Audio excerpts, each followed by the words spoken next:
Elizabeth Cameron is a young woman of unmatched beauty, but her reputation is ruined during her first London season, when she is found in the arms of Ian Thornton, persona non grata with the ton.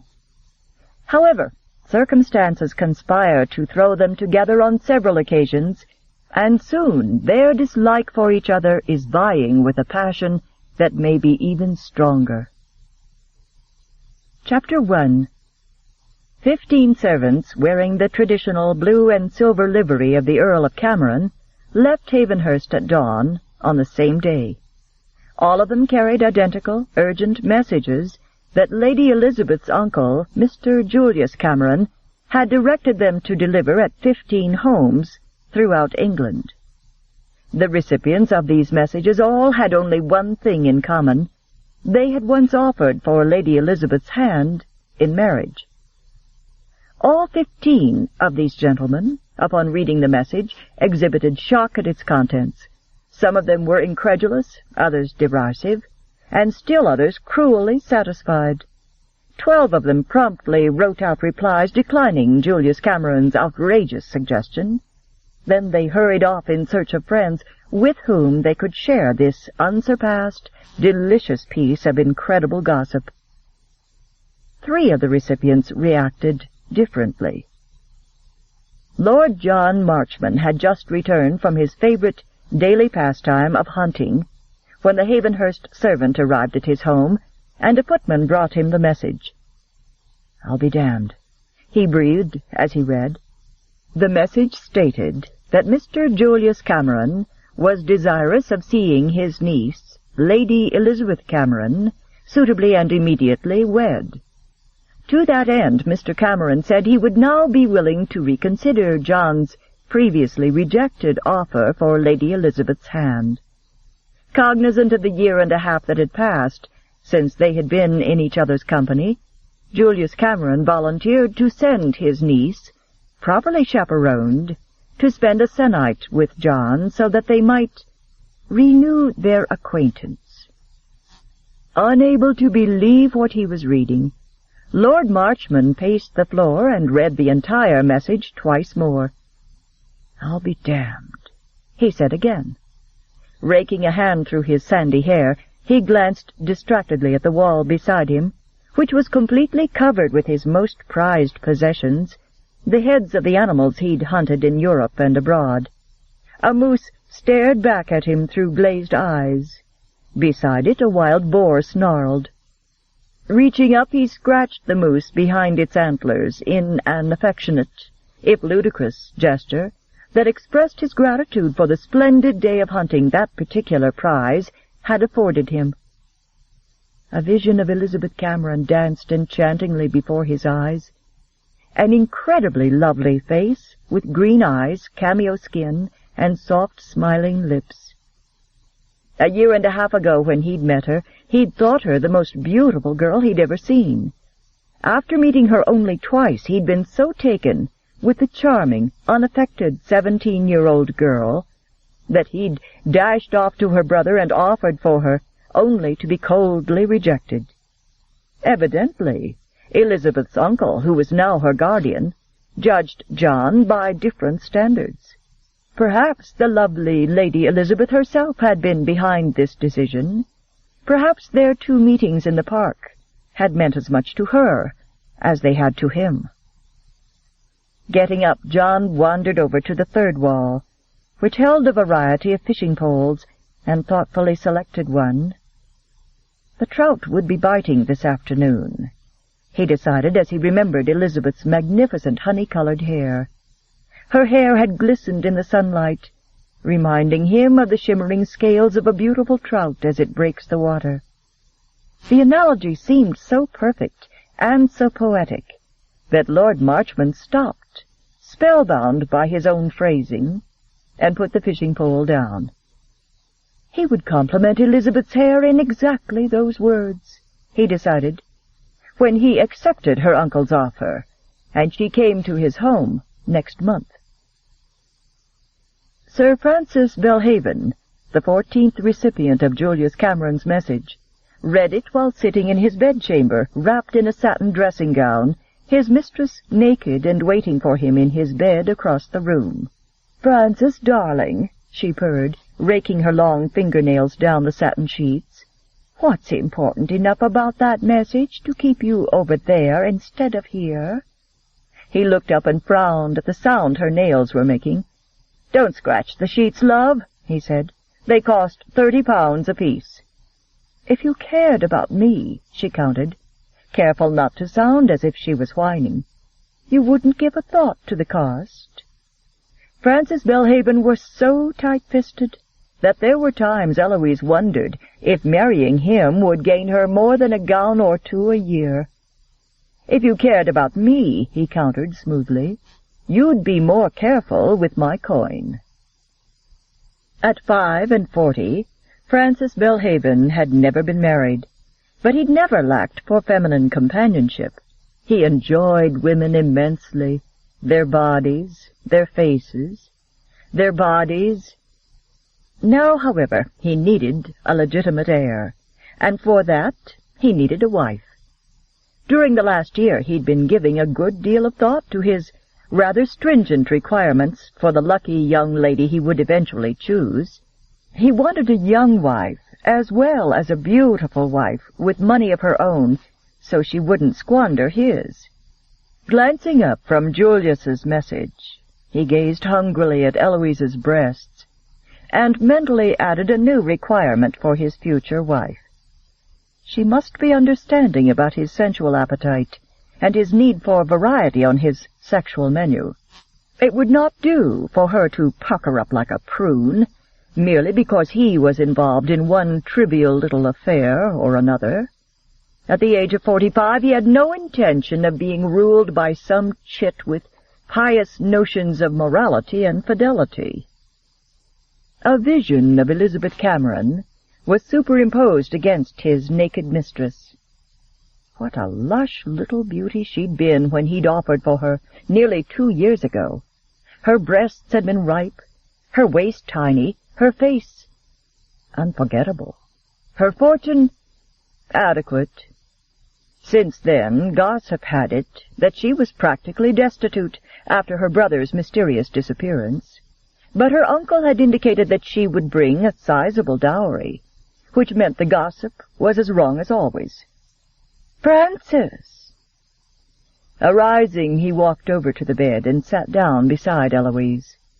Caressingly, he laid a hand on her hip, but he reached for the bell-pull with his other hand. "A moment, my darling," he said, as a servant rushed into the bedchamber. He handed over the note and said, "Instruct my secretary to send an affirmative reply." The last invitation was forwarded from Ian Thornton's London townhouse to Montmain, his country estate, where it appeared on his desk among a mountain of business and social correspondence awaiting his attention. Ian opened Julius Cameron's missive while he was in the midst of rapid-fire dictation to his new secretary, and he did not take nearly so long to make a decision as Lord John Marchmont or Sir Francis Belhaven. He stared at it in utter disbelief, while his secretary, Peters, who'd only been with him for a fortnight, muttered a silent prayer of gratitude for the break, and continued scribbling as fast as he could, trying futilely to catch up with his employer's dictation. "This," said Ian curtly, "was sent to me, either by mistake or as a joke. In either case, it's in excruciatingly bad taste." A memory of Elizabeth Cameron flickered across Ian's mind. A mercenary, shallow little flirt with a face and body that had drugged his mind. She'd been betrothed to a viscount when he'd met her. Obviously she hadn't married her viscount. No doubt she'd jilted him in favor of someone with even better prospects. The English nobility, as he well knew, married only for prestige and money, then looked elsewhere for sexual fulfillment. Evidently Elizabeth Cameron's relatives were putting her back on the marriage block. If so, they must be damned eager to unload her if they were willing to forsake a title for Ian's money.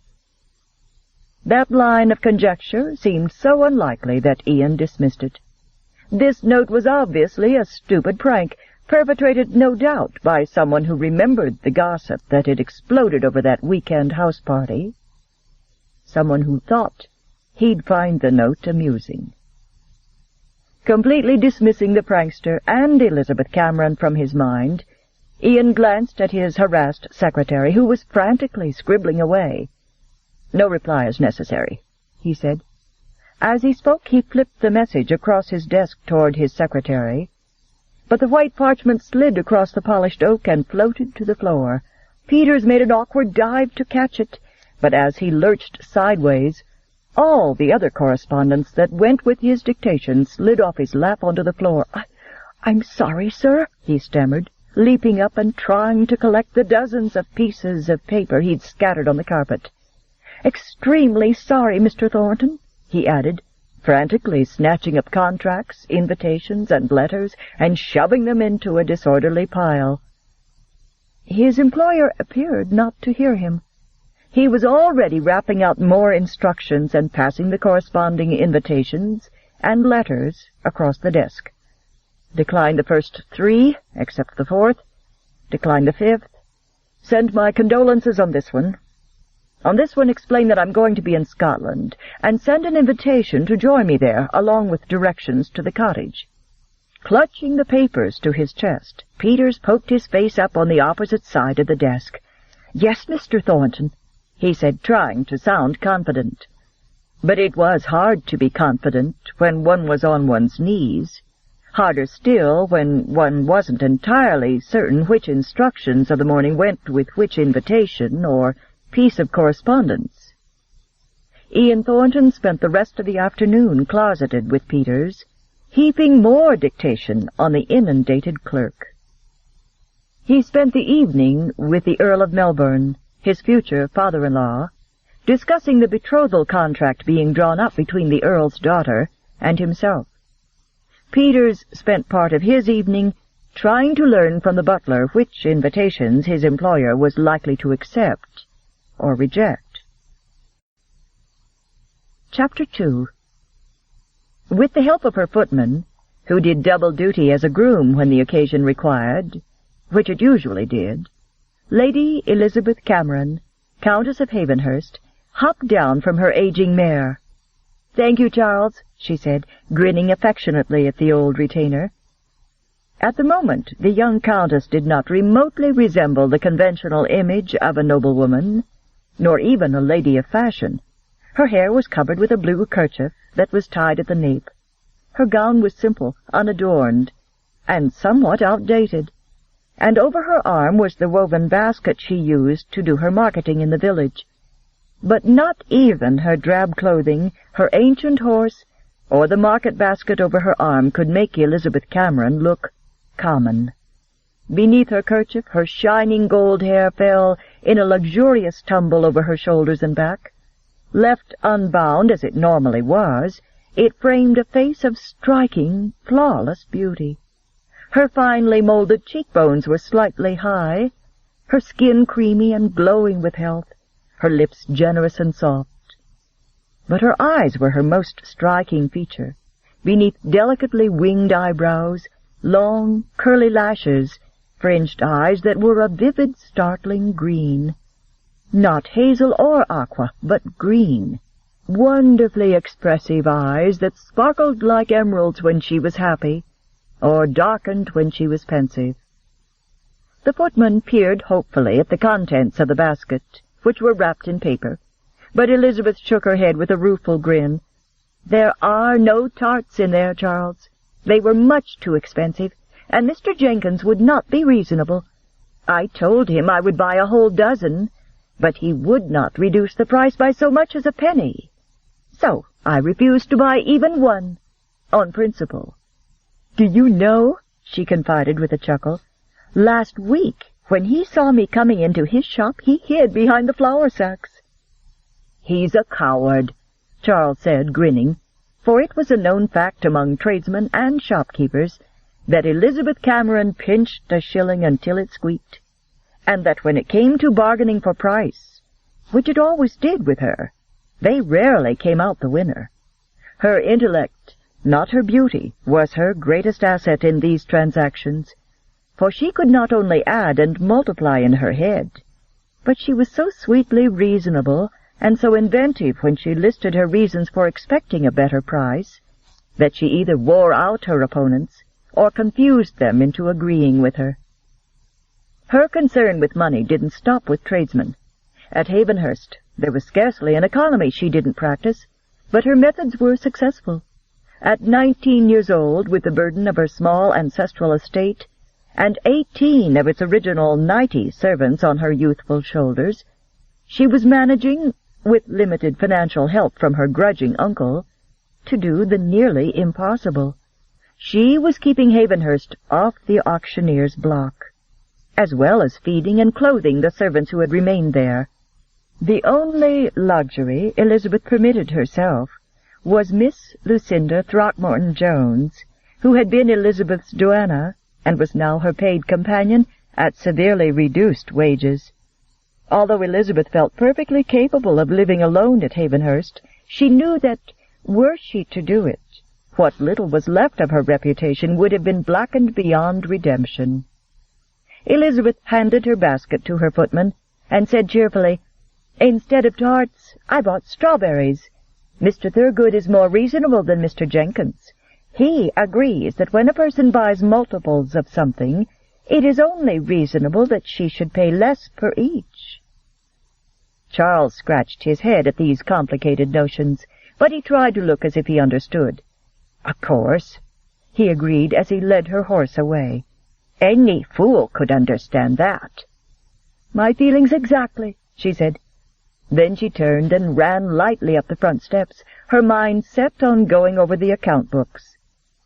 Bentner swung open the front door, the stout elderly butler's features tense with excitement. In the tone of one who is bursting with delight but is too dignified to show it, he announced, "You have a visitor, Miss Elizabeth." For a year and a half there had been no visitors at Havenhurst, and so it was little wonder that Elizabeth felt an absurd burst of pleasure, followed by confusion. It couldn't be another creditor. Elizabeth had paid them off by stripping Havenhurst of all its valuables and most of its furniture. "Who is it?" she asked, stepping into the hall and reaching up to pull off her kerchief. A beaming grin broke across Bentner's entire face. "It is Alexandra Lawrence, Townsend." He corrected himself, recalling that their visitor was married now. Joyous disbelief held Elizabeth immobilized for a split second. Then she turned and burst into an unladylike run, pulling off her kerchief as she dashed toward the drawing-room. In the doorway she came to an abrupt halt, the kerchief dangling from her fingertips, her eyes riveted to the lovely young brunette who was standing in the middle of the room, clad in an elegant red traveling suit. The brunette turned, and the two girls looked at each other while slow smiles dawned across their faces and glowed in their eyes. Elizabeth's voice was a whisper, filled with admiration, disbelief, and pure delight. "Alex, is it really you?" The brunette nodded, her smile widening. They stood still, uncertain, each one noting the dramatic changes in the other in the past year and a half, each one wondering, a little apprehensively, if the changes went too deep. In the silent room, the ties of childhood friendship and long-standing affection began to tighten around them, pulling them forward a hesitant step, then another, and suddenly they were running toward each other, flinging their arms around one another in fierce hugs, laughing and crying with joy. "Oh, Alex, you look wonderful! I've missed you so," Elizabeth laughed, hugging her again. To society, Alex was Alexandra, Duchess of Hawthorne, but to Elizabeth she was Alex, her oldest friend in the world, the friend who'd been on a prolonged honeymoon trip, and so was unlikely to have heard yet of the awful mess Elizabeth was in. Pulling her down onto the sofa, Elizabeth launched into a torrent of questions. "When did you return from your honeymoon trip? Are you happy? What brings you here? How long can you stay?" "I've missed you, too," Alex replied, chuckling, and she began answering Elizabeth's questions in the order they'd been asked. "We returned 3 weeks ago. I'm ecstatically happy. I'm here to see you, of course, and I can stay for a few days if you wish me to." "Of course I wish it," Elizabeth said gaily. "I have absolutely nothing planned, except for today. My uncle is coming to see me."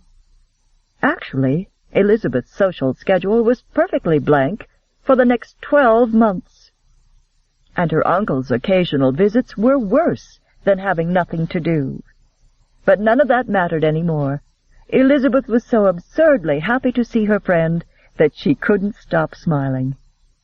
As they had done when they were youngsters, both girls kicked off their slippers, curled their legs beneath them, and talked for hours with the easy camaraderie of kindred spirits separated for years, yet eternally united by girlhood memories, happy, tender, and sad.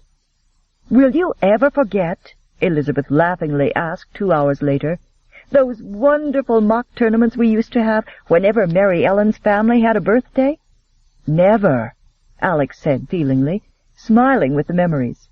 "You unseated me every time we had a joust," Elizabeth said. "Yes, but you won every single shooting contest." "At least you did until your parents found out and decided you were too old and too refined to join us." Alex sobered. "We missed you after that. Not as much as I missed you. I always knew exactly which days those jousts were taking place, and I would mope around here in complete gloom, imagining what fun you were having. Then Robert and I decided to start our own tournaments, and we made all the servants participate," she added, laughing as she thought of her half-brother and herself in those bygone days. After a moment, Alex's smile faded. "Where is Robert? You haven't mentioned him at all. She hesitated, knowing that she couldn't talk of her half-brother's disappearance without revealing everything that had preceded it. On the other hand, there was something in Alexandra's sympathetic eyes that made Elizabeth wonder uneasily if her friend had already heard the whole awful story. In a matter-of-fact voice, she said, "Robert disappeared 1.5 years ago. I think it may have had something to do with, well, debts." "Let's not talk of it," she said hastily. "Very well," Alex agreed with an artificially bright smile. "What shall we talk about?" "You," Elizabeth said promptly. Alex was older than Elizabeth, and time flew past as Alexandra talked to the husband she had wed, whom she obviously adored. Elizabeth listened attentively to the descriptions of the wondrous places all over the world that he had taken her to see on their honeymoon trip. "Tell me about London," Elizabeth said when Alex ran out of conversation about foreign cities. "What do you want to know?" she asked, sobering. Elizabeth leaned forward in her chair and opened her mouth to ask the questions that mattered most to her, but pride prevented her from voicing them. "Oh, nothing in particular," she lied. "I want to know if my friends ridicule me or condemn me, or worse, if they pity me," she thought. "I want to know if it's common gossip that I'm penniless now. Most of all, I want to know why none of them has bothered to visit me or even to send me a message." 1.5 years ago, when she'd made her debut, she had been an instant success, and offers for her hand were made in record numbers. Now, at 19, she was an outcast from the same society that had once imitated, praised, and petted her. Elizabeth had broken their rules, and in doing so she had become the focus of a scandal that raged through the ton like wildfire. As Elizabeth looked uneasily at Alexandra, she wondered if society knew the whole story, or only the scandal. She wondered if they still talked about it, or if it had finally been laid to rest. Alex had left on her prolonged trip just before it all happened, and she wondered if Alex had heard about it since her return. The questions tumbled in her mind, desperate to be voiced. But she could not risk asking for 2 reasons. In the first place, the answers, when they came, might make her cry, and she would not give in to tears. In the second, in order to ask Alex the questions she longed to ask, she would have to first inform her friend of all that had happened, and the simple truth was that Elizabeth was too lonely and bereft to risk the possibility that Alex might also abandon her if she knew. "What sorts of things do you want to know?" Alex asked with a determinedly blank, cheerful smile pinned to her face, a smile designed to conceal her pity and sorrow from her proud friend. "Anything," Elizabeth immediately replied. "Well, then," Alex said, eager to banish the pall of Elizabeth's painful, unspoken questions from the room, "Lord Dusenberry just became betrothed to Cecilia Lacroix." "How nice," Elizabeth replied, with a soft, winsome smile, her voice filled with genuine happiness. "He's very wealthy and from one of the finest families. He's an inveterate philanderer, and he'll take a mistress within a month of their vows," Alex countered with the directness that had always shocked and rather delighted Elizabeth. "I hope you're mistaken." "I'm not. But if you think I am, would you care to place a wager on it?" Alex continued, so happy to see the laughter rekindle in her friend's eyes that she spoke without thinking. "Say, £30. Suddenly Elizabeth couldn't bear the uncertainty any longer. She needed to know whether loyalty had brought Alex to her, or whether she was here because she mistakenly believed Elizabeth was still the most sought-after female in London. Lifting her eyes to Alex's blue ones, Elizabeth said with quiet dignity, "I do not have £30, Alex." Alex returned her somber gaze, trying to blink back tears of sympathy. "I know." Elizabeth had learned to deal with relentless adversity, to hide her fear and hold her head high. Now, faced with kindness and loyalty, she nearly gave in to the hated tears that tragedy had not wrung from her. Scarcely able to drag the words past the tears clogging her throat, Elizabeth said humbly, "Thank you." "There's nothing for which to thank me. I've heard the whole sordid story, and I don't believe a word of it. Furthermore, I want you to come to London for the season and stay with us." Leaning forward, Alex took her hand.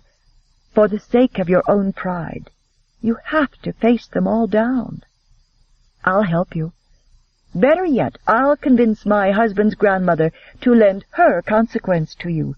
Believe me," Alex finished feelingly, but with a fond smile, "no one will dare to cut you if the Dowager Duchess of Hawthorne stands behind you."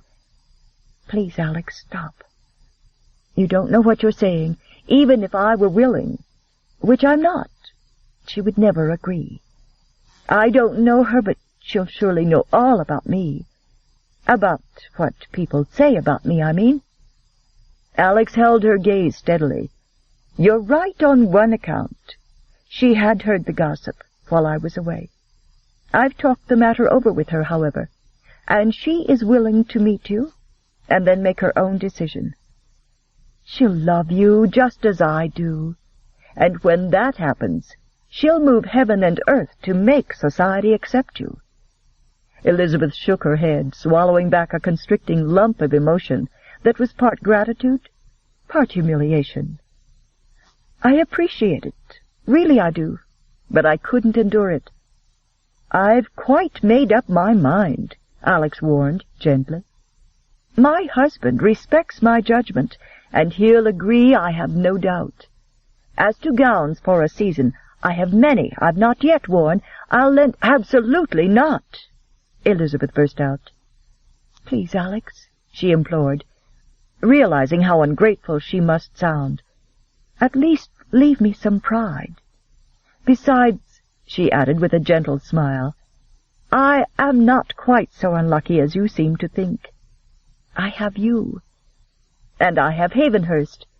"I know that," Alex said, "but I also know that you cannot stay here all your life. You don't have to go out in company when you're in London, if you don't wish to do so. But we'll spend time together. I've missed you." "You'll be too busy to do it," Elizabeth said, recalling the frenetic whirlwind of social activities that marked the season. "I won't be that busy," Alexandra said, with a mysterious smile glowing in her eyes. "I'm with child." Elizabeth caught her in a fierce hug. "I'll come," she agreed before she could think better of it. "But I can stay at my uncle's townhouse if he isn't there." "Ours," Alexandra said stubbornly. "We'll see," Elizabeth countered just as stubbornly. And then she said rapturously, "Oh, baby!" "Excuse me, Miss Alex," Bentner interrupted. Then he turned to Elizabeth, looking uneasy. "Your uncle has just arrived," he said. "He wishes to see you at once in the study." Alex looked quizzically from the butler to Elizabeth. "Havenhurst seemed rather deserted when I arrived." "How many servants are here?" 18, Elizabeth said. "Before Robert left, we were down to 45 of the original 90, but my uncle turned them all away. He said we didn't need them, and after examining the estate books, he showed me that we couldn't possibly afford to give them anything but a roof and food. 18 of them remained anyway, though," she added, smiling up at Bentner as she continued. "They've lived at Havenhurst all their lives. It's their home, too."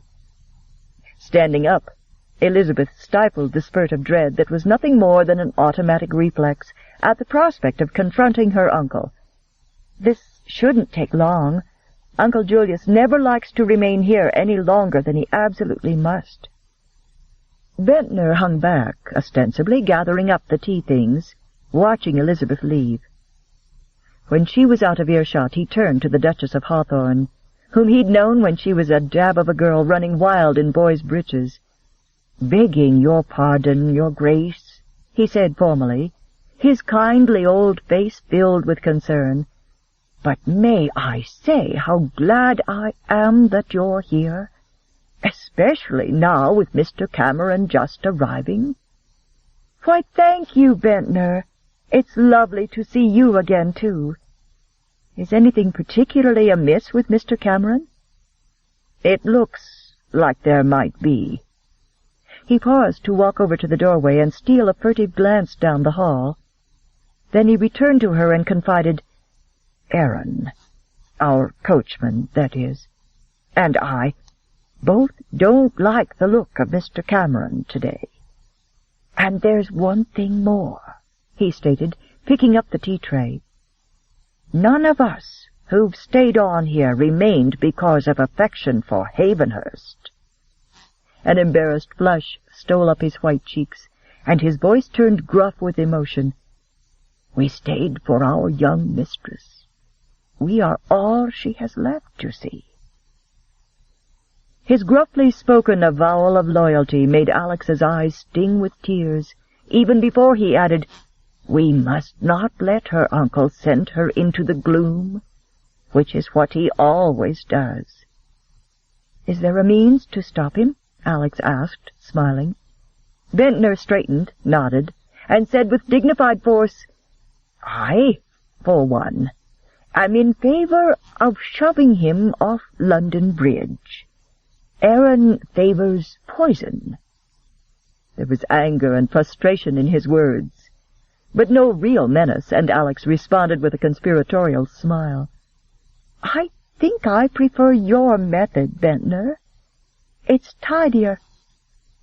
Alexandra's remark had been teasing, and Bentner's reply was a formal bow, but as they looked at each other for a moment, they both acknowledged the unspoken communication they'd just exchanged.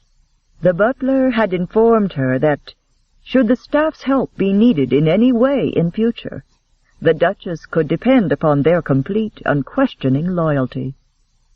The Duchess's answer had assured him that, far from resenting his intrusion, she appreciated the information and would keep it in mind, should such an occasion occur. Chapter 3. Julius Cameron looked up as his niece entered his study, and his eyes narrowed with annoyance. Even now, when she was little more than an impoverished orphan, there was regal grace in her carriage, and stubborn pride in the set of her small chin. She was up to her ears in debt, and sinking deeper every month. But she still walked about with her head high, just like her arrogant, reckless father had done. At the age of 35, he had drowned in a yachting accident, along with Elizabeth's mother, and by then he'd already gambled away his substantial inheritance and secretly mortgaged his lands. Even so, he'd continued to walk with arrogance, and to live, until the very last day, like a privileged aristocrat. As the younger son of the Earl of Havenhurst, Julius had inherited neither title, nor fortune, nor substantial lands. Yet he had managed, by dint of unstinting work and vigilant frugality, to amass a considerable fortune. He had gone without all but the barest necessities in his ceaseless efforts to better his lot in life. He had eschewed the glamour and temptations of society, not only because of the incredible expense, but because he refused to hang about on the fringes of the nobility. After all of his sacrifices, after the Spartan existence he and his wife had led, fate had still contrived to cheat him, for his wife was barren. To his everlasting bitterness he had no heir for his fortune or his lands. No heir, except the son Elizabeth would bear after she was wed. Now, as he watched her seating herself across the desk from him, the irony of it all struck him with renewed painful force. In actuality, he'd spent a lifetime working and scrimping, and all he'd accomplished was to replenish the wealth of his reckless brother's future grandson. And if that wasn't infuriating enough, he'd also been left with the task of cleaning up the mess Elizabeth's half-brother Robert had left behind when he'd vanished almost 2 years ago. As a result, it now fell to Julius to honor her father's written instructions to see her wed to a man possessed of both title and wealth, if possible. A month ago, when Julius had launched his search for a suitable husband for her, he'd expected the task to be fairly easy. After all, when she'd made her debut the year before last, her beauty, her impeccable lineage, and her alleged wealth had won her a record 15 marital offers in 4 short weeks. To Julius's surprise, only 3 of those men had answered his lessons of inquiry in the affirmative, and several hadn't bothered to answer at all. Of course, it was no secret that she was poor now, but Julius had offered a respectable dowry to get her off his hands. To Julius, who thought of everything in terms of money, her dowry alone should have made her desirable enough. Of the dreadful scandal surrounding her, Julius knew little and cared less. He shunned society, along with all its gossip, frivolity, and excesses. Elizabeth's question pulled him from his angry reverie. "What did you wish to discuss with me, Uncle Julius?" Animosity, combined with resentment over what was sure to be an angry outburst from Elizabeth, made his voice more curt than normal. "I have come here today to discuss your impending marriage." My what?" Elizabeth gasped, so taken aback that her tight facade of dignity dropped. And for a split second she looked and felt like a child, forlorn and bewildered and trapped. "I believe you heard me." Leaning back in his chair, Julius said brusquely, "I've narrowed it down to 3 men. 2 of them are titled, the 3rd is not. Since titles were paramount to your father, I shall choose the man with the highest rank who offers for you, assuming I have such a choice to make." "How—" Elizabeth had to pause to gather her wits before she could speak. "How did you happen to select these men?" "I asked Lucinda for the names of any men who, during your debut, had discussed marrying you with Robert. She gave me their names, and I sent messengers to each of them, stating your willingness and mine, as your guardian, to reconsider them as possible husbands for you." Elizabeth clutched the arms of her chair, trying to control her horror. do you mean?" she said in a strangled whisper. "You made some sort of public offering of my hand in marriage to any of those men who'd take me?" "Yes," he bit out, bristling at her implied accusation that he'd not behaved in a manner befitting his station or hers. "Furthermore, it may do you good to hear that your legendary attraction for the opposite sex has apparently ended. Only 3 of those 15 men expressed a willingness to renew their acquaintance with you." Humiliated to the depths of her being, Elizabeth stared blankly at the wall behind him. "I cannot believe you've done this." His open palm hit the desk like a thunderclap. "I've acted within my rights, niece, and in accordance with your wastrel father's specific instructions. May I remind you that when I die, it is my money that will be entrusted to your husband, and ultimately to your son. Mine." For months now, Elizabeth had tried to understand her uncle, and somewhere in her heart she comprehended the cause of his bitterness, and even empathized with it. "I wish you had been blessed with a son of your own," she said in a suffocated voice. "But I am not to blame because you were not. I've done you no harm, given you no cause to hate me enough to do this to me." Her voice trailed off when she saw his expression harden at what he regarded as pleading. Elizabeth's chin rose, and she clung to what was left of her dignity. "Who are the men?" "Sir Francis Belhaven," he said shortly. Elizabeth stared at him in stupefaction and shook her head. "I met hundreds of new people during my debut, but I don't recall that name at all." "The second man is Lord John Marchman, Earl of Canford." Again Elizabeth shook her head. "The name is somewhat familiar, but I can't recall a face to go with it." Obviously disappointed in her reaction, her uncle said irritably, "You apparently have a poor memory. If you can't recall a knight or an earl," he added sarcastically, "I doubt you'll remember a mere Mr." Stung by his unprovoked remark, she said stiffly, "Who is the third?" "Mr. Ian Thornton. He's—" That name sent Elizabeth jolting to her feet, while a blaze of animosity and a shock of terror erupted through her entire body. "Ian Thornton!" she cried, leaning her palms on the desk to steady herself. "Ian Thornton!" she repeated, her voice rising with a mixture of anger and hysterical laughter. "Uncle, if Ian Thornton discussed marrying me, it was at the point of Robert's gun. His interest in me was never marriage, and Robert duelled with him over his behavior. In fact, Robert shot him." Instead of relenting or being upset, her uncle merely regarded her with blank indifference, and Elizabeth said fiercely, "Don't you understand?" "What I understand," he said, glowering, "is that he replied to my message in the affirmative, and was very cordial.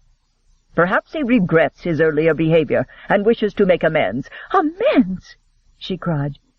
"I've no idea whether he feels loathing for me or merely contempt, but I can assure you he does not, and has never wished to wed me. He's the reason I can't show my face in society. In my opinion, you're better off away from that decadent London influence. However, that's not to the point. He has accepted my terms." "What terms?" Inured to Elizabeth's quaking alarm, Julius stated matter-of-factly, "Each of the 3 candidates has agreed that you will come to visit him briefly in order to allow you to decide if you suit. Lucinda will accompany you as chaperone. You're to leave in 5 days. Belhaven is first, then Marchman, then Thornton." The room swam before Elizabeth's eyes. "I can't believe this!" she burst out, and in her misery she seized on the least of her problems. "Lucinda has taken her first holiday in years. She's in Devon visiting her sister." "Then take Berta instead, and have Lucinda join you later when you go to visit Thornton in Scotland." "Berta? Berta is a maid," My reputation will be in shreds if I spend a week in the home of a man with no one but a maid for a chaperone. Then don't say she's a maid, he snapped. Since I already referred to Lucinda Throckmorton-Jones as your chaperone in my letters, you can say that Berta is your aunt. No more objections, miss, he finished. The matter is settled. That will be all for now. You may go. It's not settled. There's been some sort of horrible mistake, I tell you. Ian Thornton would never want to see me any more than I wish to see him. There's no mistake, Julius said with complete finality. Ian Thornton received my letter and accepted our offer. He even sent directions to his place in Scotland. Your offer, Elizabeth cried, not mine. I'll not debate technicalities any further with you, Elizabeth. This discussion is at an end. Chapter 4. Elizabeth walked slowly down the hall and turned a corner, intending to join Alexandra. But her knees were shaking so violently that she had to stop and put her hand against the wall to steady herself. Ian Thornton. In a matter of days, she would confront Ian Thornton. His name whirled through her mind, making her head spin with a combination of loathing, humiliation, and dread. And she finally turned and walked into the small salon where she sank down onto the sofa, staring blankly at the bright patch of wallpaper where a painting by Rubens had once hung. Not for one moment did Elizabeth believe Ian Thornton had ever wanted to marry her, and she could not imagine what possible motive he might now have for accepting her uncle's outrageous offer. She had been a naive, gullible fool where he was concerned. Now, as she leaned her head back and closed her eyes, she could hardly believe she'd ever been as reckless or as carefree as she'd been the weekend she met him. She'd been so certain that her future would be bright, but then she'd had no reason to think otherwise. Her parents' death when she was 11 years old had been a dark time for her, but Robert had been there to comfort her and cheer her and promise her that everything would soon look bright again. Robert was 8 years older than she, and although he was actually her half-brother, her mother's son by her first marriage, Elizabeth had loved and relied on him for as long as she could remember. Her parents had been gone so often that they had seemed more like beautiful visitors who flitted in and out of her life 3 or 4 times a year, bringing her presents, and then vanishing soon after in a wave of gay goodbyes. Except for the loss of her parents, Elizabeth's childhood had been very pleasant indeed. Her sunny disposition had made her a favorite with all the servants, who doted on her. Cook gave her sweets. The butler taught her to play chess. Aaron, the head coachman, taught her to play whist. And years later he taught her to use a pistol should the occasion ever occur when she needed to protect herself.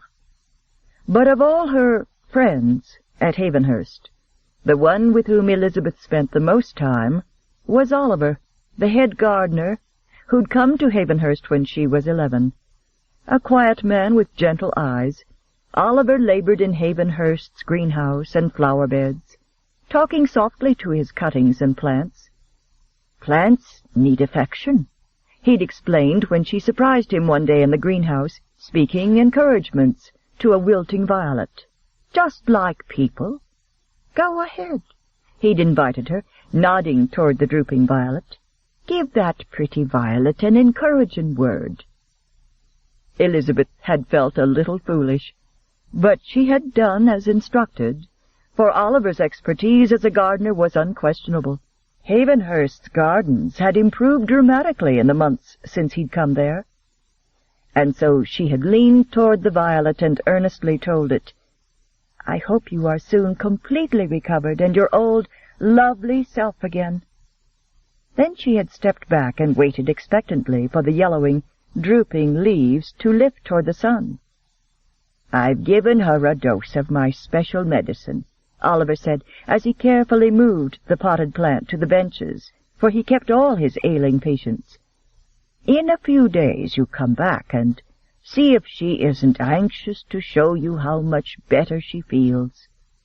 Oliver, Elizabeth later realized, regarded all flowering plants as she, while all others were he. The very next day, Elizabeth went to the greenhouse, but the violet looked as miserable as ever. 5 days later she'd all but forgotten the plant, and had merely gone to the greenhouse to share some tarts with Oliver. "You've a friend over there waiting to see you, missy," he told her. Elizabeth had wandered over to the table with the ailing plants, and discovered the violet, its delicate flowers standing sturdily on fragile little stems, its leaves perked up. "Oliver," she'd cried delightedly, "how did you do that?" "'Twas your kind words, and a bit of my medicine, what pulled her through," he said, and because he could see the glimmerings of genuine fascination, or perhaps because he wished to distract the newly orphaned girl from her woes, he'd taken her through the greenhouse, naming the plants and showing her grafts he was trying to make. Afterward he'd asked if she would like a small garden for her own, and when Elizabeth nodded, they'd strolled through the seedlings in the greenhouse, planning to plan what flowers she ought to plant. That day marked the beginning of Elizabeth's enduring love affair with growing things. Working at Oliver's side, an apron tied around her waist to protect her dress, she learned all he could tell her of his medicines and mulches and attempts to graft one plant to another. And when Oliver had taught her all he knew, Elizabeth began to teach him.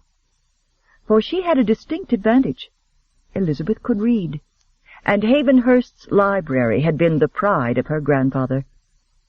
Side by side they sat upon the garden bench until twilight made reading impossible, while Elizabeth read to him about ancient and modern methods of helping plants grow stronger and more vibrant. Within 5 years, Elizabeth's little garden encompassed most of the main beds. Wherever she knelt with her small spade, flowers seemed to burst into bloom about her. "They know you love 'em," Oliver told her with one of his rare grins as she knelt in a bed of gaily colored pansies one day, "and they're showing you they love you back by giving you their very best." When Oliver's health required he go to a warmer clime, Elizabeth missed him greatly, and spent even more time in her gardens. There she gave full rein to her own ideas, sketching out planting arrangements and bringing them to life, recruiting footmen and grooms to help her enlarge the beds until they covered a newly terraced section that stretched across the entire back of the house. In addition to her gardening and the companionship of the servants, Elizabeth took great pleasure in her friendship with Alexandra Lawrence.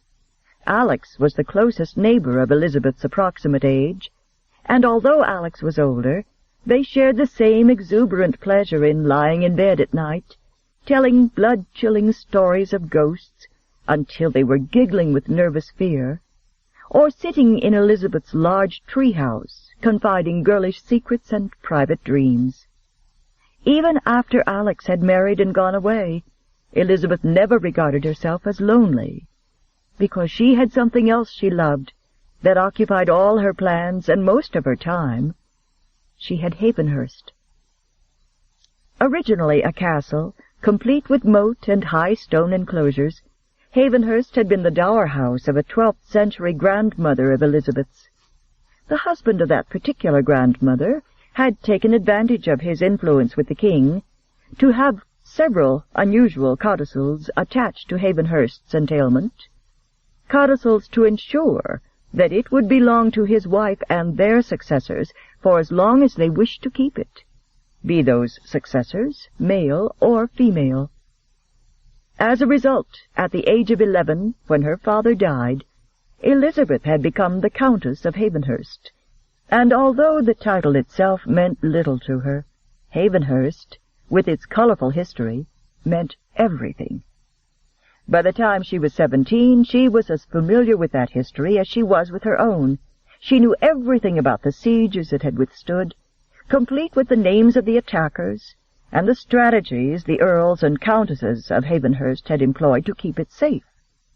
She knew all there was to know of its former owners, their accomplishments, and their foibles, from the first Earl, whose daring and skill in battle had made him a legend, but who was secretly terrified of his wife, to his son, who'd had his unfortunate horse shot when the young Earl fell off while practicing at the Quinton in Havenhurst's bailey.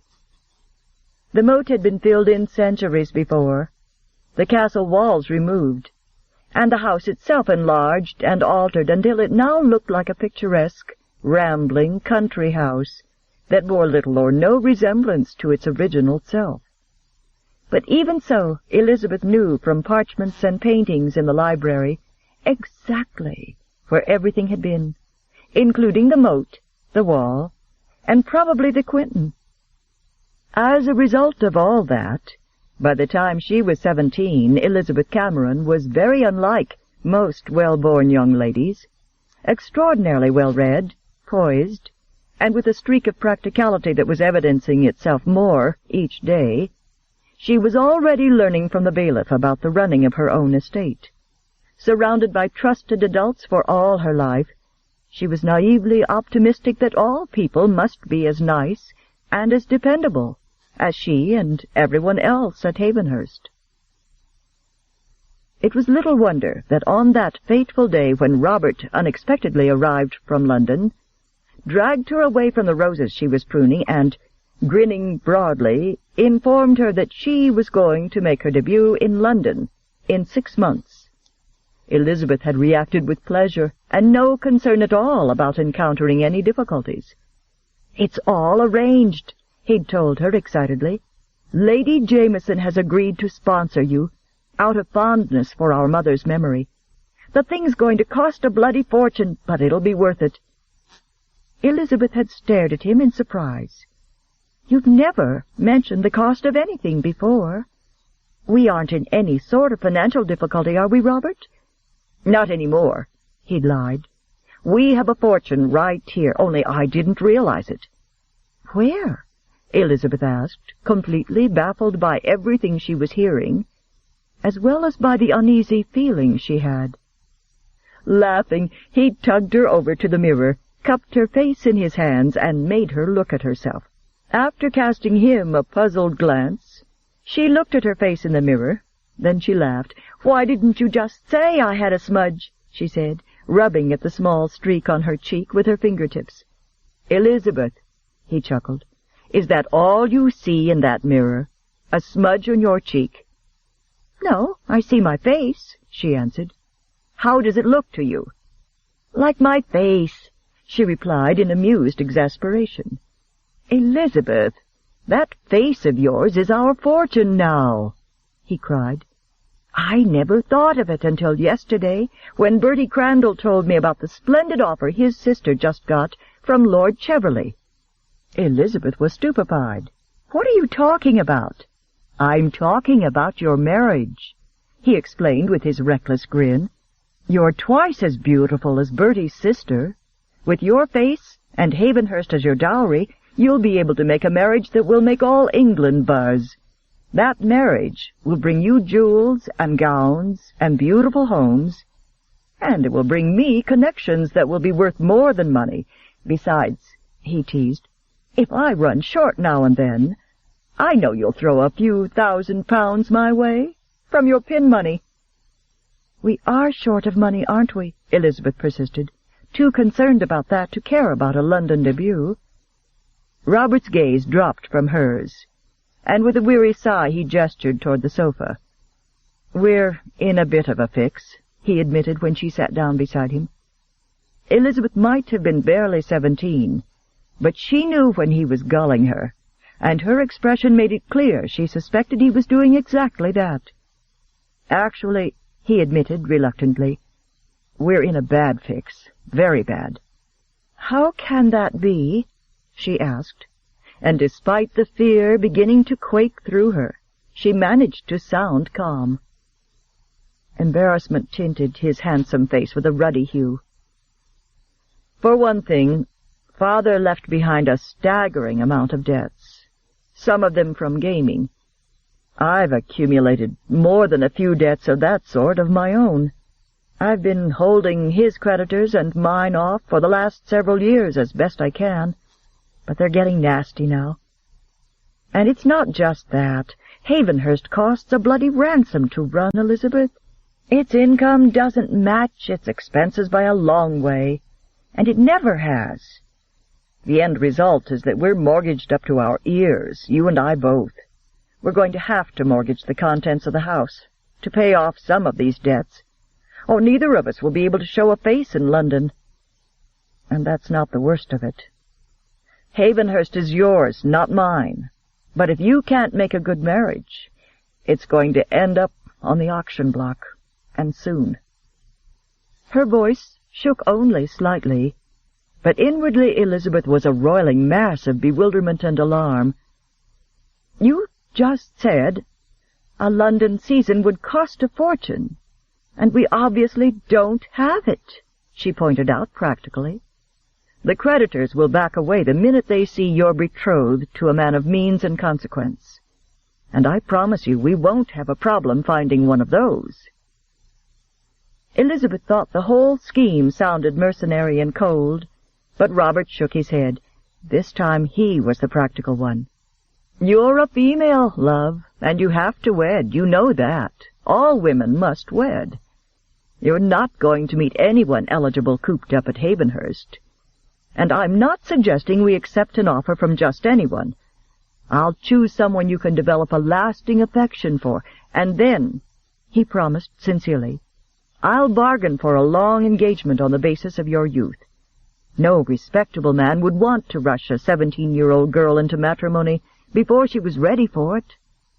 It's the only way, he warned her, when she looked as if she was going to argue. Sheltered though she'd been, Elizabeth knew he was not being unreasonable about expecting her to wed. Before her parents' death, they'd made it very clear that it was her duty to marry in accordance with her family's wishes. In this case, her half-brother was in charge of making the selection, and Elizabeth trusted him implicitly. "Fess up," Robert teased gently. "Haven't you ever dreamed of wearing beautiful gowns and being courted by handsome beaux?" "Perhaps a few times," Elizabeth admitted with an embarrassed sidewise smile, and it was something of an understatement. She was a normal, healthy girl, filled with affection, and she'd read her share of romantic novels. That last part of what Robert said had much appeal. "Very well," she said with a decisive chuckle. "We'll give it a try." "We'll have to do more than try, Elizabeth. We'll have to pull it off, or you'll end up as a landless governess to someone else's children, instead of a countess or better with children of your own. I'll end in debtor's jail." The idea of Robert in a dank cell, and herself without Havenhurst, was enough to make Elizabeth agree to almost anything. "Leave everything to me," he said, and Elizabeth did. In the next 6 months, Robert set about to overcome every obstacle that might prevent Elizabeth from making a spectacular impression on the London scene. A woman named Mrs. Porter was employed to teach Elizabeth those intricate social skills her mother and former governess had not. From Mrs. Porter, Elizabeth learned that she must never betray that she was intelligent, well-read, or the slightest bit interested in horticulture. An expensive couturier in London was employed to design and make all the gowns Mrs. Porter deemed necessary for the season. Miss Lucinda Throckmorton-Jones, former paid companion to several of the Ton's most successful debutantes of prior seasons, came to Havenhurst to fill the position of Elizabeth's duenna. A woman of 50, with wiry gray hair she scraped back into a bun, and the posture of a ramrod, she had a permanently pinched face, as if she smelled something disagreeable, but was too well-bred to remark upon it. In addition to the duenna's daunting physical appearance, Elizabeth observed shortly after their first meeting that Miss Throckmorton-Jones possessed an astonishing ability to sit serenely for hours, without twitching so much as a finger. Elizabeth refused to be put off by her stony demeanor, and set about finding a way to thaw her. Teasingly, she called her Lucy, and when the casually affectionate nickname won a thunderous frown from the lady, Elizabeth tried to find a different means. She discovered it very soon. A few days after Lucinda came to live at Havenhurst, the duenna discovered her curled up in a chair in Havenhurst's huge library, engrossed in a book. "You enjoy reading?" Lucinda had said gruffly, and with surprise, as she noted the gold-embossed title on the volume. "Yes," Elizabeth had assured her, smiling. "Do you? Have you read Christopher Marlowe?" "Yes, but I prefer Shakespeare." Thereafter it became their policy each night after supper to debate the merits of the individual books they'd read. Before long, Elizabeth realized that she'd won the duenna's reluctant respect. It was impossible to be certain she'd won Lucinda's affection, for the only emotion the lady ever displayed was anger, and that only once, at a miscreant tradesman in the village. Even so, it was a display Elizabeth never forgot. Wielding her ever-present umbrella, Lucinda had advanced on the hapless man, backing him clear around his own shop, while from her lips in an icy voice poured the most amazing torrent of eloquent, biting fury Elizabeth had ever heard. "My temper," Lucinda had primly informed her, by way of apology, Elizabeth supposed, "is my only shortcoming."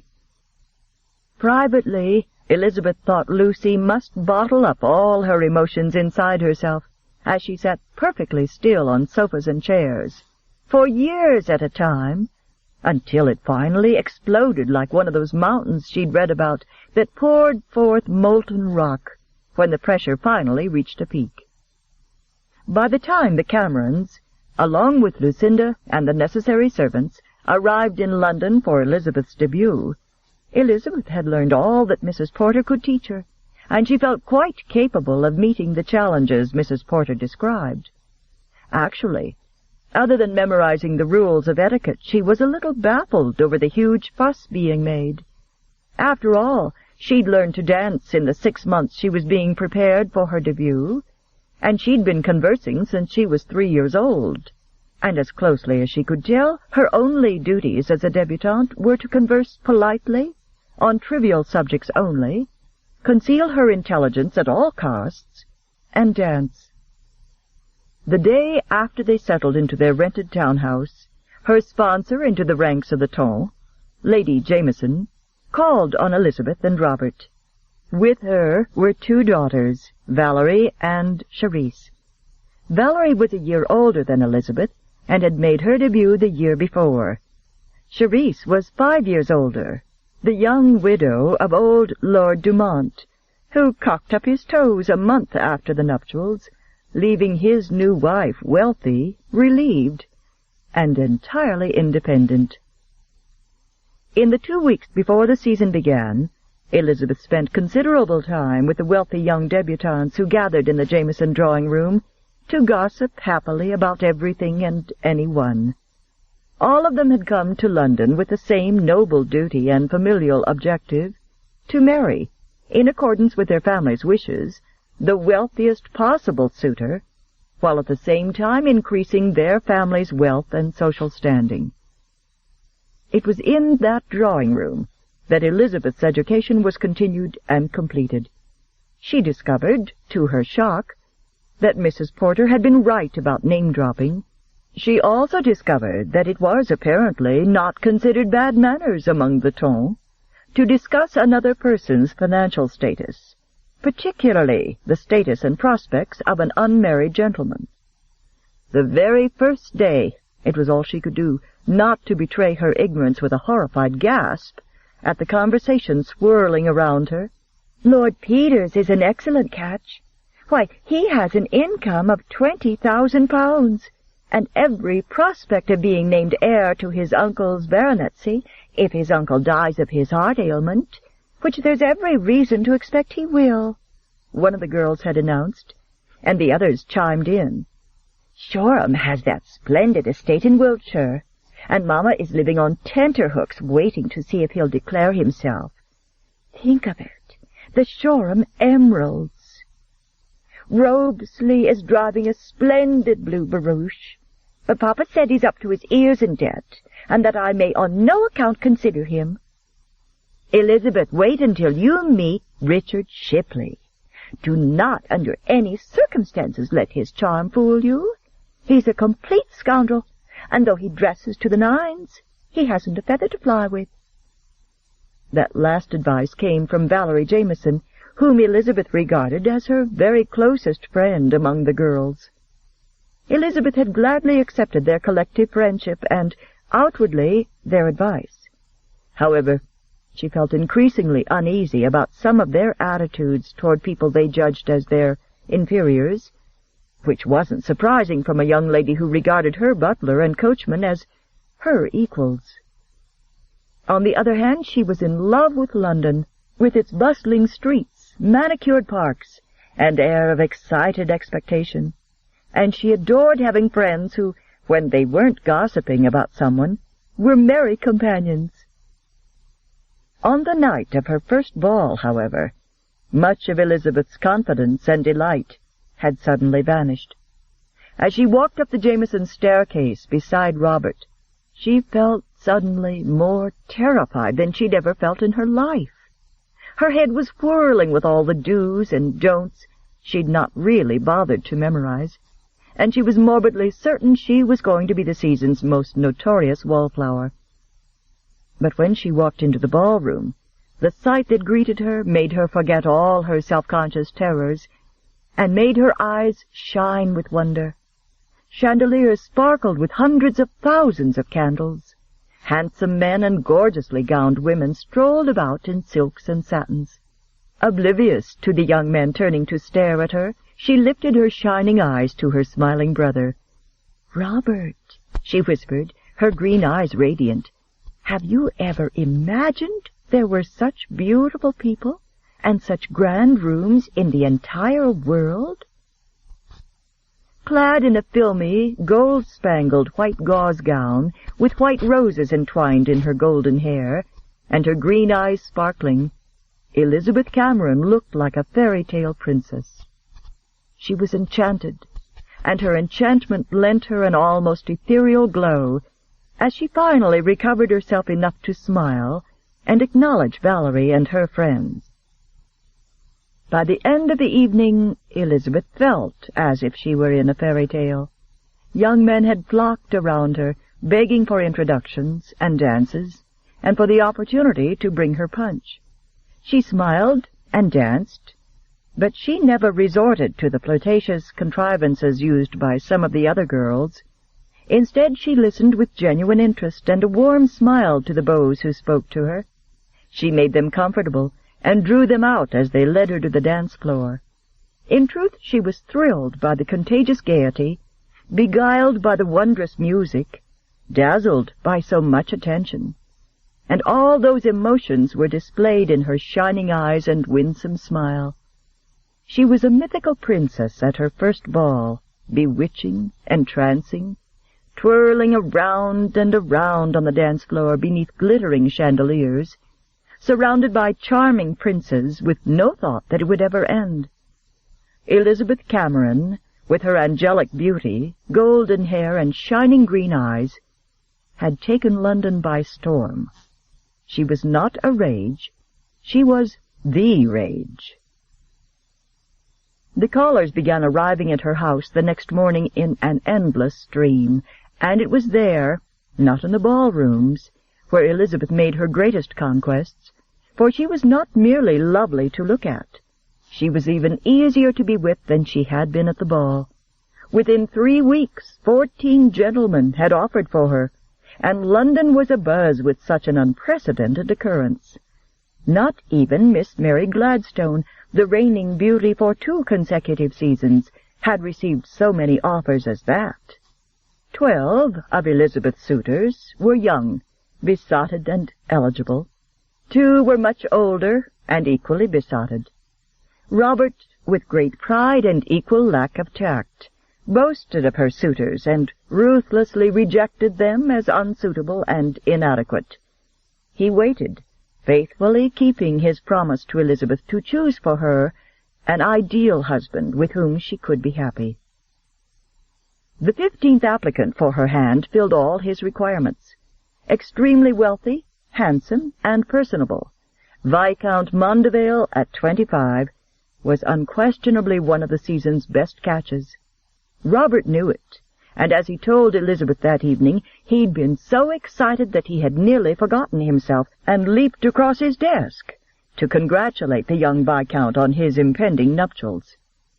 Elizabeth had been very pleased and touched that the gentleman she had most particularly admired was the very one who had offered for her and been chosen. "Oh, Robert, he's excessively nice. I wasn't entirely certain he liked me enough to offer for me." Robert had pressed an affectionate kiss on her forehead. "Princess," he'd teased, "any man who takes a look at you loses his head entirely.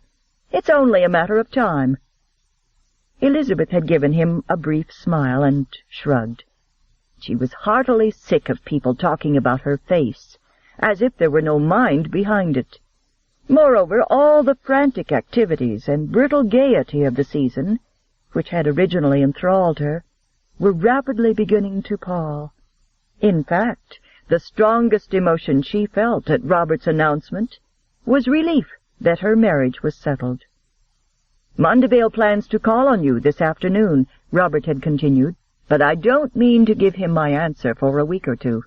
Waiting will only strengthen his resolve. And besides, you deserve another few days of freedom before you become an engaged woman." An engaged woman. Elizabeth felt an oddly queasy and distinctly uneasy feeling at the sound of that, though she realized she was being very foolish. "I'll confess I dreaded telling him that your dowry is only £5,000, but he didn't seem to care. Said as much. Said all he wanted was you. Told me he meant to shower you with rubies the size of your palm." "That's wonderful," Elizabeth said weakly, trying very hard to feel something more than relief and an inexplicable twinge of apprehension. "You're wonderful," he said, rumpling her hair. "You've pulled Father, me, and Havenhurst out of the briars." At 3 o'clock, Viscount Mondeville arrived. Elizabeth met with him in the yellow salon. He walked in, glanced around the room, then took her hands in his and smiled warmly into her eyes. "The answer is yes, isn't it?" he said. But it was more a statement than a question. "You've already spoken to my brother?" Elizabeth said in surprise. "No, I haven't." "Then how do you know the answer is yes?" she asked, smiling and mystified. "Because," he said, "the ever-present, eagle-eyed Miss Lucinda Throckmorton-Jones is absent from your side for the first time in a month." He pressed a brief kiss to her forehead, which caught her off guard, and she blushed. "Do you have any idea how beautiful you are?" he asked. Elizabeth had a vague idea, since everyone was always telling her, and she suppressed a worried impulse to reply, "Do you have any idea how intelligent I am?" It wasn't that she was an intellectual by any stretch of the imagination, but she did like to read and think and even debate issues, and she wasn't at all certain he would like that in her. He never expressed an opinion on anything except the most trivial generalities, and he never asked for hers. "You're enchanting," he whispered, and Elizabeth wondered, very seriously, why he thought that. He didn't know how much she loved to fish, or to laugh, or that she could shoot a pistol so well she was almost a marksman. He didn't know she'd once had chariot races across the yard at Havenhurst, or that flowers seemed to bloom especially well for her. She didn't even know if he'd like to hear all the wonderful tales of Havenhurst and its colorful former inhabitants. He knew so little of her. She knew even less about him. She wished she could ask Lucinda's advice, but Lucinda was ill with a high fever, raw throat and bad digestion that had kept her in her chamber since the day before. Elizabeth was still a little worried about all those things late the next afternoon when she left to attend the weekend party that would put her in the way of Ian Thornton and change her life. The party took place at the lovely country house belonging to Valerie's older sister, Lady Charisse Dumont. By the time Elizabeth arrived, the grounds of the estate were already filled with guests who were flirting and laughing and drinking liberal quantities of the champagne that gurgled forth from crystal fountains in the garden. By London standards, the gathering at this party was small. No more than 150 guests were present, and only 25 of them, including Elizabeth and her 3 friends, were actually staying the full weekend. If she hadn't been so sheltered and so naive, she'd have recognized the fast set when she saw it that evening. She'd have realized at a glance that the guests at this party were much older, more experienced, and far more freewheeling than any she'd ever been around. And she'd have left. Now, as Elizabeth sat in the salon at Havenhurst, reflecting on her disastrous folly that weekend, she marveled at her gullibility and naivete. Leaning her head back against the sofa, she closed her eyes, swallowing against the painful lump of humiliation that swelled in her throat. Why, she wondered despairingly, did happy memories fade and blur until one could scarcely recall them at all, while horrible memories seemed to retain their blinding clarity and painful sharpness? Even now she could remember that night. Hear it. Smell it. Flowers had been blooming riotously in the formal gardens when she walked outside, looking for her friends. Roses. Everywhere there had been the intoxicating fragrance of roses. In the ballroom, the orchestra was tuning up, and suddenly the opening strains of a lovely waltz drifted into the garden, filling it with music. Twilight was descending, and servants moved about the terraced garden paths, lighting gay torches. Not all the paths would be lit, of course. Those below the terraced steps would be left in convenient darkness for couples who later wished for intimacy in the hedge maze or the greenhouse. But Elizabeth hadn't realized that until later. It had taken her nearly a half-hour to find her friends, because they had gathered for a gay gossip at the far end of the garden, where they were partially concealed from view by a high, clipped hedge. As she neared the girls, she realized they weren't standing by the hedge. They were peeking through it, chattering excitedly about someone they were watching, someone who seemed to be sending them into raptures of excitement and speculation. "Now that," Valerie giggled, peering through the hedge, "is what my sister calls manly allure." In brief, reverent silence, all 3 of the girls studied this paragon of masculinity who had earned such high praise from Valerie's gorgeous and very discerning sister, Charisse. Elizabeth had just noticed a grass stain on her lavender slipper, and was unhappily contemplating the exorbitant cost of a new pair, while wondering if it was possible to buy only 1 shoe. "I still can't believe it's him," Valerie whispered. "Charisse said he might be here, but I wouldn't credit it. Won't everyone simply die when we return to London and tell them we've seen him?" Valerie added. Then she noticed Elizabeth and beckoned her to the hedge. "Look, Elizabeth, isn't he divine in a sort of mysterious, wicked way?" Instead of peering through the hedge, Elizabeth glanced around the end of it, scanning the garden, which was filled with gorgeously garbed men and women who were laughing and chatting as they moved languidly toward the ballroom where dancing would take place, followed by a late supper. Her gaze drifted idly over the men in pastel satin breeches and colorful waistcoats and jackets, which made them resemble bright peacocks and flashy macaws. "Who am I supposed to see?" "Mr. Ian Thornton, silly." "No, wait, you can't see him now. He moved away from the torches." "Who is Ian Thornton?" "That's just it. Nobody knows. Not really." In the tone of one imparting delicious and startling news, she added, "Some say he's the grandson of the Duke of Stanhope." Like all young debutantes, Elizabeth had been required to study Debrett's Peerage, a book the Ton revered with almost as much fervor as a devout Presbyterian felt for his Bible. "The Duke of Stanhope is an old man," she remarked after thoughtful consideration, "and he has no heir. Yes, everyone knows that. But it's said Ian Thornton is his—" Valerie's voice dropped to a whisper, "illegitimate grandson." "You see," Penelope contributed, authoritatively, "the Duke of Stanhope did have a son, but he disowned him years ago. My mamma told me all about it. It was quite a scandal." At the word scandal, they all turned inquisitively, and she continued, "The old Duke's son married the daughter of a Scottish peasant, who was part Irish to boot. She was a perfectly dreadful person of no consequence whatsoever. So this could be his grandson. People think that's who he is simply because of his surname," Georgina provided with typical practicality. "Yet it's a common enough name."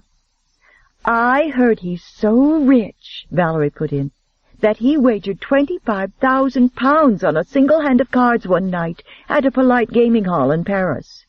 "Oh, for heaven's sake," said Georgina with derision. "He didn't do that because he's rich. He did it because he's a gambler. My brother knows him, and he said Ian Thornton is a common gambler, a person without background, breeding, connections, or wealth." "I've heard that, too," Valerie admitted, peering through the hedge again. "Look!" she broke off. "You can see him now. Lady Mary Waterley is practically throwing herself at him." The girls leaned so far forward they almost fell into the shrubbery. "I know I'd melt if he looked at me." "I'm sure you would not," Elizabeth said with a wry smile, because she felt she ought to contribute something to the conversation. "You haven't seen him yet." Elizabeth didn't need to look at him. She knew exactly the sort of handsome young men who made all her friends swoon. Blonde, blue-eyed Corinthians between 21 and 24. "I suppose Elizabeth has too many wealthy beaux of her own to care about a mere mister, no matter how handsome or intriguing he might be," Valerie said, when Elizabeth remained politely aloof. And it seemed to Elizabeth the compliment was coated with a layer of envy and malice. The suspicion was so unpleasant that she quickly rejected it. She'd done nothing to Valerie, or to anyone, to deserve animosity. Not once since she'd come to London had she uttered an unkind word against anyone. In fact, she never took part in gossip that turned malicious, or repeated a word of it to anyone else. Even now she was extremely uneasy with some of the things they were saying about the man they were watching. It seemed to Elizabeth that a person had a right to dignity regardless of his rank or lack thereof.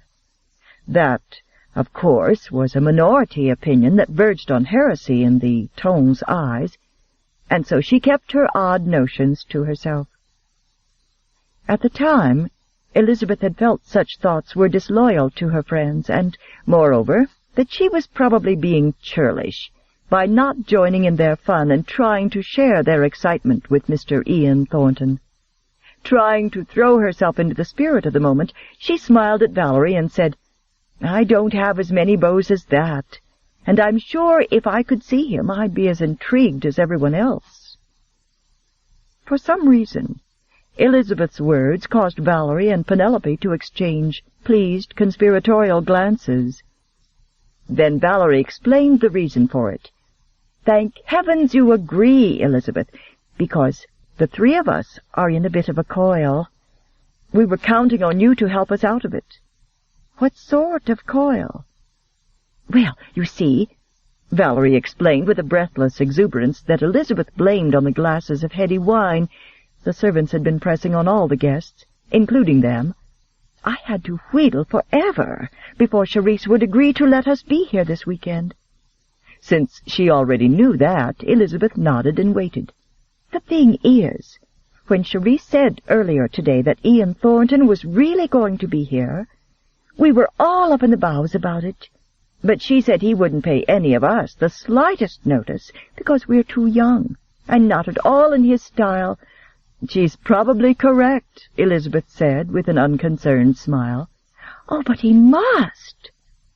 Glancing at the other girls, as if for reinforcement, Valerie finished eagerly.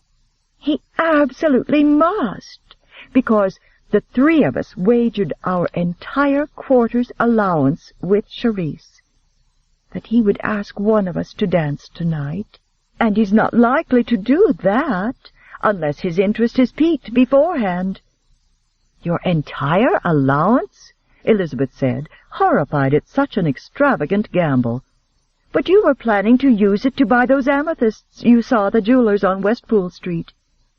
And I intended to use mine, Penelope added as she turned to peer through the hedge again, to buy that marvelous little mare Papa has refused me. I could probably withdraw from the wager, Georgina put in, looking acutely uneasy about more than the money. I don't think, she started, but Penelope burst out eagerly. He's starting across the garden in this direction, and he's alone. There'll never be a better opportunity to try to attract his notice than right now, if he doesn't change direction. Suddenly, the outrageous wager did seem like forbidden fun, and Elizabeth chuckled. In that case, I nominate Valerie for the task of piquing his interest, since it was her idea, and she particularly admires him. We nominate you, Valerie said in a giddy, determined voice. Me? Why should it be me? Because you're the one who's already received 14 offers, so it's perfectly obvious you're the most likely to succeed. Besides, she added when Elizabeth balked, Viscount Mondeville cannot help but be impressed when he hears that Ian Thornton, a mysterious older man at whom Mary Jane Morrison flung herself last year to no avail, asked you to dance and paid you particular attention. As soon as Mondeville hears about it, he'll come up to scratch in a trice. In accordance with the dictates of polite society, Elizabeth had never allowed herself to show the slightest partiality for the Viscount, and she was startled to learn that her friends had guessed her secret feelings. Of course, they couldn't know that the handsome young man had already made his offer, and was about to be accepted. "Make up your mind, quickly, he's nearly here," Penelope implored amid a chorus of nervous giggles from Georgina. "Well, will you do it?" Valerie demanded urgently, as the other two girls began backing away and turning toward the house. Elizabeth took her first swallow of the wine she'd been given as soon as she stepped from the house into the garden. She hesitated. "Very well, I suppose so," she said, flashing a smile at her friend. "Excellent! Don't forget, he has to dance with you tonight, or we'll lose our allowances." Laughing, she gave Elizabeth a light, encouraging shove, then turned on her satin-shod heels and fled after their laughing friends. The clipped hedge the girls had been peering around and through blocked Elizabeth from view as she hastily walked down 2 wide brick steps onto the grass, and glanced around, trying to decide whether to stand where she was, or be seated upon the little white stone bench to her left. She darted to the bench and sat down just as booted heels struck the steps once, twice, and there he was. Oblivious to her presence for the moment, Ian Thornton walked forward another pace, then stopped near a lighted torch and withdrew a thin cheroot from his jacket pocket. Elizabeth watched him, suffused with trepidation and an unfamiliar tingling excitement that was due as much to his appearance as to her secret assignment. He was nothing like she'd expected him to be. Besides being older than she'd imagined, she guessed him to be at least 27. He was startlingly tall, more than 6 feet, with powerful shoulders and long, muscular legs. His thick hair was not blonde, but a rich brown-black that looked as if it had a tendency to curl. Instead of wearing the customary bright satin coat and white breeches that the other men wore, He was clad in raven black from head to foot, with the exception of his snowy shirt and neckcloth, which were so white they seemed to gleam against the stark black of his jacket and waistcoat. Elizabeth had the uneasy thought that Ian Thornton was like a large, predatory hawk in the midst of a gathering of tame, colorful peacocks. As she studied him, he lit the cheroot, bending his dark head and cupping his hands over the flame. White cuffs peeped from beneath his black jacket, and in the bright orange glow of the flame she saw that his hands and face were deeply tanned. Elizabeth expelled the breath she hadn't realized she'd been holding, and the tiny sound made him glance up sharply. His eyes narrowed in surprise or displeasure, Elizabeth wasn't certain. Caught in the act of lurking in the shadows and staring at him, Elizabeth blurted the first idiotic thing that came to mind. "I've never seen a man smoke a cigar before. They always retire to another room."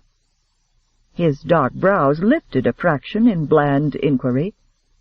"Do you mind?" he asked, as he finished lighting the cigar. Two things hit Elizabeth at once. His piercing eyes were the strange color of gleaming amber, while his voice was richly textured and deep. The combination sent a peculiar warmth up her spine. "Mind?" she repeated stupidly. "The cigar," he said. "Oh, no, I don't," she hastily assured him. But she had the oddest impression that he had come here seeking privacy and to enjoy a cigar, and that if she had said yes, she did mind, he would have turned around abruptly and left, rather than extinguish his cigar so that he could remain in her presence. 50 yards away, at the far end of the long, narrow, grassy ledge on which they stood, girlish laughter sounded, and Elizabeth turned involuntarily, catching a glimpse in the torchlight of Valerie's pink gown and Georgina's yellow one, before they darted around the hedge and were blocked from sight. A flush stained her cheeks at the embarrassing way her friends were acting, and when she turned back she found her companion studying her, his hands shoved into his pockets, the cigar clamped between teeth as white as his shirt. With an imperceptible inclination of his head, he indicated the place the girls had been. "Friends of yours?" he asked, and Elizabeth had the horrible, guilty feeling that he somehow knew the whole thing had been plotted in advance.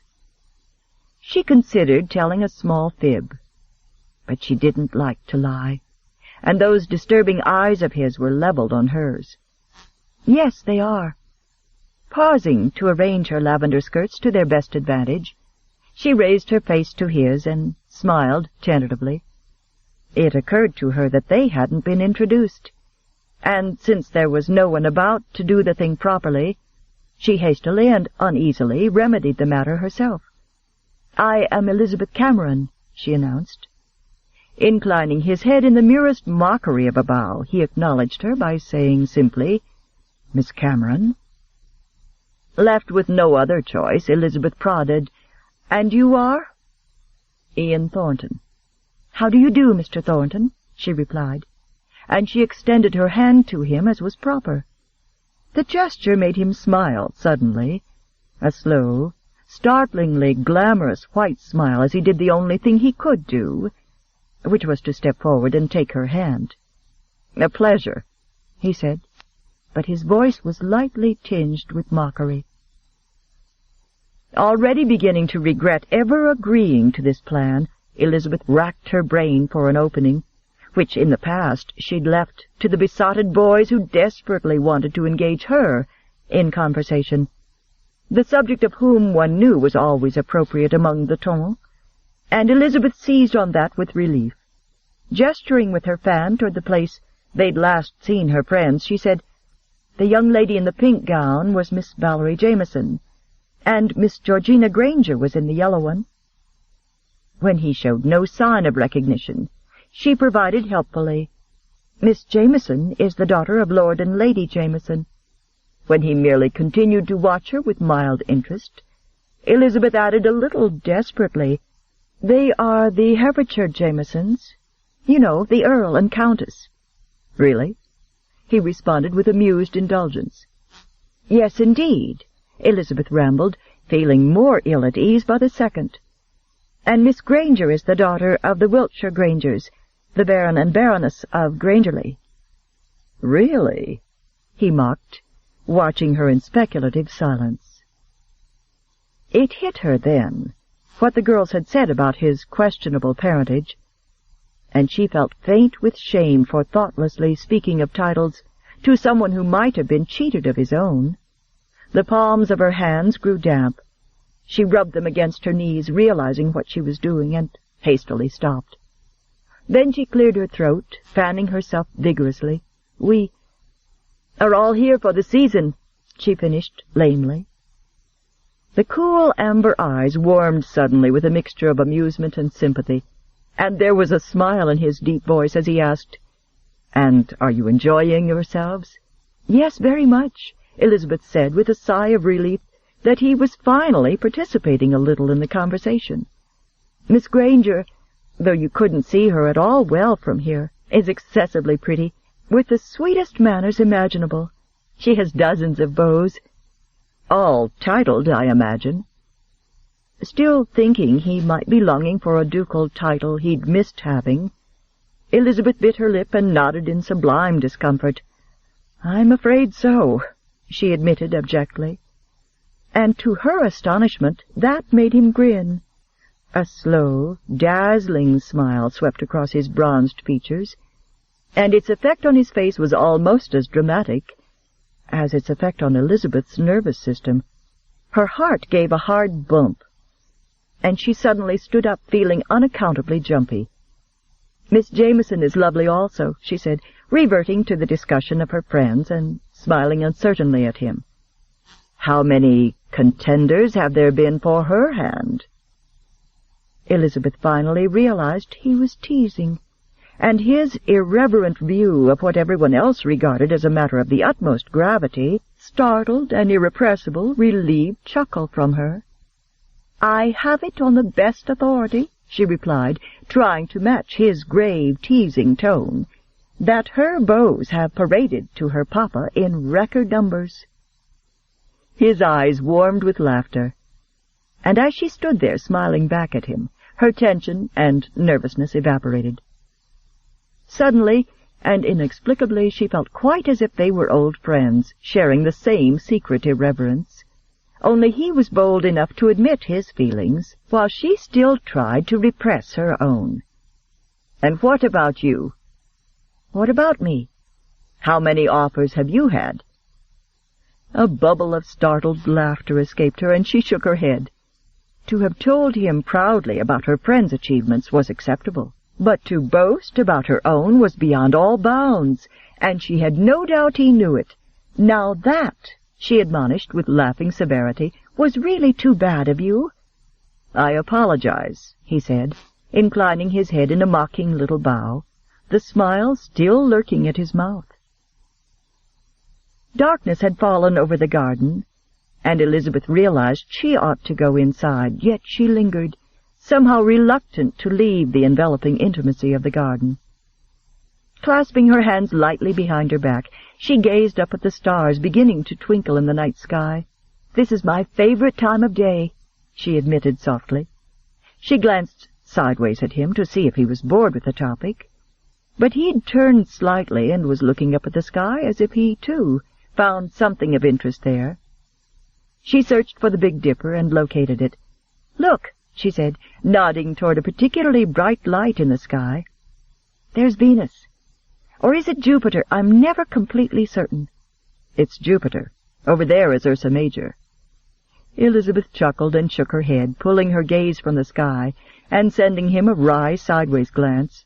"It may look like the Great Bear to you and everyone else, but to me all the constellations just look like a big bunch of scattered stars.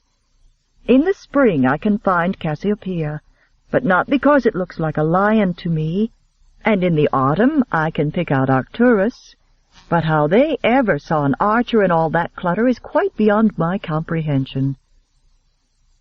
"Do you suppose there are people up there anywhere?" He turned his head, regarding her with fascinated amusement. "What do you think?" "I think there are." In fact, I think it's rather arrogant to assume that out of all those thousands of stars and planets up there, we are the only ones who exist. It seems as arrogant as the old belief that the Earth is the center of the entire universe and everything revolves around us. Although people didn't exactly thank Galileo for disproving it, did they? Imagine being hauled before the Inquisition and forced to renounce what you absolutely knew and could prove was right. "When did debutantes start studying astronomy?" he asked, as Elizabeth stepped over to the bench to retrieve her wine-glass. "I've had years and years to read," she admitted ingenuously. Unaware of the searching intensity of his gaze, she picked up her wine-glass and turned back to him. "I really must go inside now and change for the evening." He nodded in silence, and Elizabeth started to walk forward and step past him. Then she changed her mind and hesitated, remembering her friend's wagers and how much they were counting on her. "I have a rather odd request, a favor to ask of you," she said slowly, praying that he felt, as she did, that they'd enjoyed a very brief and very pleasant sort of friendship out there. Smiling uncertainly into his inscrutable eyes, she said, "Could you possibly, for reasons I can't explain—" She trailed off, suddenly and acutely embarrassed. "What is the favor?" Elizabeth expelled her breath in a rush. "Could you possibly ask me to dance this evening?" He looked neither shocked nor flattered by her bold request, and she watched his firmly molded lips form his answer. "No." Elizabeth was mortified and shocked by his refusal, but she was even more stunned by the unmistakable regret she'd heard in his voice and glimpsed on his face. For a long moment she searched his shuttered features, and then the sound of laughing voices from somewhere nearby broke the spell. Trying to retreat from a predicament into which she should never have put herself in the first place, Elizabeth picked up her skirts, intending to leave. Making a conscious effort to keep all emotion from her voice, she said with calm dignity, "Good evening, Mr. Thornton." He flipped the cheroot away and nodded. "Good evening, Miss Cameron." And then he left. The rest of her friends had gone upstairs to change their gowns for the evening's dancing. But the moment Elizabeth entered the rooms set aside for them, the conversation and laughter stopped abruptly, leaving Elizabeth with a fleeting, uneasy feeling that they had been laughing and talking about her. "Well," Penelope asked, with an expectant laugh, "don't keep us in suspense. Did you make an impression?" The uneasy sensation of being the brunt of some secret joke left Elizabeth as she looked about at their smiling, open faces. Only Valerie looked a little cool and aloof. "I made an impression, to be sure," Elizabeth said with an embarrassed smile, "but was not a particularly favorable one." "He remained by your side for ever so long," another girl prodded her. "We were watching from the far end of the garden. What did you talk about?" Elizabeth felt a warmth creep through her veins and steal up her cheeks, as she remembered his handsome, tanned face, and the way his smile had glinted and softened his features as he looked at her. "I don't actually remember what we spoke of." That much was true. All she could remember was the odd way her knees had shaken, and her heart had beaten when he looked at her. "Well, what was he like?" "Handsome," Elizabeth said a little dreamily before she could catch herself. "Charming. He has a beautiful voice." "And no doubt," Valerie said with a thread of sarcasm, "he's even now trying to discover your brother's whereabouts, so that he can dash over there and apply for your hand." That notion was so absurd that Elizabeth would have burst out laughing if she weren't so embarrassed, and oddly let down by the way he'd left her in the garden. "My brother's evening is safe from any interruption in that quarter, I can promise you. In fact," she added with a rueful smile, "I fear you've all lost your quarterly allowances as well, for there isn't the slightest chance he'll ask me to dance." With an apologetic wave, she left to change her gown for the ball that was already underway on the 3rd floor. Once Elizabeth had gained the privacy of her bedchamber, however, the breezy smile she'd worn in front of the other girls faded to an expression of thoughtful bewilderment. Wandering over to the bed, she sat down, idly tracing the golden threads of the rose brocade coverlet with the tip of her finger, trying to understand the feelings she'd experienced in the presence of Ian Thornton.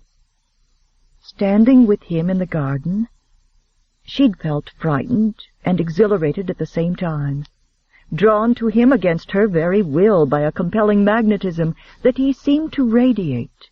Out there, she'd felt almost driven to win his approval, alarmed when she'd failed, joyous when she'd succeeded. Even now, just the memory of the way he smiled, of the intimacy of his heavy-lidded gaze, made her feel hot and cold all over. Music drifted from the ballroom on another floor, and Elizabeth finally shook herself from her reverie and rang for Berta to help her dress. "What do you think?" she asked Berta, a half-hour later, as she pirouetted before the mirror for the inspection of her nursemaid-turned-lady's maid. Berta twisted her plump hands as she stood back, nervously surveying her glowing young mistress's more sophisticated appearance, unable to suppress her affectionate smile. Elizabeth's hair had been caught up into an elegant chignon at the crown, with soft tendrils framing her face, and her mother's sapphire and diamond eardrops sparkled at her ears. Unlike Elizabeth's other gowns, which were nearly all pastel and high-waisted, this one was a sapphire blue, by far the most unusual and alluring of them all. Panels of blue silk drifted from a flattened bow upon her left shoulder, and fell straight to the floor, leaving her other shoulder bare. Despite the fact that the gown was little more than a straight tube of silk, it flattered her figure, emphasizing her breasts and hinting at the narrow waist beneath. "I think," Berta said finally, "it's a wonder Mrs. Porter ordered such a gown for you. It's not a bit like your others." Elizabeth tossed her a jaunty conspiratorial smile as she pulled on the sapphire gloves that encased her arms to above the elbows. "It's the only one Mrs. Porter didn't choose," she admitted, "and Lucinda hasn't seen it either. I don't doubt it." Elizabeth turned back to the mirror, frowning as she surveyed her appearance. "The other girls are barely 17, but I'll be 18 in a few months. Besides," she explained, picking up her mother's sapphire and diamond bracelet and fastening it over the glove on her left wrist, "as I tried to tell Mrs. Porter, it's a great waste to spend so much for gowns that won't be at all suitable for me next year or the year after. I'll be able to wear this one even when I'm 20. Berta rolled her eyes and shook her head, setting the streamers on her cap bobbing. "I doubt your Viscount Mondavale will want you wearing the same gown more'n twice, let alone until you wear it out," she said, as she bent over to straighten the hem on the blue gown. Chapter 5. Berta's reminder that she was virtually betrothed had a distinctly sobering effect on Elizabeth, and the mood stayed with her as she walked toward the flight of steps leading down to the ballroom. The prospect of confronting Mr. Ian Thornton no longer made her pulse race, and she refused to regret his refusal to dance with her or even to think of him. With natural grace, she started down to the ballroom, where couples were dancing, but most seemed to be clustered about in groups, talking and laughing. A few steps from the bottom, she paused momentarily to scan the guests, wondering where her friends had gathered. She saw them only a few yards away, and when Penelope lifted her hand in a beckoning wave, Elizabeth nodded and smiled. The smile still on her lips, she started to look away, then froze, as her gaze locked with a pair of startled, amber eyes. Standing with a group of men near the foot of the staircase, Ian Thornton was staring at her, his wine-glass arrested halfway to his lips. His bold gaze swept from the top of her shining blonde hair over her breasts and hips, right down to her blue satin slippers. Then it lifted abruptly to her face, and there was a smile of frank admiration gleaming in his eyes. As if to confirm it, he cocked an eyebrow very slightly, and lifted his glass in the merest subtle gesture of a toast, before he drank his wine. Somehow Elizabeth managed to keep her expression serene as she continued gracefully down the stairs, but her treacherous pulse was racing double time, and her mind was in complete confusion. Had any other man looked at her or behaved to her the way Ian Thornton just had, she would have been indignant, amused, or both.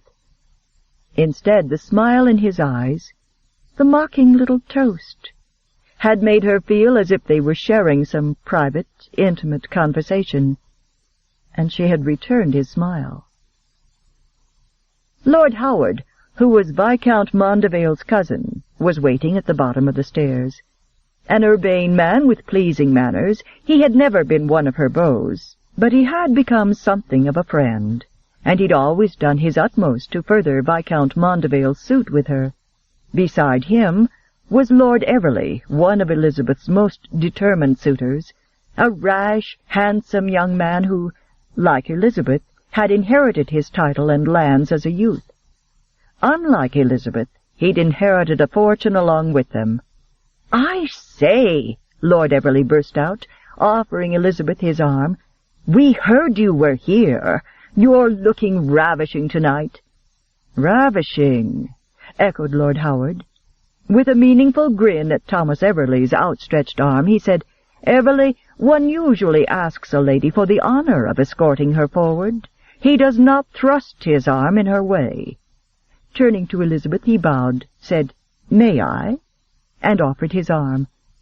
Elizabeth chuckled, and now that she was betrothed, she permitted herself to break a tiny rule of decorum. "Certainly, my lords," she replied, and she placed a gloved hand on each of their arms. "I hope you appreciate the lengths to which I'm going to prevent the two of you from coming to fisticuffs," she teased as they led her forward. "I look like an elderly lady, too weak to walk without someone on each side to hold her upright." The two gentlemen laughed, and so did Elizabeth. And that was the scene Ian Thornton witnessed as the trio strolled by the group he was with. Elizabeth managed to stop herself from so much as glancing his way until they were nearly past him, but then someone called out to Lord Howard, and he stopped momentarily to reply. Yielding to temptation, Elizabeth stole a split-second glance at the tall, broad-shouldered man in the midst of the group. His dark head was bent, and he appeared to be absorbed in listening to a laughing commentary from the only woman among them. If he was aware Elizabeth was standing there, he gave not the slightest indication of it. "I must say," Lord Howard told her a moment later, as he escorted her forward again, "I was a bit surprised to hear you were here." "Why is that?" Elizabeth asked, adamantly vowing not to think of Ian Thornton again.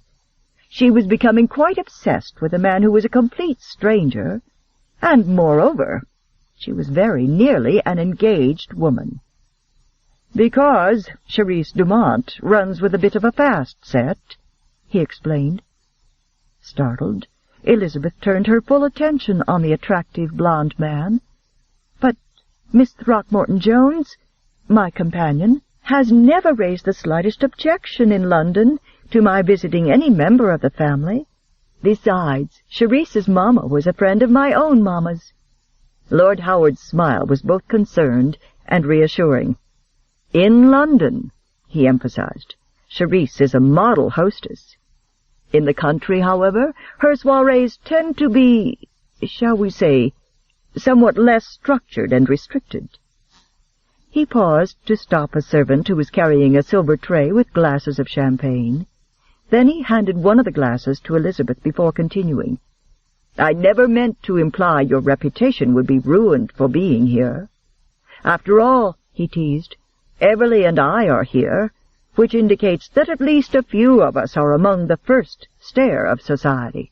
Unlike some of her other guests, Lord Everley put in contemptuously, tipping his head toward Ian Thornton, who wouldn't be admitted to a respectable drawing-room in all of London. Consumed with a mixture of curiosity and alarm, Elizabeth couldn't stop herself from asking, "Are you referring to Mr. Thornton?" "None other." She took a sip of her champagne, using that as an excuse to study the tall, tanned man who'd occupied too many of her thoughts since the moment she'd first spoken to him. To Elizabeth he looked every inch the elegant, understated gentleman. His dark claret jacket and trousers set off his broad shoulders and emphasized his long, muscular legs with a perfection that bespoke the finest London tailoring. His snowy white neckcloth was tied to perfection, and his dark hair was perfectly groomed. Even in his relaxed pose, his tall body gave off the muscular power of a discus thrower, while his tanned features were stamped with the cool arrogance of nobility. Is he as bad as that?" she asked, tearing her gaze from his chiseled profile. She was caught up in her private impressions of his elegance, so it took a moment for Lord Everley's scathing answer to register on Elizabeth's brain. "He's worse. The man's a common gambler, a pirate, a blackguard, and worse."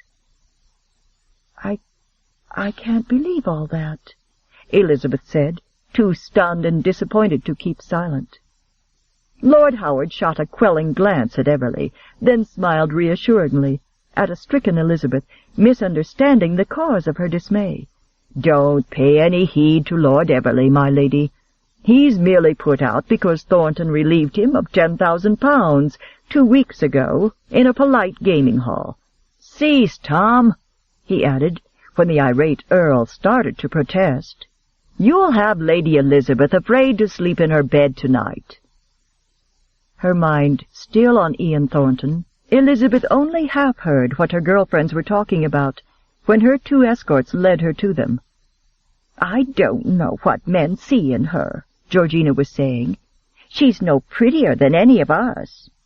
"Have you ever noticed," Penelope put in philosophically, "what sheep men are? Where one goes, they all follow."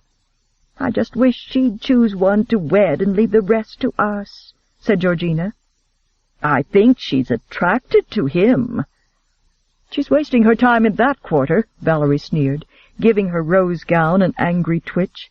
"As I told you earlier, Charisse assured me he has no interest in innocent young things." "Still," she said with an exasperated sigh, "it would be delightful if she did develop a tendre for him. A dance or 2 together, a few longing looks, and we'd be rid of her completely, as soon as the gossip reached her adoring beaux." "Good heavens, Elizabeth!" she exclaimed, finally noticing Elizabeth, who was standing beside and slightly behind her. "We thought you were dancing with Lord Howard." "An excellent idea," Lord Howard seconded.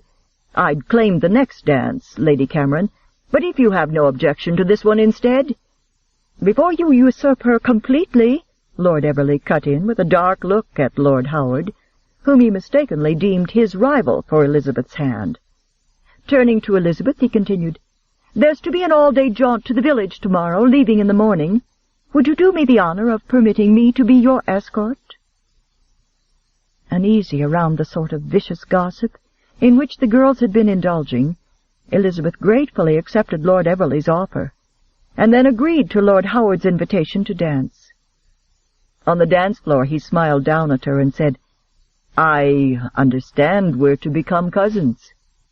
Seeing her surprised reaction to his premature remark, he explained, "Mondeville confided in me that you're about to make him the happiest of men, assuming your brother doesn't decide there's a non-existent skeleton in his closet." Since Robert had specifically said he wished Viscount Mondeville to be kept waiting, Elizabeth said the only thing she could say, "The decision is in my brother's hands." "Which is where it should be," he said approvingly.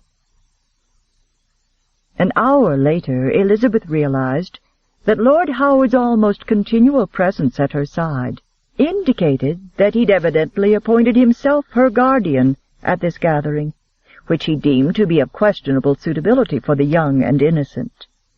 She also realized, as he left to get her a glass of punch, that the male population of the ballroom, as well as some of the female, was dwindling by the moment, as guests disappeared into the adjoining card-room. Normally the card-room was an exclusively male province at balls, a place provided by hostesses for those men, usually married or of advancing years, who were forced to attend a ball, but who adamantly refused to spend an entire evening engaged in frivolous social discourse. Ian Thornton, she knew, had gone in there early in the evening and remained, and now even her girlfriends were looking longingly in that direction. "Is something special happening in the card-room?" she asked Lord Howard, when he returned with her punch and began guiding her over to her friends. He nodded with a sardonic smile. "Thornton is losing heavily, and has been most of the night. Very unusual for him." Penelope and the others heard his comment with avidly curious, even eager expressions. "Lord Tilbury told us that he thinks everything Mr. Thornton owns is lying on the table, either in chips or promissory notes," she said. Elizabeth's stomach gave a sickening lurch. He's wagering everything?" she asked her self-appointed protector. "On a turn of the cards? Why would he do such a thing?" "For the thrill, I imagine. Gamblers often do just that." Elizabeth could not imagine why her father, her brother, or other men seemed to enjoy risking large sums of money on anything as meaningless as a game of chance. But she had no opportunity to comment because Penelope was gesturing to Georgina, Valerie, and even Elizabeth, and saying with a pretty smile, "We would all very much like to go and watch, Lord Howard, and if you would accompany us, there's no reason why we shouldn't. It's so very exciting, and half the people here are already in there." Lord Howard wasn't immune to the three pretty faces watching him with such hope. But he hesitated anyway, glancing uncertainly at Elizabeth, as his guardianship came into conflict with his personal desire to see the proceedings firsthand. "It's not the least inappropriate," Valerie urged, "since there are other ladies in there." "Very well," he acceded with a helpless grin. With Elizabeth on his arm, he escorted the bevy of girls forward through the open doorway and into the hallowed male confines of the card-room. Suppressing the urge to cry out that she did not want to watch Ian Thornton be beggared, Elizabeth forced herself to keep her expression blank as she looked around at the groups of people clustered about the largest of the oaken tables, obscuring the view of the players seated around it. Dark paneling on the walls and burgundy carpet on the floor made the room seem very dim in comparison to the ballroom. A pair of beautifully carved billiard tables with large chandeliers hanging above them occupied the front of the large room, and 8 other tables were scattered about. Although those tables were unoccupied for the moment, cards had been left on them, carefully turned face down, and piles of chips remained in the center of each. Elizabeth assumed the players at those tables had left their own card games and were now part of the spectators clustered around the large table where all the excitement was being generated. Just as she thought it, one of the spectators at the big table announced it was time to return to their own game, and 4 men backed away. Lord Howard neatly guided his ladies into the spot the men had just vacated, and Elizabeth found herself in the last place she wanted to be, standing almost at Ian Thornton's elbow, with a perfect, unobscured view of what was purportedly the scene of his financial massacre. 4 other men were seated at the round table along with him, including Lord Everley, whose young face was flushed with triumph. Besides being the youngest man there, Lord Everley was the only one whose expression and posture clearly betrayed his emotions. In complete contrast to Lord Everley, Ian Thornton was lounging indifferently in his chair, his expression bland, his long legs stretched out beneath the table, his claret jacket open at the front. The other 3 men appeared to be concentrating on the cards in their hands, their expressions unreadable. The Duke of Hammond, who was seated across from where Elizabeth stood, broke the silence. "I think you're bluffing, Thorne," he said with a brief smile. "Moreover, you've been on a losing streak all night. I'll raise you £500, he added, sliding 5 chips forward. 2 things hit Elizabeth at once. Evidently Ian's nickname was Thorne, and his Grace, the Duke of Hammond, a premier duke of the realm, had addressed him as if they were on friendly terms. The other men, however, continued to regard Ian coolly, as they in turn plucked 5 chips from their individual stacks and pushed them into the pile that had already accumulated in the center of the table. When it was Ian's turn, Elizabeth noticed, with a surge of alarm, that he had no stack of chips at all, but only 5 lonely white ones. Her heart sank as she watched him pluck all 5 chips up and flip them onto the pile in the center. Unknowingly she held her breath, wondering a little wildly why any sane human being would wager everything he had on anything as stupid as a game of chance. The last wager had been placed, and the Duke of Hammond showed his cards, a pair of aces. The other 2 men apparently had less than that because they withdrew. "I've got you beaten," Lord Everley said to the Duke with a triumphant grin, and he turned over 3 kings. Reaching forward, he started to pull the pile of chips toward him, but Ian's lazy drawl stopped him short. "I believe that's mine," he said, and he turned over his own cards, 3 nines and a pair of 4s. Without realizing it, Elizabeth expelled a lusty sigh of relief, and Ian's gaze abruptly snapped to her face, registering not only her presence for the first time, but her worried green eyes and wan smile as well. A brief impersonal smile touched the corner of his mouth before he glanced at the other men and said, lightly, "Perhaps the presence of such lovely ladies has changed my luck at last." He had said ladies, but Elizabeth felt, she knew, his words had been meant for her. Unfortunately, his prediction about his luck changing was wrong. For the next half-hour Elizabeth stood stock-still, watching with a sinking heart and unbearable tension as he lost most of the money he'd won when she first came to stand at the table. And during all that time he continued to lounge in his chair, his expression never betraying a single emotion. Elizabeth, however, could no longer endure watching him lose, and she waited for the last hand to end, so that she could leave without disturbing the players. As soon as it was over, the Duke of Hammond announced, "I think some refreshment would stand us in good stead." He nodded to a nearby servant, who promptly came to collect the empty glasses from the gentlemen's elbows, and replace them with filled ones, and Elizabeth turned quickly to Lord Howard. "Excuse me," she said in a tense, quiet voice, picking up her skirts to leave. Ian had not so much as glanced at her since he'd joked about his luck changing, and she'd assumed he'd forgotten her presence. But at her words he lifted his head and looked straight at her. "Afraid to stay? To the bitter end?" he asked lightly, and 3 of the men at the table, who'd already won most of his money, laughed heartily, but without warmth. Elizabeth hesitated, thinking she must be going quite mad, because she honestly sensed that he wanted her to stay. Uncertain whether she was merely imagining his feelings, she smiled bravely at him. "I was merely going for some wine, sir," she prevaricated. "I have every faith you'll—" She groped for the right term. "You'll come about," she declared, recalling Robert's occasional gambling cant. A servant heard her and rushed forward to hand her a glass of wine, and Elizabeth remained standing at Ian Thornton's elbow. Their hostess swept into the card-room at that moment and bent a reproving look on all the occupants of the card table. Then she turned to Ian, smiling gorgeously at him despite the severity of her words.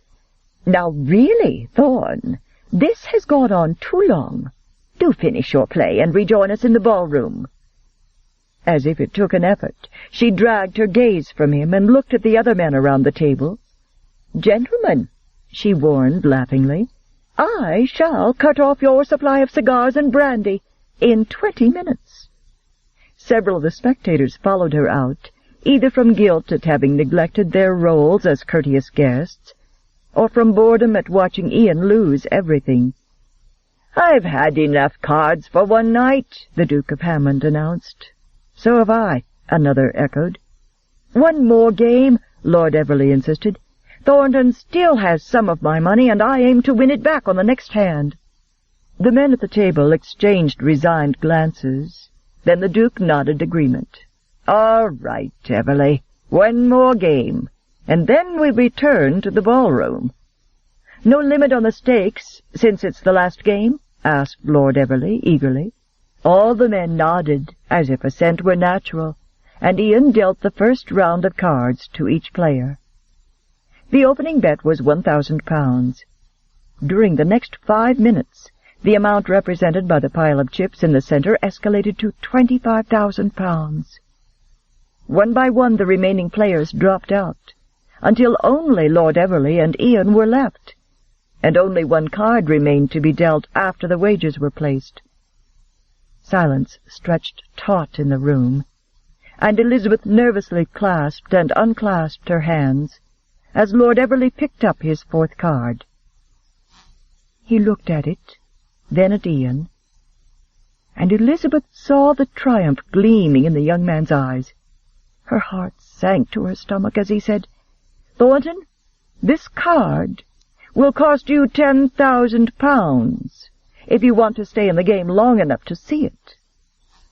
Elizabeth felt a strong urge to throttle the wealthy young lord, and an equally strong urge to kick Ian Thornton in his shin, which was within reach of her toe beneath the table, when he took the bet and raised it by £5,000. She could not believe Ian's lack of perception. Even she could tell from Everley's face that he had an unbeatable hand. Unable to endure it another moment, she glanced at the spectators gathered around the table who were watching Everley to see if he took the bet. Then she picked up her skirts to leave. Her slight movement seemed to pull Ian's attention from his opponent, and for the 3rd time that night he looked up at her, and for the 2nd time his gaze checked her. As Elizabeth looked at him in taut misery, he very slightly, almost imperceptibly, turned his cards so she could see them. He was holding 4 tens. Relief soared through her, followed instantly by terror that her face would betray her emotions. Turning swiftly, she almost knocked poor Lord Howard over in her haste to leave the immediate area of the table. "I need a moment of air," she told him, and he was so engrossed in waiting to see if Everley would match Ian's bet that he nodded and let her move away without protest. Elizabeth realized that in showing her his hand to relieve her fear, Ian had taken the risk that she would do or say something foolish that would give him away, and she couldn't think why he would have done that for her, except that, as she'd stood beside him, she'd known somehow that he was as aware of her presence as she was of his, and that he rather liked having her stand at his side. Now that she'd made good her escape, however, Elizabeth couldn't decide how to cover her hasty retreat and still remain in the card-room. So she wandered over to a painting depicting a hunting scene and studied it with feigned fascination. "It's your bet, Everley," she heard Ian prod. Lord Everley's answer made Elizabeth tremble. £25,000, he drawled.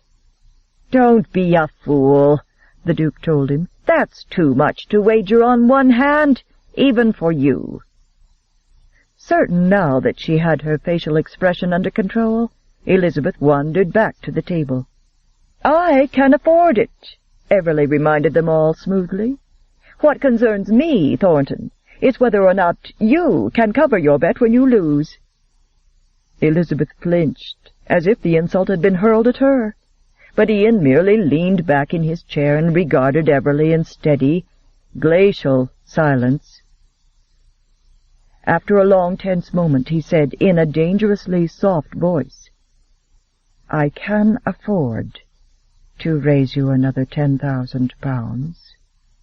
"You don't have another £10,000 to your cursed name," Everly spat. "And I'm not putting up my money against a worthless chit signed by you." "Enough!" snapped the Duke of Hammond. "You go too far, Everly. I'll vouch for his credit. Now take the bet or fold." Everly glowered furiously at Hammond, and then nodded at Ian with contempt. 10,000 more it is. Now let's see what you're holding." Wordlessly, Ian turned his hand palm up, and the cards spilled gracefully onto the table in a perfect fan of 4 tens. Everly exploded from his chair. "You miserable cheat! I saw you deal that last card from the bottom of the deck. I knew it, but I refused to believe my own eyes." A babble of conversation rumbled through the room at this unforgivable insult, but with the exception of the muscle that leaped in Ian's taut jaw, his expression didn't change. "Name your seconds, you bastard!" Everly hissed, leaning his balled fists on the table and glowering his rage at Ian. "Under the circumstances," Ian replied in a bored, icy drawl, "I believe I am the one with the right to decide if I want satisfaction." "Don't be an ass, Everly," someone hissed. "He'll drop you like a fly." Elizabeth scarcely heard that. All she knew was that there was going to be a duel when there shouldn't be. "This is all a terrible mistake," she burst out, and a roomful of annoyed, incredulous male faces turned toward her. "Mr. Thornton did not cheat," she explained quickly. "He was holding all 4 of those 10s before he drew the last card. I stole a look at them when I was about to leave a few minutes ago, and I saw them in his hand." To her surprise, no one showed any sign of believing her, or of even caring what she said, including Lord Everly, who slapped his hand on the table and bit out, "Damn you! I've called you a cheat. Now I call you a for heaven's sake!" Elizabeth cried, cutting off the word coward, which she knew would force any man of honor into a duel. "Didn't any of you understand what I said?" she implored, rounding on the men standing about, thinking that since they were uninvolved, they would see reason more quickly than Lord Everly. "I just said Mr. Thornton was already holding all 4 10s, and—" Not one haughty male face showed a change in expression, and in a moment of crystal clarity Elizabeth saw what was happening, and realized why none of them would intercede. In a room full of lords and knights who were supremely conscious of their mutual superiority, Ian Thornton was outranked and outnumbered. He was the outsider.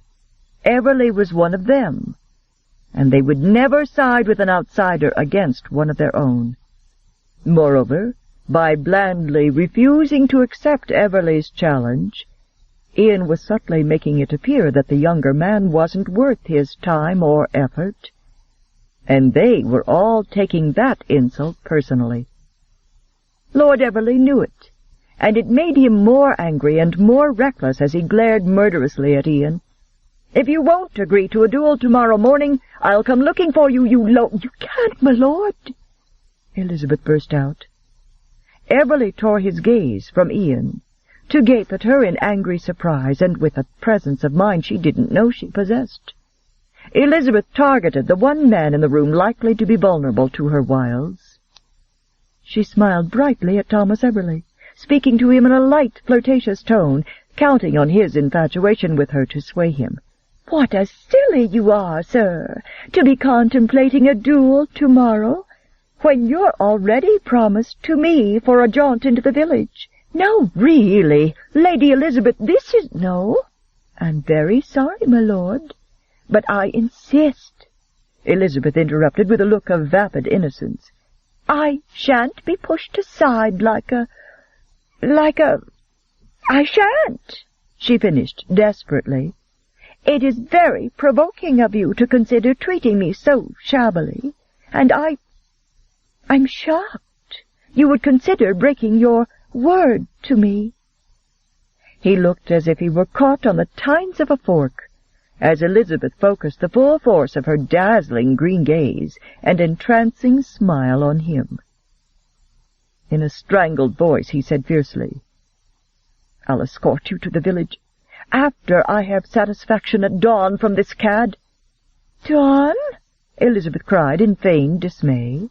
"You will be too weary to be cheerful company for me if you arise so early.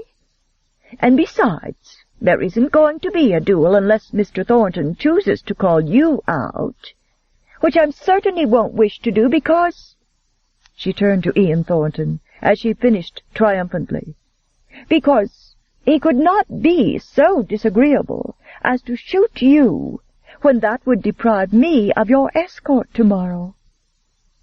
Without giving Ian an opportunity to argue, she turned to the other men in the room and exclaimed brightly, "There, now, it's all settled.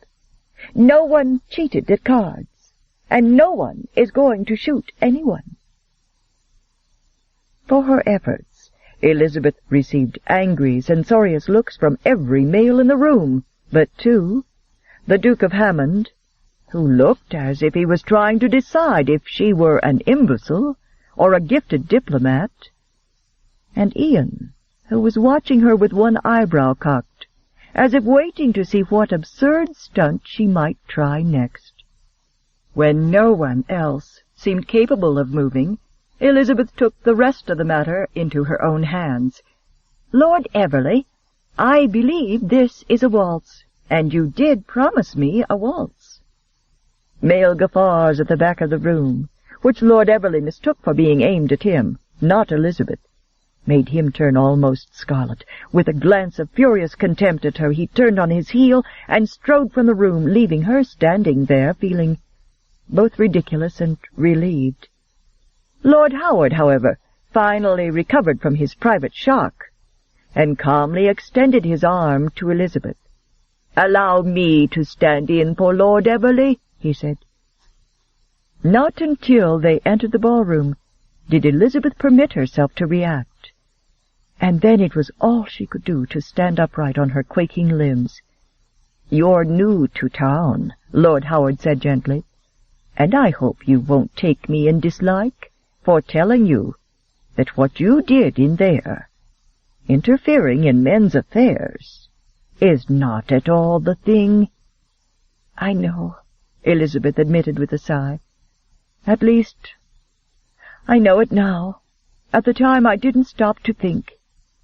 "My cousin," Lord Howard said gently, referring to Viscount Mondavale, "is of an understanding nature. I'll make certain he hears the truth from me before he hears what is bound to be exaggerated gossip from everyone else." When the dance ended, Elizabeth excused herself and went to the withdrawing room, hoping to have a minute alone. Unfortunately, it was already occupied by several women who were talking about the events in the card-room. She would have liked to retire to the safety of her bedchamber, skipping the late supper that would be served at midnight. But wisdom warned her that cowering would be the worst thing she could do. Left with no other choice, Elizabeth pinned a serene smile on her face and walked out on the terrace for a breath of air. Moonlight spilled down the terrace steps and into the lantern-lit garden, and after a moment's blissful peace Elizabeth sought more of it. She wandered forward, nodding politely to the few couples she passed. At the edge of the garden she stopped, and then turned to the right and stepped into the arbor. The voices died away, leaving only distant strains of soothing music. She had been standing there for several minutes, when a husky voice like rough velvet spoke behind her. "Dance with me, Elizabeth." Startled by Ian's silent arrival, Elizabeth whirled around and stared at him, her hand automatically at her throat. She'd thought he'd been angry with her in the card-room, but the expression on his face was both somber and tender. The lilting notes of the waltz floated around her, and he opened his arms. "Dance with me," he repeated, in that same husky voice. Feeling as if she were in a dream, Elizabeth walked into his arms, and felt his right arm slide around her waist, bringing her close against the solid strength of his body. His left hand closed around her fingers, engulfing them, and suddenly she was being whirled gently around in the arms of a man who danced to the waltz with the relaxed grace of one who has danced it 1,000 times. Beneath her gloved hand, his shoulder was thick and broad with hard muscle, not padding, and the arm encircling her waist like a band of steel was holding her much closer than was seemly. She should have felt threatened, overpowered, especially out in the starlit darkness, but she felt safe and protected instead. She was, however, beginning to feel a little awkward, and she decided some form of conversation was in order. "I thought you were angry with me for interfering," she said to his shoulder.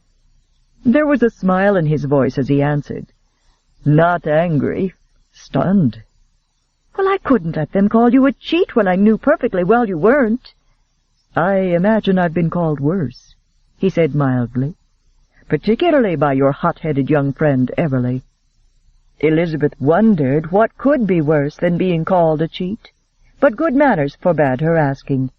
Lifting her head, she gazed apprehensively into his eyes and asked, "You don't mean to demand satisfaction from Lord Everly at a later date, do you?" "I hope," he teased, grinning, "that I'm not so ungrateful as to spoil all your handiwork in the card-room by doing such a thing. Besides, it would be very impolite of me to kill him when you'd just made it very clear he'd already engaged himself to escort you tomorrow." Elizabeth chuckled, her cheeks warm with embarrassment. "I know I sounded like the veriest pea-goose, but it was the only thing I could think of to say. My brother is hot-tempered too, you see. I discovered long ago that whenever he flies into the bows, if I tease or cajole him, he recovers his spirits much more quickly than if I try to reason with him." "I very much fear," Ian told her, "that you'll still be without Everly's escort tomorrow." "Because he'll be angry at me for interfering, do you mean?" "Because at this moment his beleaguered valet has probably been rudely awakened from his sleep and ordered to pack his lordship's bags. He won't want to stay here, Elizabeth, after what happened in the card-room. I'm afraid you humiliated him in your effort to save his life, and I compounded it by refusing to duel with him." Elizabeth's wide green eyes shadowed, and he added reassuringly, "Regardless of that, he's better off alive and humbled than dead and proud." That, Elizabeth thought to herself, was probably the difference between a gentleman born, like Lord Everly, and a gentleman made, like Ian Thornton. A true gentleman preferred death to disgrace, according to Robert at least, who was forever pointing out the distinguishing factors of his own class. "You disagree?" Too immersed in her own thoughts to think how her words would sound, she nodded and said, "Lord Everly is a gentleman and a noble. As such, he would probably prefer death to dishonor." "Lord Everly," he contradicted mildly, "is a reckless young fool to risk his life over a game of cards. Life is too precious for that. He'll thank me some day for refusing him." "It's a gentleman's code of honor," she repeated. "Dying over an argument isn't honor. It's a waste of a man's life. A man volunteers to die for a cause he believes in, or to protect others he cares about. Any other reason is nothing more than stupidity." "If I hadn't interfered, would you have accepted his challenge?" "No." "No? Do you mean," she uttered in surprise, "you'd have let him call you a cheat, and not lifted a finger to defend your honor or your good name?" "I don't think my honor was at stake, and even if it was, I fail to see how murdering a boy would redeem it. As far as my good name is concerned, it, too, has been questioned more than once. If so, why does the Duke of Hammond champion you in society, which he obviously has done tonight?" His gaze lost its softness, and his smile faded. "Does it matter?" Gazing up into those mesmerizing amber eyes, with his arms around her, Elizabeth couldn't think very clearly. She wasn't certain anything mattered at that moment except the sound of his deep, compelling voice. "I suppose not," she said shakily. "If it will reassure you that I'm not a coward, I suppose I could rearrange his face." Quietly he added, "The music has ended." And for the first time Elizabeth realized they were no longer waltzing, but were only swaying lightly together. With no other excuse to stand in his arms, Elizabeth tried to ignore her disappointment and step back. But just then the musicians began another melody, and their bodies began to move together in perfect time to the music. "Since I've already deprived you of your escort for the outing to the village tomorrow," he said after a minute, "would you consider an alternative?" Her heart soared, because she thought he was going to offer to escort her himself. Again he read her thoughts, but his words were dampening. "I cannot escort you there," he said flatly. Her smile faded. "Why not?" "Don't be a henwit. Being seen in my company is hardly the sort of thing to enhance a debutante's reputation." Her mind whirled, trying to tally some sort of balance sheet that would disprove his claim. After all, he was a favorite of the Duke of Hammond's. But while the Duke was considered a great matrimonial prize, his reputation as a libertine and rake made mammas fear him as much as they coveted him as a son-in-law. On the other hand, Charisse Dumont was considered perfectly respectable by the temps, and so this country gathering was above reproach. Except it wasn't, according to Lord Howard. "Is that why you refused to dance with me when I asked you to earlier?" "That was part of the reason." "What was the rest of it?" she asked, curiously. His chuckle was grim. "Call it a well-developed instinct for self-preservation." "What?" "Your eyes are more lethal than dueling pistols, my sweet," he said wryly. "They could make a saint forget his goal." Elizabeth had heard many flowery praises sung to her beauty, and she endured them with polite disinterest. But Ian's blunt, almost reluctant flattery made her chuckle. Later she would realize that at this moment she had made her greatest mistake of all. She had been lulled into regarding him as an equal, a gently bred person whom she could trust, even relax with.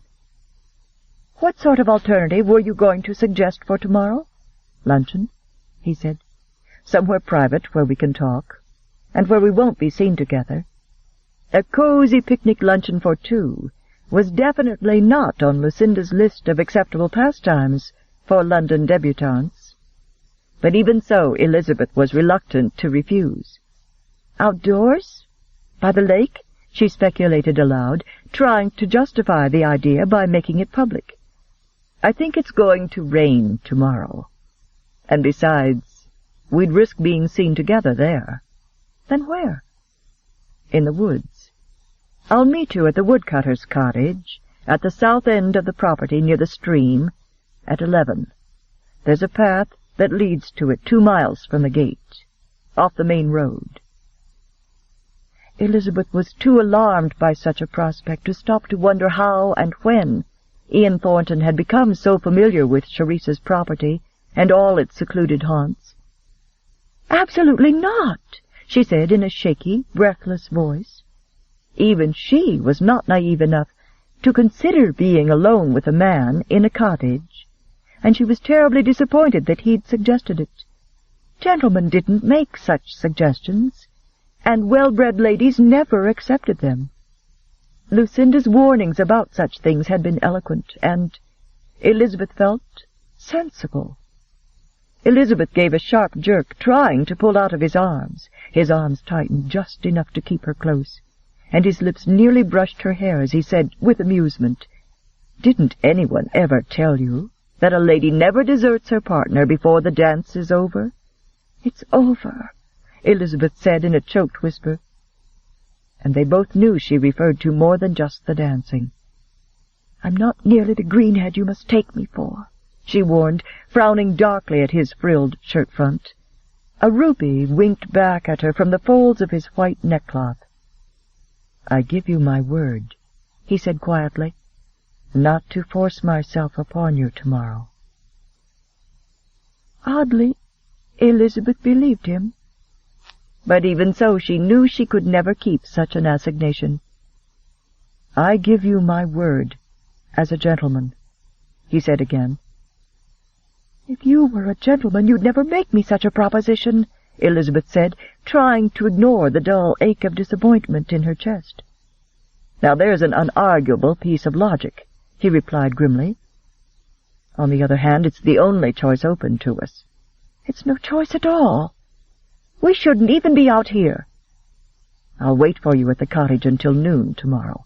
"I won't be there." "I'll wait until noon," he insisted. "You will be wasting your time. Let go of me, please. This has all been a mistake."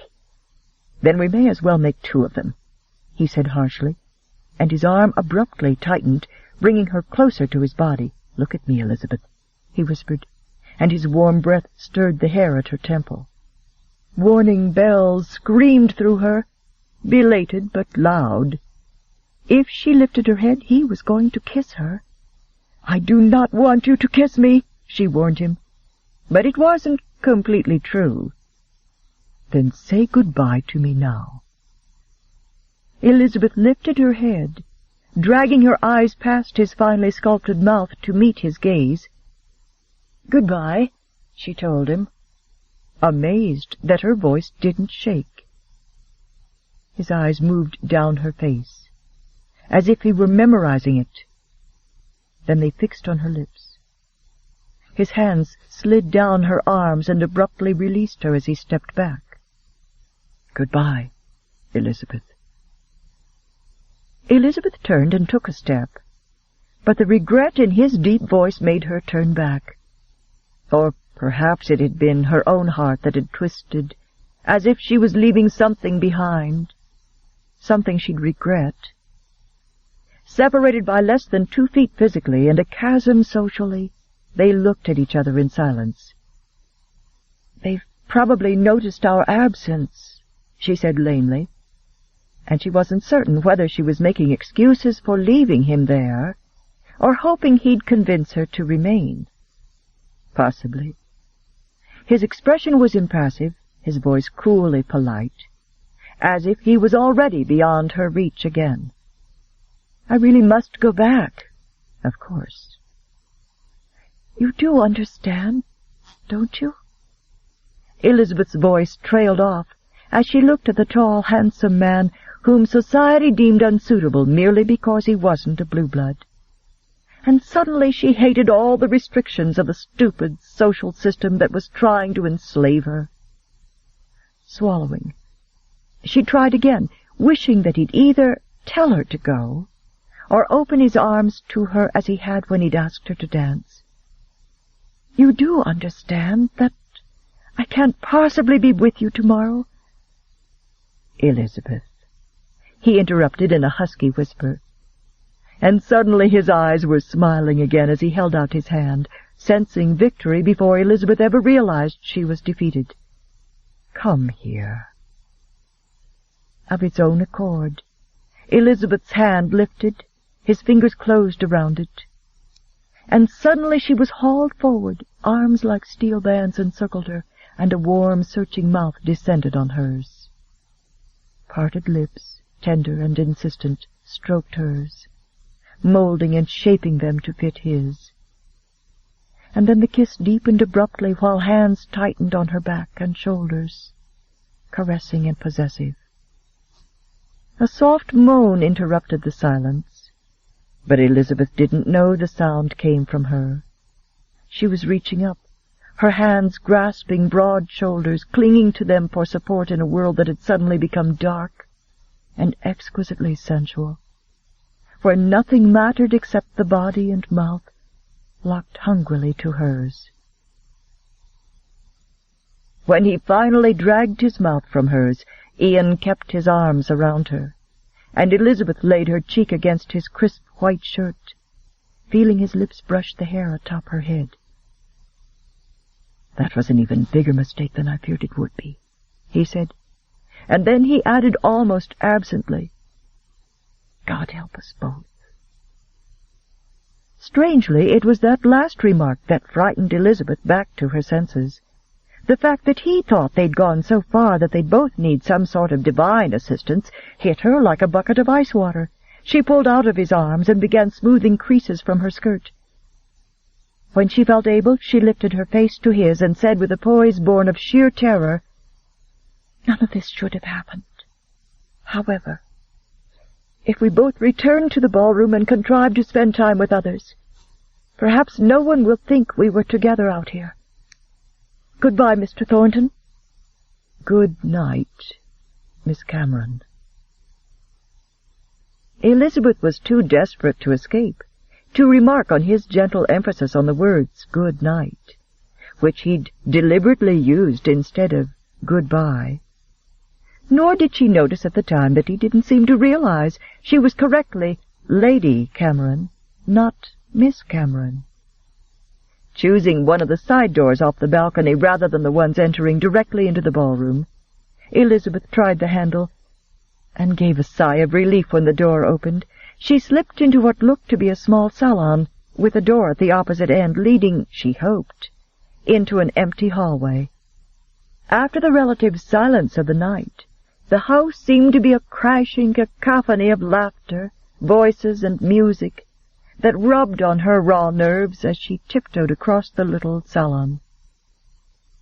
Luck seemed to be smiling on her because the hall was deserted, and once there she changed her mind and decided to go to her chamber, where she could quickly freshen up. She hurried up the staircase and had just crossed the landing when she heard Penelope ask in a puzzled voice from the lower landing, "Has anyone seen Elizabeth? We're going down to supper shortly, and Lord Howard wishes to escort her." Inspired, Elizabeth hastily smoothed her hair, shook out her skirt, and uttered a silent prayer that she didn't look like someone who had been engaging in a forbidden assignation in the arbor only minutes before. "I believe," Valerie said in a cool voice, "that she was last seen going out into the garden. And it appears Mr. Thornton has also vanished." She broke off in astonishment. As Elizabeth made her poised descent down the staircase she'd hurtled up only moments before. "Heavens," Elizabeth said sheepishly, smiling at Penelope and then Valerie, "I don't know why the heat seems so oppressive this evening. I thought to escape it in the garden, and when that failed I went upstairs to lie down for a short while." Together the girls strolled through the ballroom, then past the card-room where several gentlemen were playing billiards. Elizabeth's pulse gave a nervous leap when she saw Ian Thornton leaning over the table closest to the door, a billiard cue poised in his hand. He glanced up and saw the 3 young ladies, 2 of whom were staring at him. With cool civility he nodded to all 3 of them. Then he let fly with the cue stick. Elizabeth listened to the sound of balls flying against wood and dropping into pockets, followed by the Duke of Hammond's admiring laugh. "He is wondrously handsome, in a dark, frightening sort of way," admitted Georgina in a whisper. "There's something, well, dangerous about him, too," she added with a delicate shiver of delight. "True," remarked Valerie with a shrug. "But you were right earlier. He is without background, breeding, or connections." Elizabeth heard the gist of their whispered conversation, but she paid it little heed. Her miraculous good fortune of the last few minutes had convinced her that there was a God who watched over her now and then, and she was uttering a silent prayer of thanks to him, along with the promise that she would never, ever put herself in such a compromising situation again. She had just said a silent amen, when it occurred to her that she'd counted 4 billiard balls dropping into the pockets after Ian had taken his shot. 4. When she played with Robert, the most he'd ever been able to drop was 3, and he claimed to excel at billiards. Elizabeth's sense of buoyant relief remained with her as she went down to supper on Lord Howard's arm. Oddly, it began to disintegrate as she talked with the gentlemen and ladies seated around them at their table. Despite their lively conversation, it took all Elizabeth's control to keep herself from looking about the lavishly decorated, huge room to see at which of the blue linen-covered tables Ian was seated. A footman, who was serving lobster, stopped at her elbow, offering to serve her, and Elizabeth looked up at him and nodded. Unable to endure the suspense any longer, she used the footman's presence as an excuse to idly glance about the room. She scanned the sea of jeweled coiffures that shifted and bobbed like brightly colored corks, the glasses being raised and lowered. And then she saw him, seated at the head table between the Duke of Hammond and Valerie's beautiful sister Charisse. The Duke was talking with a gorgeous blonde who was said to be his current mistress. Ian was listening attentively to Charisse's animated discourse, a lazy grin on his tanned face, her hand resting possessively on the sleeve of his jacket. He laughed at something she said, and Elizabeth snapped her gaze from the pair, but her stomach felt as if she'd been punched.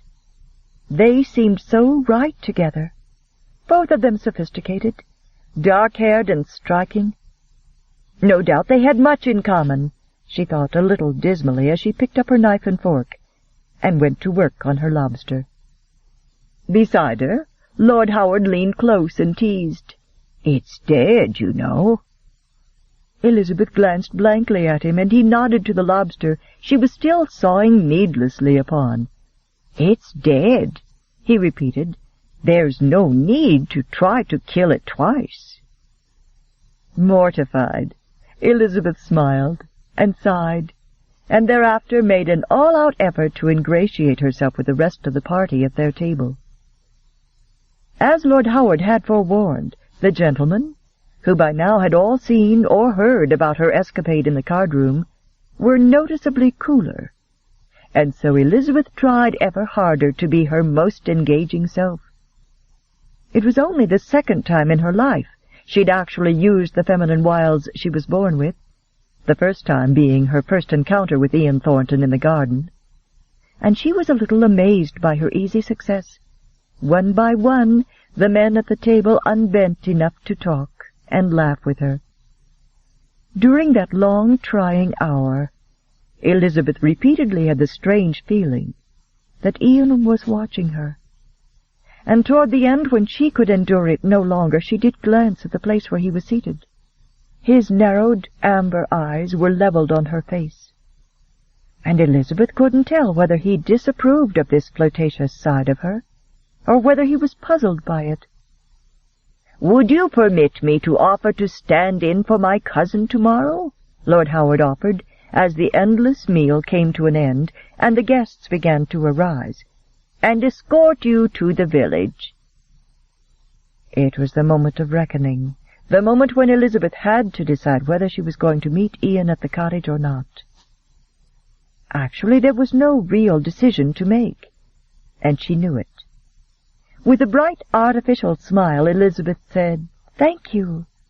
We're to leave at 10:30, and I understand there are to be the usual entertainments, shopping, and a late luncheon at the local inn, followed by a ride to enjoy the various prospects of the local countryside." It sounded horribly dull to Elizabeth at that moment. "It sounds lovely!" she exclaimed with such fervor that Lord Howard shot her a startled look. "Are you feeling well?" he asked, his worried gaze taking in her flushed cheeks and over bright eyes.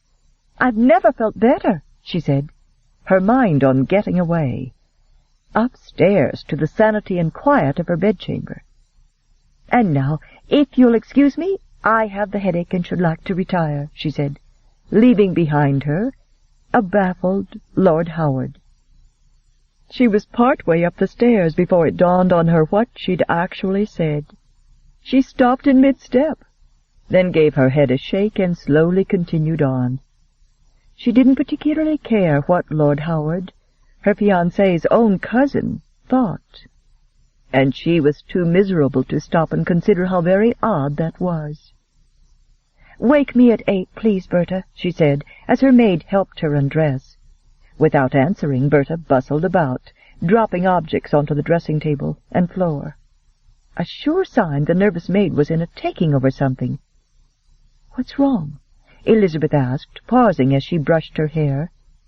"The whole staff is gossiping about what you did in the card-room, and that hatchet-faced duenna of yours is going to blame me for it, you'll see," Berta replied miserably.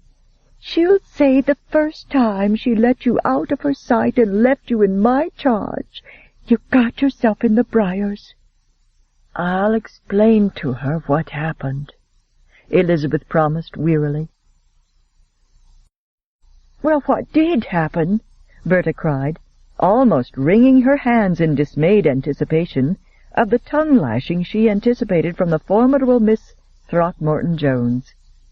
Elizabeth wearily related the tale, and Berta's expression softened as her young mistress spoke. She turned back the rose brocade coverlet and helped Elizabeth into bed. "So you see," Elizabeth finished with a yawn, "I couldn't just keep quiet and let everyone think he'd cheated, which was what they would do because he isn't one of them." Lightning streaked across the sky, illuminating the entire room, and thunder boomed until the windows shook. Elizabeth closed her eyes and prayed the jaunt to the village would take place, because the thought of spending the entire day in the same house with Ian Thornton, without being able to look at him or speak to him, was more than she wanted to contemplate.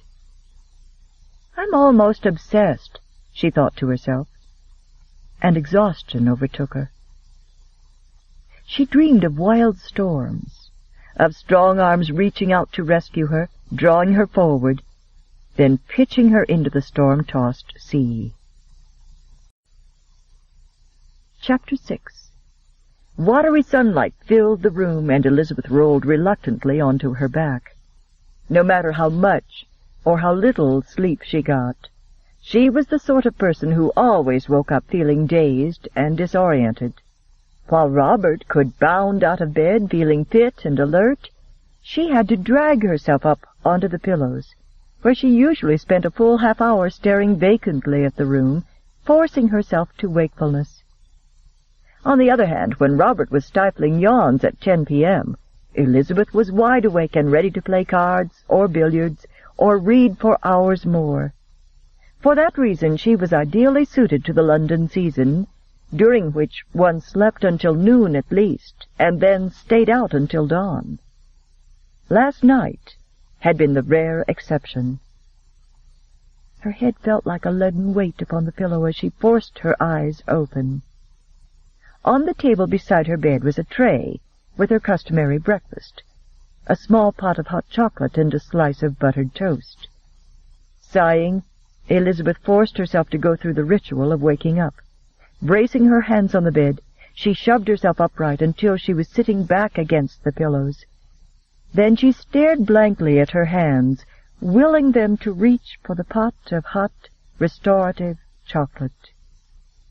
This morning it took more of an effort than ever.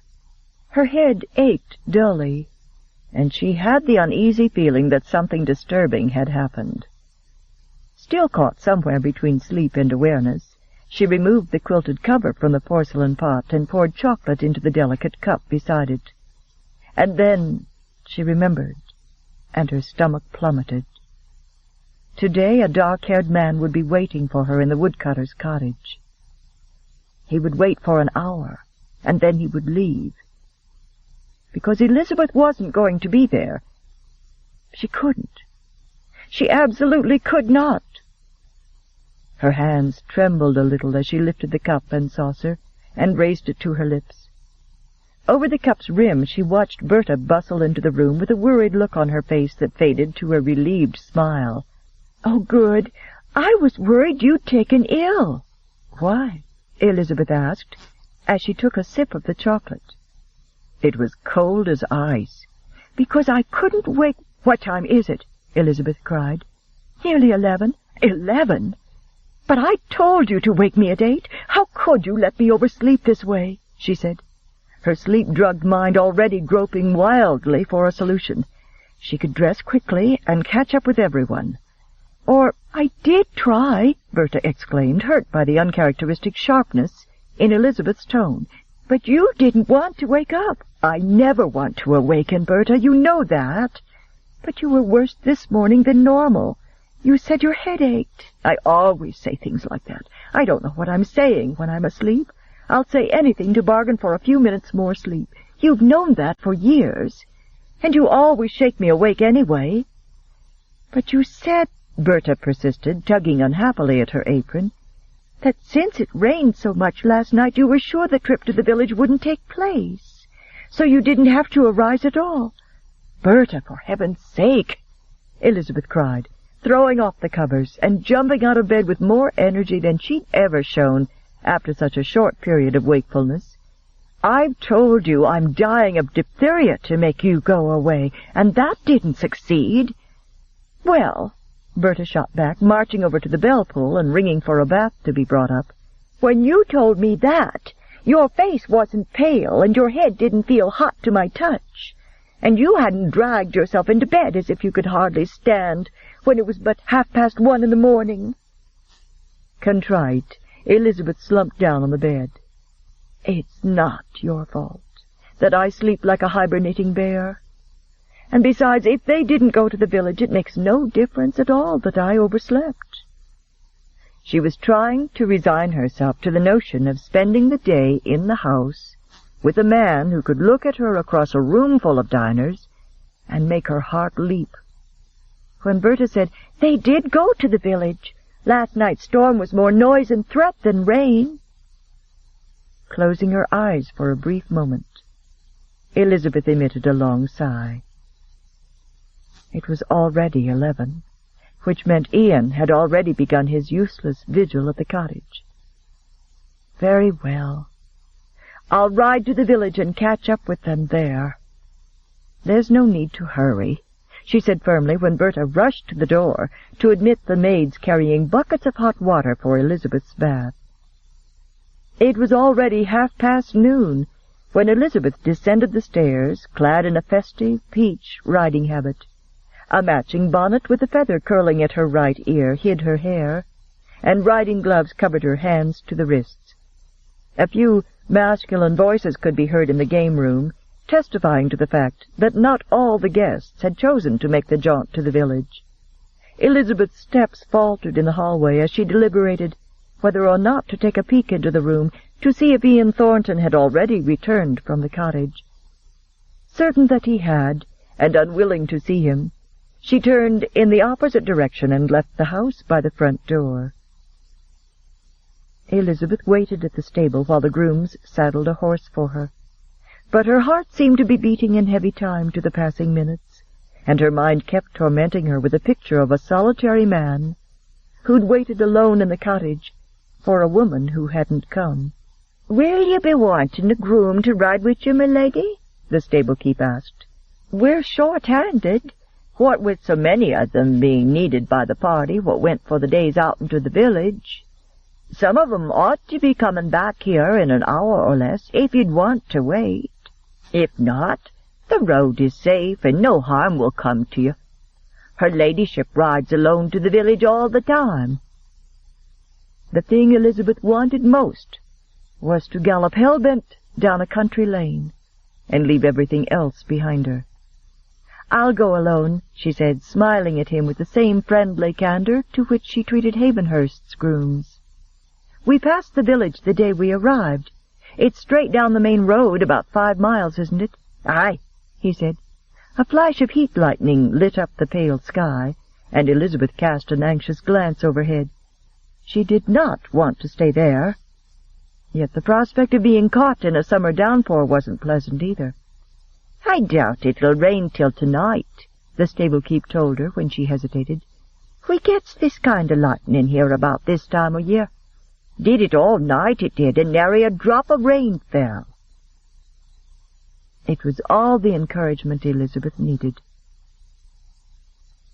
The first hard drops of rain fell when she'd ridden a mile down the main road. "Wonderful," she said aloud, reining her horse to a halt and scanning the sky. Then she dug her heel into the mare's side and sent her bolting onward toward the village. A few minutes later, Elizabeth realized that the wind, which had been sighing through the trees, suddenly seemed to be whipping the branches about, and the temperature was dropping alarmingly. Rain began to fall in large, fat drops that soon became a steady downpour. By the time she saw the path leading off the main road into the woods, Elizabeth was half-drenched. Seeking some form of shelter among the trees, she reined her mare off the road and onto the path. Here at least the leaves acted like an umbrella, albeit a very leaky one. Lightning streaked and forked above, followed by the ominous boom of thunder, and despite the stable-keep's prediction, Elizabeth realized a full-fledged storm was brewing and about to break.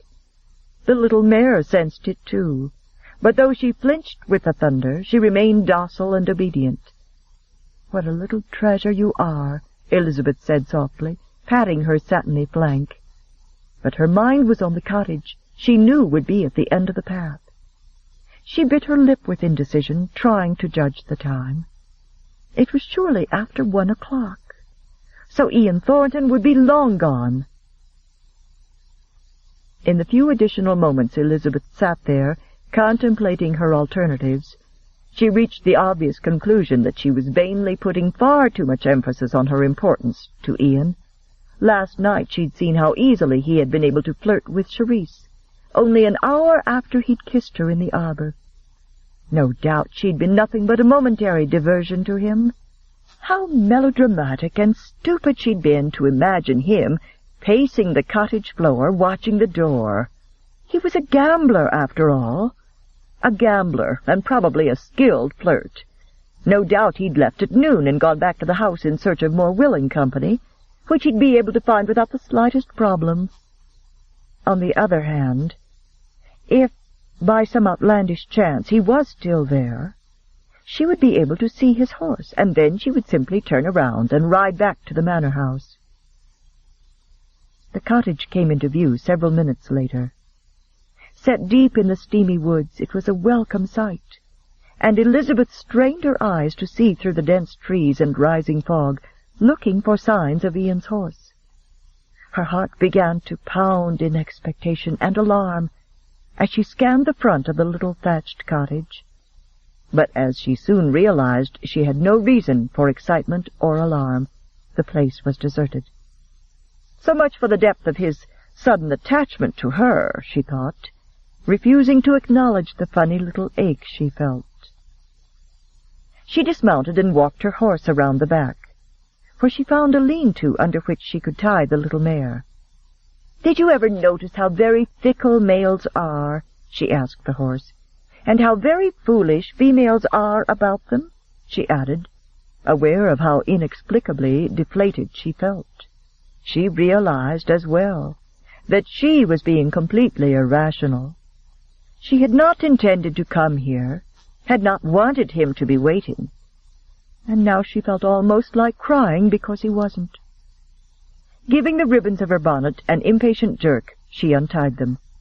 Pulling the bonnet off, she pushed the back door of the cottage open, stepped inside, and froze in shock. Standing at the opposite side of the small room, his back to her, was Ian Thornton. His dark head was slightly bent as he gazed at the cheery little fire crackling in the fireplace, his hands shoved into the back waistband of his grey riding breeches, his booted foot upon the grate. He'd taken off his jacket, and beneath his soft lawn shirt his muscles flexed as he withdrew his right hand and shoved it through the side of his hair. Elizabeth's gaze took in the sheer male beauty of his wide, masculine shoulders, his broad back, and narrow waist.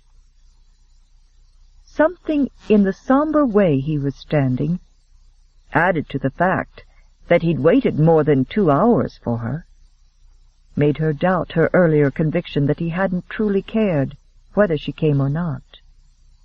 And that was before she glanced sideways and saw the table. Her heart turned over when she saw the trouble he'd taken. A cream linen tablecloth covered the crude boards, and 2 places had been set with blue and gold china, obviously borrowed from Cherise's house. In the center of the table a candle was lit, and a half-empty bottle of wine stood beside a platter of cold meat and cheese. In all her life, Elizabeth had never known that a man could actually arrange a luncheon and set a table. Women did that. Women and servants. Not men who were so handsome they made one's pulse race. It seemed she'd been standing there for several minutes, not mere seconds, when he stiffened suddenly, as if sensing her presence. He turned, and his harsh face softened with a wry smile. "You aren't very punctual." "I didn't intend to come," Elizabeth admitted, fighting to recover her balance and ignore the tug of his eyes and voice. "I got caught in the rain on my way to the village." "You're wet." "I know." "Come over by the fire." When she continued to watch him warily, he took his foot off the grate and walked over to her. Elizabeth stood rooted to the floor, while all of Lucinda's dark warnings about being alone with a man rushed through her mind. "What do you want?" she asked him breathlessly, feeling dwarfed by his towering height. "Your jacket?" "No." "I think I'd like to keep it on." "Off," he insisted quietly. "It's wet." "Now see here," she burst out, backing toward the open door, clutching the edges of her jacket. "Elizabeth," he said with reassuring calm, "I gave you my word you'd be safe if you came today." Elizabeth briefly closed her eyes and nodded. "I know. I also know I shouldn't be here. I really ought to leave. I should, shouldn't I?" Opening her eyes again, she looked beseechingly into his. The seduced asking the seducer for advice. "Under the circumstances, I don't think I'm the one you ought to ask." "I'll stay," she said after a moment, and saw the tension in his shoulders relax. Unbuttoning her jacket, she gave it to him, along with her bonnet, and he took them over to the fireplace, hanging them on the pegs in the wall. "Stand by the fire," he ordered, walking over to the table and filling 2 glasses with wine, watching as she obeyed. The front of her hair that had not been covered by her bonnet was damp, and Elizabeth reached up automatically, pulling out the combs that held it off her face on the sides, and giving the mass a hard shake. Unconscious of the seductiveness of her gesture, she raised her hands, combing her fingers through the sides of it, and lifting it. She glanced toward Ian, and saw him standing perfectly still beside the table, watching her. Something in his expression made her hastily drop her hands, and the spell was broken. But the effect of that warmly intimate look in his eyes was vibrantly, alarmingly alive, and the full import of the risk she was taking by being here made Elizabeth begin to quake inside. She did not know this man at all. She'd only met him hours ago, and yet even now he was watching her with a look that was much too personal and possessive. He handed her the glass, then he nodded toward the threadbare sofa that nearly filled the tiny room. "If you're warm enough, the sofa is clean." Upholstered in what might have been green and white stripes at one time, it had faded to shades of gray and was obviously a cast-off from the main house. Elizabeth sat down as far from him as the sofa permitted, and curled her legs beneath the skirt of her riding habit to warm them. He'd promised she would be safe, which she now realized left a great deal of room for personal interpretation. "If I'm going to remain," she said uneasily, "I think we ought to agree to observe all the proprieties and conventions."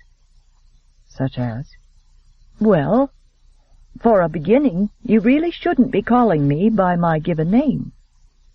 Considering the kiss we exchanged in the arbor last night, it seems a little absurd to call you Miss Cameron. It was the time to tell him she was Lady Cameron, but Elizabeth was too unstrung by his reference to those unforgettable and wholly forbidden moments in his arms to bother with that. That isn't the point, she said firmly. The point is that although last night did happen, it must not influence our behavior today. Today we ought to be twice as correct in our behavior, she continued, a little desperately and illogically, to atone for what happened last night. Is that how it's done? He asked, his eyes beginning to glint with amusement. Somehow I didn't quite imagine you allowed convention to dictate your every move. To a gambler without ties or responsibility, the rules of social etiquette and convention must be tiresome in the extreme, and Elizabeth realized it was imperative to convince him he must yield to her viewpoint. "Oh, but I am," she prevaricated. "The Camerons are the most conventional people in the world. As you know from last night, I believe in death before dishonor. We also believe in God and country, motherhood and the king, and all the proprieties. We're quite intolerably boring on the subject, actually." "I see," he said, his lips twitching. "Tell me something," he asked mildly. "Why would such a conventional person as yourself have crossed swords with a room full of men last night in order to protect a stranger's reputation?" "Oh, that," Elizabeth said. "That was just, well, my conventional notion of justice. Besides," she said, her ire coming to the fore as she recalled the scene in the card-room last night, "it made me excessively angry when I realized that the only reason none of them would try to dissuade Lord Everley from shooting you was because you were not their social equal, while Everley is." "Social equality?" he teased with a lazy, devastating smile. "What an unusual notion to spring from such a conventional person as yourself." Elizabeth was trapped, and she knew it. "The truth is," she said shakily, "that I am scared to death of being here." "I know you are," he said, sobering, "but I am the last person in the world you'll ever have to fear." His words and his tone made the quaking in her limbs, the hammering of her heart begin again, and Elizabeth hastily drank a liberal amount of her wine, praying it would calm her rioting nerves. As if he saw her distress, he smoothly changed the topic. "Have you given any more thought to the injustice done Galileo?" She shook her head. "I must have sounded very silly last night, going on about how wrong it was to bring him up before the Inquisition. It was an absurd thing to discuss with anyone, especially a gentleman."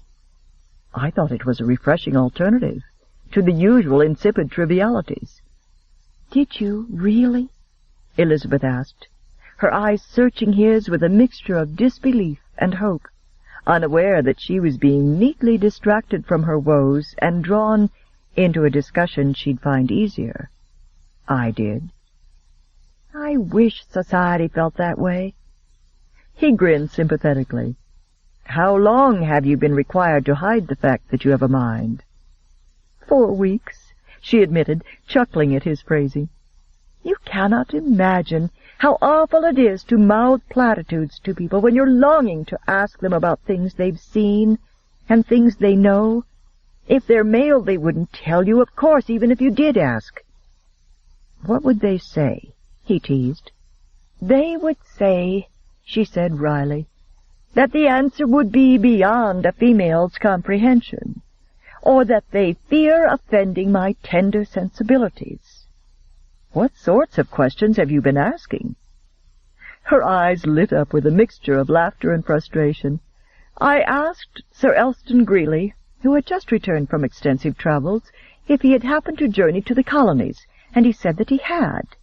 But when I asked him to describe to me how the natives looked and how they lived, he coughed and sputtered and told me it wasn't at all the thing to discuss savages with a female, and that I'd swoon if he did. Their appearance and living habits depend upon their tribe, Ian told her, beginning to answer her questions. Some of the tribes are savage by our standards, not theirs, and some of the tribes are peaceful by any standards. 2 hours flew by as Elizabeth asked him questions and listened in fascination to stories of places he had seen. And not once in all that time did he refuse to answer or treat her comments lightly. He spoke to her like an equal, and seemed to enjoy it whenever she debated an opinion with him. They'd eaten lunch and returned to the sofa. She knew it was past time for her to leave, and yet she was loath to end their stolen afternoon. "I can't help thinking," she confided, when he finished answering a question about women in India who covered their faces and hair in public, "that it is grossly unfair that I was born a female, and so must never know such adventures, or see but a few of those places. Even if I were to journey there, I'd only be allowed to go where everything was as civilized as London." "There does seem to be a case of extreme disparity between the privileges accorded the sexes," Ian agreed.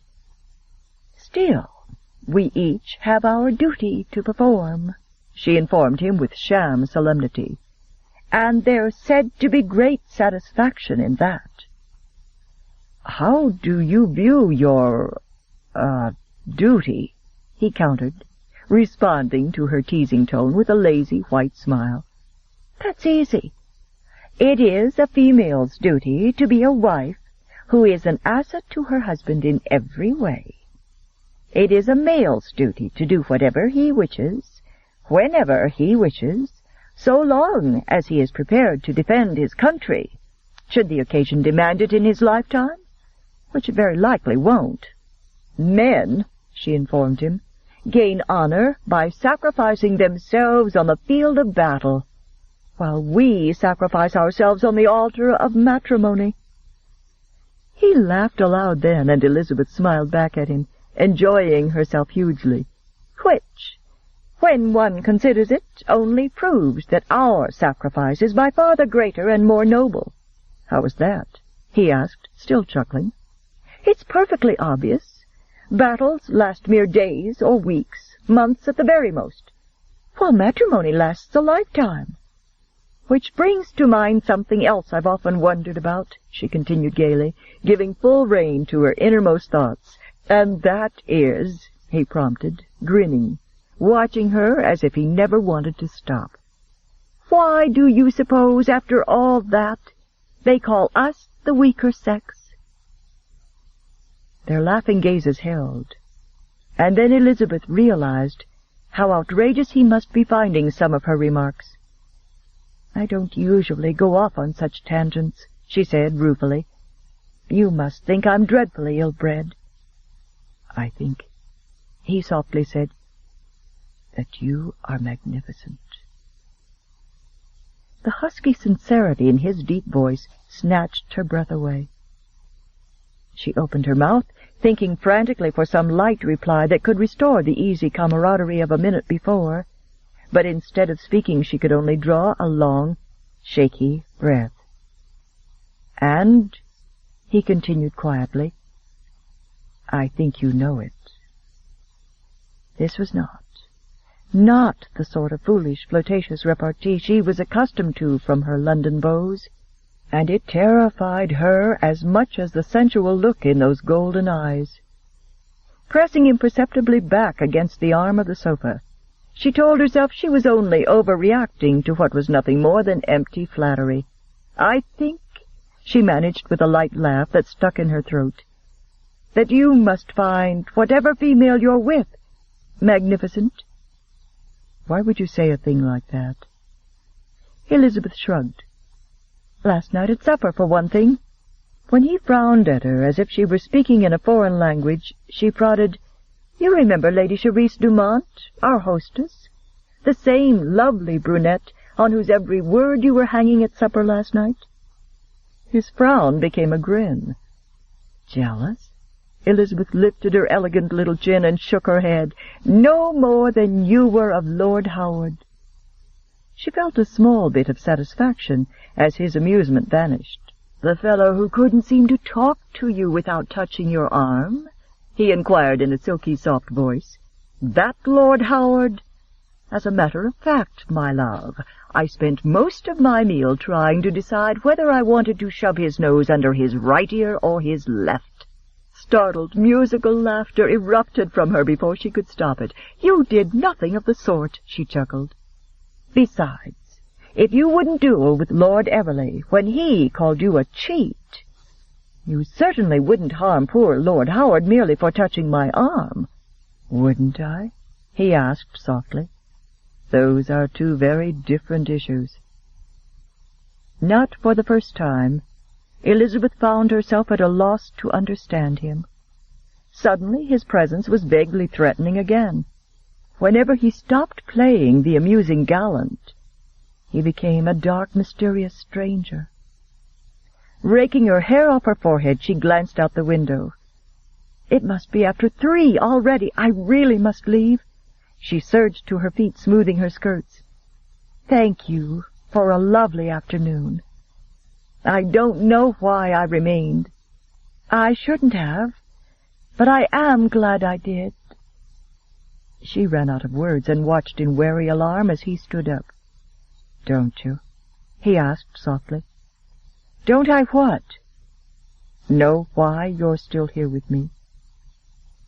"I don't even know who you are," she cried. "I know about places you've been, but not your family, your people. I know you gamble great sums of money at cards, and I disapprove of that. I also gamble great sums of money on ships and cargo. Will that improve my character in your eyes? And I know," she continued desperately, watching his gaze turn warm and sensual, "I absolutely know you make me excessively uneasy when you look at me the way you're doing now." "Elizabeth," he said in a tone of tender finality, "you're here because we're already half in love with each other." "What?" she gasped. "And as to needing to know who I am, that's very simple to answer." His hand lifted, grazing her pale cheek, then smoothing backward, cupping her head. Gently he explained, "I am the man you're going to marry." "Oh, my God!" "I think it's too late to start praying," he teased huskily. You must be mad," she said, her voice quavering. "My thoughts exactly," he whispered, and, bending his head, he pressed his lips to her forehead, drawing her against his chest, holding her as if he knew she would struggle if he tried to do more than that. "You were not in my plans, Miss Cameron."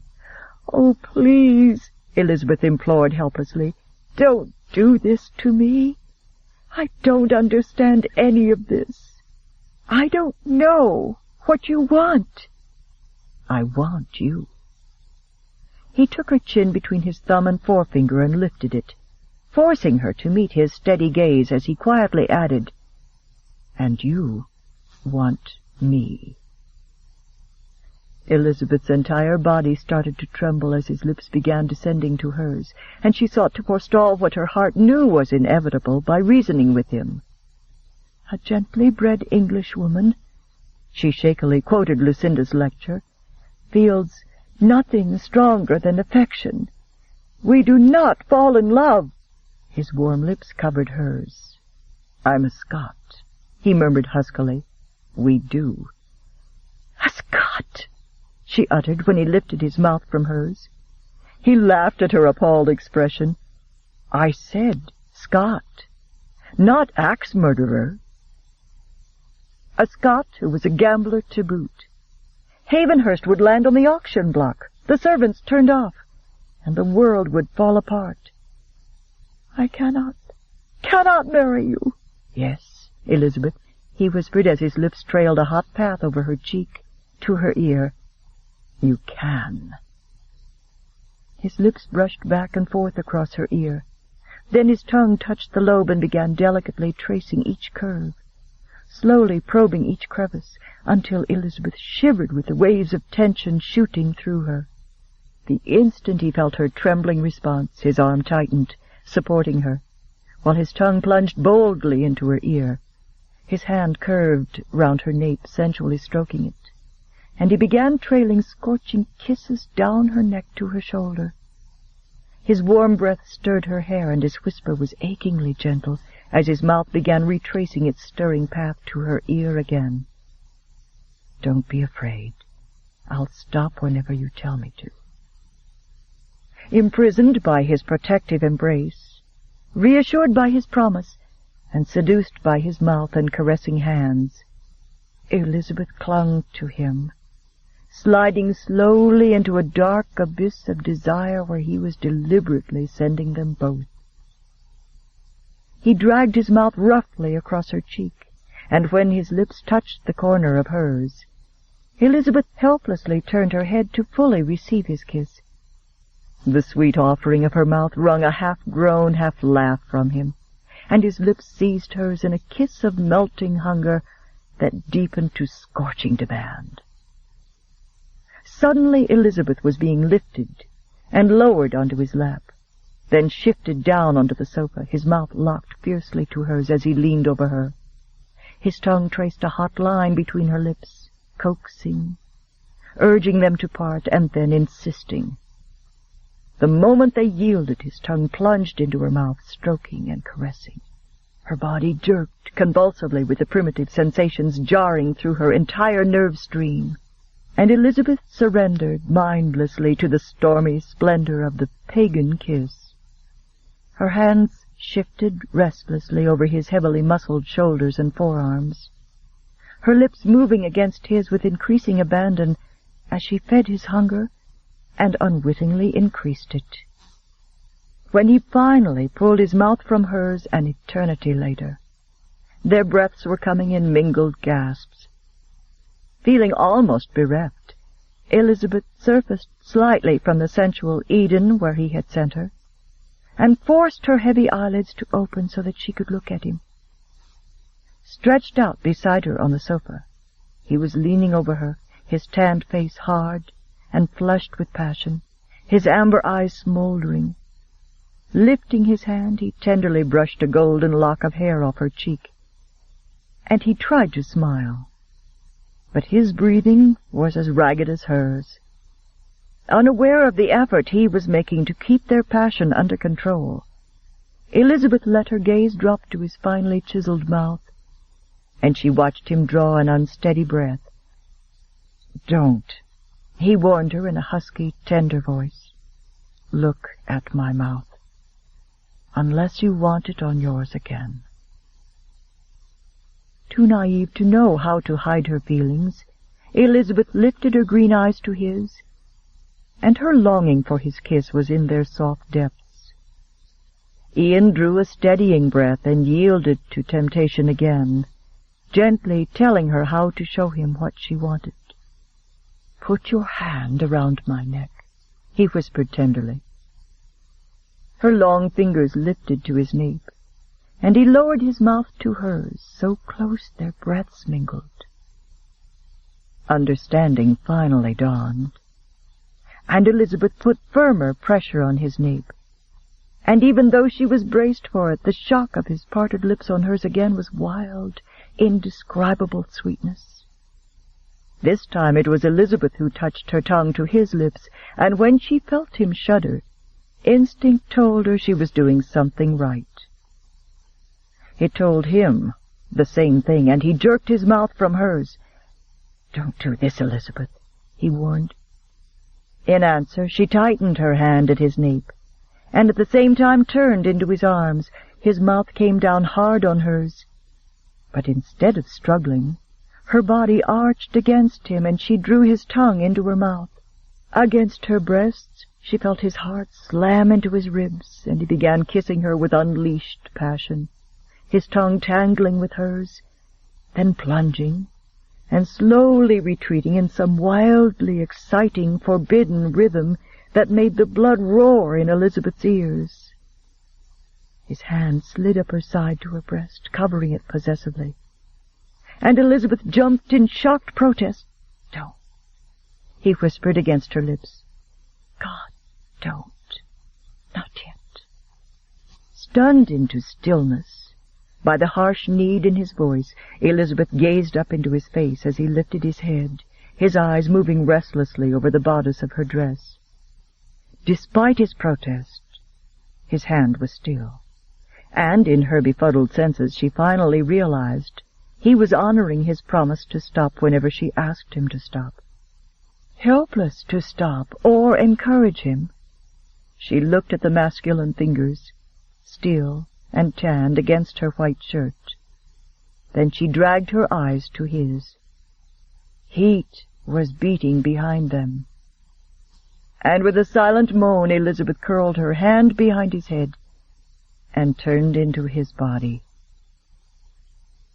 It was all the encouragement Ian needed. His fingers moved and spread across her breast, but his gaze was locked with hers, watching the way her beautiful face reflected first fear, then pleasure. Breasts, to Elizabeth, had heretofore been like legs. They both had a purpose. Legs were to walk on, and breasts were to hold up and fill out the bodice of a gown. She had no idea they could give such sensation, and kissed into insensibility, she lay quiescent while his fingers unfastened her shirt, pulling down her chemise, baring her breasts to his hot gaze. Reflexively she reached to cover herself, but he swiftly lowered his head, distracting her by the expedient means of kissing her fingers, then drawing a fingertip into his mouth and sucking hard against it. Elizabeth stiffened in shock and pulled her hand away, but his lips only found a breast and did the same thing to her nipple. Raw pleasure streaked through her, and she moaned, her fingers sliding into the soft dark hair at his nape, her heart hammering out a frantic warning to tell him to stop. He nuzzled the other breast, his lips closing tightly around the taut nibble, and her body arched, her hands tightening on his nape. Suddenly he raised up, his eyes restlessly caressing her swollen breasts. Then he swallowed and drew a long, tortured breath. "Elizabeth, we're going to have to stop." Elizabeth's swirling senses began to return to reality, slowly at first, and then with a sickening plummet. Passion gave way to fear and then to anguished shame as she realized she was lying in a man's arms, her shirt unfastened, her flesh exposed to his gaze and touch. Closing her eyes, she fought back the sting of tears and shoved his hand away, lurching into an upright position. "Let me rise, please," she whispered, her voice strangled with self-revulsion. Her skin flinched as he began to fasten her shirt. But in order to do it, he had to release his hold on her, and the moment he did, she scrambled to her feet. Turning her back to him, she fastened her shirt with shaking hands and snatched her jacket from the peg beside the fire. He moved so silently that she had no idea he'd stood until his hands settled on her stiff shoulders. "Don't be frightened of what is between us. I'll be able to provide for you." All of Elizabeth's confusion and anguish exploded in a burst of tempestuous, sobbing fury that was directed at herself, but which she hurled at him. Tearing free of his grasp, she whirled around. "Provide for me?" she cried. "Provide what? A hovel in Scotland where I'll stay while you dress the part of an English gentleman so you can gamble away everything?" "If things go on as I expect," he interrupted her in a voice of taut calm, "I'll be one of the richest men in England within a year, 2 at the most. If they don't, you'll still be well provided for." Elizabeth snatched her bonnet and backed away from him in a fear that was partly of him and partly of her own weakness. "This is madness, utter madness." Turning, she headed for the door. "I know," he said gently. She reached for the door handle and jerked the door open. Behind her, His voice stopped her in mid-step. "If you change your mind, after we leave in the morning, you can reach me at Hammond's townhouse in Upper Brook Street until Wednesday. After that, I'd intended to leave for India. I'll be gone until winter. I hope you have a safe voyage," she said, too overwrought to wonder about the sharp tug of loss she felt at the realization he was leaving. "If you change your mind in time," he teased, "I'll take you with me." Elizabeth fled in sheer terror from the gentle confidence she'd heard in his smiling voice. As she galloped through the thick fog and wet underbrush, she was no longer the sensible, confident young lady she'd been before. Instead, she was a terrified, bewildered girl with a mountain of responsibilities and an upbringing that convinced her the wild attraction she felt for Ian Thornton was sordid and unforgivable. As she left the horse in the stable and saw with sinking horror that the party had already returned from the village jaunt, she didn't think of anything except sending Robert a note begging him to fetch her that night instead of in the morning. Elizabeth had supper in her room while Berta packed, and she scrupulously avoided the window of her bedchamber, which happened to look out over the gardens below. Twice she'd glanced outside, and both times she'd seen Ian. The first time he'd been standing alone on the terrace, a cheroot clamped between his teeth, staring out across the lawns. And his solitary stance made her heart ache, because he seemed lonely somehow.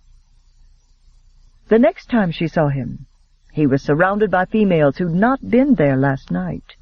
New arrivals at the house party, Elizabeth supposed, and all 5 of them seemed to find him irresistible.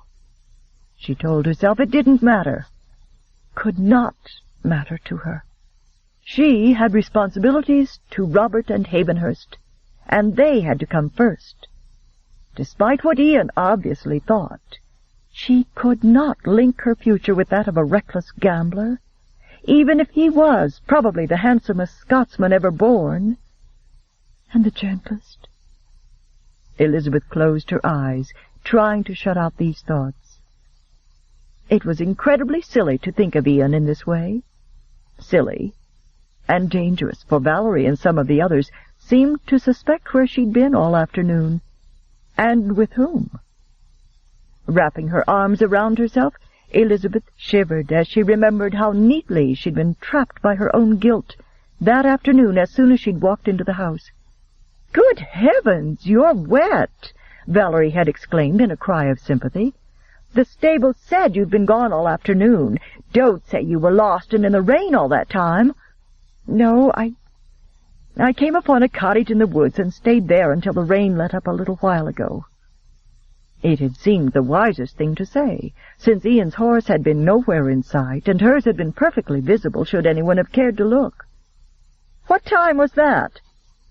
"Close to 1 o'clock, I think." "Did you happen to come upon Mr. Thornton while you were out?" Valerie inquired with a malicious smile. And everyone in the salon seemed to stop talking and turn toward them. "The gamekeeper said he saw a tall, dark man mounted on a big sorrel stallion go into the cottage. He assumed the man was a guest, and so he didn't challenge his presence." I didn't see him," Elizabeth said. "It was very foggy. I hope nothing untoward happened to him." "We aren't certain. He isn't back yet. Charisse is concerned, although," Valerie continued, watching Elizabeth closely, "I told her she needn't be. The scullery maids gave him a luncheon à deux to take with him." Stepping aside to let a couple pass, Elizabeth explained to Valerie that she'd decided to leave tonight instead of tomorrow, and without giving Valerie an opportunity to question her reason, she quickly excused herself to change out of her wet clothing. Berta had taken one look at Elizabeth's pale face and guessed at once that something was terribly wrong, particularly when Elizabeth insisted on sending word to Robert to fetch them home tonight. By the time Elizabeth had sent the note off, Berta had managed to pry most of the story out of Elizabeth. and Elizabeth was forced to spend the rest of her afternoon and early evening trying to soothe her maid. Chapter 7. "It won't do you a bit of good to wear a path through the carpet," Berta told her. "We'll both be spending time enough on the carpet when that Miss Throckmorton-Jones hears what you've been about." "She won't hear anything," Elizabeth said with more determination than conviction, and she sank into a chair, nervously plucking at the skirt of her bright green traveling costume. Her bonnet and gloves were on the bed beside their packed valises, waiting to be brought downstairs when Robert arrived. Even though she'd been expecting it, the knock on her door made her nerves jump. Instead of telling her that her brother had arrived, the footman handed her a note when she opened the door. With clammy hands, she unfolded it, praying that it wasn't news from London, that Robert couldn't be found to fetch them. For a moment she frowned in blank incomprehension at the hastily scrawled, almost illegible note that said, "Meet me in greenhouse, must talk to you." The footman had already started down the hall, and Elizabeth called after him, "Who gave you this note?" "Miss Valerie, my lady." Elizabeth's relief that it wasn't from Ian was immediately replaced by guilty terror that Valerie had somehow discovered more about Elizabeth's disappearance this afternoon. "Valerie wants me to meet her in the greenhouse right away," she told Berta. Berta's color drained. "She knows what happened, doesn't she? Is that why she wants to see you? It's not my place to say it, but I can't like that girl. She has mean eyes." Elizabeth had never in her life been embroiled in intrigue or deceit, and everything that was happening seemed unbearably complicated and tinged with malice. Without replying to Berta's comment about her friend, she looked at the clock and realized it was only 6. "Robert can't possibly be here for at least an hour. In the meantime, I'll go and find out why Valerie needs to see me." Walking over to the windows, Elizabeth parted the draperies, studying the guests who were standing on the terrace or strolling about the gardens. The last thing she wanted was for Ian to see her go to the greenhouse and follow her there. Such a possibility seemed extremely remote. But even so, it seemed wise to take no further chances. She almost sagged with relief when she saw his tall form on the terrace below. Clearly illuminated by a pair of torches, he was occupied with 3 women who were flirting with him, while a footman hovered on the edge of their group, patiently waiting for recognition. She saw Ian glance at the footman, who then handed him something she supposed to be a drink. Ignoring the sharp tug of her senses as she looked down on his dark head, Elizabeth turned away from the windows. Rather than leaving the house by the back doors, which opened out onto the terrace where she knew Ian was, she left by the side doors and stayed away from the lit torches. In the doorway to the greenhouse, Elizabeth hesitated. "Valerie?" she called in a low voice, looking around. Moonlight poured in through the glass panels of the roof, and when no one answered, Elizabeth walked inside and looked about her. Pots of flowers bloomed everywhere, in orderly rows upon the tables and on benches. More delicate species adorned the shelves beneath the tables, sheltered from the direct rays of the sun that would pour through the glass ceiling in the daytime. Trying to calm her nerves, Elizabeth strolled down the aisles, studying the blooms. The greenhouse was larger than the one at Havenhurst, she noted, and part of it was apparently used as a sort of solarium, for there were trees growing in pots, and beside them were ornate stone benches with colorful cushions on them. Elizabeth wandered down the aisle, oblivious to the dark shadow looming in the doorway, moving silently down the aisle. Her hands clasped behind her back, she bent down to sniff a gardenia. "Elizabeth," Ian said in a clipped voice. She whirled around, her heart slamming against her ribs, her hand flying to her throat, her knees turning to jelly. "What's wrong?" he asked. You startled me," she said as he strolled up to her, his expression oddly impassive. "I didn't expect you to come here," she added nervously. "Really?" he mocked. "Whom did you expect after that note?" The Prince of Wales. The note, crazily, her first thought after realizing it was from him, not Valerie, was that for an articulate man his handwriting verged on the illiterate. Her second thought was that he seemed angry about something.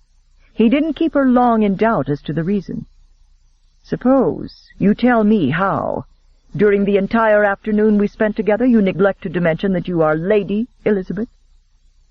Elizabeth wondered a little frantically how he'd feel if he knew she was the Countess of Havenhurst, not merely the eldest daughter of some minor noble or knight. "Start talking, love. I'm listening." Elizabeth backed away a step. "Since you don't want to talk," he bit out, reaching for her arms. "Is this all you wanted from me?" "No," she said hastily, backing out of his reach. "I'd rather talk." He stepped forward, and Elizabeth took another step backward, exclaiming, "I mean, there are so many interesting topics for conversation, are there not?" "Are there?" he asked, moving forward again. "Yes," she exclaimed, taking 2 steps back this time. Snatching at the first topic she could think of, she pointed to the table of hyacinths beside her and exclaimed, "Aren't these hyacinths lovely?" "Lovely," he agreed without looking at them, and he reached for her shoulders, obviously intending to draw her forward. Elizabeth jumped back so swiftly that his fingers merely grazed the gauze fabric of her gown. "Hyacinths," she babbled with frantic determination, as he began stalking her, step for step, past the table of potted pansies, past the table of potted lilies, are part of genus Hyacinthus, although the cultivated variety which we have here is commonly called the Dutch hyacinth, which is part of Hyacinthus orientalis." "Elizabeth," he interrupted silkily, "I'm not interested in flowers." He reached for her again, and Elizabeth, in a frantic attempt to evade his grasp, snatched up a pot of hyacinths and dumped it into his outstretched hands. "There is a mythological background to hyacinths that you may find more interesting than the flower itself," she continued fiercely, and an indescribable expression of disbelief, amusement, and fascination suddenly seemed to flicker across his face. "You see, the hyacinth is actually named for a handsome Spartan youth, Hyacinthus, who was loved by Apollo and by Zephyrus, god of the west wind. One day Zephyrus was teaching Hyacinthus to throw the discus, and he accidentally killed him. It is said that Hyacinthus's blood caused a flower to spring up, and each petal was inscribed with the Greek exclamation of sorrow." Her voice trembled a little as he purposefully set the pot of hyacinths on the table. Actually, the flower that sprang up would have been the iris or larkspur, not the modern hyacinth, but that is how it earned its name." "Fascinating." His unfathomable eyes locked onto hers. Elizabeth knew he was referring to her, and not the history of the hyacinth, and though she commanded herself to move out of his reach, her legs refused to budge. "Absolutely fascinating," he murmured again, and in slow motion she watched his hands reach out and gently grasp her shoulders, rubbing lightly. "Last night you were ready to do battle with a room full of men because they dared believe I'd cheated. Yet now you're afraid. Is it me you fear, sweetheart, or something else?" The endearment spoken in his rich baritone voice had the same stirring effect on her as the touch of his lips. "I'm afraid of the things you make me feel," she admitted desperately, trying to get control of herself and the situation. "I realize that this is merely a little weekend dalliance." "Liar," he teased, and he took her lips in a sweet, swift kiss. Her mind reeled from the brief touch, but the moment he lifted his mouth from hers, she rushed into frightened speech. "Thank you," she blurted inanely. "Hyacinths are not the only flower with an interesting history. There are lilies, too, which are also part of the genus." A lazy, seductive grin swept across his handsome face, and, to Elizabeth's helpless horror, her gaze fastened on his mouth. She couldn't still the shiver of anticipation as he bent his head. Her brain warned her she was mad, but her heart knew this truly was goodbye. And the knowledge made her lean up on her toes and kiss him back with all the helpless, confused longing she felt.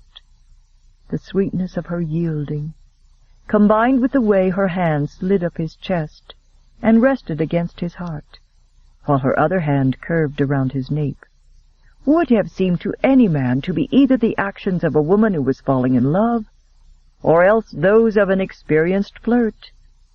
Elizabeth, naive, inexperienced, and very young, was acting on pure instinct and was unaware that everything she did was convincing him she was the former.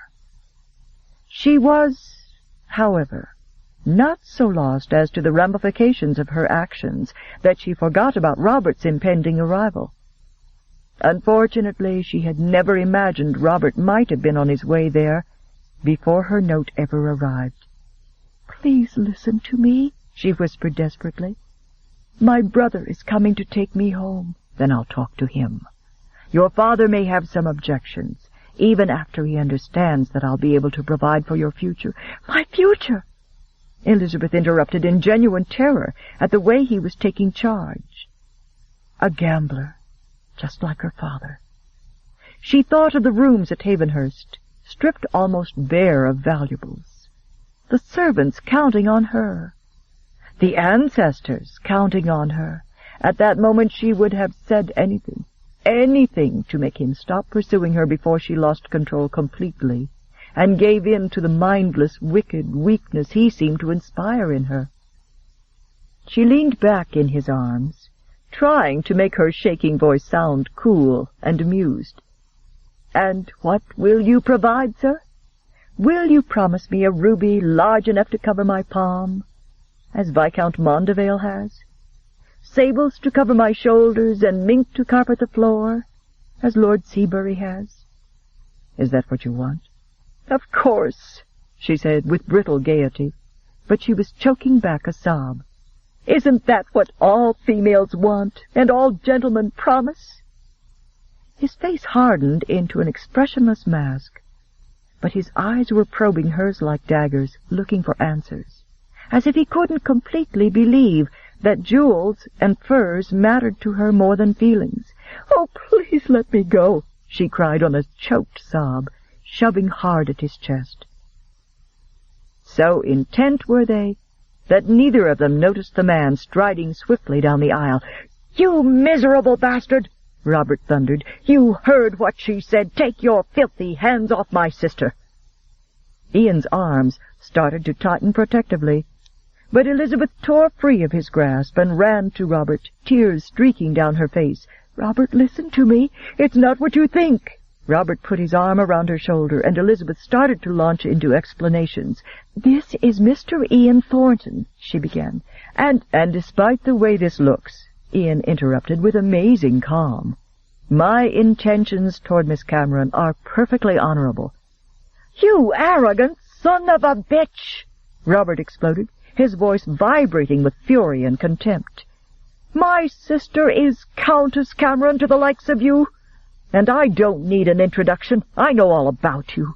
As to your intentions, or should I say pretensions, I wouldn't let her marry scum like you, even if she weren't already betrothed."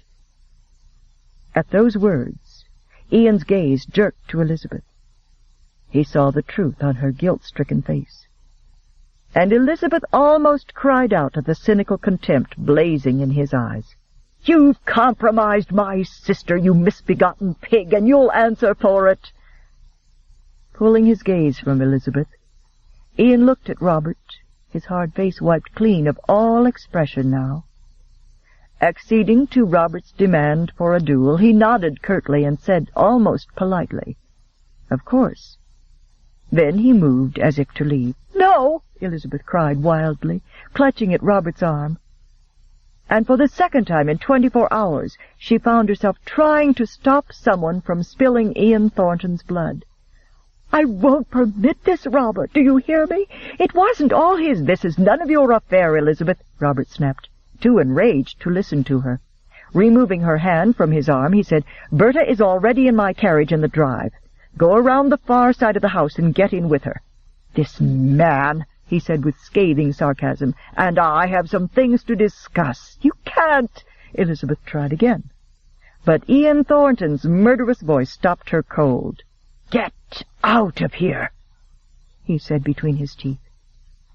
And while Elizabeth was willing to ignore Robert's order, Ian Thornton's made her quake, her chest heaving with fright.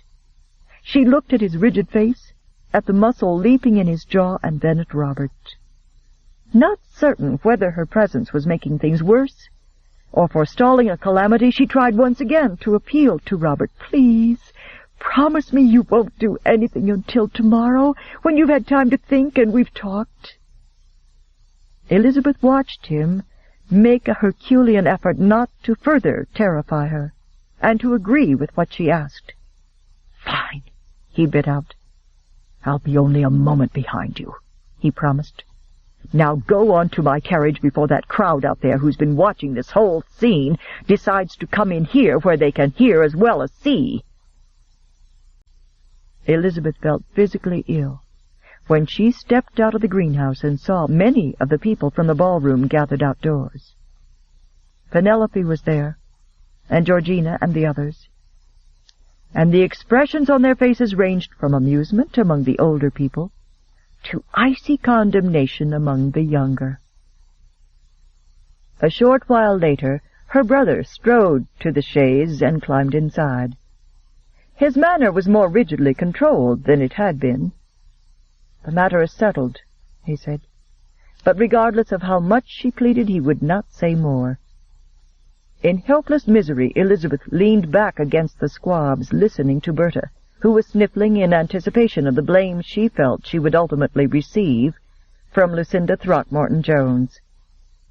My note couldn't have reached you more than 2 hours ago, Elizabeth whispered after a few minutes. How could you have gotten here so quickly? I never got your note, he replied stiffly. This afternoon Lucinda felt well enough to come downstairs for a bit. When I told her where you'd gone this weekend, she gave me some startling news about the sorts of goings-on your friend, Charisse, permits at her country parties. I left 3 hours ago to fetch you and Berta home early. Unfortunately, I was too late. It's not as bad as you think, Elizabeth lied lamely. We'll discuss it tomorrow, he snapped. And she slumped with relief, thinking he meant to do nothing, at least until then. Elizabeth, how could you be such a fool? Even you should have realized the man's a complete scoundrel. He's not fit to— He broke off and drew a long breath, striving to get control of his temper. When he spoke again, he seemed more composed. The damage, whatever it may be, has already been done. I'm to blame for this. You're too young and inexperienced to go anywhere without Lucinda to keep you out of harm's way. I can only pray that your affianced husband will take an equally understanding view of the matter. It dawned on Elizabeth that this was the second time tonight that Robert had openly spoken of her engagement as if it was finalized. Since it hasn't been settled or made public, I can't see why my actions should reflect on Viscount Mondeville, she said with more hope than conviction. If there is a little scandal, he may want to delay announcing it for a while, Robert, but I can't think he'll be so very embarrassed. We signed the contracts today, Robert gritted. Mondeville and I had no difficulty agreeing on your settlement. He was extremely generous, by the way. The proud bridegroom was eager to send an announcement to the papers, and I saw no reason why he should not. It will be in the Gazette tomorrow. That piece of alarming news made Berta let out a muted sob before she lapsed again to sniffling and blowing her nose. Elizabeth squeezed her eyes closed and held back her own tears while her mind tormented her with more pressing problems than her handsome young fiancé. In bed, Elizabeth lay awake for hours, tortured with memories of the weekend, and with terror that she might not be able to dissuade Robert from dueling with Ian Thornton, which she was almost certain he still meant to do. Staring up at the ceiling, she feared alternately for Robert and then for Ian, Lord Howard had made it sound as if Ian was a deadly duellist. Yet Ian had refused to defend his honor when Lord Everley called him a cheat, an act many might view as cowardice. Perhaps gossip about Ian's skill was totally wrong.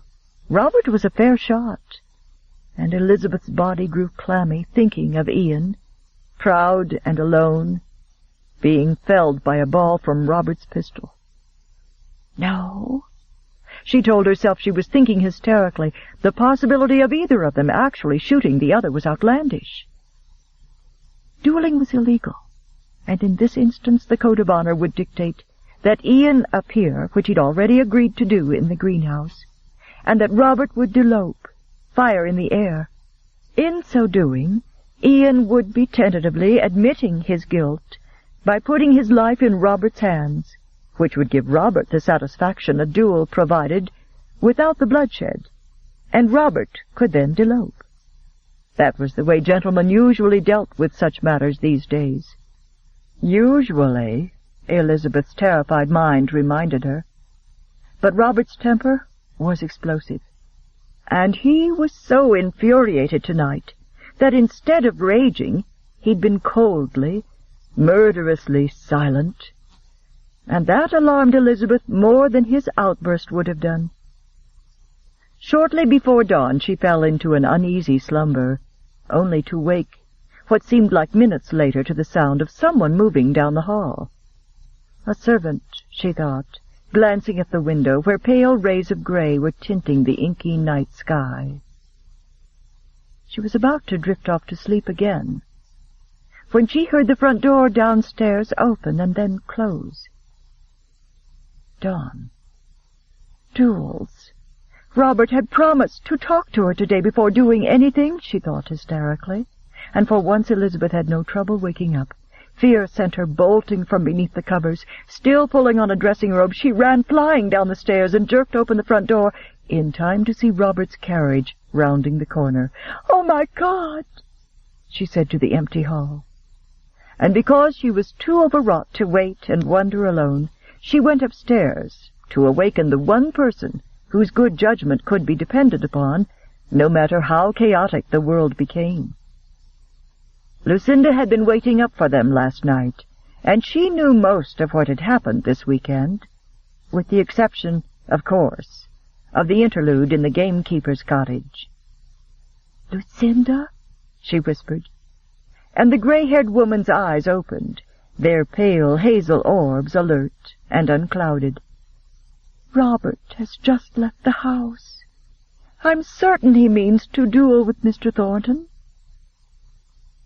Miss Lucinda Throckmorton-Jones, whose career as a duenna had heretofore included the unblemished chaperonage of the daughters of 3 dukes, 11 earls, and 6 viscounts, pushed herself upright against the pillows and gazed narrowly at the young lady who had just spoiled her brilliant record.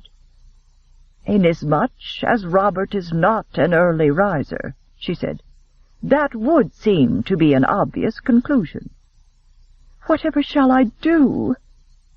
"For a start, I suggest you cease wringing your hands in that unbecoming fashion, and then go to the kitchen and make some tea." "I don't want any tea." "I shall require some tea if we are to wait downstairs for your brother's return, which I foresee is what you wish to do." "Oh, Lucy," Elizabeth said, looking at the gruff spinster with love and gratitude, "whatever would I do without you?"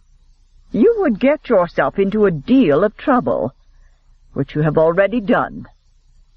Seeing the torment in Elizabeth's face, she relented slightly as she climbed out of bed.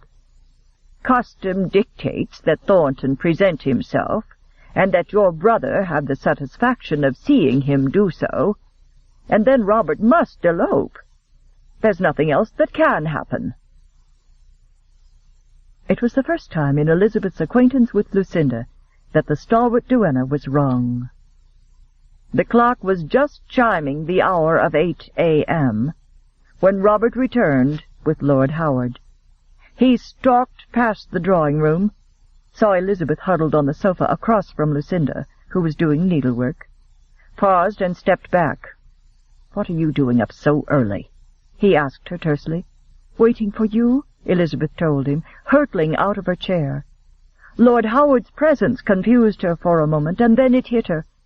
Robert would have needed a second to attend the duel. "You duelled with him, didn't you, Robert?" "Yes." Elizabeth's voice was a strangled whisper. "Is he hurt?" Robert stalked over to the side table and poured whiskey in a glass. "Robert!" she cried, grabbing him by the arms. "What happened?" "I shot him in the arm," Robert snapped savagely. "I was aiming for his black heart, and I missed. That's what happened." Shaking off Elizabeth's hands, he downed the contents of his glass, then turned to refill it. Sensing that there was more, Elizabeth searched his face. "Is that all?"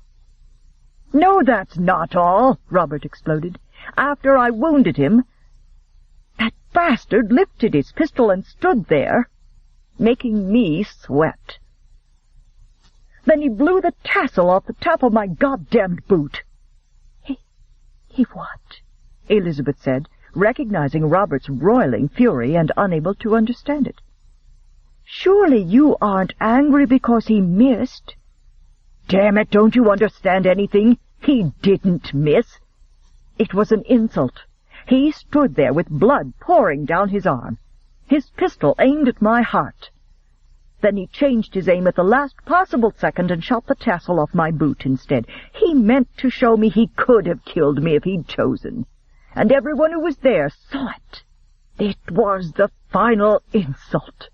Damn his rotten soul." "You not only refused to delope," Lord Howard bit out, sounding as angry as Robert. "You fired before the call was given. You disgraced yourself and me. Moreover, if word of this duel becomes public, you'll have the lot of us arrested for participating. Thornton gave you satisfaction by appearing this morning and refusing to raise his pistol. He admitted guilt. What more did you expect?" As if unable to bear the sight of Robert any longer, Lord Howard turned on his heel. Elizabeth followed him helplessly into the hall, desperately trying to think of something eloquent to say in Robert's defense. "You must be cold and weary," she began, stalling for time. "Won't you at least stay for some tea?" Lord Howard shook his head and kept walking. "I only returned to get my carriage." "Then I'll see you out," Elizabeth persisted. She walked him to the door, and for a moment she thought he actually meant to leave without even saying good day. Standing in the open doorway, he hesitated, and then turned back to her. "Goodbye, Lady Elizabeth," he said in an odd, regretful voice, and then he left. Elizabeth scarcely noticed his tone, or even his departure. She realized for the first time that this morning, perhaps at this very minute, a surgeon somewhere was digging a ball out of Ian's arm.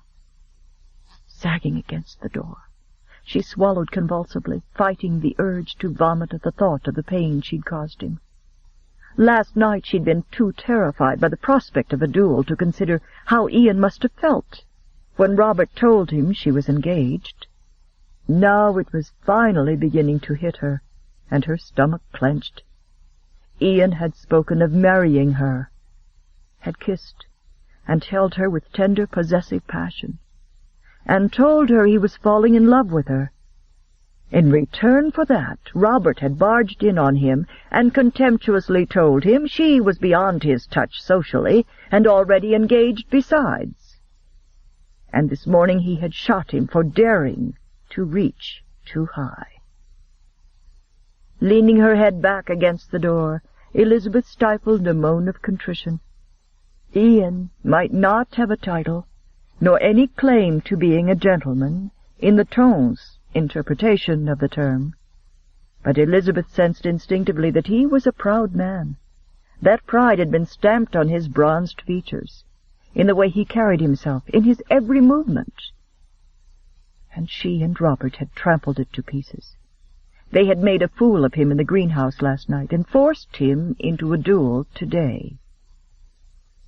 At that moment, if Elizabeth had known where to find him, She really thought she would have braved his anger and gone to him to explain about Havenhurst and all her responsibilities, to try to make him understand that it was those things, not any lack in him, that had made it impossible for her to consider marrying him. Shoving herself away from the door, Elizabeth walked slowly down the hall and into the drawing-room where Robert was sitting with his head in his hands. "This isn't finished," Robert gritted, lifting his head to look at her. "I'll kill him one day for this." "No, you will not," Elizabeth said, her words shaking with alarm. "Bobby, listen to me. You don't understand about Ian Thornton. He didn't do anything wrong, not really. You see," she said in a suffocated voice, "he thought he was, well, falling in love with me. He wanted to marry me."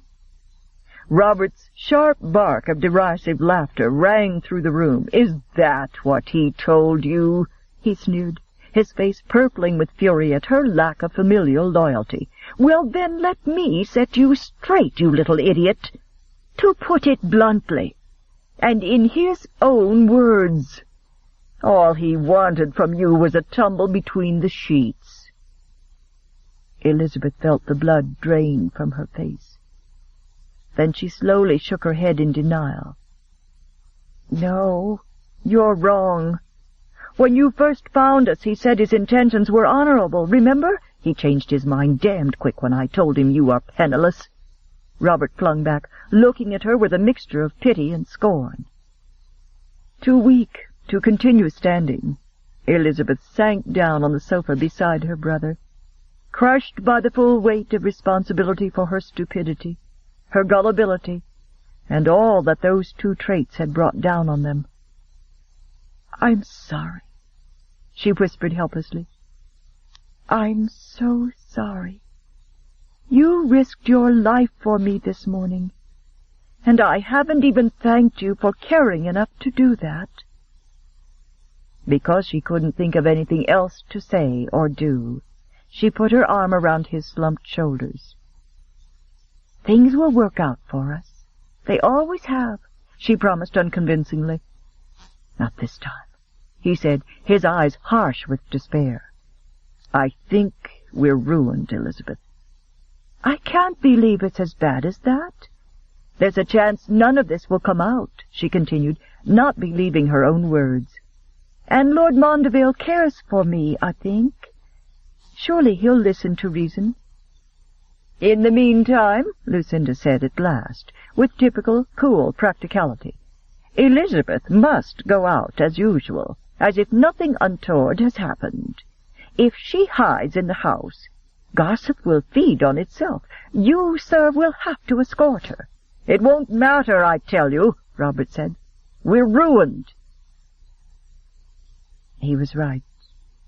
That night, while Elizabeth bravely attended a ball with her fiancé, who seemed to be blessedly unaware of her weekend debacle, lurid versions of her activities were already spreading like wildfire throughout the ton. The story of the episode in the greenhouse was circulated, along with the added slander that she had purportedly sent him a note inviting him to join her there. More damning by far was the titillating gossip that she'd spent an afternoon with Ian Thornton, alone in a secluded cottage. "That bastard is the one who's spreading those stories," Robert had raged the next day, when the tales reached his ears. "He's trying to whiten his own hands by saying you sent him a note inviting him to the greenhouse, and that you were pursuing him. You're not the first female to lose your head over him, you know. You're just the youngest and the most naive. This year alone there have been Charisse Dumont and several others whose names have been linked with his. None of them, however, was unsophisticated enough to behave with such wanton indiscretion." Elizabeth was too humiliated to argue or protest. Now that she was no longer under the influence of Ian Thornton's sensual magnetism, she realized that his actions were, in retrospect, exactly what one would expect of an unscrupulous rake who was bent on seduction. After only a few hours' acquaintance, he'd claimed to be half in love with her, and to want to marry her. Just the sort of impossible lie a libertine would tell to his victim. She'd read enough novels to know that fortune hunters and dissolute libertines intent on seduction often claimed to be in love with their victims when all they wanted was another conquest. Like an utter fool, Elizabeth had thought of him as a victim of unfair social prejudice. Now she realized, too late, that the social prejudices that would have excluded him from respectable ton activities had existed to protect her from men like him. Elizabeth didn't have a great deal of time to devote to her private misery, however. Friends of Viscount Mondeville, upon learning of his betrothal in the papers, finally felt it incumbent upon them to disclose to the happy bridegroom the gossip about the female to whom he'd offered his hand. The next morning he called at the townhouse on Ripple Street and withdrew his offer. Since Robert had not been at home, Elizabeth had met with him in the drawing-room. One look at his rigid stance and unsmiling mouth, and Elizabeth had felt as if the floor was falling away from beneath her. "I trust there won't need to be an unpleasant scene over this," he'd said stiffly, without preamble. Unable to speak past the tears of shame and sorrow choking her, Elizabeth had shaken her head. He turned and started for the door, but as he strode past her, he swung around and grasped her by the shoulders. "Why, Elizabeth?" he demanded, his handsome face twisted with angry regret. "Tell me why. At least give me that." "Why?" she repeated, stupidly longing to throw herself into his arms and beg his forgiveness. "I can understand that you might have accidentally encountered him at some cottage in the woods in the rain, which is what my cousin, Lord Howard, tells me he believes happened. But why would you have sent him a note to meet you alone in the greenhouse?"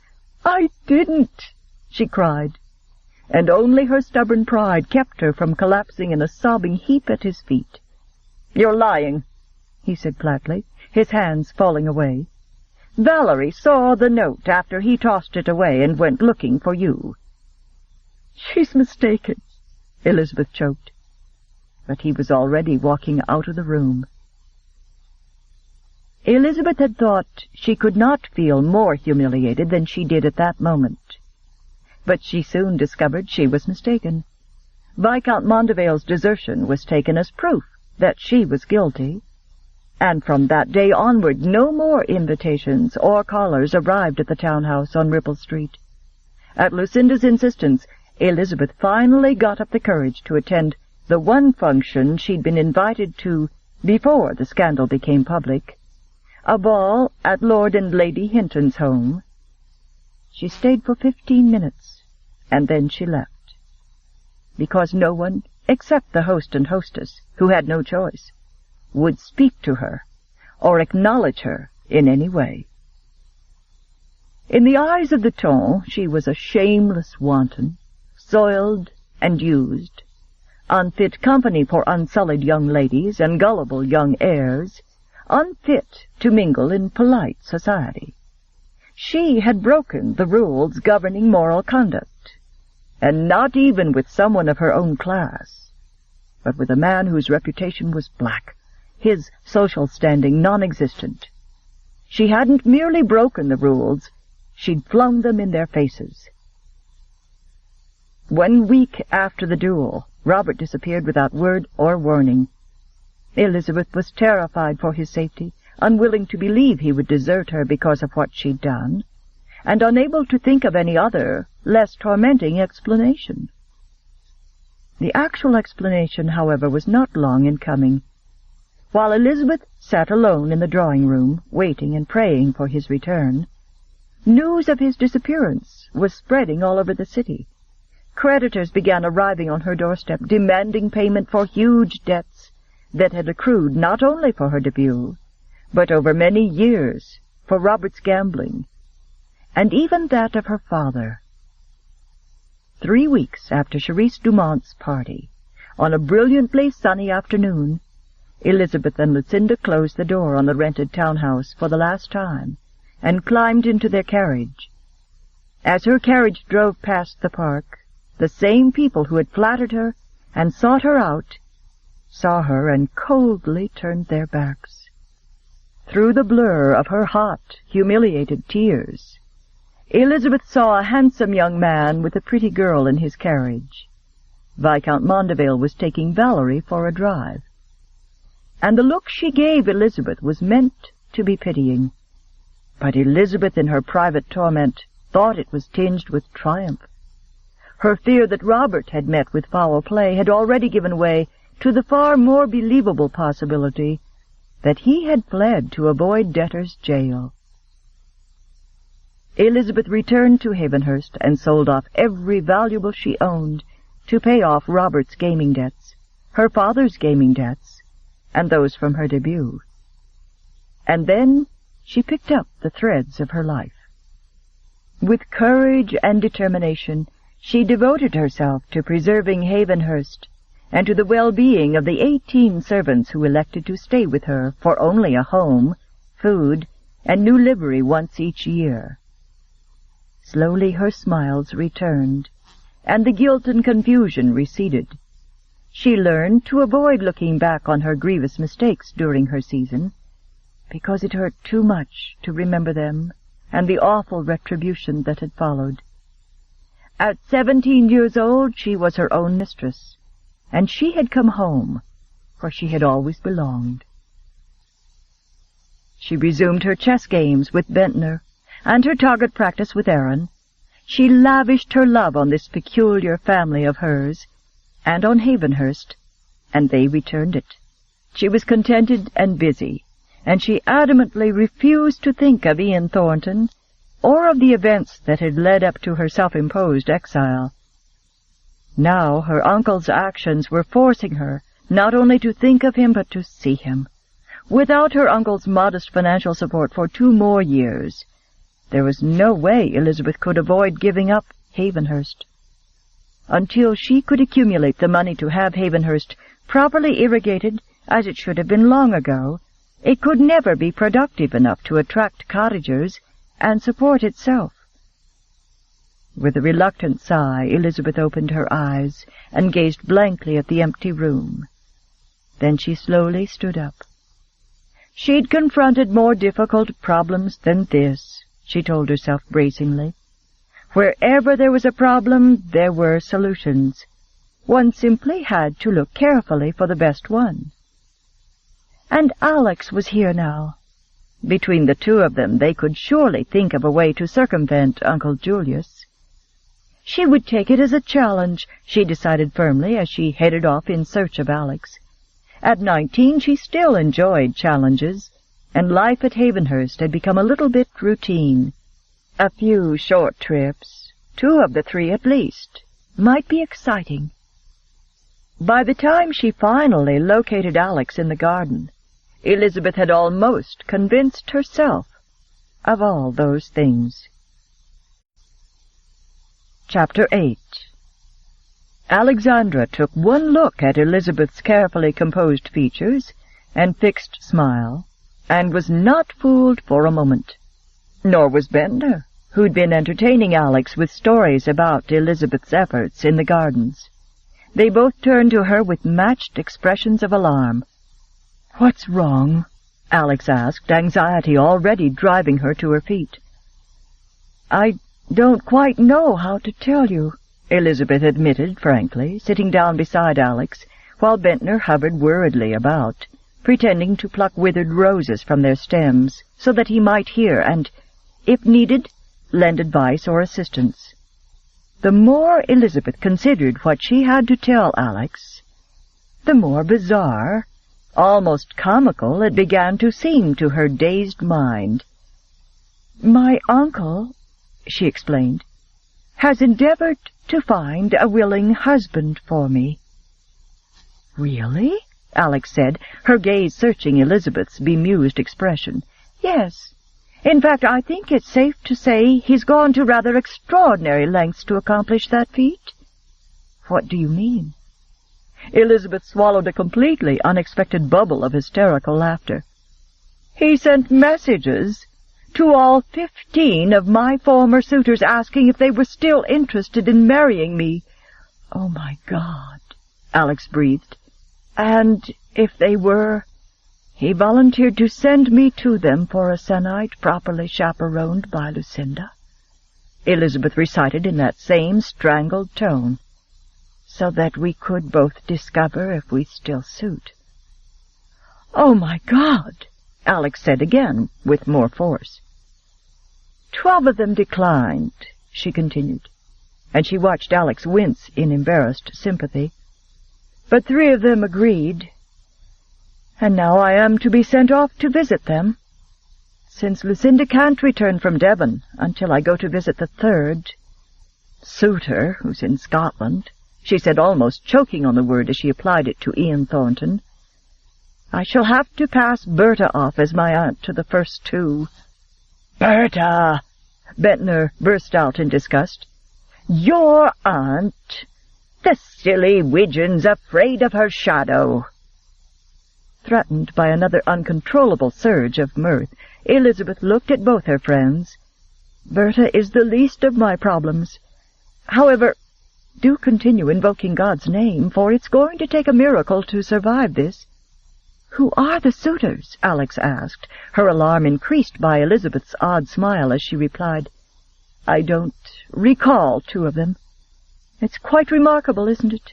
she continued with dazed mirth, "that 2 grown men could have met a young girl at her debut and haired off to her brother to ask for her hand, and she can't remember anything about them, except one of their names." "No," Alex said cautiously, "it isn't remarkable. You are very beautiful, and that is the way it's done. A young girl makes her debut at 17, and gentlemen look her over, often in the most cursory fashion, and decide if they want her. Then they apply for her hand. I can't think it is reasonable or just to betroth a young girl to someone with whom she's scarcely acquainted, and then expect her to develop a lasting affection for him after she is wed. But the ton does regard it as the civilized way to manage marriages." "It's actually quite the opposite. It's rather barbaric when you reflect on it," Elizabeth stated, willing to be diverted from her personal calamity by a discussion of almost anything else. "Elizabeth, who are the suitors? Perhaps I know of them, and can help you remember." Elizabeth sighed. "The first is Sir Francis Belhaven." "You're joking," Alex exploded, drawing an alarmed glance from Bentner. When Elizabeth merely lifted her delicate brows and waited for information, Alex continued angrily, "Why, he's a dreadful old roue. There's no polite way to describe him.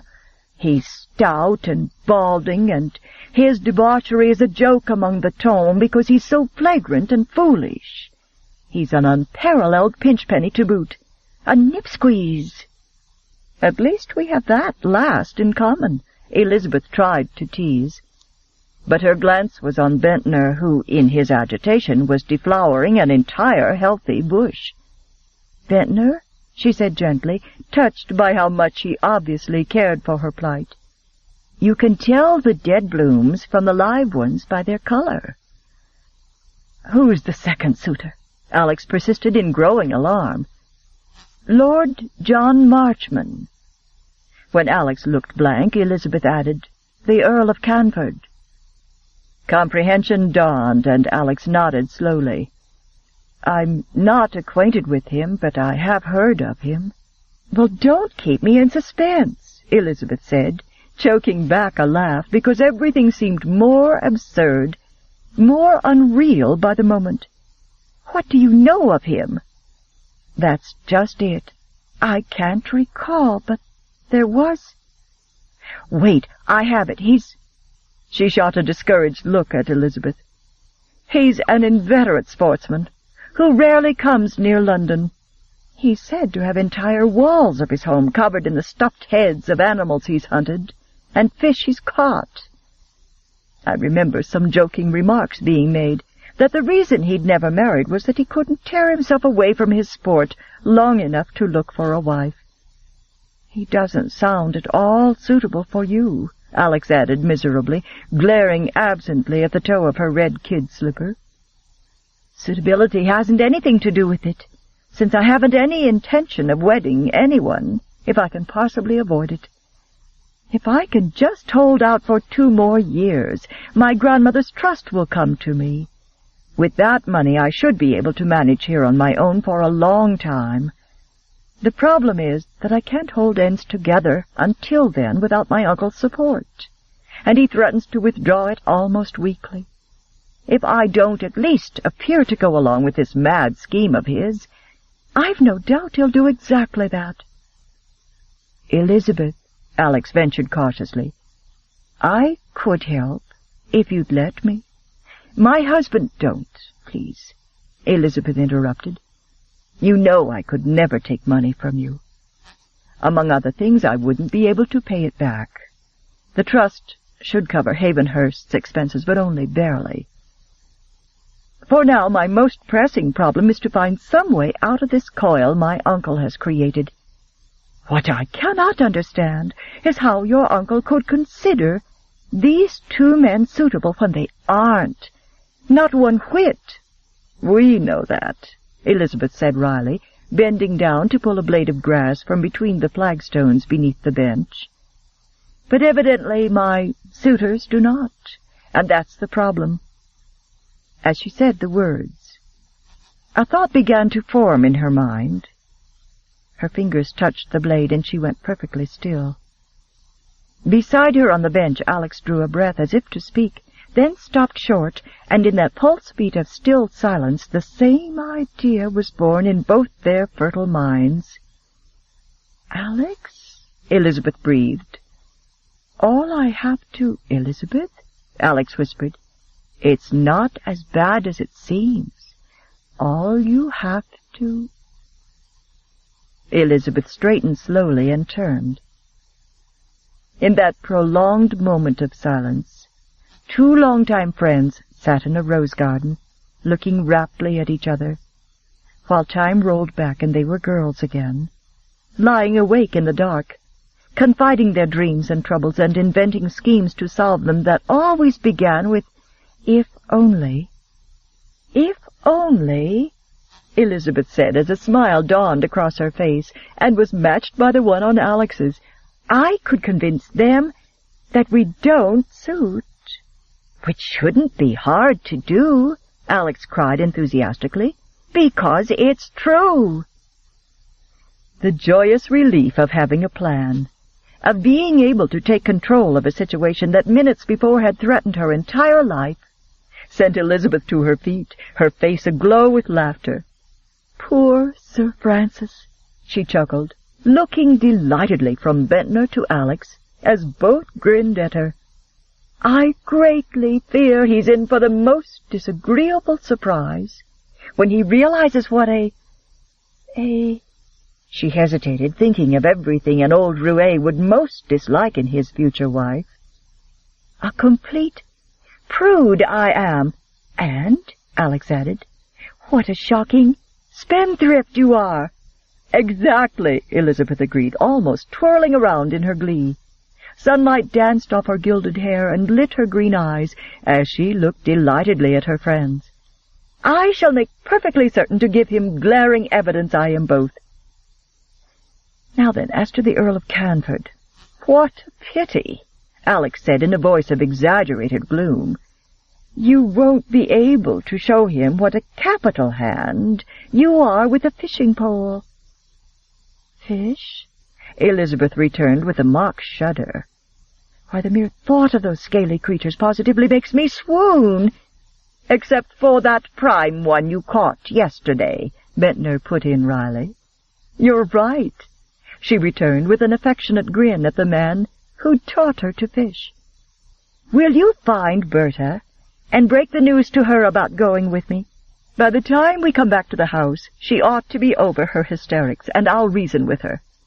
Bentner trotted off, his threadbare black coat-tails flapping behind him. That only leaves the third contender to discourage, Alex said happily. Who is he, and what do we know of him? Do I know him? It was the moment Elizabeth had been dreading. You never heard of him until a few weeks ago, when you returned. What? She asked, nonplussed. Elizabeth drew a steadying breath and nervously rubbed her hands against the sides of her blue skirts. I think, she said slowly, I ought to tell you exactly what happened 1.5 years ago with Ian Thornton. There's no need to ever tell me if it will cause you unhappiness to speak of it. And right now we surely ought to be thinking of the third man. The third man, Elizabeth interrupted tightly, is Ian Thornton. Dear God! Alex gasped in horror. Why? I mean, I don't know why, Elizabeth admitted with angry confusion. He accepted my uncle's proposition. So it is either some sort of complete misunderstanding, or it is his idea of a joke, and neither makes much sense. A joke? He ruined you? He must be a complete monster to find it amusing now. The last time I saw him, he did not find the situation amusing, believe me, Elizabeth said, and, sitting down, she told the whole story, trying desperately to keep her emotions under control, so that she would be able to think clearly when she and Alex finalized their plans. Chapter 9.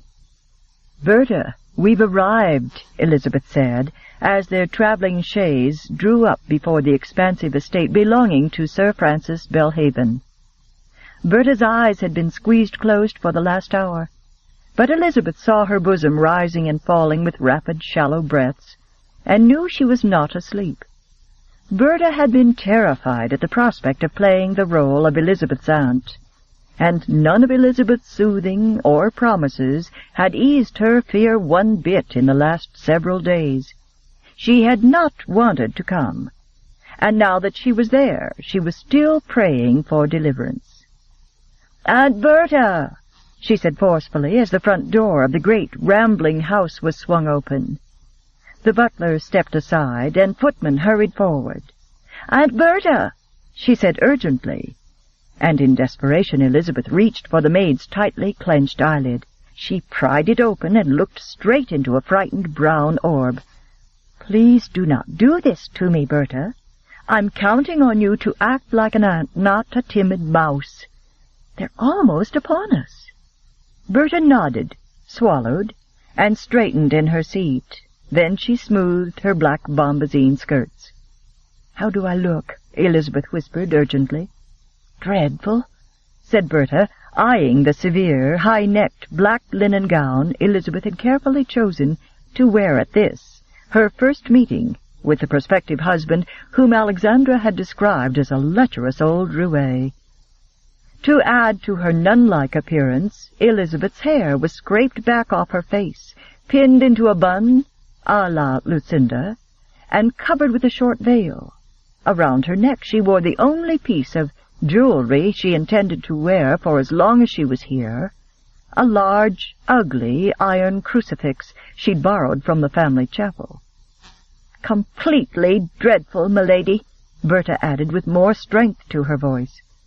Ever since Robert's disappearance, Berta had elected to address Elizabeth as her mistress, instead of in the more familiar ways she'd used before. "Excellent," Elizabeth said, with an encouraging smile. "So do you." The footman opened the door and let down the steps, and Elizabeth went first, followed by her aunt. She let Berta step forward, then she turned and looked up at Aaron, who was atop the coach. Her uncle had permitted her to take 6 servants from Havenhurst, and Elizabeth had chosen them with care. "Don't forget," she warned Aaron needlessly. "Gossip freely about me with any servant who'll listen to you. You know what to say." "Aye," he said with a devilish grin. "We'll tell them all what a skinny ogress you are, prim and proper enough to scare the devil himself into leading a holy life." Elizabeth nodded and reluctantly turned toward the house. Fate had dealt her this hand, and she had no choice but to play it out as best she could. With head held high and knees shaking violently, she walked forward until she drew even with Berta. The butler stood in the doorway, studying Elizabeth with bold interest, giving her the incredible impression that he was actually trying to locate her breasts beneath the shapeless black gown she wore. He stepped back from the door to permit them to enter. "My lord is with guests at the moment and will join you shortly," he explained. "In the meantime, Curbs will show you to your chambers." His eyes shifted to Berta and began to gleam appreciatively as they settled on her plump derriere. Then he turned and nodded to the head footman. With a white-faced, tight-lipped Berta beside her, Elizabeth climbed the long flight of stairs, glancing curiously about her at the gloomy hall and the crimson carpet on the steps.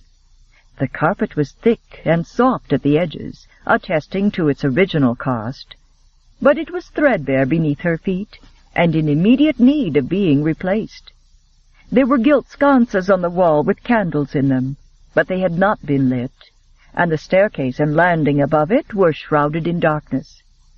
So was the bedchamber she'd been assigned, Elizabeth realized, as the footman opened the door and ushered them inside. "Lady Berta's chamber is just through this door," the footman spoke up. Elizabeth squinted, peering in the darkness, and saw him walk over to what she assumed must be a wall. Hinges creaked slightly, hinting at the fact that a door had just been opened by the footman. "It's dark as a tomb in here," she said, unable to see more than shadows. "Will you light the candles, please?" she asked, "assuming there are candles in here." "Aye, my lady, right there next to the bed." His shadow crossed before her, and Elizabeth focused on a large, oddly shaped object that she supposed could be a bed, given its size. "Will you light them, please?" she urged. I can't see a thing in here." "His lordship don't like more'n one candle lit in the bedchambers," the footman said. "He says it's a waste of beeswax." Elizabeth blinked in the darkness, torn somewhere between laughter and tears at her plight. "Oh," she said, nonplussed. The footman lit a small candle at the far end of the room and left, closing the door behind him. "My lady," Berta whispered, peering through the dark, impenetrable gloom, "where are you?" "I'm over here," Elizabeth replied, walking cautiously forward, her arms outstretched, her hands groping about for possible obstructions in her path, as she headed for what she hoped was the outside wall of the bedchamber, where there was bound to be a window with draperies hiding its light. "Where?" Berta asked in a frightened whisper, and Elizabeth could hear the maid's teeth chattering halfway across the room. "Here, on your left." Berta followed the sound of her mistress's voice, and let out a terrified gasp at the sight of the ghost-like figure moving eerily through the darkness, arms outstretched. "Raise your arm," she said urgently, "so I'll know 'tis you." Elizabeth, knowing Berta's timid nature, complied immediately. She raised her arm, which, while calming poor Berta, unfortunately caused Elizabeth to walk straight into a slender, fluted pillar with a marble bust upon it, and they both began to topple. "Good God!" Elizabeth burst out, wrapping her arms protectively around the pillar and the marble object upon it. "Berta," she said urgently, "this is no time to be afraid of the dark. Help me, please. I've bumped into something. A bust and its stand, I think, and I daren't let go of them until I can see how to set them upright. There are draperies over here, right in front of me. All you have to do is follow my voice and open them. Once we do, 'twill be bright as day in here." "I'm coming, my lady," Berta said bravely, and Elizabeth breathed a sigh of relief. "I've found them," Berta cried softly a few minutes later. "They're heavy. Velvet they are, with another panel behind them." Berta pulled one heavy panel back across the wall, and then, with renewed urgency and vigor, she yanked back the other and turned around to survey the room. "Light," "At last," Elizabeth said with relief. Dazzling late afternoon sunlight poured into the windows directly in front of her, blinding her momentarily. "That's much better," she said, blinking. Satisfied that the pillar was quite sturdy enough to stand without her aid, Elizabeth was about to place the bust back upon it. But Berta's cry stopped her. "Saints preserve us!" With the fragile bust clutched protectively to her chest, Elizabeth swung sharply around. There, spread out before her, furnished entirely in red and gold, was the most shocking room Elizabeth had ever beheld. 6 enormous gold cupids seemed to hover in thin air above a gigantic bed, clutching crimson velvet bed draperies in one pudgy fist, and holding bows and arrows in the other. More cupids adorned the headboard. Elizabeth's eyes widened, first in disbelief, and a moment later in mirth. "Berta," she breathed on a smothered giggle, "will you look at this place?" Mesmerized by the gilt ghastliness of it all, Elizabeth slowly turned in a full circle. Above the fireplace there was a gilt-framed painting of a lady attired in nothing whatsoever but a scrap of nearly transparent red silk that had been draped across her hips. Elizabeth jerked her eyes away from that shocking display of nudity and found herself confronted by a veritable army of cavorting cupids. They reposed in chubby gilt splendor atop the mantel and the bed tables. A cluster of them formed the tall candelabra beside the bed, which held 12 candles, one of which the footman had lit, and more cupids surrounded an enormous mirror. "It's—" Berta uttered as she gazed through eyes the size of saucers. "I can't find words," she breathed. But Elizabeth had passed through her own state of shock and was perilously close to hilarity. "Unspeakable?" Elizabeth suggested helpfully, and a giggle bubbled up from her throat. "Unbelievable?" she volunteered, her shoulders beginning to shake with mirth. Berta made a nervous, strangled sound. And suddenly it was too much for both of them. Days of relentless tension erupted into gales of hilarity, and they gave in to it with shared abandon.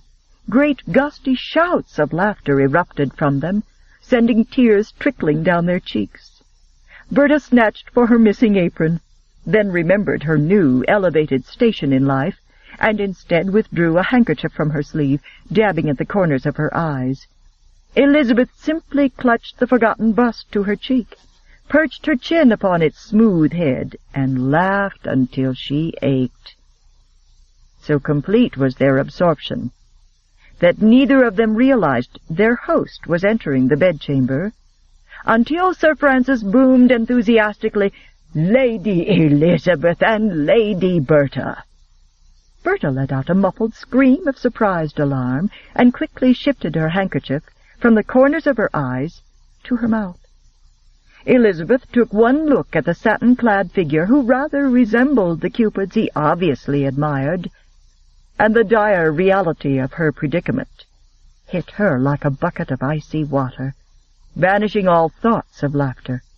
She dropped her gaze to the floor, trying wildly to remember her plan, and to believe she could make it work. She had to make it work, for if she failed, this aging roue with the penchant for gilded cupids could very likely become her husband. "My dear, dear ladies," Sir Francis effused, as he hastened forward, "what a long-awaited delight this is!" Courtesy demanded that he acknowledge the older lady first, and so he turned to her. Picking up Berta's limp hand from her side, he pressed his lips to it and said, "Permit me to introduce myself. I am Sir Francis Belhaven." Lady Berta curtsied, her fear-widened eyes fastened on his face, and continued to press her handkerchief to her lips. To his astonishment, she did not acknowledge him at all. She did not say she was charmed to meet him or inquire after his health. Instead, the woman curtsied again. And once again.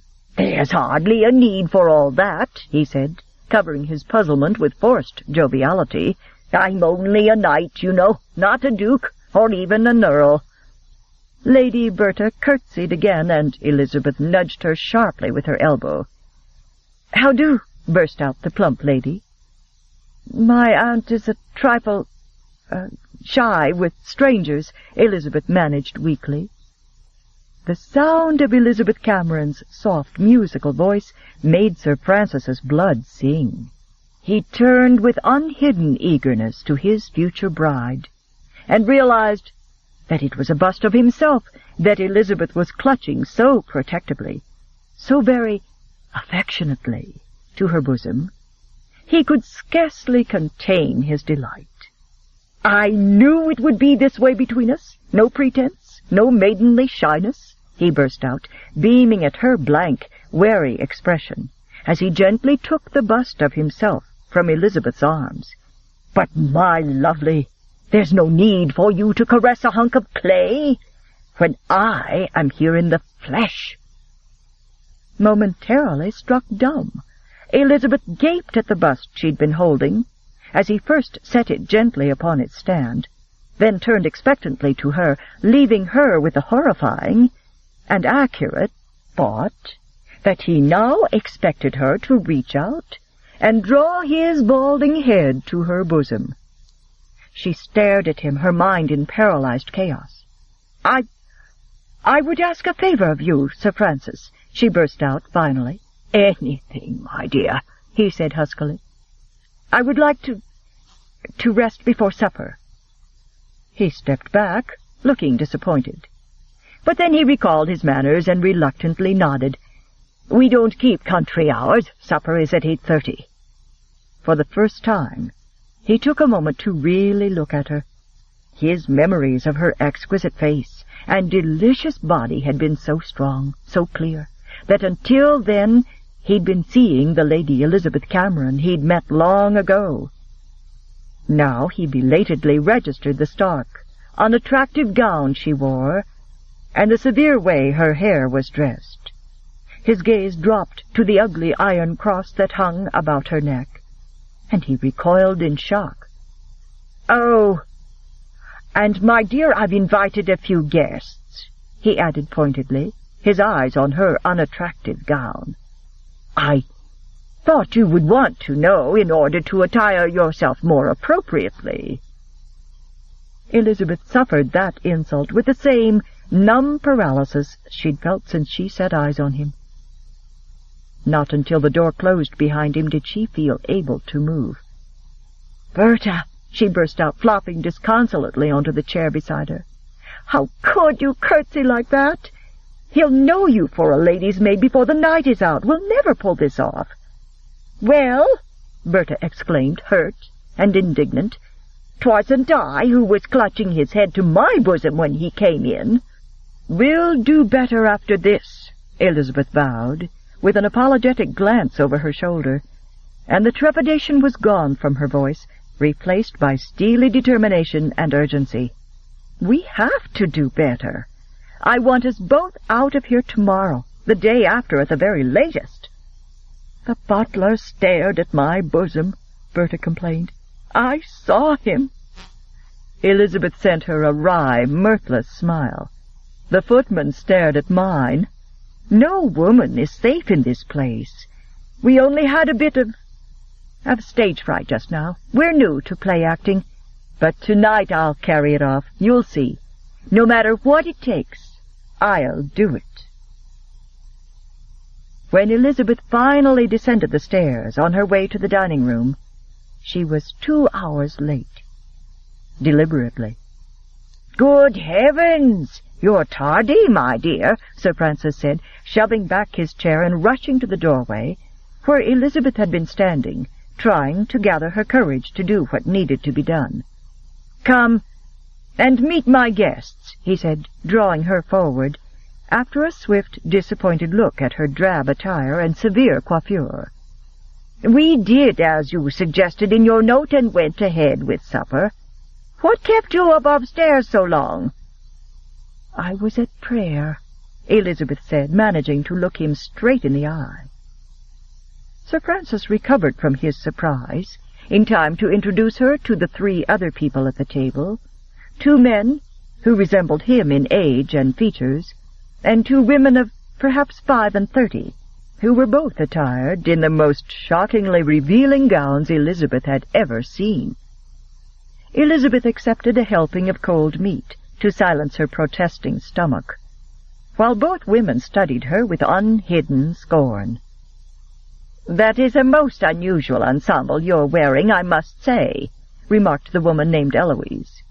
"Is it the custom where you come from to dress so simply?" Elizabeth took a dainty bite of meat.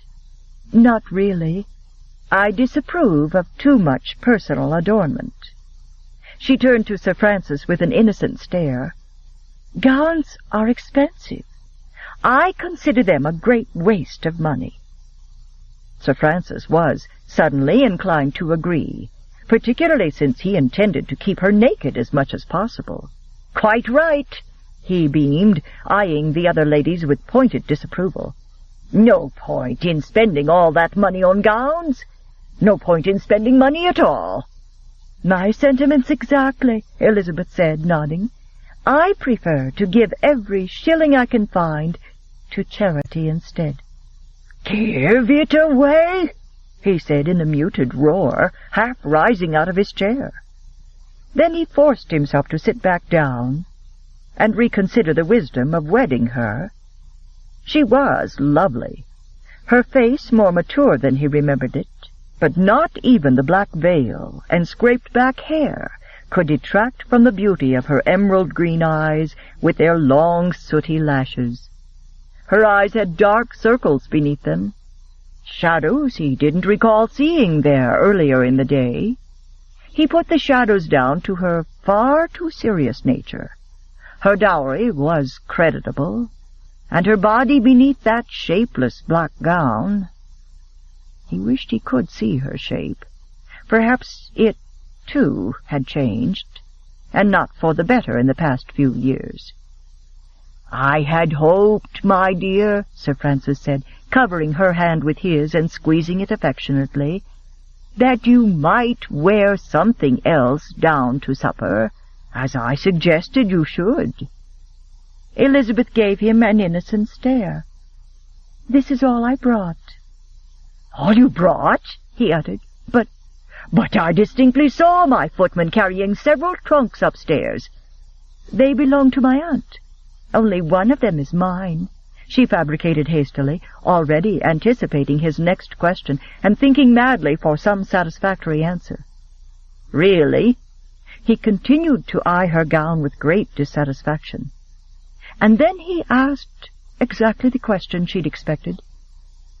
"What, may I ask, does your one trunk contain, if not gowns?" Inspiration struck, and Elizabeth smiled radiantly. "Something of great value, priceless value," she confided. All faces at the table watched her with alert fascination, particularly the greedy Sir Francis. "Well, don't keep us in suspense, love. What's in it?" "The mortal remains of St. Jacob." Lady Eloise and Lady Morton screamed in unison. Sir William choked on his wine, and Sir Francis gaped at her in horror. But Elizabeth wasn't quite finished. She saved the coup de grace until the meal was over.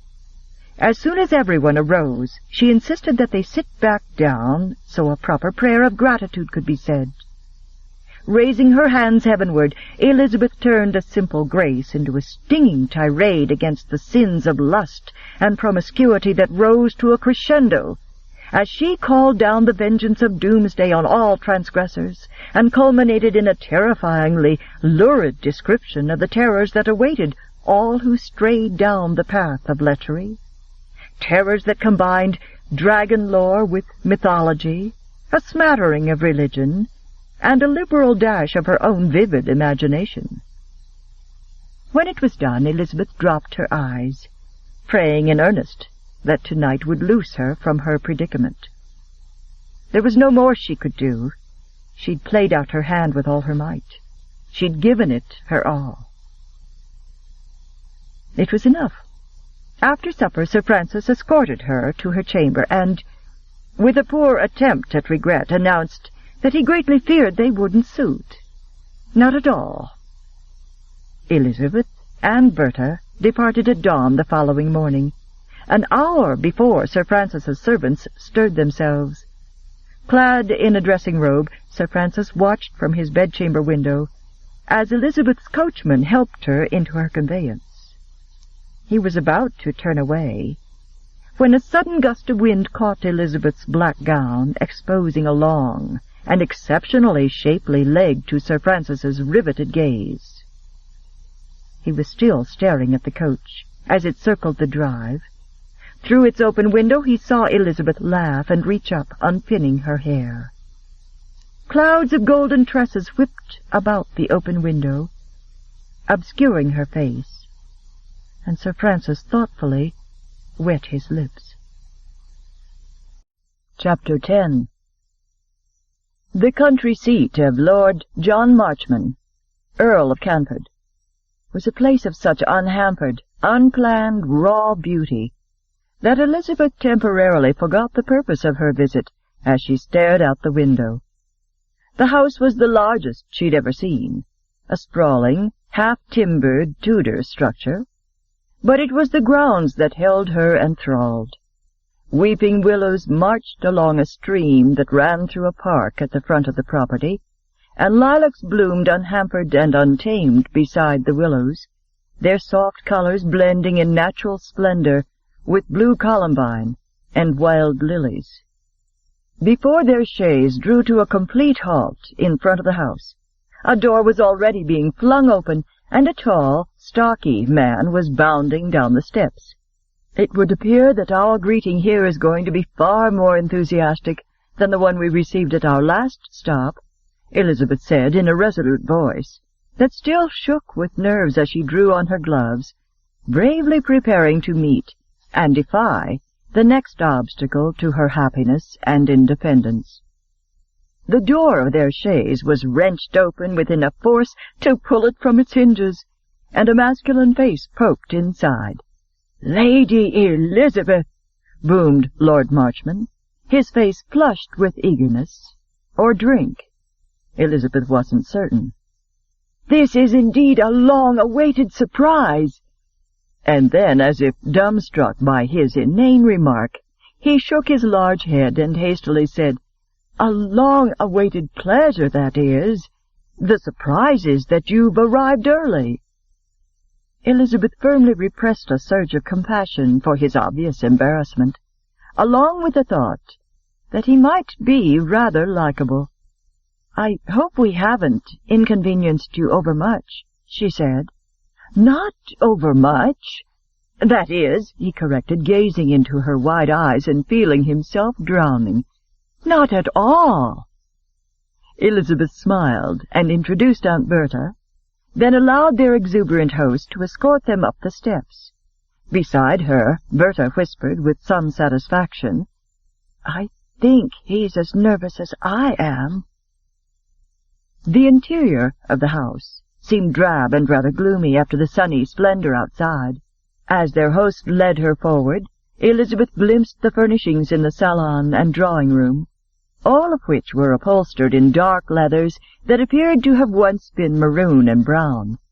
Lord Marchman, who was watching her closely and hopefully, glanced about and suddenly saw his home as she must be seeing it. Trying to explain away the inadequacies of his furnishings, he said hastily, "This home is in need of a woman's touch. I'm an old bachelor, you see, as was my father." Berta's eyes snapped to his face. "Well, I never!" she exclaimed in outraged reaction to his apparent admission of being a bastard. "I didn't mean," Lord Marchman hastily assured, "that my father was never married. I meant—" He paused to nervously tug on his neckcloth, as if trying to loosen it. "That my mother died when I was very young, and my father never remarried. We lived here together." At the juncture of two hallways and the stairs, Lord Marchman turned and looked at Berta and Elizabeth. "Would you care for refreshment, or would you rather go straight to bed?"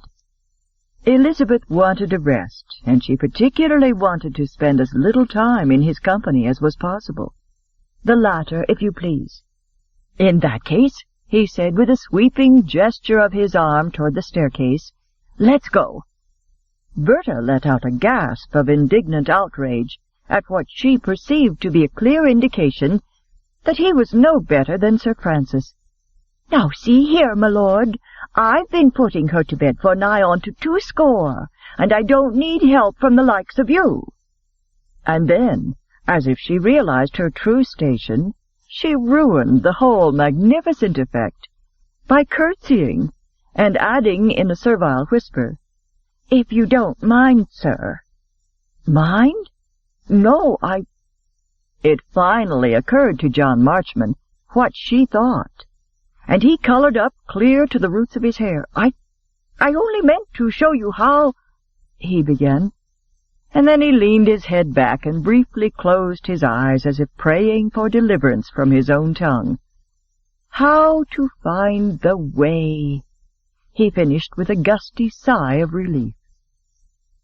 Elizabeth was secretly touched by his sincerity and his awkwardness, and were the situation less threatening, she would have gone out of her way to put him at his ease. Reluctantly opening her eyes, Elizabeth rolled over onto her back. Sunlight was streaming in through the windows, and a faint smile teased the corners of her lips as she stretched and thought back on the previous night's meal. Lord Marchman had turned out to be as endearing, awkward, and eager to please as he'd seemed upon their arrival. Berta bustled in, still managing to look like a maid, despite her stylish puce gown. "That man," she announced huffily, referring to their host, "can't put 2 words together without losing his meaning." Obviously, she'd expected better of the quality during the time she was allowed to mix with them. "He's afraid of us, I think," Elizabeth replied, climbing out of bed. "Do you know the time? He desired me to accompany him fishing this morning at 7. "10:30, Berta replied, opening drawers and turning toward Elizabeth for her decision as to which gown to wear. "He waited until a few minutes ago, then went off without you. He was carrying 2 poles. Said you could join him when you arose." "In that case, I think I'll wear the pink muslin," she decided with a mischievous smile. The Earl of Marchman could scarcely believe his eyes when he finally saw his intended making her way toward him. Decked out in a frothy pink gown, with an equally frothy pink parasol, and a delicate pink bonnet, she came tripping across the bank. Amazed at the vagaries of the female mind, he quickly turned his attention back to the grandfather trout he'd been trying to catch for 5 years. Ever so gently, he jiggled his pole, trying to entice or else annoy the wily old fish into taking his fly. The giant fish swam around his hook as if he knew it might be a trick, and then he suddenly charged it, nearly jerking the pole out of John's hands. The fish hurtled out of the water, breaking the surface in a tremendous, thrilling arch. At the same moment, John's intended bride deliberately chose to let out a piercing shriek. "Snake!" Startled, John jerked his head in her direction and saw her charging at him as if Lucifer himself was on her heels, screaming, "Snake! Snake! Snake!" And in that instant his concentration was broken. He let his line go slack, and the fish dislodged the hook, exactly as Elizabeth had hoped. "I saw a snake," she lied, panting and stopping just short of the arms he'd stretched out to catch her. Or strangle her, Elizabeth thought, smothering a smile. She stole a quick, searching glance at the water, hoping for a glimpse of the magnificent trout he'd nearly caught, her hands itching to hold the pole and try her own luck. Lord Marchman's disgruntled question snapped her attention back to him. "Would you like to fish, or would you rather sit and watch for a bit until you recover from your flight from the serpent?" Elizabeth looked around in feigned shock. "Goodness, sir, I don't fish." "Do you sit?" he asked with what might have been sarcasm. Elizabeth lowered her lashes to hide her smile at the mounting impatience in his voice. "Of course I sit," she proudly told him. "Sitting is an excessively ladylike occupation, but fishing, in my opinion, is not. I shall adore watching you do it, however." For the next 2 hours she sat on the boulder beside him, complaining about its hardness, the brightness of the sun, and the dampness of the air. And when she ran out of matters to complain about, she proceeded to completely spoil his morning by chattering his ears off about every inane topic she could think of, while occasionally tossing rocks into the stream to scare off his fish. When at last he finally hooked one, despite Elizabeth's best efforts to prevent it, she scrambled to her feet and backed up a step. You're hurting it," she cried as he pulled the hook from its mouth. "Hurting what? The fish?" he asked in disbelief. "Yes." "Nonsense," said he, looking at her as if she was daft. Then he tossed the fish on the bank. "It can't breathe, I tell you," she wailed, her eyes fixed on the flapping fish. "It doesn't need to breathe," he retorted. "We're going to eat it for lunch." "I certainly won't," she cried, managing to look at him as if he were a cold-blooded murderer. "Lady Cameron," he said sternly, "am I to believe you've never eaten fish?" "Well, of course I have." "And where do you think the fish you've eaten came from?" he continued with irate logic. "It came from a nice, tidy package wrapped in paper," Elizabeth announced with a vacuous look. "They come in nice, tidy paper wrapping." "Well, they weren't born in that tidy paper," he replied. And Elizabeth had a dreadful time hiding her admiration for his patience, as well as for the firm tone he was finally taking with her. He was not, as she had originally thought, a fool or a namby-pamby. "Before that," he persisted, "where was the fish? How did that fish get to the market in the first place?" Elizabeth gave her head a haughty toss, glanced sympathetically at the flapping fish, then gazed at him with haughty condemnation in her eyes. "I assumed they used nets or something, but I'm perfectly certain they didn't do it this way." "What way?" he demanded. "The way you have. Sneaking up on it in its own little watery home, tricking it by covering up your hook with that poor fuzzy thing, and then jerking the poor fish away from its family and tossing it on the bank to die. It's quite inhumane," she said, and she gave her skirts an irate twitch. Lord Marchmont stared at her in frowning disbelief. Then he shook his head as if trying to clear it. A few minutes later he escorted her home. Elizabeth made him carry the basket containing the fish, on the opposite side from where she walked, and when that didn't seem to discomfort the poor man, she insisted he hold his arms straight out, to keep the basket even further from her person. She was not at all surprised when Lord Marchmont excused himself until supper, nor when he remained moody and thoughtful throughout their uncomfortable meal. She covered the silence, however, by chattering earnestly about the difference between French and English fashions, and the importance of using only the best kid for gloves. And then she regaled him with detailed descriptions of every gown she could remember seeing. By the end of the meal, Lord Marchmont looked dazed and angry. Elizabeth was a little hoarse and very encouraged. "I think," Bertha remarked with a proud little smile, when she was seated alone in the drawing-room beside Elizabeth, "he's having second thoughts about proposing, my lady." "I think he was silently contemplating the easiest way to murder me at dinner," Elizabeth said, chuckling. She was about to say more when the butler interrupted them to announce that Lord Marchmont wished to have a private word with Lady Cameron in his study. Elizabeth prepared for another battle of wits, or witlessness, she thought with an inner smile, and dutifully followed the butler down a dark hall, furnished in brown, and into a very large study where the Earl was seated in a maroon chair at a desk on her right. "You wish to see—" she began, as she stepped into his study. but something on the wall beside her brushed against her hair. Elizabeth turned her head, expecting to see a portrait hanging there, and instead found herself eye to fang with an enormous bear's head. The little scream that tore from her was very real this time, although it owed to shock, not to fear. "It's quite dead," the Earl said in a voice of weary resignation, watching her back away from his most prized hunting trophy, with her hand over her mouth. Elizabeth recovered instantly, her gaze sweeping over the wall of hunting trophies. Then she turned around. "You may take your hand away from your mouth," he stated. Elizabeth fixed him with another accusing glare, biting her lip to hide her smile. She would have dearly loved to hear how he had stalked that bear, or where he had found that monstrous big boar, but she knew better than to ask. "Please, my lord," she said instead, "tell me, these poor creatures didn't die at your hands?"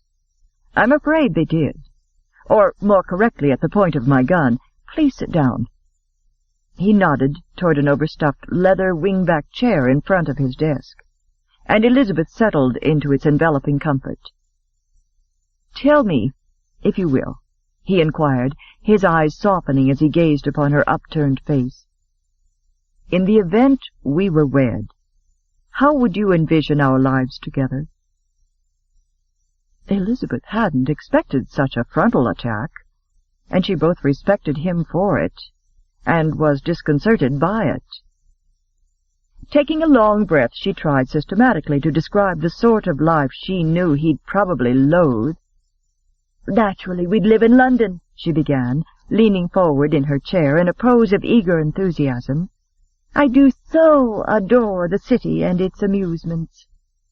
His brows drew together at the mention of living in London. "What sort of amusements do you enjoy?" "Amusements?" Elizabeth said brightly, considering. "Balls, and routs, and the opera. I adore giving balls and attending them. In fact, I simply cannot bear to miss a ball.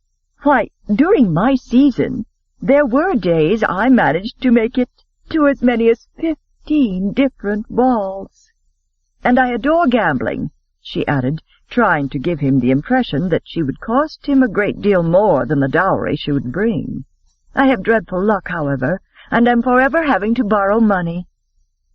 "I see," he said. "Is there anything else?" Elizabeth faltered, feeling she ought to think of more, but his steady, speculative gaze was unnerving her. "What else matters in life?" she said with forced gaiety, "other than balls, and gaming, and sophisticated companions?" His face had grown so thoughtful that Elizabeth sensed he was working up the courage to cry off, and she waited in expectant silence so as not to distract him. The moment he began to speak, she knew he was going to do it, because his speech became awkward, as it seemed to do whenever he addressed her on matters he perceived to be important. "Lady, he began lamely, running his fingers around his neckcloth. "Cameron," Elizabeth provided helpfully.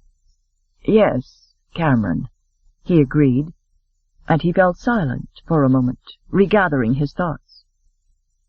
"Lady Cameron," he began, "I am a simple country lord, without any aspirations to spend the season in London and cut a dash among the ton. I go there as seldom as possible. I can see that disappoints you." Elizabeth nodded sadly. "I greatly fear," he said, flushing at the neck, "that we won't suit, Lady—" He trailed off uneasily at his rudeness. "Cameron," Elizabeth provided, eager to have him complete his thought. "Yes, of course, Cameron. I knew that. What I was trying to say was that—" "We won't suit," Elizabeth prodded helpfully. "Exactly," misinterpreting her last sentence as being her own thought instead of his. He sighed with relief and nodded emphatically. "I must say I'm happy to hear you agree with me. Naturally, I regret that this is so, Elizabeth added kindly, feeling that some sort of balm was due him for the emotional torment she'd put him through at the stream. My uncle will be most disappointed also, she continued. It was all she could do not to leap to her feet and put the quill in his hand as she added, Would you like to write him now and explain your decision? Our decision, he corrected gallantly. Yes, but, she hesitated, framing her answer carefully. My uncle will be so very disappointed, and I shouldn't like him to lay the blame at my door. Sir Francis might well have blamed her in his inevitable letter to her uncle, and she didn't dare risk having the Earl do likewise. Uncle Julius was no fool, and she couldn't risk his retribution if he realized she'd been deliberately discouraging her beaux and intentionally thwarting him. I see, he said, observing her with disturbing concentration. Then he picked up a quill and trimmed it. A sigh of relief escaped Elizabeth as she watched him write his note. Now that distasteful matter is out of the way, may I ask you something? He said, shoving the note aside. Elizabeth nodded happily. Why did you come here? That is, why did you agree to reconsider my proposal? The question alarmed and startled her. Now that she'd seen him, she had only the dimmest, possibly even erroneous recollection of having spoken to him at a ball. Moreover, she couldn't tell him she was in danger of being cut off by her uncle, for that whole explanation was too humiliating to bear mentioning. He waited for her to reply, and when she seemed unable to give one, he prompted, Did I do or say something during our brief meetings the year before last to mislead you, perhaps, into believing I might yearn for the city life? It's hard to say, Elizabeth said with absolute honesty. Lady Cameron, do you even remember our meeting?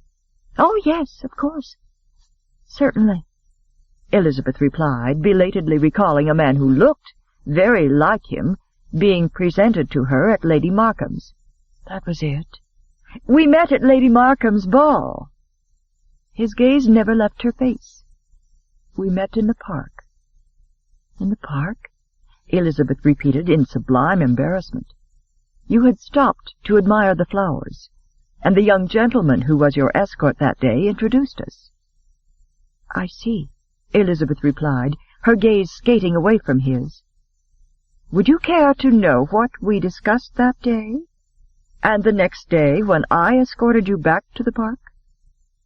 Curiosity and embarrassment warred, and curiosity won out.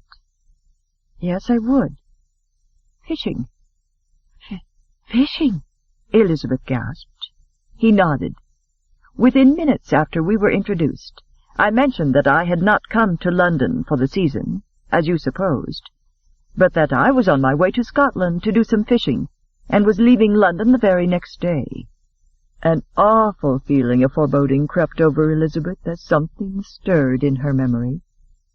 We had a charming chat, he continued. You spoke enthusiastically of a particularly challenging trout you were once able to land. Elizabeth's face felt as hot as red coals as he continued. We quite forgot the time and your poor escort as we shared fishing stories. He was quiet, waiting. And when Elizabeth couldn't endure the damning silence any more, she said uneasily, Was there more? Very little. I did not leave for Scotland the next day, but stayed instead to call upon you. You abandoned the half-dozen young bucks who'd come to escort you to some sort of fancy soiree, and chose instead to go for another impromptu walk in the park with me. Elizabeth swallowed audibly, unable to meet his eyes. Would you like to know what we talked about that day? No, I don't think so. He chuckled, but ignored her reply. You professed to be somewhat weary of the social whirl, and confessed to a longing to be in the country that day, which is why we went to the park. We had a charming time, I thought. When he fell silent, Elizabeth forced herself to meet his gaze and say with resignation, "And we talked of fishing." "No," he said, "of boar hunting." Elizabeth closed her eyes in sublime shame. "You related an exciting tale of a wild boar your father had shot long ago, and of how you watched the hunt, without permission, from the very tree below which the boar was ultimately felled. As I recall," he finished kindly, "you told me that it was your impulsive cheer that revealed your hiding place to the hunters, and that caused you to be seriously reprimanded by your father." Elizabeth saw the twinkle lighting his eyes, and suddenly they both laughed. "I remember your laugh, too," he said, still smiling. "I thought it was the loveliest sound imaginable. So much so that between it and our delightful conversation I felt very much at ease in your company." Realizing he'd just flattered her, he flushed, tugged at his neckcloth, and self-consciously looked away. Seeing his discomfort, Elizabeth waited until he'd recovered his composure and was looking at her. "I remember you, too," she said, tipping her head sideways when he started to turn his head, and refusing to let him break their gaze. "I do," she said, quietly and honestly. "I had forgotten until just a moment ago." He looked gratified and puzzled as he leaned back in his chair and studied her. "Why did you choose to reconsider my proposal, when I scarcely made the merest impression on you?" He was so nice, so kind, that Elizabeth felt she owed him a truthful answer.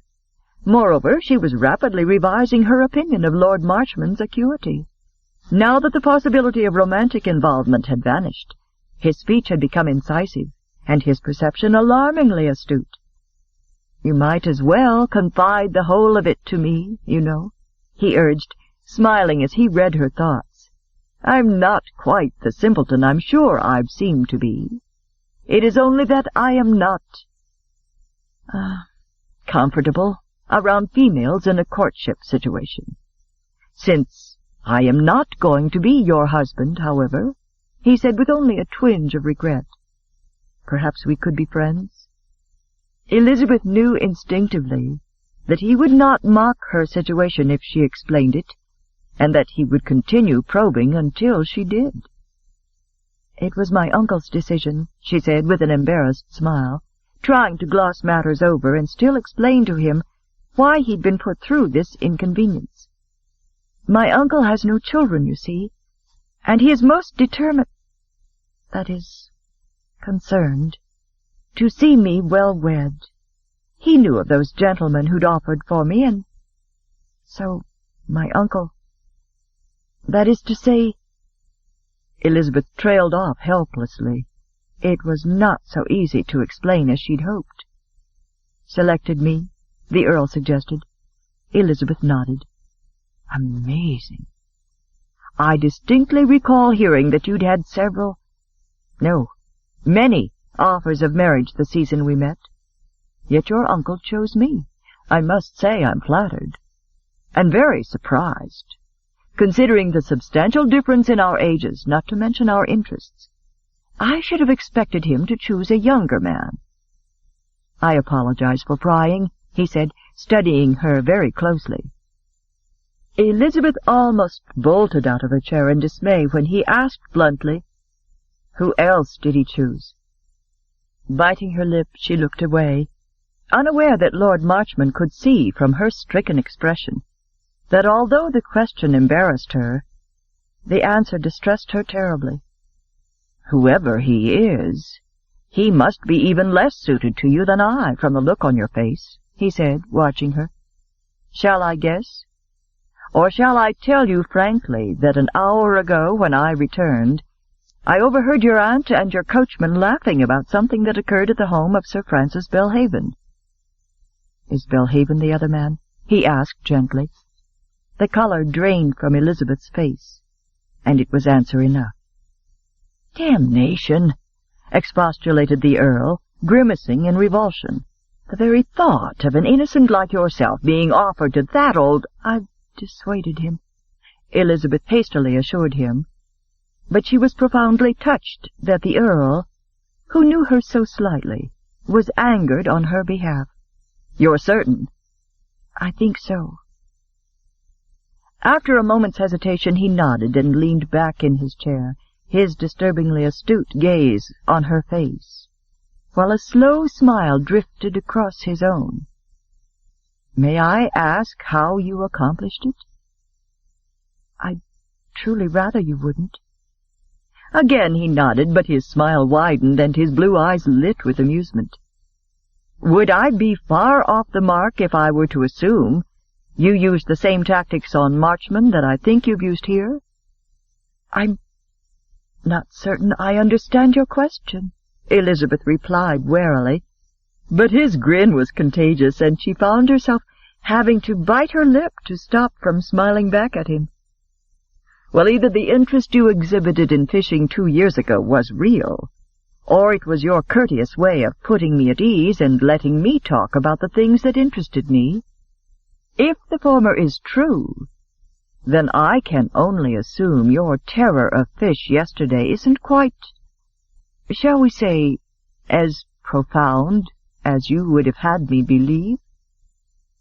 They looked at each other, he with a knowing smile, Elizabeth with brimming laughter. "Perhaps it is not quite so profound, my lord." His eyes positively twinkled. "Would you care to make a try for that trout you cost me this morning? He's still out there, taunting me, you know." Elizabeth burst out laughing, and the Earl joined her. When their laughter had died away, Elizabeth looked across the desk at him, feeling as if they were truly friends. It would have been so lovely to sit by the stream, without her slippers, waiting to test her own considerable skill with pole and line. On the other hand, she wanted neither to put him to the inconvenience of keeping them as house guests, nor to risk that he might change his mind about their betrothal. "All things considered," she said slowly, "I think it best if my aunt and I were on our way tomorrow, to our destination." The next day dawned clear and fine, with birds singing outside in the trees and sun shining gaily in an azure sky. Unfortunately, it was one of those days when solutions to the problems of the night before did not automatically present themselves, and as Lord Marchman handed Berta and her into their coach, Elizabeth had still not resolved her dilemma. She could not remain here, now that her task was accomplished. On the other hand, the prospect of arriving at Ian Thornton's home in Scotland, nearly a fortnight before she was expected, and with Berta instead of Lucinda, did not appeal to her at all. In order to confront that man, she wanted Lucinda with her. Lucinda, who cowered before no one, and who would be able to advise Elizabeth when advice was needed.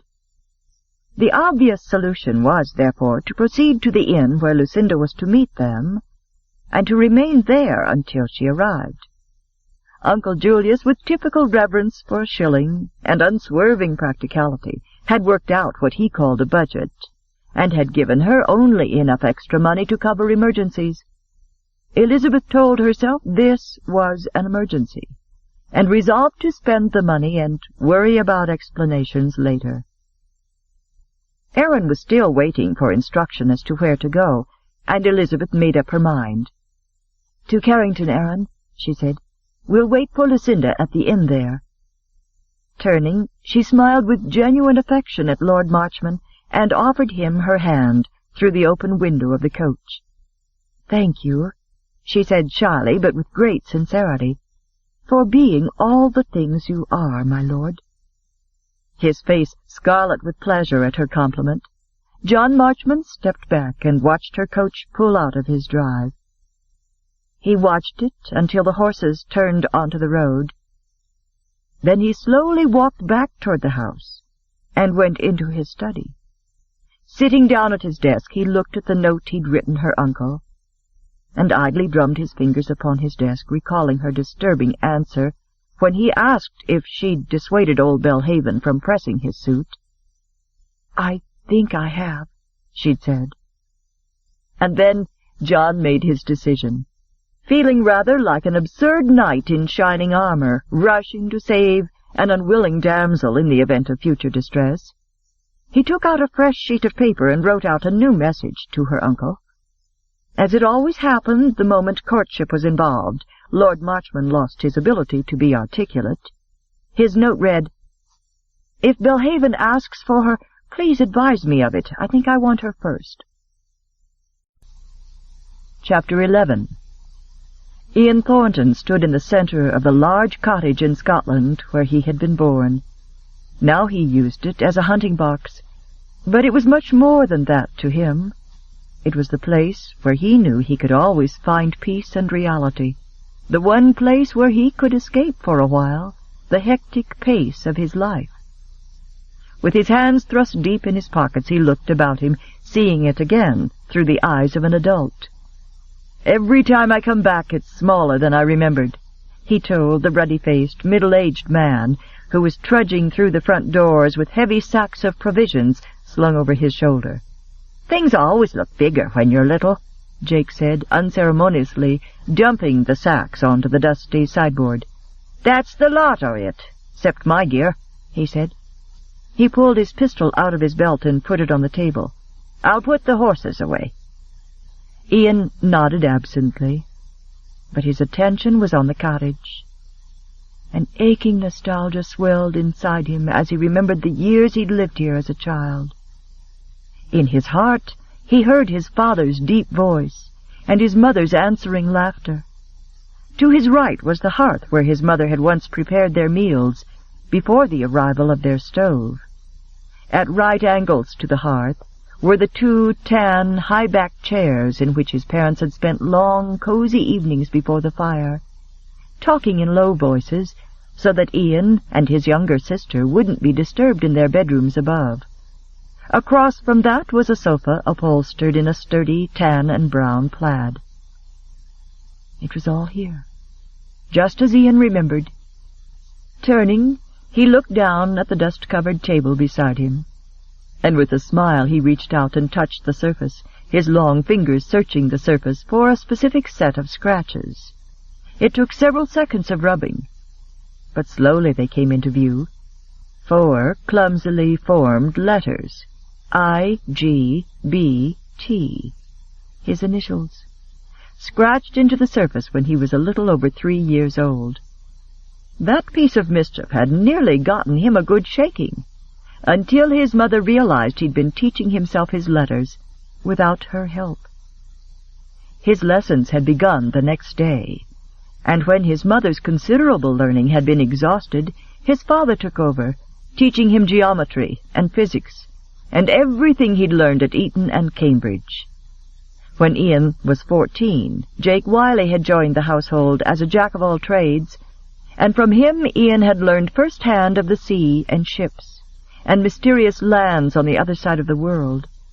Later he had gone with Jake to see them himself, and to put his education to use.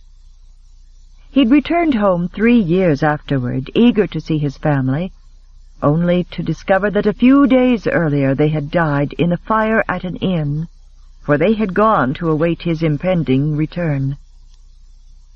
Even now Ian felt the wrenching loss of his mother and father. The proud man who had turned his back on his noble heritage and instead married the sister of a poor Scottish vicar. By his actions he had forfeited a dukedom, and had never given a blessed damn. Or so he said. The poignancy of being here, after 2 long years, was almost past bearing, and Ian tipped his head back, closing his eyes against the bittersweet ache of it. He saw his father grinning and shaking his hand as Ian prepared to depart on his first voyage with Jake. "Take care," he had said. "Remember, no matter how far you go, we'll always be with you." Ian had left that day, the impecunious son of a disowned English lord whose entire fortune was a small bag of gold his father had given him on his 16th birthday. Now, 14 years later, there were fleets of ships flying Ian's flag and carrying his cargo, mines filled with his silver and tin, warehouses loaded with precious goods that he owned. But it was land that had originally made him rich, a large parcel of barren-looking land that he'd won at cards from a colonial who swore the old mine there had gold in it. And it had. Gold that bought more mines and ships and palatial homes in Italy and India. Gambling everything on a series of investments had paid off for Ian again and again. Once society had called him a gambler. Now he was regarded as some sort of mythical king with a golden touch. Rumors flew, and prices soared on the change every time he bought a stock. He could not set foot into a ball without the butler bellowing out his name. Where once he had been a social pariah, those same people who had shunned him now courted his favor, or, more precisely, his financial advice, or his money for their daughters. His wealth had brought Ian many luxuries, but no extraordinary joy. It was the gamble he loved best, the challenge of selecting exactly the right venture, and the thrill of wagering a fortune on it. Moreover, success had come with a price. It had cost him his right to privacy, and he resented that. Now his grandfather's actions were adding to his unwanted notoriety. The death of Ian's father had evidently caused the old duke to feel some belated regret for the estrangement, and for the last 12 years he'd been writing to Ian periodically. At first he had pleaded with Ian to come and visit him at Stanhope. When Ian ignored his letters, he'd tried bribing him with promises to name Ian his legitimate heir. Those letters had gone unanswered, and for the last 2 years the old man's silence had misled Ian into thinking he'd given up. 4 months ago, however, another letter, bearing Stanhope's ducal crest, had been delivered to Ian, and this one infuriated him. The old man had imperiously given Ian 4 months, in which to appear at Stanhope and meet with him to discuss arrangements for the transfer of 6 estates that would have been Ian's father's inheritance had the Duke not disowned him. According to the letter, if Ian did not appear, the Duke planned to proceed without him, publicly naming him his heir. Ian had written to his grandfather for the first time in his life. The note had been short and final. It was also eloquent proof that Ian Thornton was as unforgiving as his grandfather, who'd rejected his own son for 2 decades. Try it and you'll look a fool. I'll disclaim all knowledge of any relationship with you, and if you still persist, I'll let your title and your estates rot. The 4 months had elapsed now, and there had been no more communications from the Duke. But in London gossip was still rampant that Stanhope was about to name an heir, and that the heir would be his natural grandson, Ian Thornton. Now invitations to balls and soirees arrived in tidal waves from the same people who had long ago shunned him as an undesirable, and their hypocrisy alternately amused and disgusted him. "That black horse we used for packing up here is the most cantankerous beast alive," Jake grumbled, rubbing his arm. Ian lifted his gaze from the initials on the tabletop and turned to Jake, making no attempt to hide his amusement. "Bit you, did he?" "Damn right he bit me," the older man said bitterly. "He's been after a chunk of me since we left the coach at Hayborn and loaded those sacks on his back to bring up here. I warned you, he bites anything he can reach. Keep your arm out of his way when you're saddling him." "It weren't my arm he was after, it was my arse." Opened his mouth and went for it, only I saw him out of the corner of my eye and swung around so he missed. Jake's frown darkened when he saw the amusement in Ian's expression. "Can't see why you've bothered to feed him all these years. He doesn't deserve to share a stable with your other horses. Beauties they are, every one but him." Try slinging packs over the backs of one of those, and you'll see why I took him. He was suitable for using as a pack mule.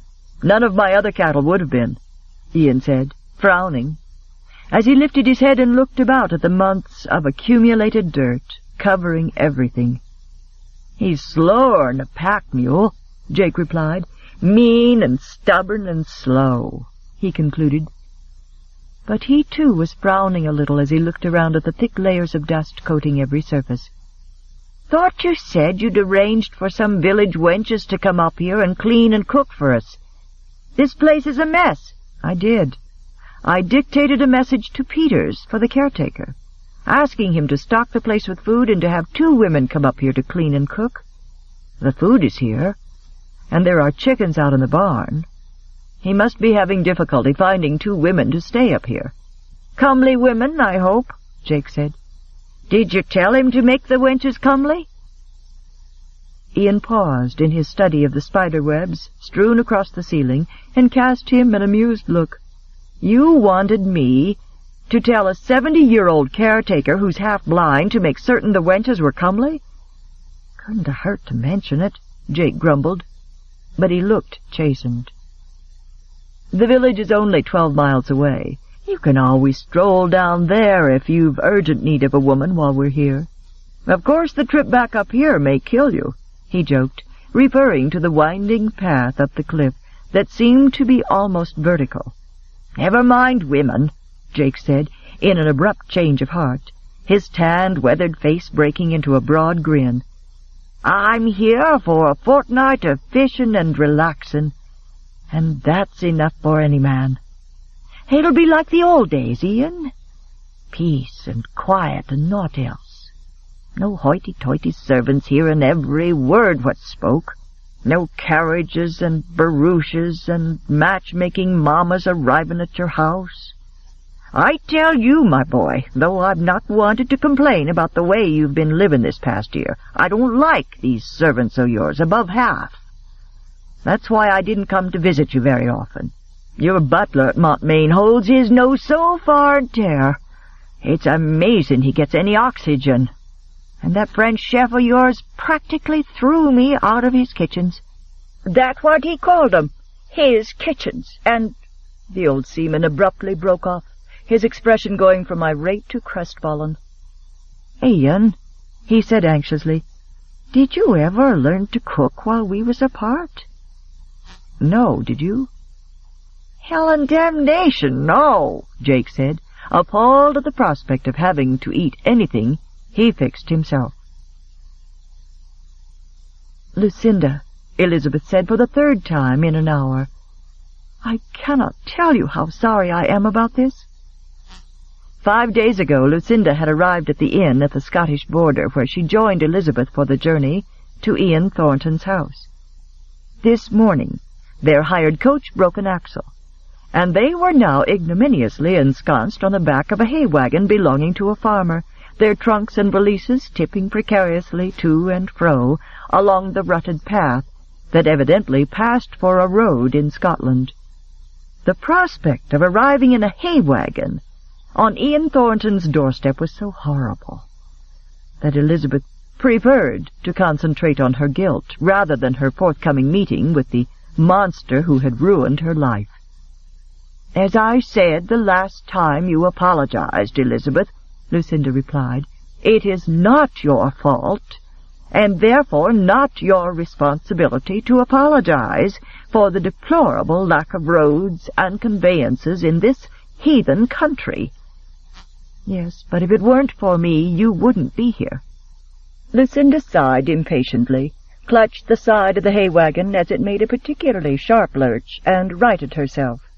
"And, as I have already admitted, if I hadn't been deceived into mentioning Mr. Thornton's name to your uncle, neither of us would be here.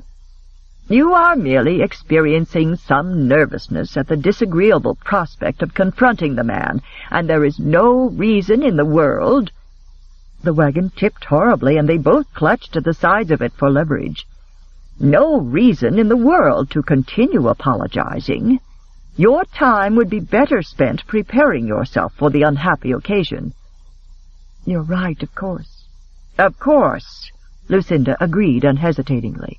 "I am always right, as you know." "Nearly always," she amended, obviously thinking of how she had been misled by Julius Cameron into revealing the name of Ian Thornton as one of Elizabeth's former suitors. As she'd explained to Elizabeth as soon as she arrived at the inn, she'd only given his name as a suitor because Julius had begun asking questions about Elizabeth's reputation during her debut, and about whether she'd been popular or not. Thinking he'd heard some of the malicious gossip about Elizabeth's involvement with Ian Thornton, Lucinda had tried to put a better face on things by including his name among Elizabeth's many suitors. "I would rather face the devil himself than that man," Elizabeth said with a repressed shudder. "I dare say," Lucinda agreed, clutching her umbrella with one hand and the side of the cart with her other.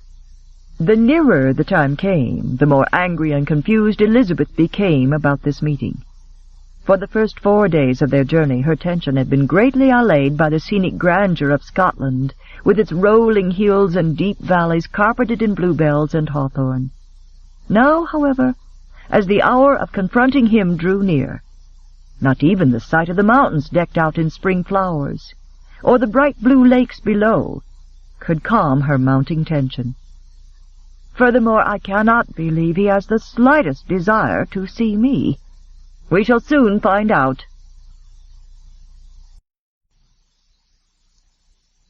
In the hills above the high, winding track that passed for a road, a shepherd paused to gape at an old wooden wagon making its laborious way along the road below. "Looky there, Will," he told his brother. "Do you see what I see?" The brother looked down and gaped, his lips parting in a toothless grin of glee at the comical sight of 2 ladies, bonnets, gloves, and all, who were perched primly and precariously on the back of Sean McLeish's hay wagon, their backs ramrod stiff, their feet sticking straight out beyond the wagon. "Don't that beat all?" Will laughed, and high above the hay wagon he swept up his cap in a mocking salute to the ladies. "I heerd in the village Ian Thornton was a-comin' home. I'll wager he's arrived, and them 2 are his fancy pieces, come to warm his bed and see to his needs." Blessedly unaware of the conjecture taking place between the 2 spectators up in the hills, Miss Throckmorton-Jones brushed angrily and ineffectually at the coating of dust clinging to her black skirts. "I have never in all my life been subjected to such treatment," she hissed furiously, as the wagon they were riding in gave another violent, creaking lurch, and her shoulder banged into Elizabeth's. "You may depend on this. I shall give Mr. Ian Thornton a piece of my mind for inviting 2 gentlewomen to this God-forsaken wilderness, and never even mentioning that a traveling barouche is too wide for the roads." Elizabeth opened her mouth to say something soothing, but just then the wagon gave another teeth-jarring lurch, and she clutched at the wooden side. "From what little I know of him, Lucy," she managed finally when the wagon righted, "he wouldn't care in the least what we've been through. He's rude and inconsiderate, and those are his good points." "Whoa there! Whoa!" the farmer called out, sawing back on the swayback nag's reins and bringing the wagon to a groaning stop. "That's the Thornton place up there atop yon hill," the farmer said, pointing.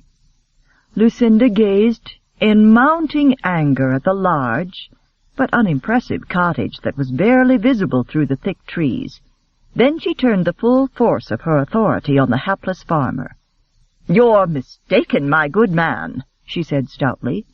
"No gentleman of consequence or sense would live in such a God-forsaken place as this. Kindly turn this decrepit vehicle around and return us to the village whence we came so that we can ask directions again. There was obviously a misunderstanding." At that, both the horse and the farmer swung their heads around and looked at her with identical expressions of weary resentment.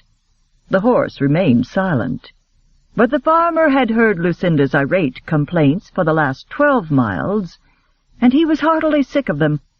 "See here, my lady," he began, But Lucinda cut him off. "Do not address me as my lady.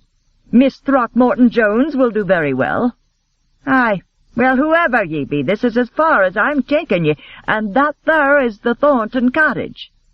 "You can't mean to abandon us here," she said, as the tired old man exhibited a surge of renewed energy, obviously brought on by the prospect of ridding himself of his unwanted guests, and leaped off the wagon, whereupon he began to drag their trunks and bandboxes off the wagon and onto the side of the narrow ledge that passed for a road. "What if they aren't home?" she gasped, as Elizabeth took pity on the elderly farmer and began helping him drag one of the trunks down. "Then we'll simply come down here and wait for another farmer to be kind enough to give us a ride," Elizabeth said, with a courage she didn't quite feel. "I wouldna plan on't," said the farmer, as Elizabeth withdrew a coin and placed it in his hand. "Thank ye, milady. Thank ye kindly," he said, touching his cap and smiling a little at the younger lady with the breathtaking face and shimmering blonde hair. "Why shouldn't we count on it?" Lucinda demanded. "Because," said the farmer as he climbed back onto his wagon, "there ain't likely to be nobody comin' along for a week or two, maybe more. There's rain comin' on, tomorrow, I'd guess, or the day after. Can't get a wagon through here when it rains hard. Besides," he said, taking pity on the young miss, who'd gone a little pale, "I see smoke comin' out of yon chimney, so there's someone up there." With the snap of the worn reins he drove off, and for a minute Elizabeth and Lucinda just stood there, while a fresh cloud of dust settled all around them. Finally Elizabeth gave herself a firm mental shake and tried to take things in hand. "Lucy, if you'll take one end of that trunk there, I can take the other, and we can carry it up to the house." "You'll do no such thing," Lucinda cried angrily. "We shall leave everything right here, and let Thornton send his servants down here." "We could do that," Elizabeth said, "but it's a treacherous, steep climb, and the trunk is light enough so there's no point in someone having to make an extra trip. Please, Lucy, I'm too exhausted to argue." Lucinda turned a swift look upon Elizabeth's pale, apprehensive face and swallowed her argument. "You're quite right," she said briskly. Elizabeth was not entirely right. The climb was steep enough, but the trunk, which originally felt quite light, seemed to gain a pound of weight with every step they took. A few yards from the house both ladies paused to rest again. Then Elizabeth resolutely grabbed the handle on her end. "You go to the door, Lucy," she said breathlessly, worried for the older woman's health, if she had to lug the trunk any further. "I'll just drag this along." Miss Throckmorton-Jones took one look at her poor, bedraggled charge, and rage exploded in her breast that they'd been brought so low as this. Like an angry general, she gave her gloves an irate yank, turned on her heel, marched up to the front door, and lifted her umbrella. Using its handle like a club, she rapped hard upon the door. Behind her, Elizabeth doggedly dragged the trunk. "You don't suppose there's no one home?" she panted, hauling the trunk the last few feet. "If they're in there, they must be deaf," said Lucinda. She brought up her umbrella again and began swinging at the door in a way that sent rhythmic thunder through the house. "Open up, I say!" she shouted. And on the third downswing, the door suddenly lurched open to reveal a startled, middle-aged man who was struck on the head by the handle of the descending umbrella. "God's teeth!" Jake swore, grabbing his head and glowering a little dizzily at the homely woman, who was glowering right back at him, her black bonnet crazily askew atop her wiry gray hair. "It's God's ears you need, not his teeth," the sour-faced woman informed him, as she caught Elizabeth's sleeve and pulled her one step into the house. "We are expected," she informed Jake. In his understandably dazed state, Jake took another look at the bedraggled, dusty ladies, and erroneously assumed they were the women from the village come to clean and cook for Ian and him. His entire countenance changed, and a broad grin swept across his ruddy face. The growing lump on his head forgiven and forgotten, he stepped back. "Welcome, welcome," he said expansively, and he made a broad, sweeping gesture with his hand that encompassed the entire dusty room. "Where do you want to begin?" "With a hot bath," said Lucinda, "followed by some tea and refreshments." From the corner of her eye, Elizabeth glimpsed a tall man who was stalking in from a room behind the one where they stood, and an uncontrollable tremor of dread shot through her. "Don't know as I want a bath just now," Jake said. "Not for you, you dolt. For Lady Cameron." Elizabeth could have sworn Ian Thornton stiffened with shock. His head jerked toward her as if trying to see past the rim of her bonnet. But Elizabeth was absolutely besieged with cowardice, and kept her head averted. "You want a bath?" Jake repeated dumbly, staring at Lucinda.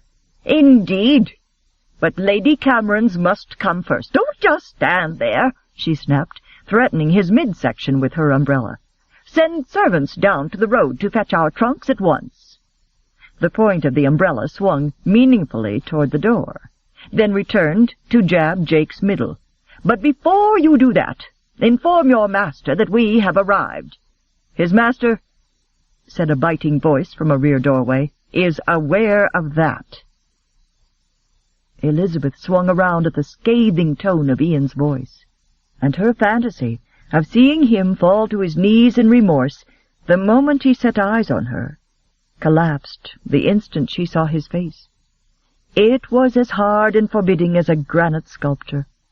He did not bother to come forward, but instead remained where he was, his shoulder propped negligently against the door-frame, his arms folded across his chest, watching her through narrowed eyes. Until then, Elizabeth had thought she remembered exactly what he looked like. But she hadn't. Not really. His suede jacket clung to wide shoulders that were broader and more muscular than she'd remembered, and his thick hair was almost black. His face was one of leashed sensuality and arrogant handsomeness, with its sculpted mouth and striking eyes. But now she noticed the cynicism in those golden eyes, and the ruthless set of his jaw, things she'd obviously been too young and naive to see before. Everything about him exuded brute strength, and that, in turn, made her feel even more helpless as she searched his features for some sign that this aloof, forbidding man had actually held and kissed her with seductive tenderness. "Have you had an edifying look at me, Countess?" he snapped, and before she could recover from the shock of that rude greeting, his next words rendered her nearly speechless. "You are a remarkable young woman, Lady Cameron. You must possess the instincts of a bloodhound to track me here. Now that you've succeeded, there is the door. Use it." Elizabeth's momentary shock gave way to a sudden, almost uncontrollable burst of wrath. "I beg your pardon," she said tightly. "You heard me." "I was invited here."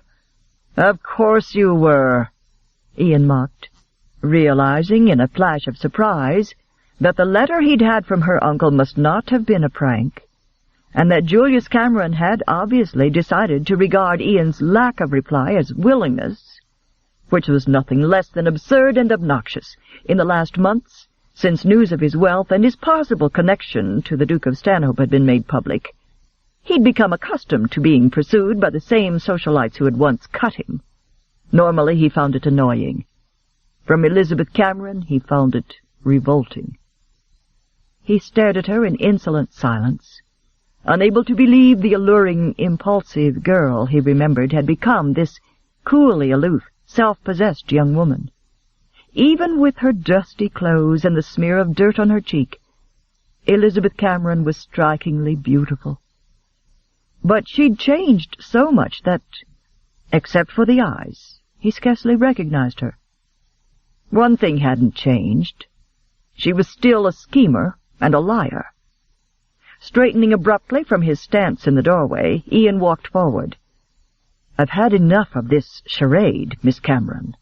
No one invited you here, and you damn well know it." Blinded with wrath and humiliation, Elizabeth groped in her reticule and snatched out the handwritten letter her uncle had received, inviting Elizabeth to join Ian there. Marching up to him, she slapped the invitation against his chest. Instinctively he caught it, but didn't open it. "Explain that," she commanded, backing away and then waiting. "Another note, I'll wager," he drawled sarcastically, thinking of the night he'd gone to the greenhouse to meet her, and recalling what a fool he'd been about her. Elizabeth stood beside the table, determined to have the satisfaction of hearing his explanation before she left. Not that anything he said could make her stay. When he showed no sign of opening it, she turned furiously to Jake, who was sorely disappointed that Ian was deliberately chasing off two females who could surely be persuaded to do the cooking if they stayed. "Make him read it aloud," she ordered the startled Jake. "Now, Ian," Jake said, thinking of his empty stomach and the bleak future that lay ahead for it if the ladies went away, "why don't you just read that there little note like the lady asked?" When Ian Thornton ignored the older man's suggestion, Elizabeth lost control of her temper. Without thinking what she was actually doing, she reached out and snatched the pistol off the table, primed it, cocked it, and leveled it at Ian Thornton's broad chest. "Read that note!" Jake, whose concern was still on his stomach, held up his hands as if the gun were pointed at him. "Ian, it could be a misunderstanding, you know, and it's not nice to be rude to these ladies. Why don't you read it, and then we'll all sit down and have a nice—" He inclined his head meaningfully to the sack of provisions on the table. "Supper." "I don't need to read it," Ian snapped. "The last time I read a note from Lady Cameron, I met her in a greenhouse and got shot in the arm for my trouble." "Are you implying I invited you into that greenhouse?" Elizabeth scoffed furiously. With an impatient sigh, Ian said, "Since you're obviously determined to enact a Cheltenham tragedy, let's get it over with before you're on your way." "Do you deny you sent me a note?" she snapped. "Of course I deny it." "Then what were you doing in the greenhouse?" she shot back at him. "I came in response to that nearly illegible note you sent me," he said in a bored, insulting drawl. "May I suggest that in future you devote less of your time to theatrics and some of it to improving your handwriting?" His gaze shifted to the pistol. "Put the gun down before you hurt yourself." Elizabeth raised it higher in her shaking hand. "You have insulted me and degraded me every time I've been in your presence. If my brother were here, he'd call you out. Since he is not here," she continued almost mindlessly, "I shall demand my own satisfaction. If I were a man, I'd have the right to satisfaction on the field of honor, and as a woman I refuse to be denied that right." "You're ridiculous." "Perhaps," Elizabeth said softly, "but I also happen to be an excellent shot. I'm a far worthier opponent for you on the dueling field than my brother. Now, will you meet me outside, or shall I finish you here?" she threatened, so beside herself with fury that she never stopped to think how reckless, how utterly empty her threat was. Her coachman had insisted she learn to fire a weapon for her own protection, but although her aim was excellent when she'd practiced with targets, she had never shot a living thing. "I'll do no such silly damned thing." Elizabeth raised the gun higher. "Then I'll have your apology right now." "What am I to apologize for?" he asked, still infuriatingly calm. "You may start by apologizing for luring me into the greenhouse with that note." "I didn't write a note. I received a note from you." You have great difficulty sorting out the notes you send and don't send, do you not? She said. Without waiting for a reply, she continued, Next, you can apologize for trying to seduce me in England and for ruining my reputation. Ian, Jake said, thunderstruck. It's one thing to insult a lady's handwriting, but spoiling her reputation is another. A thing like that could ruin her whole life. Ian shot him an ironic glance. Thank you, Jake, for that helpful bit of inflammatory information. Would you now like to help her pull the trigger? Elizabeth's emotions veered crazily, from fury to mirth, as the absurdity of the bizarre tableau suddenly struck her. Here she was, holding a gun on a man in his own home, while poor Lucinda held another man at umbrella point, a man who was trying ineffectually to soothe matters by inadvertently heaping more fuel on the volatile situation. And then she recognized the stupid futility of it all, and that banished her flicker of mirth. Once again, this unspeakable man had caused her to make a complete fool of herself. And the realization made her eyes blaze with renewed fury as she turned her head and looked at him. Despite Ian's apparent nonchalance, he had been watching her closely, and he stiffened, sensing instinctively that she was suddenly and inexplicably angrier than before. He nodded to the gun, and when he spoke there was no more mockery in his voice. Instead, it was carefully neutral. I think there are a few things you ought to consider before you use that. Though she had no intention of using it, Elizabeth listened attentively as he continued in that same helpful voice. First of all, you'll have to be very fast and very calm if you intend to shoot me and reload before Jake there gets to you. Second, I think it's only fair to warn you that there's going to be a great deal of blood all over the place. I'm not complaining, you understand, but I think it's only right to warn you that you're never again going to be able to wear that charming gown you have on. Elizabeth felt her stomach lurch. You'll hang, of course, he continued conversationally, but that won't be nearly as distressing as the scandal you'll have to face first.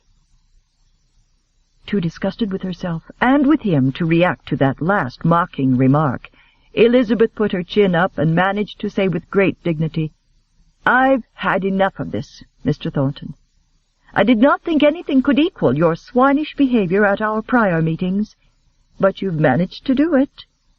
Unfortunately, I am not so ill-bred as you, and therefore have scruples against assaulting someone who is weaker than I, which is what I would be doing if I were to shoot an unarmed man. Lucinda, we are leaving, she said. Then she glanced back at her silent adversary, who'd taken a threatening step, and she shook her head, saying with extreme, mocking civility, No, please, do not bother to see us out, sir. There's no need. Besides, I wish to remember you just as you are at this moment, helpless and thwarted. It was odd. But now, at the low point of her life, Elizabeth felt almost exhilarated because she was finally doing something to avenge her pride, instead of meekly accepting her fate. Lucinda had marched out onto the porch already, and Elizabeth tried to think of something to dissuade him from retrieving his gun, when she threw it away outside. She decided to repeat his own advice, which she began to do as she backed away toward the door. I know you're loath to see us leave like this, she said, her voice and her hand betraying a slight, fearful tremor. However, before you consider coming after us, I beg you will take your own excellent advice and pause to consider if killing me is worth hanging for. Whirling on her heel, Elizabeth took one running step, then cried out in pained surprise as she was jerked off her feet, and a hard blow to her forearm sent the gun flying to the floor. At the same time her arm was yanked up and twisted behind her back. Yes, he said in an awful voice near her ear, I actually think it would be worth it. just when she thought her arm would surely snap, her captor gave her a hard shove that sent her stumbling headlong out into the yard, and the door slammed shut behind her. "Well, I never," Lucinda said, her bosom heaving with rage as she glowered at the closed door. "Neither have I," said Elizabeth, shaking dirt off her hem and deciding to retreat with as much dignity as possible. "We can talk about what a madman he is once we're down the path, out of sight of the house. So if you'll please take that end of the trunk." With a black look, Lucinda complied, and they marched down the path, both of them concentrating on keeping their backs as straight as possible. In the house, Jake shoved his hands deep in his pockets as he stood at the window watching the women, his expression a mixture of stupefaction and ire. "God Almighty," he breathed, glancing at Ian, who was scowling at the unopened note in his hand. "The women are chasing you clear into Scotland. That'll stop soon as the news is out that you're betrothed." Reaching up, he idly scratched his bushy red hair and turned back to the window, peering down the path. The women had vanished from view, and he left the window. Unable to hide a tinge of admiration, he added, "Tell you one thing, that blonde gal had spunk. You have to give her that. Cool as can be, she stood there, taunting you with your own words and calling you a swine. I don't know a man what would dare to do that."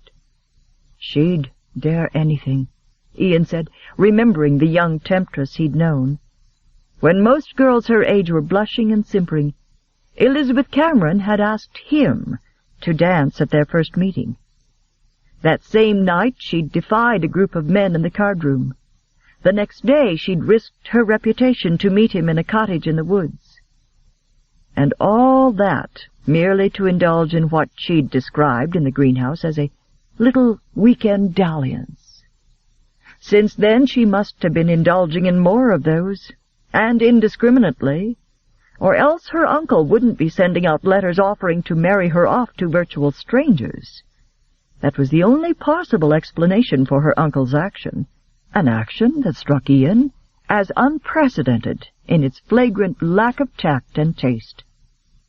The only other possible explanation would be a desperate need of a moneyed husband, and Ian discounted that. Elizabeth had been gorgeously and expensively dressed when they met.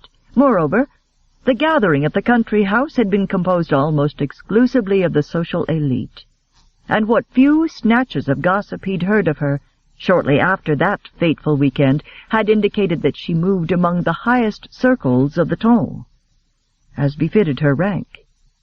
"I wonder where they'll go," Jake continued, frowning a little. "There's wolves out there, and all sorts of beasts. No self-respecting wolf would dare to confront that duenna of hers. Not with that umbrella she wields," Ian snapped. But he felt a little uneasy. "Oh-ho!" said Jake with a hearty laugh.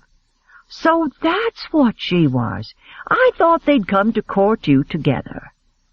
Personally, I'd be afraid to close my eyes with that gray-haired hag in bed next to me." Ian was not listening. Idly he unfolded the note, knowing that Elizabeth Cameron probably wasn't foolish enough to have written it in her own girlish, illegible scrawl. His first thought, as he scanned the neat, scratchy script, was that she'd gotten someone else to write it for her. But then he recognized the words, which were strangely familiar because he'd spoken them himself. "Your suggestion has merit.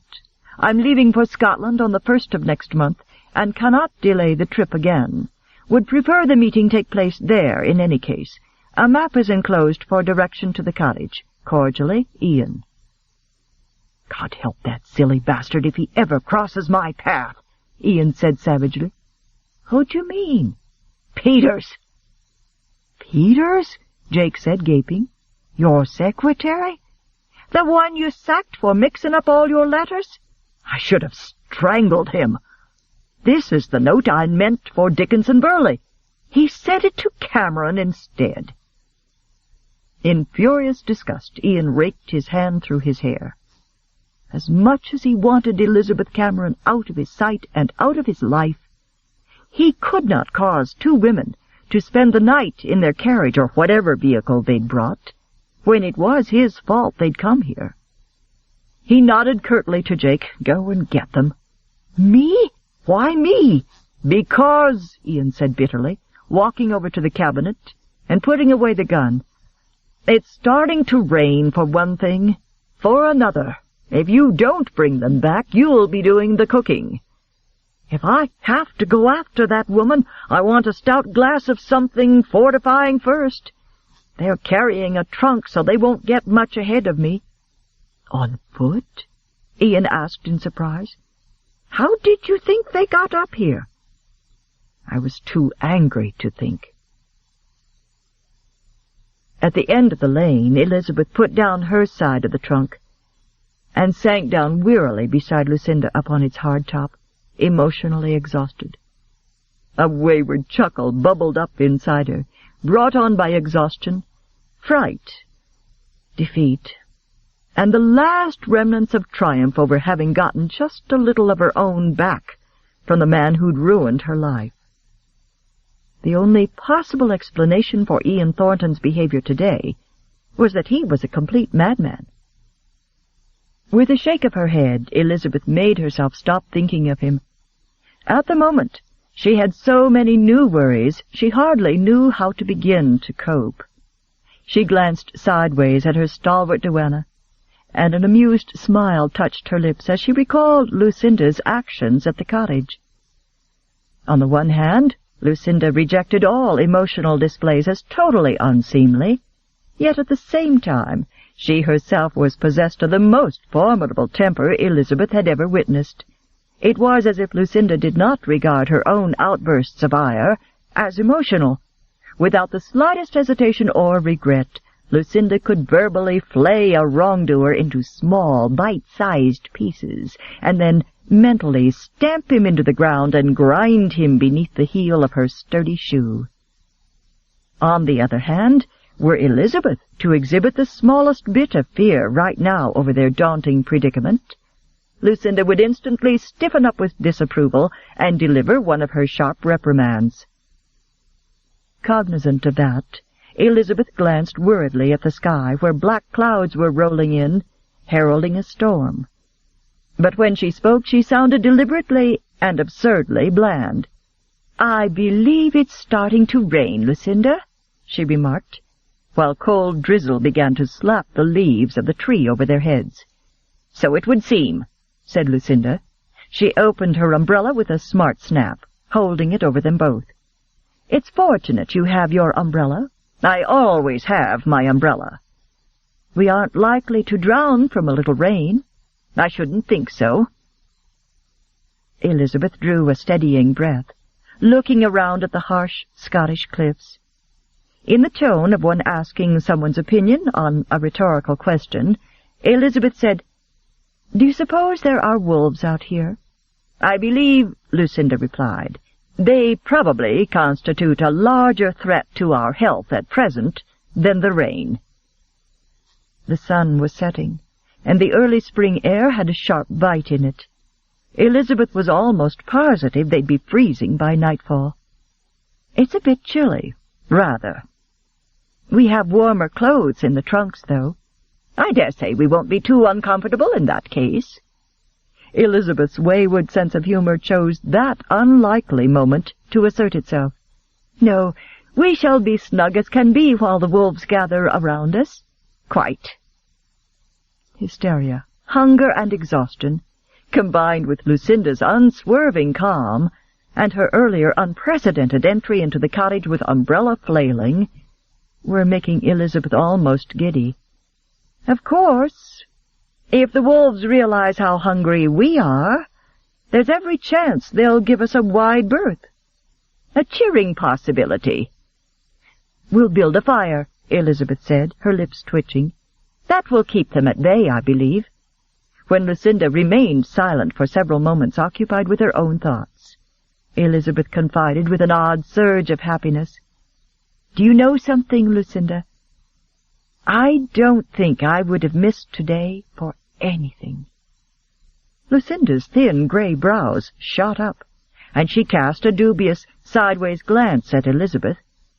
"I realize that must sound extremely peculiar, but can you imagine how absolutely exhilarating it was to have that man at the point of a gun for just a few minutes?" "Do you find that odd?" Elizabeth asked, when Lucinda stared straight ahead in angry, thoughtful silence.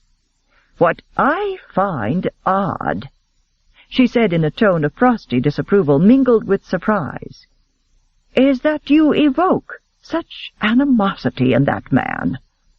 "I think he's quite demented." "I would have said embittered." "About what?" "That is an interesting question."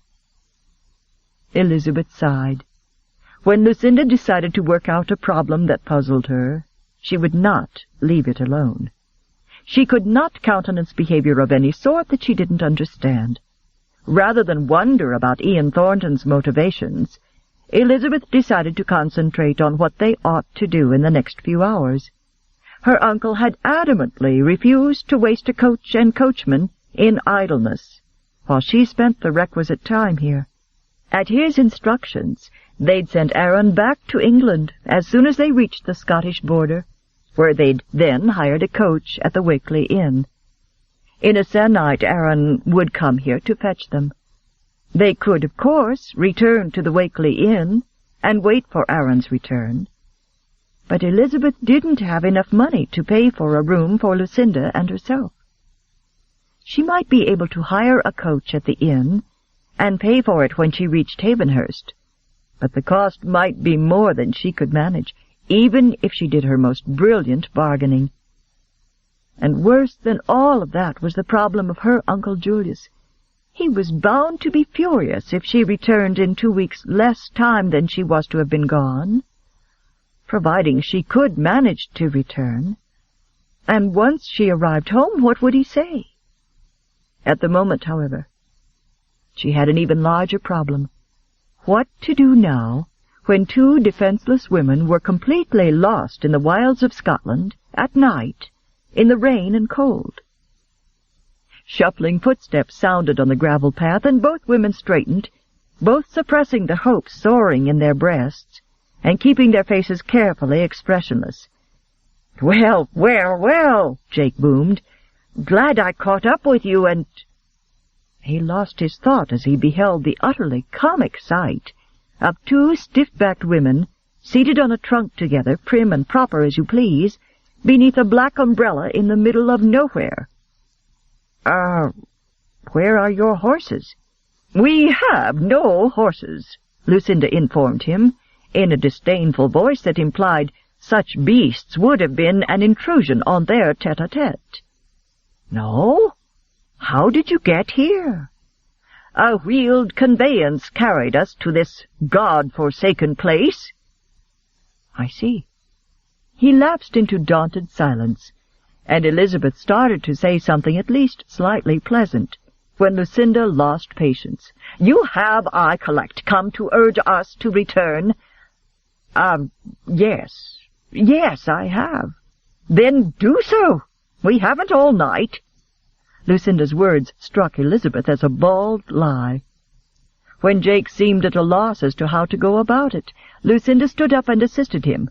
"I gather Mr. Thornton is extremely regretful for his unforgivable and inexcusable behavior?"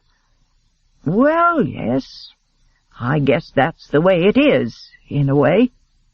"No doubt he intends to tell us that when we return." Jake hesitated, weighing his certainty that Ian had no intention of saying anything of the kind, against the certainty that, if the women didn't return, he'd be eating his own cooking and sleeping with a bad conscience and a bad stomach. "Why don't we let him make his own apologies?" he prevaricated. Lucinda turned up the path toward the house and nodded grandly. "Bring the trunks. Come, Elizabeth."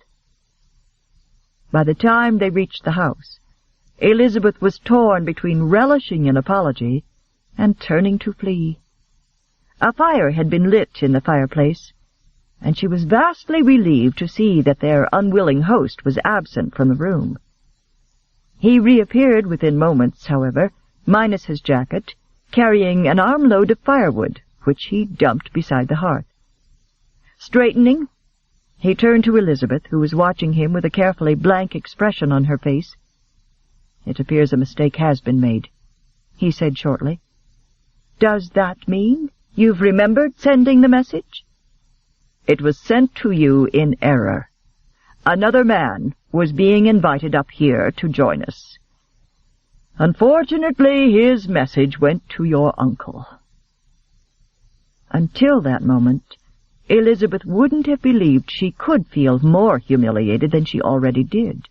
Robbed of even the defense of righteous indignation, she faced the fact that she was the unwanted guest of someone who'd made a fool of her not once, but twice. "How did you get here? I didn't hear any horses, and a carriage sure as hell can't make the climb." "A wheeled conveyance brought us most of the way," she prevaricated, seizing on Lucinda's earlier explanation. "And it's gone on now." She saw his eyes narrow with angry disgust, as he realized he was stuck with them unless he wanted to spend several days escorting them back to the inn.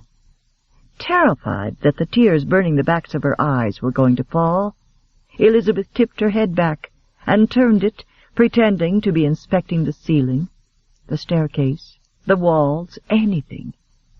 Through the haze of tears, she noticed for the first time that the place looked as if it hadn't been cleaned in a year. Beside her, Lucinda glanced around through narrowed eyes and arrived at the same conclusion. Jake, anticipating that the old woman was about to make some disparaging comment about Ian's house, leaped into the breach with forced joviality. "Well, now," he burst out, rubbing his hands together and striding forward to the fire, "now that's all settled, shall we all be properly introduced? Then we'll see about supper." He looked expectantly at Ian, waiting for him to handle the introductions. But instead of doing the thing properly, he merely nodded curtly to the beautiful blonde girl and said, "Elizabeth Cameron, Jake Wiley." "How do you do, Mr. Wiley?" Elizabeth said. "Call me Jake," he said cheerfully. Then he turned expectantly to the scowling duenna. "And you are—" Fearing that Lucinda was about to rip up at Ian for his cavalier handling of the introductions, Elizabeth hastily said, "This is my companion, Miss Lucinda Throckmorton-Jones." "Good heavens! 2 names! Well, no need to stand on formality, since we're going to be cooped up together for at least a few days. Just call me Jake. What shall I call you?" "You may call me Miss Throckmorton-Jones," she informed him, looking down the length of her beak-like nose. Very well," he replied, casting an anxious look of appeal to Ian, who seemed to be momentarily enjoying Jake's futile efforts to create an atmosphere of conviviality. Disconcerted, Jake ran his hands through his disheveled hair and arranged a forced smile on his face. Nervously he gestured about the untidy room. "Well, now, if we'd known we were going to have such, that is, illustrious company, we'd have swept off the chairs," Lucinda suggested acidly. "Shoveled off the floor." "Lucinda," Elizabeth whispered desperately, "they didn't know we were coming." "No respectable person would dwell in such a place even for a night," she snapped. And Elizabeth watched in mingled distress and admiration as the redoubtable woman turned around and directed her attack on their unwilling host. "The responsibility for our being here is yours, whether it was a mistake or not. I shall expect you to rout your servants from their hiding places and have them bring clean linens up to us at once. I shall also expect them to have this squalor remedied by morning. It is obvious from your behavior that you are no gentleman. However, we are ladies, and we shall expect to be treated as such." From the corner of her eye, Elizabeth had been watching Ian Thornton, who was listening to all of this, his jaw rigid, a muscle beginning to twitch dangerously in the side of his neck. Lucinda, however, was either unaware of or unconcerned with his reaction, for, as she picked up her skirts and turned toward the stairs, she turned on Jake. "You may show us to our chambers. We wish to retire." "Retire?" cried Jake, thunderstruck. But what about supper?" he sputtered. "You may bring it up to us." Elizabeth saw the blank look on Jake's face, and she endeavored to translate politely what the irate woman was saying to the startled red-haired man. "What Miss Throckmorton-Jones means is that we're rather exhausted from our trip, and not very good company, sir, and so we prefer to dine in our rooms." "You will dine," Ian Thornton said in an awful voice that made Elizabeth freeze, "on what you cook for yourself, madam. If you want clean linens, you'll get them yourself from the cabinet. If you want clean rooms, clean them." Am I making myself clear? "Perfectly," Elizabeth began furiously, but Lucinda interrupted in a voice shaking with ire. "Are you suggesting, sirrah, that we are to do the work of servants?" Ian's experience with the ton and with Elizabeth had given him a lively contempt for ambitious, shallow, self-indulgent young women whose single goal in life was to acquire as many gowns and jewels as possible with the least amount of effort, and he aimed his attack at Elizabeth. "I am suggesting that you look after yourself for the first time in your silly, aimless life. In return for that, I am willing to give you a roof over your head and to share our food with you until I can get you to the village. If that is too overwhelming a task for you, then my original invitation still stands. There's the door. Use it." Elizabeth knew the man was irrational, and it wasn't worth riling herself to reply to him, so she turned instead to Lucinda. "Lucinda," she said with weary resignation, "do not upset yourself by trying to make Mr. Thornton understand that his mistake has inconvenienced us, not the other way around. You will only waste your time. A gentleman of breeding would be perfectly able to understand that he should be apologizing instead of ranting and raving. However, as I told you before we came here, Mr. Thornton is no gentleman. The simple fact is that he enjoys humiliating people, and he will continue trying to humiliate us for as long as we stand here." Elizabeth cast a look of well-bred disdain over Ian and said, "Good night, Mr. Thornton." Turning, she softened her voice a little and said, "Good evening, Mr. Wiley." When the ladies had both retired to their bedchambers, Jake wandered over to the table and rummaged through the provisions. Taking out some cheese and bread, he listened to the sounds of their footsteps on the wooden floor as they went about opening cabinets and making up their beds. When he'd finished eating, he had 2 glasses of Madeira. Then he glanced at Ian. "You ought to eat something," he said. "I'm not hungry," his friend replied shortly. Jake's eyes filled with puzzlement as he gazed at the enigmatic man who was staring out the window into the darkness, his profile taut. Although there had been no sounds of movement from the bedchambers above for the last half-hour, Jake felt guilty that the ladies hadn't eaten. Hesitantly he said, "Shall I bring some of this up to them?" "No," Ian said. "If they want to eat, they can damn well come down here and feed themselves." "We're not being very hospitable to 'em, Ian." "Not hospitable?" he repeated with a sarcastic glance over his shoulder. "In case you haven't realized it, they've taken 2 of the bedchambers, which means one of us will be sleeping on the sofa tonight. The sofa's too short. I'll sleep out in the barn like I used to do. Don't mind it a bit. I like the way hay smells, and it's soft. Your caretaker's brought up a cow and some chickens, just like the note said, so we'll have fresh milk and eggs. Looks to me like the only thing he didn't do was have someone clean this place up." When Ian made no reply to that, but continued staring off into the dark, Jake said hesitantly, "Would you be willing to tell me how the ladies came to be here? I mean, who are they?" Ian drew a long, impatient breath, tipped his head back, and absently massaged the muscles at the back of his neck. "I met Elizabeth 1.5 years ago at a party.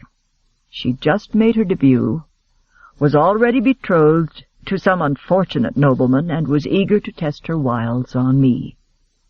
"Test her wiles on you? I thought you said she was engaged to another." Sighing irritably at his friend's naivete, Ian said curtly, "Debutantes are a different breed from any women you've known. Twice a year their mammas bring them to London to make their debut. They're paraded about during the season like horses at an auction. Then their parents sell them as wives to whoever bids the highest. The winning bidder is selected by the expedient measure of choosing whoever has the most important title and the most money." "Barbaric," said Jake indignantly. Ian shot him an ironic look. "Don't waste your pity. It suits them perfectly. All they want from marriage is jewels, gowns, and the freedom to have discreet liaisons with whomever they please once they produce the requisite heir. They've no notion of fidelity or honest human feeling." Jake's brows lifted at that. "Can't say as I ever noticed you took the petticoat set in aversion," he remarked, thinking of the women who'd warmed Ian's bed in the last 2 years, some with titles of their own. "Speaking of debutantes," Jake continued cautiously when Ian remained silent, "what about the one upstairs? Do you dislike her especially, or just on general principle?" Ian walked over to the table and poured some scotch into a glass. He took a swallow, shrugged, and said, "Miss Cameron was more inventive than some of her vapid little friends. She accosted me in the garden at a party." "I can see how bothersome that must have been," Jake joked, "having someone like her, with a face that men dream about, trying to seduce you, using feminine wiles on you. Did they work?" Slamming the glass down on the table, Ian said curtly, "They worked." Coldly dismissing Elizabeth from his mind, he opened the deerskin case on the table, removed some papers he needed to review, and sat down in front of the fire. Trying to suppress his avid curiosity, Jake waited a few minutes before asking, "Then what happened?" Already engrossed in reading the documents in his hand, Ian said absently, and without looking up, "I asked her to marry me. She sent me a note inviting me to meet her in the greenhouse. I went there. Her brother barged in on us and informed me she was a countess and that she was already betrothed." The topic thrust from his mind, Ian reached for the quill lying on the small table beside his chair, and made a note in the margin of the contract. "And?" Jake demanded avidly. "And what?" "And then what happened, after the brother barged in?" "He took exception to my having contemplated marrying so far above myself and challenged me to a duel," Ian replied in a preoccupied voice, as he made another note on the contract. "So what's the girl doing here now?" Jake asked, scratching his head in bafflement over the doings of the quality. "Who the hell knows?" Ian murmured irritably. "Based on her behavior with me, my guess is she finally got caught in some sleazy affair or another, and her reputation's beyond repair." "What's that got to do with you?" Ian expelled his breath in a long, irritated sigh and glanced at Jake, with an expression that made it clear he was finished answering questions. "I assume," he bit out, "that her family, recalling my absurd obsession with her 2 years ago, hoped I'd come up to scratch again and take her off their hands." "You think it's got something to do with the old Duke talking about you being his natural grandson and wanting to make you his heir? He waited expectantly, hoping for more information. But Ian ignored him, reading his documents. Left with no other choice, and no prospect for further confidences, Jake picked up a candle, gathered up some blankets, and started for the barn. He paused at the door, struck by a sudden thought. "She said she didn't send you any note about meeting her in the greenhouse. She's a liar. And an excellent little actress," Ian said icily, without taking his gaze from the papers.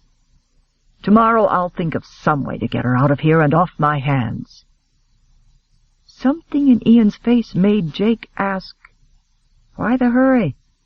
You afraid of falling for her wiles again? Hardly." "Then you must be made of stone," he teased. "That woman so beautiful, she'd tempt any man who was alone with her for an hour, including me.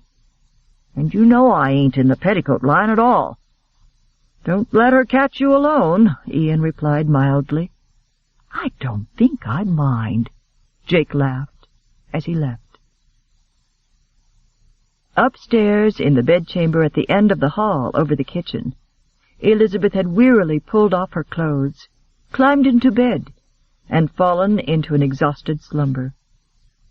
In the bedchamber that opened off the landing above the parlor where the two men talked, Lucinda Throckmorton-Jones had seen no reason to break her normal retiring routine, refusing to yield to weariness merely because she'd been jounced about on the back of a wagon, ignobly ejected from a dirty cottage into the rain, where she'd contemplated the feeding habits of predatory beasts, and then been rudely forced to retire without so much as a morsel of bread for sustenance.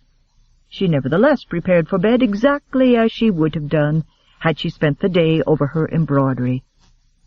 After removing and folding her black bombazine gown, she had unpinned her hair, given it the requisite 100 slow strokes, and then carefully braided it and tucked it beneath her white nightcap.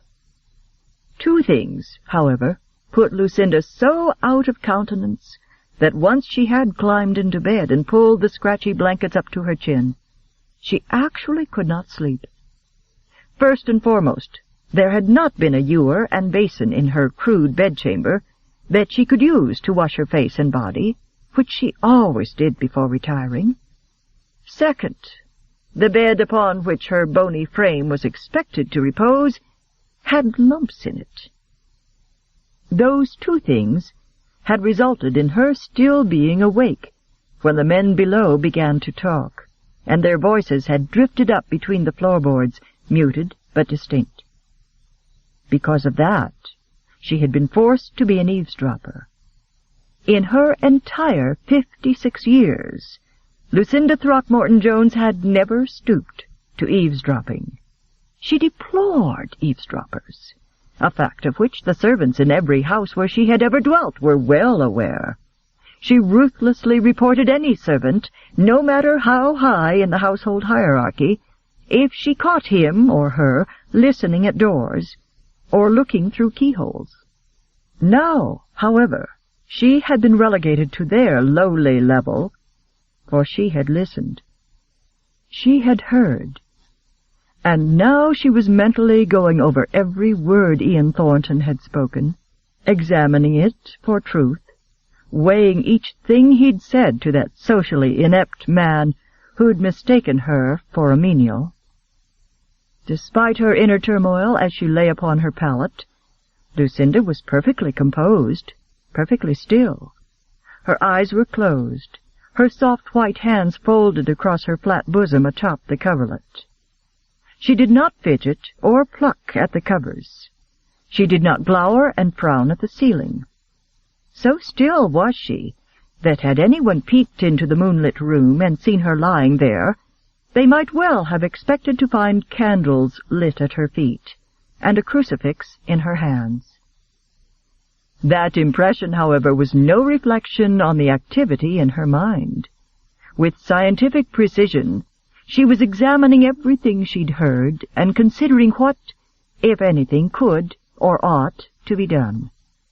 She knew it was possible that Ian Thornton had been lying to Jake Wiley. that he had been professing to have cared about Elizabeth, to have wanted to marry her, merely to cast himself in a better light. Robert Cameron had insisted that Thornton was nothing but a dissolute fortune-hunter and an unprincipled rake. He'd specifically said that Thornton had admitted he'd been trying to seduce Elizabeth merely for sport. In this instance, Lucinda was inclined to think Robert had been lying, out of a desire to justify his shameful actions at the duel. Furthermore, although Lucinda had witnessed a certain fraternal devotion in Robert's attitude toward Elizabeth, his disappearance from England had proven him a coward.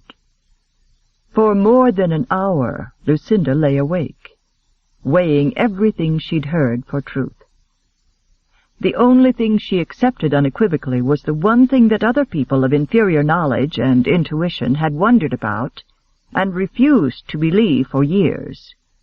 She did not doubt for an instant that Ian Thornton was directly related to the Duke of Stanhope. As was often said, an impostor might be able to pass himself off as quality to another gentleman in an exclusive club, but he'd better not present himself at the gentleman's home, for an observant butler would know him as an impostor at a glance. That same ability extended to skilled duennas, whose job it was to protect their charges from social impostors. Of course, Lucinda had the advantage of having been, during her early career, companion to the niece of the Duke of Stanhope, which was why she'd taken one look at Ian Thornton tonight and placed him immediately as a close descendant of the old man, to whom he bore an absolutely startling resemblance. Based on Ian Thornton's age, and her recollection of the scandal surrounding the Marquis of Kensington's break with his family over his unsuitable marriage to a Scottish girl, Lucinda had guessed Ian Thornton to be the old Duke's grandson within 30 seconds of clapping eyes on him.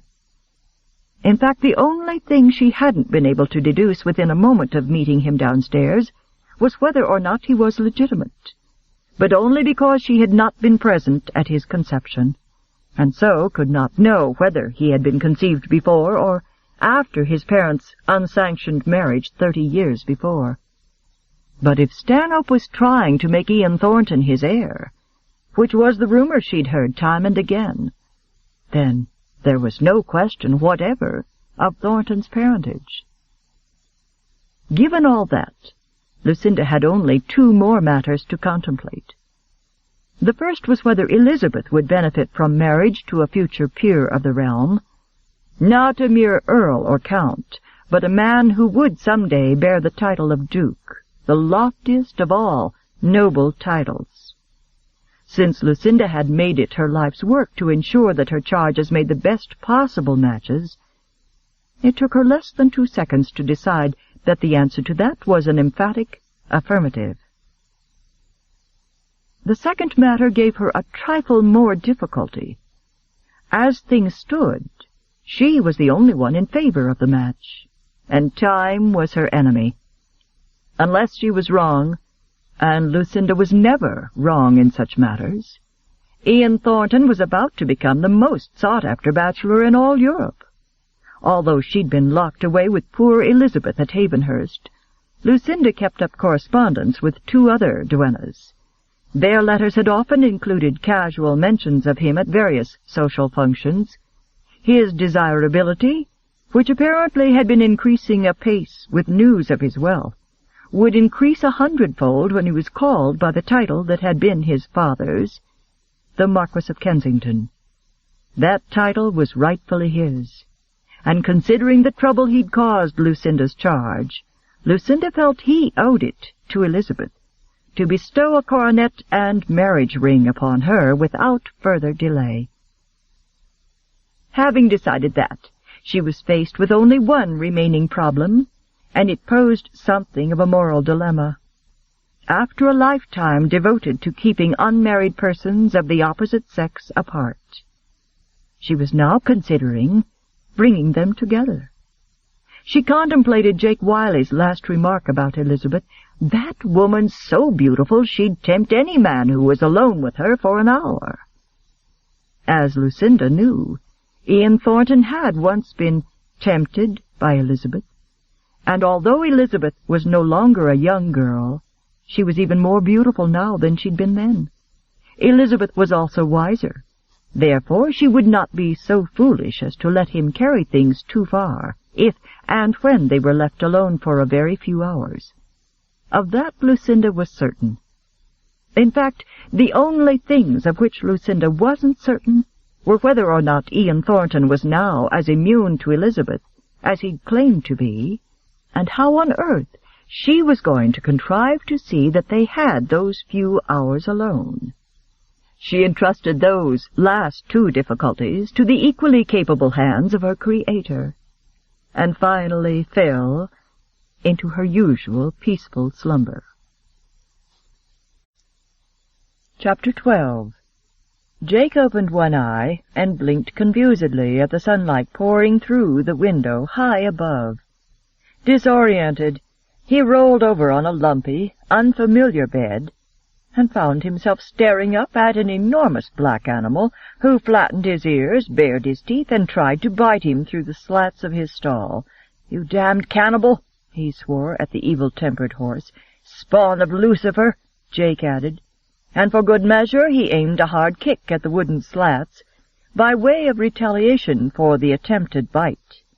"Ouch! Damn it!" he swore, as his bootless foot hit the board. Shoving himself to a sitting position, he raked his hands through his thick red hair and grimaced at the hay that stuck between his fingers. His foot hurt, and his head ached from the bottle of wine he'd drunk last night.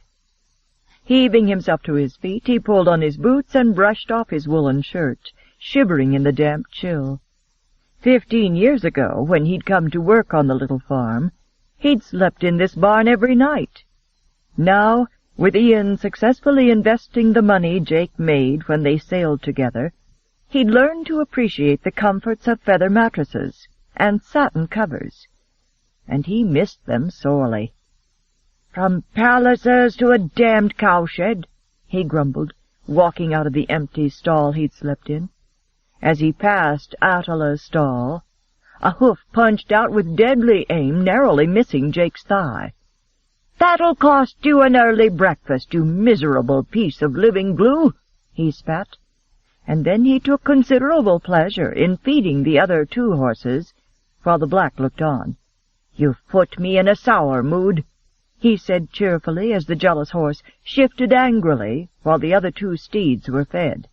"Maybe if it improves later on, I'll feed you—" He broke off in alarm as he noticed the way Ian's splendid chestnut gelding was standing with his right knee slightly bent, holding his right hoof off the ground.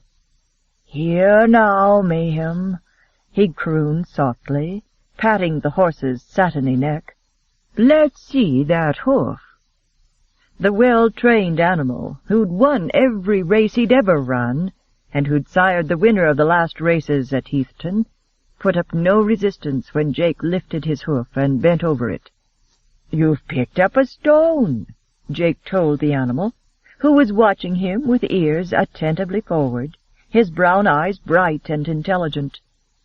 Jake paused, looking around for something to use as a pick, and found it on an old wooden ledge.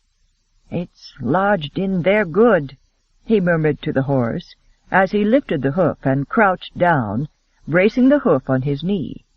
He picked away at the rock, leaning back against the slats of the next stall in an attempt to get leverage. "That's got it!" The rock came loose, but Jake's satisfied grunt turned into a howl of outraged pain as a set of huge teeth in the next stall clamped into Jake's ample rear end. "You vicious bag of bones!" he shouted, jumping to his feet and throwing himself half over the rail in an attempt to land a punch on Attila's body. As if the horse anticipated retribution, he sidled to the edge of his stall and regarded Jake from the corner of his eye, with an expression that looked to Jake like complacent satisfaction. "I'll get you for that," Jake promised, and he started to shake his fist when he realized how absurd it was to threaten a dumb beast. Rubbing his offended backside, He turned to Mayhem and carefully put his own rump against the outside wall of the barn. He checked the hoof to make certain it was clean, but the moment his fingers touched the place where the rock had been lodged, the chestnut jerked in pain. "Bruised you, did it?" Jake said sympathetically. "It's not surprising, considering the size and shape of the rock. But you never gave a sign yesterday that you were hurtin'," he continued, raising his voice and infusing it with a wealth of exaggerated admiration. He patted the chestnut's flank and glanced disdainfully at Attila while he spoke to Mayhem. "That's because you're a true aristocrat and a fine, brave animal, not a miserable, sneaky mule who's not fit to be your stallmate." If Attila cared one way or another for Jake's opinion, he was disappointingly careful not to show it, which only made Jake's mood more stormy when he stomped into the cottage. Ian was sitting at the table, a cup of steaming coffee cradled between his palms. "Good morning," he said to Jake, studying the older man's thunderous frown. "Maybe you think so, but I can't see it. Course I've spent the night freezing out there, bedded down next to a horse that wants to make a meal of me, and who broke his fast with a bit of my arse already this morning. And," he finished irately as he poured coffee from the tin pot into an earthenware mug, and cast a quelling look at his amused friend, "your horse is lame." Flinging himself into the chair beside Ian, he gulped down the scalding coffee without thinking what he was doing. His eyes bulged, and sweat popped out on his forehead. Ian's grin faded. His what? "Picked up a rock, and he's favoring his left foreleg." Ian's chair leg scraped against the wooden floor as he shoved his chair back and started to go out to the barn. "There's no need, it's just a bruise."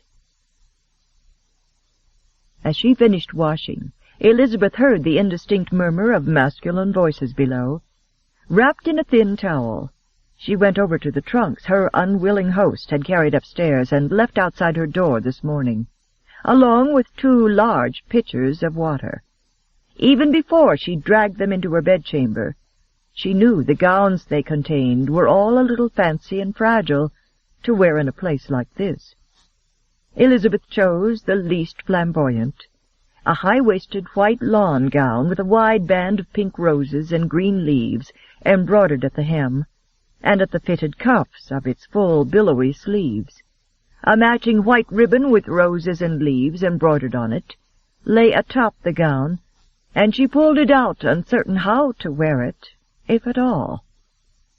Elizabeth struggled into the gown, smoothed it over her waist, and spent several minutes fighting to close the long row of tiny buttons down her back. She turned to survey her appearance in the small mirror above the washstand, and nervously bit her lip. The rounded bodice, which had once been demure, now clung tightly to her ripened figure. "Wonderful," she said aloud with a grimace as she tugged on the bodice. No matter how she tried to pull it up, it persisted in falling lower as soon as she let it go, and she finally gave up the struggle. They wore gowns cut lower than this during the season, she reminded the mirror in her own defense. Walking over to the bed, she retrieved the hair ribbon, debating what to do with her hair. In London, the last time she'd worn the gown, Berta had threaded the ribbon through Elizabeth's curls. At Havenhurst, however, her heavy hair was no longer twisted into elegant styles, but was left to hang part way down her back, where it ended in thick waves and curls. With a shrug, Elizabeth picked up her comb, parted her hair down the middle, and then caught it at the nape, and gathered it together with the embroidered ribbon, which she tied in a simple bow. Then she tugged 2 tendrils loose to soften the effect. She stood back to survey her appearance, and sighed with resignation, completely oblivious to the wide, bright green eyes looking back at her, or the healthy glow of her skin, or any of the features that had made Jake say she had a face men dreamt of. Elizabeth looked for glaring flaws in her appearance, and when she didn't see anything out of the ordinary, she lost interest. Turning away from the mirror, She sat down on the bed, going over last night's events, as she'd been doing all morning. The thing that bothered her the most was relatively minor, Ian's claim that he'd received a note from her to meet her in the greenhouse. Of course, it was perfectly possible he was lying about that in an effort to acquit himself in front of Mr. Wiley. But Ian Thornton, as she well knew, was innately rude and blunt, so she couldn't quite see him bothering to shade the truth for his friend's sake. Closing her eyes, she tried to recall exactly what he'd said when he came to the greenhouse that night.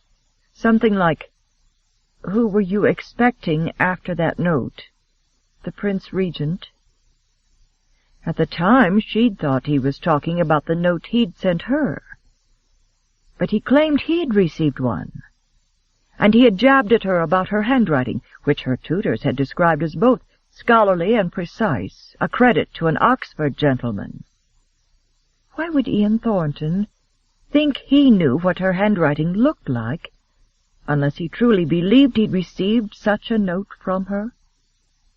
Perhaps he really was mad, but Elizabeth didn't think so. But then, she reminded herself impatiently, where he was concerned, she had always been unable to see the truth. And no wonder, even now, when she was older and hopefully wiser, it had not been easy to think clearly yesterday with those golden eyes raking over her. For the life of her, she could not understand his attitude, unless he was still angry because Robert had broken the rules and shot him. That must be it, she decided, turning her mind to the more difficult problem. She and Lucinda were trapped there. Only their host didn't realize it, and she couldn't bear the shame of explaining it. Therefore she was going to have to find some way to remain here in relative harmony for the next week. In order to survive the ordeal, she would simply have to ignore his inexplicable antagonism and take each moment as it came, never looking back or forward. And then it would all be over, and she and Lucinda could leave. But whatever happened during the next 7 days, Elizabeth vowed, she would never again let him make her lose her composure as she had last night. The last time they'd been together, he'd confused her so much that she scarcely knew right from wrong. From this moment on, she vowed, things would be different. She would be poised and polite and completely imperturbable, no matter how rudely or outrageously he behaved. She was no longer an infatuated young girl whom he could seduce, hurt, or anger for his own amusement. She would prove it to him, and also set an excellent example of how well-bred people behaved. With that settled in her mind, Elizabeth stood up and headed for Lucinda's room. Lucinda was already dressed, her black gown brushed free of every speck of yesterday's dust, her gray hair in its neat bun. She was seated in a wooden chair near the window, her spine too rigid to require any support from the back of the chair, her expression thoughtful and preoccupied. "Good morning," Elizabeth said, as she carefully closed the door behind her. "Oh, good morning, Elizabeth. I wanted to tell you," Elizabeth began in a rush, "how very sorry I am to have dragged you here and subjected you to such humiliation. Mr. Thornton's behavior was inexcusable, unforgivable. I dare say he was surprised by our unexpected arrival." "Surprised?" Elizabeth repeated, gaping at her. "He was demented." "I know you must be wondering what could have led me to have anything at all to do with him before," she began, "and I cannot honestly tell you what I could possibly have been thinking of." "Oh, I don't find that much mystery," said Lucinda. "He's exceedingly handsome." Elizabeth would not have been more shocked if Lucinda had called him the soul of amiability. "Handsome?" she began. Then she shook her head, trying to clear it. "I must say you're being very tolerant and kind about all this." Lucinda stood up and cast an appraising eye over Elizabeth. "I would not describe my attitude as kind," she thoughtfully replied. "Rather, I would say it's one of practicality. The bodice on your gown is quite tight, but attractive for all that. Shall we go down to breakfast?" Chapter 13. "Good morning," Jake boomed as Elizabeth and Lucinda walked downstairs. "Good morning, Mr. Wiley," Elizabeth said with a gracious smile. Then, because she could think of nothing else to say, she added quickly, "Something smells wonderful. What is it?" "Coffee," Ian replied bluntly, his gaze drifting over her. With her long, burnished honey hair tied back with a ribbon, she looked extremely pretty and very young. "Sit down, Jake continued jovially. Someone had cleaned the chairs since last night, but he took out his handkerchief as Elizabeth approached and wiped off the chair seat again. "Thank you," she said, bestowing a smile on him, "but the chair is just fine as it is." Deliberately she looked at the unsmiling man across from her and said, "Good morning." In answer, he lifted a brow, as if questioning her odd change in attitude. "You slept well, I take it?" "Very well," Elizabeth said. "How about some coffee?" Jake said as he hurried over to the coffee pot on the stove, and filled a mug with the remainder of the steaming brew. When he got to the table with it, however, he stopped, and looked helplessly from Lucinda to Elizabeth, obviously not certain who ought properly to be served first. "Coffee," Lucinda informed him dampeningly when he took a step toward her, "is a heathen brew, unfit for civilized people. I prefer tea." "I'll have coffee," Elizabeth said hastily. Jake flashed her a grateful smile, put the mug before her, then returned to the stove. Rather than look at Ian, Elizabeth stared, as if fascinated, at Jake Wiley's back while she sipped her coffee. For a moment he stood there, nervously rubbing the palms of his hands on the sides of his legs, looking uncertainly from the fresh eggs to the slab of bacon, to the heavy iron skillet already starting to smoke near his elbow, as if he hadn't the faintest idea how to begin. "May as well get at it," he murmured, and he stretched his arms straight out in front of him, linked the fingers of both hands together, and made a horrible cracking sound with his knuckles. Then he snatched up the knife and began vigorously sawing at the bacon. While Elizabeth watched in puzzled interest, he tossed large chunks of bacon into the skillet until it was heaped with it. A minute later the delicious smell of bacon began to waft about the room, and Elizabeth felt her mouth water, thinking how good breakfast was going to be. Before the thought had fully formed, she saw him pick up 2 eggs, crack them open on the edge of the stove, and dump them into the skillet full of raw bacon. 6 more eggs followed in rapid succession. Then he turned and looked over his shoulder. "D'you think I should have let the bacon cook a wee bit longer before I dumped in the eggs, Lady Elizabeth?" I'm not completely certain," Elizabeth admitted, scrupulously ignoring the smirking satisfaction on Ian's tanned face. "Do you want to have a look at it and tell me what you think?" he asked, already sawing off chunks of bread.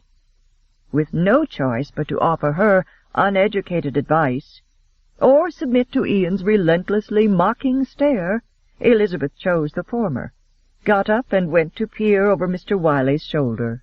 "How does it look to you?" It looked to Elizabeth like large globs of eggs congealing in unappetizing bacon fat. "Delicious!" He grunted with satisfaction and turned to the skillet, this time with both hands loaded with bread chunks, which he was obviously considering adding to the mess. "What do you think?" he asked, his hands hovering over the pile of cooking food. "Should I dump this in there?" "No," Elizabeth said hastily and with force. "I definitely think the bread should be served, well, alone," Ian Thornton said in an amused drawl, and when Elizabeth automatically looked toward his voice, she discovered that he'd turned halfway around in his chair to watch her. "Not entirely alone," Elizabeth put in, feeling as if she ought to contribute additional advice on the meal preparation, rather than show herself as ignorant of cooking as she actually was. "We could serve it with butter." "Of course, I should have thought of that," he said with a sheepish grin at Elizabeth. "If you don't mind standing here and keeping your eye on what's happening in this skillet, I'll go fetch it from the coal keg." "I don't mind in the least," Elizabeth assured him, absolutely refusing to acknowledge the fact that Ian's relentless gaze was boring holes through her back. Since little of import was likely to happen to the contents of the skillet for several minutes, Elizabeth regretfully faced the fact that she couldn't continue avoiding Ian Thornton.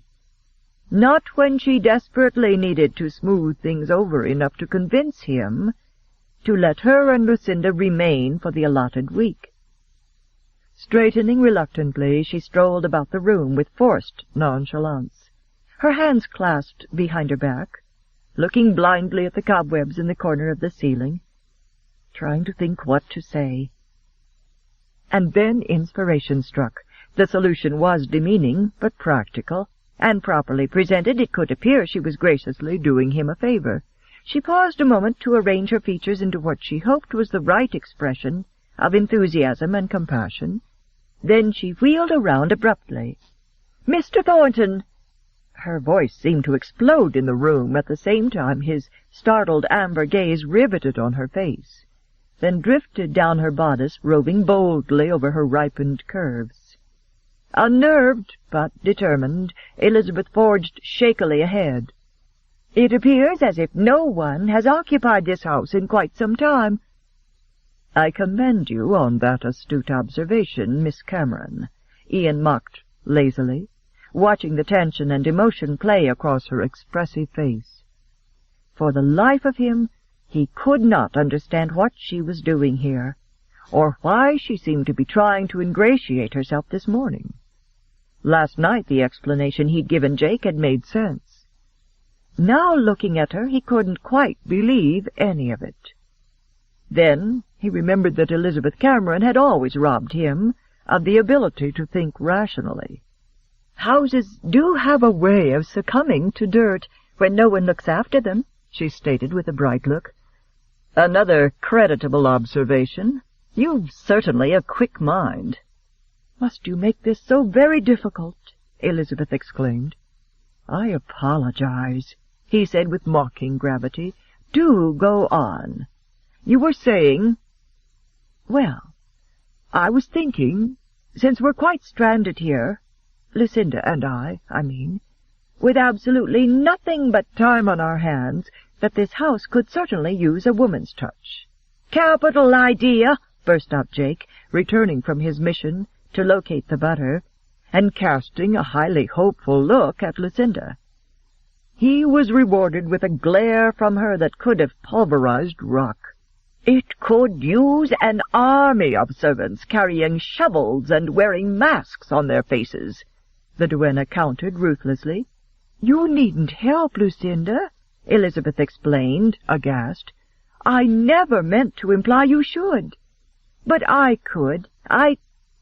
She whirled around as Ian Thornton surged to his feet and took her elbow in a none too gentle grasp. "Lady Cameron," he said, "I think you and I have something to discuss that may be better spoken in private. Shall we?"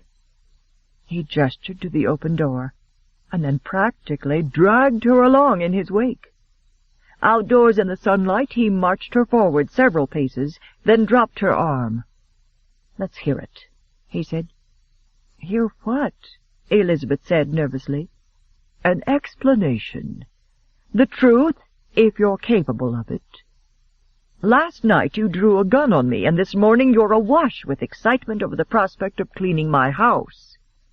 I want to know why." "Well," Elizabeth burst out in defense of her actions with the gun, "you were extremely disagreeable." "I am still disagreeable," he pointed out shortly, ignoring Elizabeth's raised brows. "I haven't changed.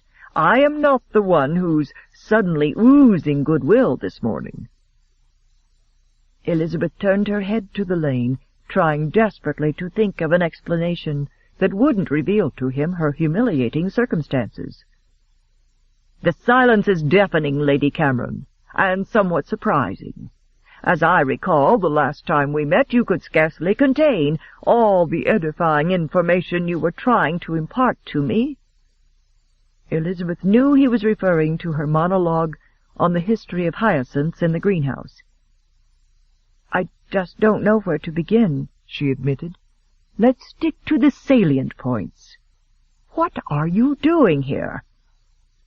"That's a little awkward to explain," Elizabeth said. So off-balance from his reference to the hyacinths was she, that her mind went blank, and she said disjointedly, "My uncle is acting as my guardian now. He is childless, so everything he has will go to my child. I can't have any until I'm married, and he wants the matter settled with the least possible time," she amended hastily. "He's an impatient man, and he thinks I've taken too long to, settle down. He doesn't completely understand that you can't just pick out a few people and force someone, me, to make a choice from them. May I ask why the hell he would think I have any desire to marry you?" Elizabeth wished she could sink into the ground and disappear. "I think," she said, choosing her words with great care in hope of preserving what little was left of her pride, "it was because of the duel. He heard about it and misunderstood what precipitated it. I tried to convince him it was merely a weekend flirtation, which of course it was, but he would not listen. He's rather stubborn and, old," she finished lamely. "In any case, when your message arrived inviting Lucinda and me to join you, he made me come here." "It's a shame you wasted a trip. But it's hardly a tragedy. You can turn around and go right back." She bent down, feigning absorption in picking up a twig and inspecting it. "I was rather hoping that, if it wouldn't be too much trouble, Lucinda and I could stay here for the agreed-upon time." "It's out of the question," he said curtly, and Elizabeth's heart sank. "Besides, I seem to recall you were already betrothed the night we met, to a peer of the realm, no less." Angry, frightened, and mortified, Elizabeth nevertheless managed to lift her chin and meet his speculative gaze. We decided we didn't suit." "I'm sure you're better off without him," he mocked. "Husbands can be very disagreeable to wives who indulge in weekend flirtations, with clandestine visits to secluded cottages and dark greenhouses." Elizabeth clenched her fists, her eyes shooting green fire. "I did not invite you to meet me in that greenhouse, and you know it." He stared at her in bored disgust. "All right, let's play this farce out to its revolting conclusion. If you didn't send me a note, suppose you tell me what you were doing there." "I told you. I received a note, which I thought was from my friend Valerie, and I went to the greenhouse to discover why she wanted to see me. I didn't send you a note to meet me there. I received a note. Good God!" she exploded, almost stamping her foot in frustration, when he continued to regard her with visible disbelief. "I was terrified of you that night." A poignant memory, as fresh as the moment it happened, came back to Ian. A bewitchingly lovely girl thrusting flower-pots into his hands to keep him from kissing her, and then, moments later, melting in his arms. "Now do you believe me?" Try as he might, Ian could not completely blame or acquit her. His instincts told him she was lying about something, keeping something back. Moreover, there was something very odd and entirely out of character in the way she seemed so eager to stay here. On the other hand, he knew desperation when he saw it, and for some incomprehensible reason Elizabeth Cameron seemed on the verge of desperation. "What I believe doesn't matter." He broke off, as the smell of smoke drifted into the yard from an open window and reached them both at the same time. "What the—" he began, already heading toward the house, with Elizabeth walking quickly beside him. Ian opened the front door just as Jake came hurrying in from the back of the cottage. "I got some milk," Jake began. Then he stopped abruptly as the stench hit him. His gaze snapped from Ian and Elizabeth, who were just rushing inside, to Lucinda, who was sitting exactly where she had been, serenely indifferent to the smell of burning bacon and incinerated eggs, as she fanned herself with a black silk fan. "I took the liberty of removing the utensil from the stove," she informed them. "However, I was not in time to save its contents, which I sincerely doubt were worth saving in any case." "Couldn't you have moved 'em before they burned?" Jake burst out. "I cannot cook, sir." "Can you smell?" Ian demanded. "Ian, there's nothing for it. I'll have to ride to the village and hire a pair of wenches to come up here and get this place in order for us, or we'll starve." "My thoughts exactly," Lucinda seconded promptly, already standing up. "I shall accompany you." "What?" Elizabeth burst out. "What? Why?" Jake echoed, looking balky. "Because selecting good female servants is best done by a woman. How far must we go?" If Elizabeth weren't so appalled, she'd have laughed at Jake Wiley's expression. "We can be back late this afternoon, assuming there's anyone in the village to do the work, but then we'd best be about it." Lucinda paused and turned to Ian, passing a look of calculating consideration over him. Then she glanced at Elizabeth, giving her a look that clearly said, "Trust me and do not argue," she said. "Elizabeth, if you would be so good as to excuse us, I'd like a word alone with Mr. Thornton." With no choice but to do as bidden, Elizabeth went out the front door and stared in utter confusion at the trees, wondering what bizarre scheme Lucinda might have hatched to solve their problems. In the cottage, Ian watched through narrowed eyes as the gray-haired harpy fixed him with her basilisk stare. "Mr. Thornton," she said finally, "I have decided you are a gentleman." She made that pronouncement as if she were a queen bestowing knighthood on a lowly, possibly undeserving serf.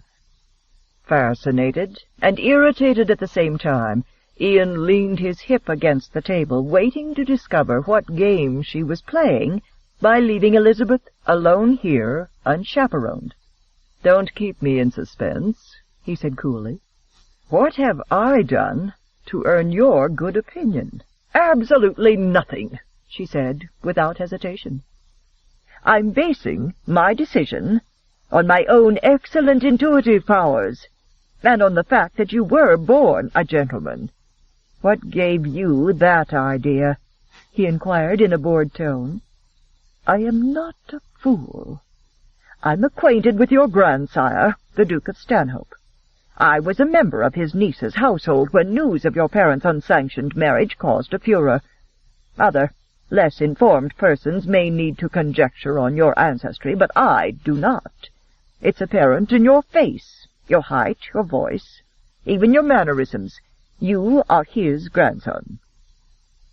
Ian was accustomed to having the English study his features circumspectly and, on rare occasions, to ask a probing question or two. He knew they wondered and debated and whispered among themselves, but it was the first time anyone had ever had the effrontery to tell him who he was. Reining in his mounting anger, he replied in a voice that implied she was deluding herself, "If you say so, it must be true." "That is exactly the sort of patronizing tone your grandfather would use," she informed him on a note of pleased triumph. "However, that is not to the point." "May I inquire what is the point?" he snapped impatiently. "Indeed you may," Lucinda said, thinking madly for some way to prod him into remembering his long-ago desire for Elizabeth, and to prick his conscience. "The point is that I am well apprised of all that transpired between Elizabeth and yourself when you were last together. I, however," she decreed grandly, "am inclined to place the blame for your behavior not on a lack of character, but rather a lack of judgment." He raised his brows, but said nothing. Taking his silence as assent, she reiterated meaningfully, "A lack of judgment on both your parts." "Really?" he drawled. "Of course," she said, reaching out and brushing the dust from the back of a chair, then rubbing her fingers together and grimacing with disapproval. "What else, except lack of judgment, could have caused a 17-year-old girl to rush to the defense of a notorious gambler and bring down censure upon herself for doing it?" "What indeed?" he asked with growing impatience. Lucinda dusted off her hands, avoiding his gaze. "Who can possibly know except you and she? No doubt it was the same thing that prompted her to remain in the woodcutter's cottage, rather than leaving it the instant she discovered your presence."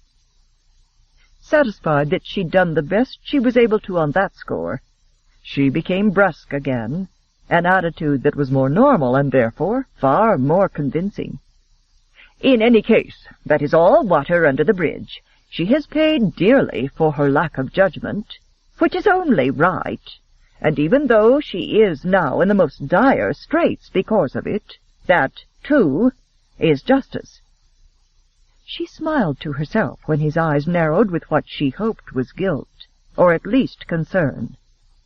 His next words disabused her of that hope. "Madam, I do not have all day to waste in aimless conversation. If you have something to say, say it and be done." "Very well," Lucinda said, gritting her teeth to stop herself from losing control of her temper. "My point is that it is my duty, my obligation, to see to Lady Cameron's physical well-being as well as to chaperone her. In this case, given the condition of your dwelling, the former obligation seems more pressing than the latter, particularly since it is obvious to me that the two of you are not in the least need of a chaperone to keep you from behaving with impropriety. You may need a referee to keep you from murdering each other, but a chaperone is entirely superfluous. Therefore, I feel duty-bound to now ensure that adequate servants are brought here at once. In keeping with that, I would like your word as a gentleman not to abuse her verbally or physically while I am gone. She has already been ill-used by her uncle. I will not permit anyone else to make this terrible time in her life more difficult than it already is." "Exactly what," Ian asked in spite of himself, "do you mean by a terrible time?" "I am not at liberty to discuss that, of course," she said, fighting to keep her triumph from her voice. "I am merely concerned that you behave as a gentleman. Will you give me your word?" Since Ian had no intention of laying a finger on her, or even spending time with her, he didn't hesitate to nod. "She's perfectly safe from me." "That is exactly what I hoped to hear," Lucinda lied ruthlessly. A few minutes later, Elizabeth watched Lucinda emerge from the cottage with Ian, but there was no way to guess from their closed expressions what they'd discussed. In fact, the only person betraying any emotion at all was Jake Wiley, as he led two horses into the yard, and his face, Elizabeth noted with confusion, which had been stormy when he went off to saddle the horses, was now wreathed in a smile of unrestrained glee. With a sweep of his arm and a bow, he gestured toward a sway-backed black horse with an old side-saddle upon its back. "Here's your mount, ma'am," he told Lucinda, grinning. "His name's Attila." Lucinda cast a disdainful eye over the beast as she transferred her umbrella to her right hand and pulled on her black gloves. "Have you nothing better?" "No, ma'am," Ian's horse has a hurt foot." "Oh, very well," said Lucinda, walking briskly forward. But as she came within reach, the black suddenly bared his teeth and lunged. Lucinda struck him between the ears with her umbrella without so much as a pause in her step. "Cease!" she commanded, and ignoring the animal's startled grunt of pain, she continued around to his other side to mount. "You brought it on yourself," she told the horse, as Jake held Attila's head, and Ian Thornton helped her into the side saddle. The whites of Attila's eyes showed as he warily watched her land in his saddle and settle herself. The moment Jake handed Lucinda the reins, Attila began to leap sideways and twist around in restless annoyance. "I do not countenance ill-tempered animals," she warned the horse in her severest tone. And when he refused to heed her and continued his threatening antics, she hauled up sharply on his reins and simultaneously gave him a sharp jab in the flank with her umbrella. Attila let out a yelping complaint, broke into a quick, animated trot, and headed obediently down the drive. "If that don't beat all," Jake said furiously, glowering after the pair, and then at Ian, "that animal doesn't know the meaning of the word loyalty." Without waiting for a reply, Jake swung into his saddle and cantered down the lane after them. Absolutely baffled over everyone's behavior this morning, Elizabeth cast a puzzled, sideways glance at the silent man beside her, then gaped at him in amazement. The unpredictable man was staring after Lucinda, his hands shoved into his pockets, a cigar clamped between his white teeth, his face transformed by a sweeping grin.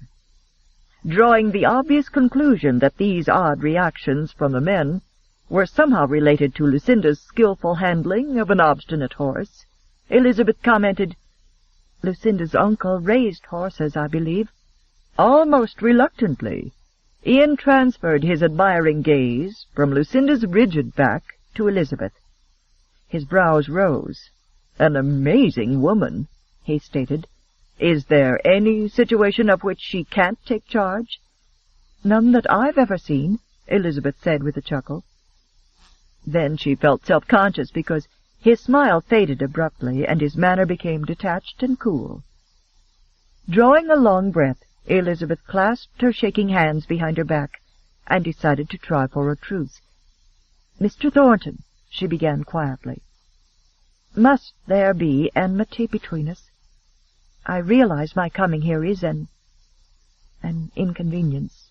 But it was your fault, your mistake," she corrected cautiously, "that brought us here. And you must surely see that we have been even more inconvenienced than you." Encouraged by his lack of argument, she continued, "Therefore, the obvious solution is that we should both try to make the best of things."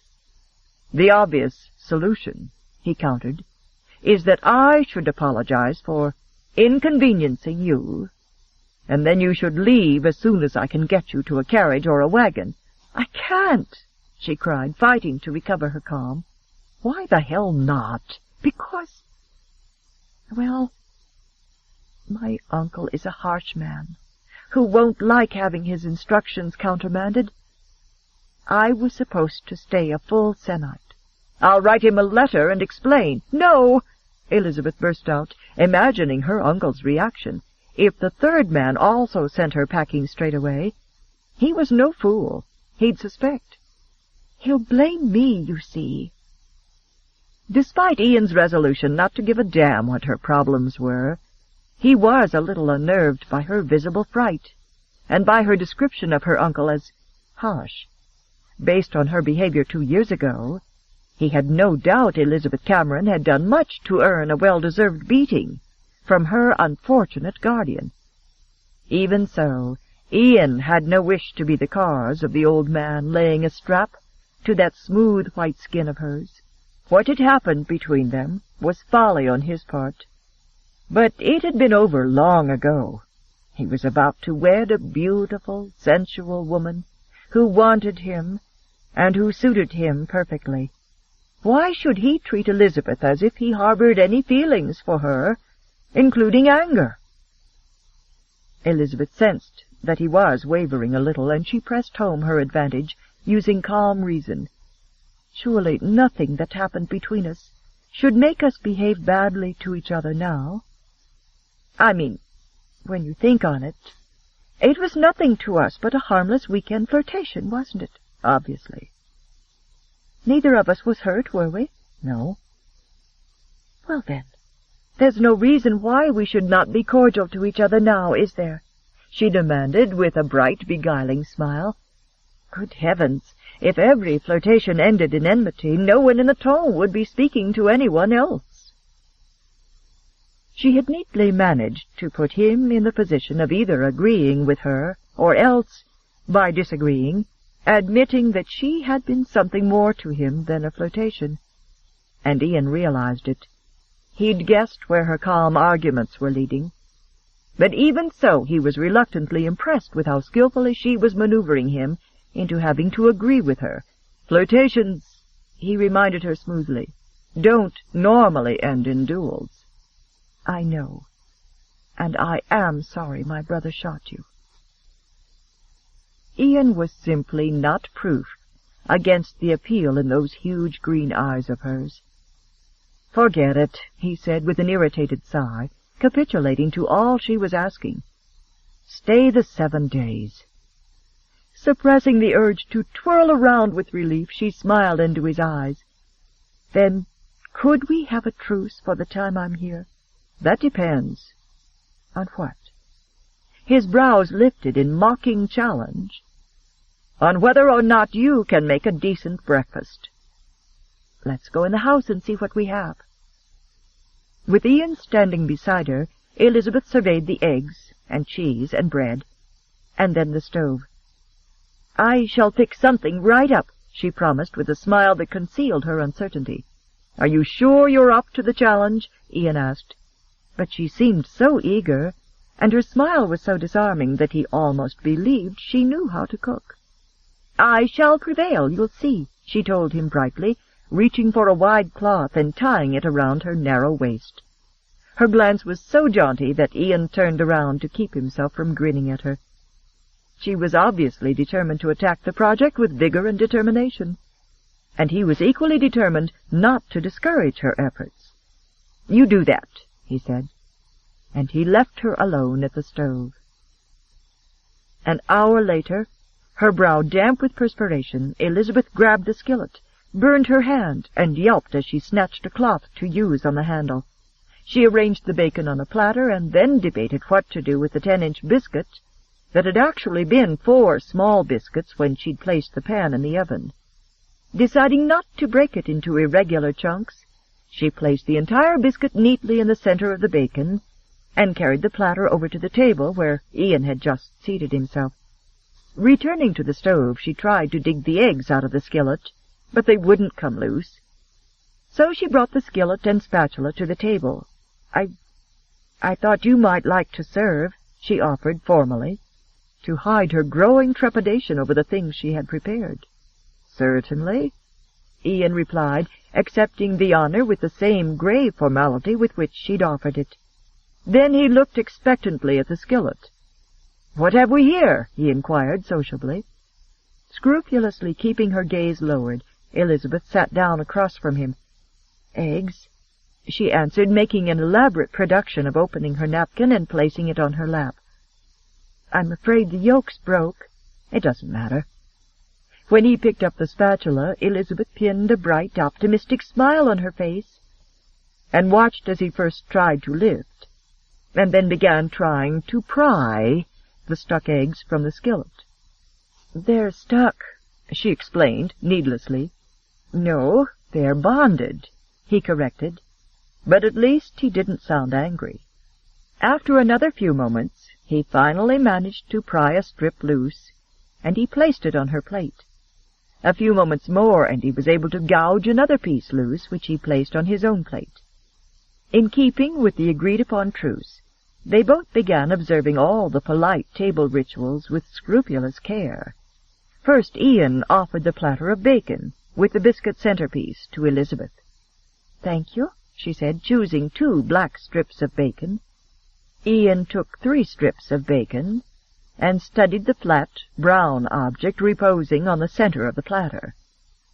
"I recognize the bacon," he said with grave courtesy. "But what is that?" he asked, eyeing the brown object. "It looks quite exotic." "It's a biscuit," Elizabeth informed him. "Really?" he said, straight-faced. "Without any shape?"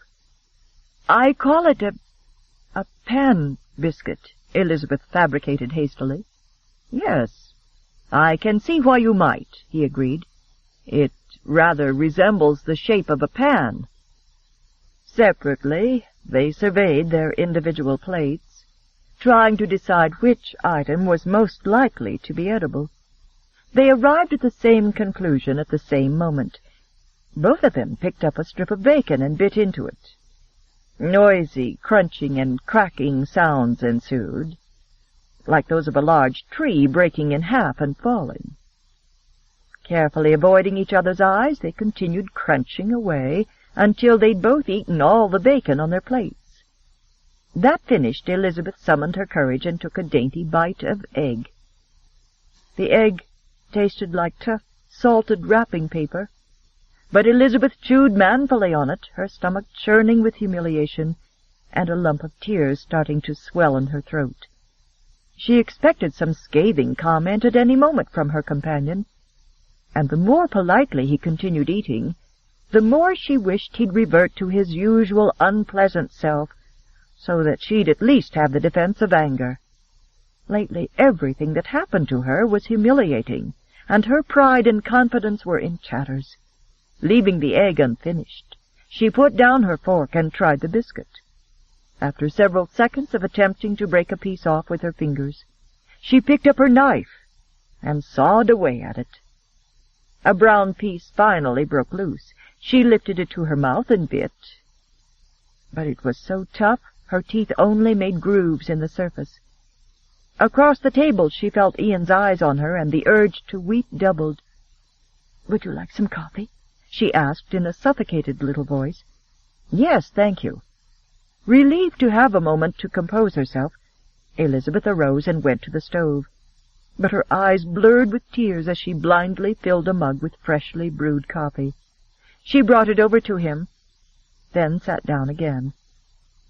Sliding a glance at the defeated girl sitting with her head bent and her hands folded in her lap, Ian felt a compulsive urge to either laugh or comfort her.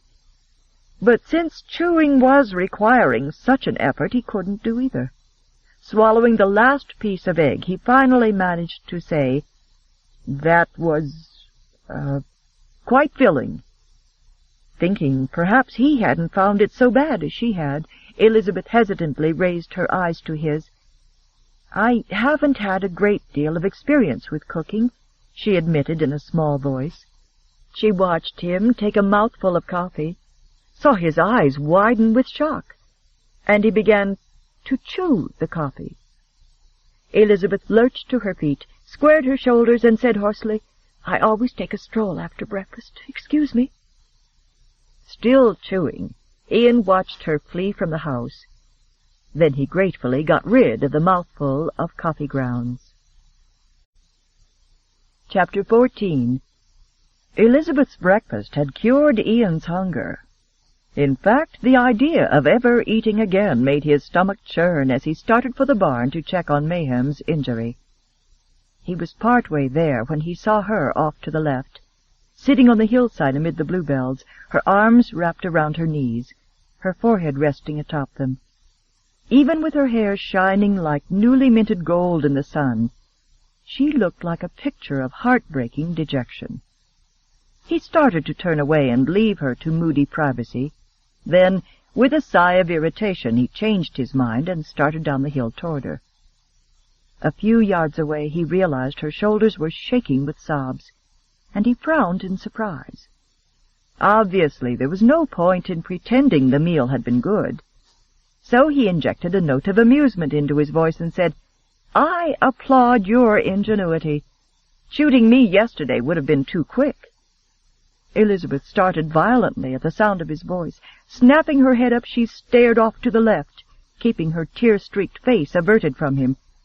"Did you want something?" "Dessert?"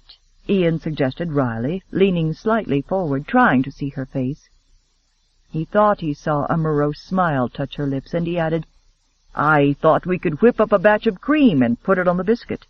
Afterward we can take whatever is left, mix it with the leftover eggs, and use it to patch the roof." A teary chuckle escaped her, and she drew a shaky breath, but still refused to look at him as she said, "I'm surprised you're being so pleasant about it. There's no sense crying over burnt bacon." "I wasn't crying over that," she said, feeling sheepish and bewildered. A snowy handkerchief appeared before her face, and Elizabeth accepted it, dabbing at her wet cheeks. "Then why were you crying?" She gazed straight ahead, her eyes focused on the surrounding hills splashed with bluebells and hawthorn, the handkerchief clenched in her hand. "I was crying for my own ineptitude, and for my inability to control my life," she admitted. The word ineptitude startled Ian, and it occurred to him that, for the shallow little flirt he supposed her to be, she had an exceptionally fine vocabulary. She glanced up at him then, and Ian found himself gazing into a pair of green eyes the amazing color of wet leaves, with tears still sparkling on her long russet lashes, her long hair tied back in a girlish bow, and her full breasts thrusting against the bodice of her gown. She was a picture of alluring innocence and intoxicating sensuality. Ian jerked his gaze from her breasts and said abruptly, "I'm going to cut some wood so we'll have it for a fire tonight. Afterward I'm going to do some fishing for our supper. I trust you'll find a way to amuse yourself in the meantime." Startled by his sudden brusqueness, Elizabeth nodded and stood up, dimly aware that he did not offer his hand to assist her. He'd already started to walk away when he turned and added, "Don't try to clean the house. Jake will be back before evening with women to do that." After he left, Elizabeth went into the house looking for something to do that would divert her mind from her predicament and help use her pent-up energy. Deciding the least she could do was to clean up the mess from the meal she'd made, she set to work doing that. As she scraped at the eggs in the blackened skillet, she heard the rhythmic sound of an axe splitting wood. Reaching up to push a wisp of hair off her forehead, she glanced out the window, and then stared, blushing. Without a semblance of modesty, Ian Thornton was bare to the waist, his bronzed back tapering to narrow hips, his arms and shoulders rippling with thick, bunched muscle as he swung the axe in a graceful arc. Elizabeth had never seen a man's bare arms before, let alone an entire naked male torso, and she was shocked and fascinated and appalled that she was looking. Yanking her gaze from the window, she absolutely refused to yield to the heathen temptation of stealing another glance at him. She wondered instead where he had learned to cut wood with such ease and skill. He'd looked so right at Cherise's party, so at ease in his beautifully tailored evening clothes, that she'd assumed he'd spent all his life on the fringes of society, supporting himself with his gambling. Yet he seemed equally at home here in the wilds of Scotland. More so here, she decided. Besides his powerful physique, there was a harsh vitality, an invulnerability about him that was perfectly suited to this untamed land. At that moment, she suddenly recalled something she had long ago chosen to forget. She recalled the way he had waltzed with her in the arbor, and the effortless grace of his movements. Evidently, he had the ability to belong in whatever setting he happened to be in. For some reason, that realization was unsettling, either because it made him seem almost admirable, or because it suddenly made her doubt her former ability to judge him correctly. For the first time since that disastrous week that had culminated in a duel, Elizabeth allowed herself to re-examine what had happened between Ian Thornton and herself. Not the events, but the causes. Until now, the only way she'd been able to endure her subsequent disgrace was to categorically blame Ian for it, exactly as Robert had done. Now, having come face to face with him again when she was older and wiser, she couldn't seem to do that any more. Not even Ian's current unkindness could make her see him as completely at fault for past events any more. As she slowly washed a dish, she saw herself as she had really been, foolish and dangerously infatuated, and as guilty as he of breaking the rules. Determined to be objective, Elizabeth reconsidered her actions and her own culpability 2 years before, and his. In the first place, she had been foolish beyond words to want so badly to protect him, and to be protected by him. At 17, when she should have been too frightened to consider meeting him at that cottage, she had only been frightened that she would yield to the irrational, nameless feelings he awakened in her with his voice, his eyes, his touch.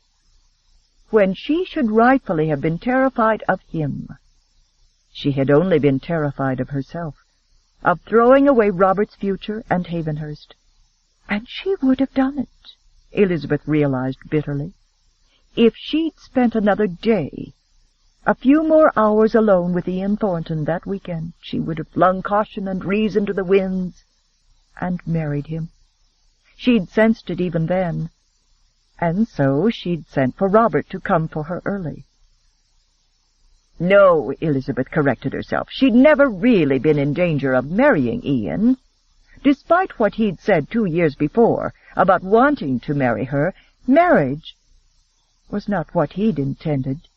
He'd admitted that to Robert.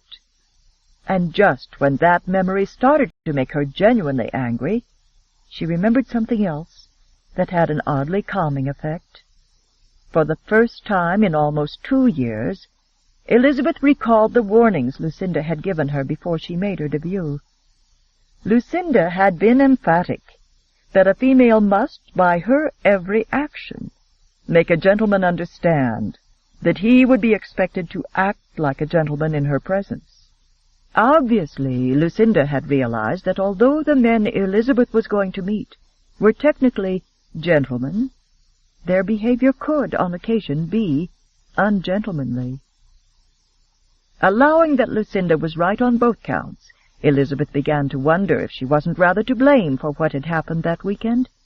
After all, from their first meeting, she'd certainly not given Ian the impression she was a proper and prim young lady who expected the highest standards of behavior from him. For one thing, she had asked him to request a dance from her. Carrying that thought to its conclusion, she began to wonder if Ian hadn't perhaps done what many other socially acceptable gentlemen would have done. He had probably thought her more worldly than she was, and he had wanted a dalliance. If she had been wiser, more worldly, she undoubtedly would have known that, and would have been able to act with the amused sophistication he must have expected of her. Now, with the belated understanding of a detached adult, Elizabeth realized that although Ian had not been as socially acceptable as many of the Tongs' flirts, he had actually behaved no worse than they. She had seen married women flirting at balls. She'd even inadvertently witnessed a stolen kiss or two, after which the gentleman received nothing worse than a slap on the arm from the lady's fan, and a laughing warning that he must behave himself. She smiled at the realization that instead of a slap on the arm for his forwardness, Ian Thornton had gotten a ball from a pistol. She smiled, not with malicious satisfaction this time, but simply because it had a certain amusing irony to it. It also occurred to her that she might have survived the entire weekend with nothing worse than a mildly painful case of lingering infatuation for Ian Thornton, if only she hadn't been seen with him in the greenhouse. In retrospect, it seemed that her own naivete was to blame for much of what had happened. Somehow all that made her feel better than she had in a very long time. It diffused the helpless anger that had been festering inside of her for nearly 2 years, and left her feeling unburdened and almost weightless. Elizabeth picked up a towel, then stood still, wondering if she was simply making excuses for the man. But why would she thought, as she slowly dried the earthenware dishes. The answer was that she simply had more problems at the moment than she could deal with, and by ridding herself of her animosity for Ian Thornton, she'd feel better able to cope. That seemed so sensible and so likely that Elizabeth decided it must be true. When everything had been dried and put away, she emptied the pan of water outside, then wandered about the house looking for something to do that would divert her mind. She went upstairs, unpacked her writing things, and brought them down to the kitchen table to write to Alexandra. But after a few minutes she was too restless to continue. It was so lovely outdoors, and from the silence she knew Ian had finished cutting wood. Putting down her quill, she wandered outside, visited with the horse in the barn, and finally decided to attack the large patch of weeds and struggling flowers at the rear of the cottage that had once been a garden. She went back into the cottage, found an old pair of men's gloves and a towel to kneel upon, and went back outside. With ruthless determination, Elizabeth yanked out the weeds that were choking some brave little heartsease struggling for air and light. By the time the sun started its lazy descent, she had cleared the worst of the weeds and dug up some bluebells, transplanting them to the garden in neat rows to give the best show of color in the future. Occasionally she paused with her spade in hand and looked down into the valley below, where a thin ribbon of sparkling blue wound through the trees. Sometimes she saw a flash of movement, his arm as he cast his line. Other times he simply stood there, his legs braced slightly apart, gazing up at the cliffs to the north. It was late afternoon, and she was sitting back on her heels, studying the effect of the bluebells she'd transplanted. Beside her was a small pile of compost she'd mixed, using decayed leaves and the coffee grounds of the morning. "There now," she said to the flowers in an encouraging tone. "You have food and air. You'll be very happy and pretty in no time." "Are you talking to the flowers?" Ian asked from behind her. Elizabeth started and turned around on an embarrassed laugh. "They like it when I talk to them."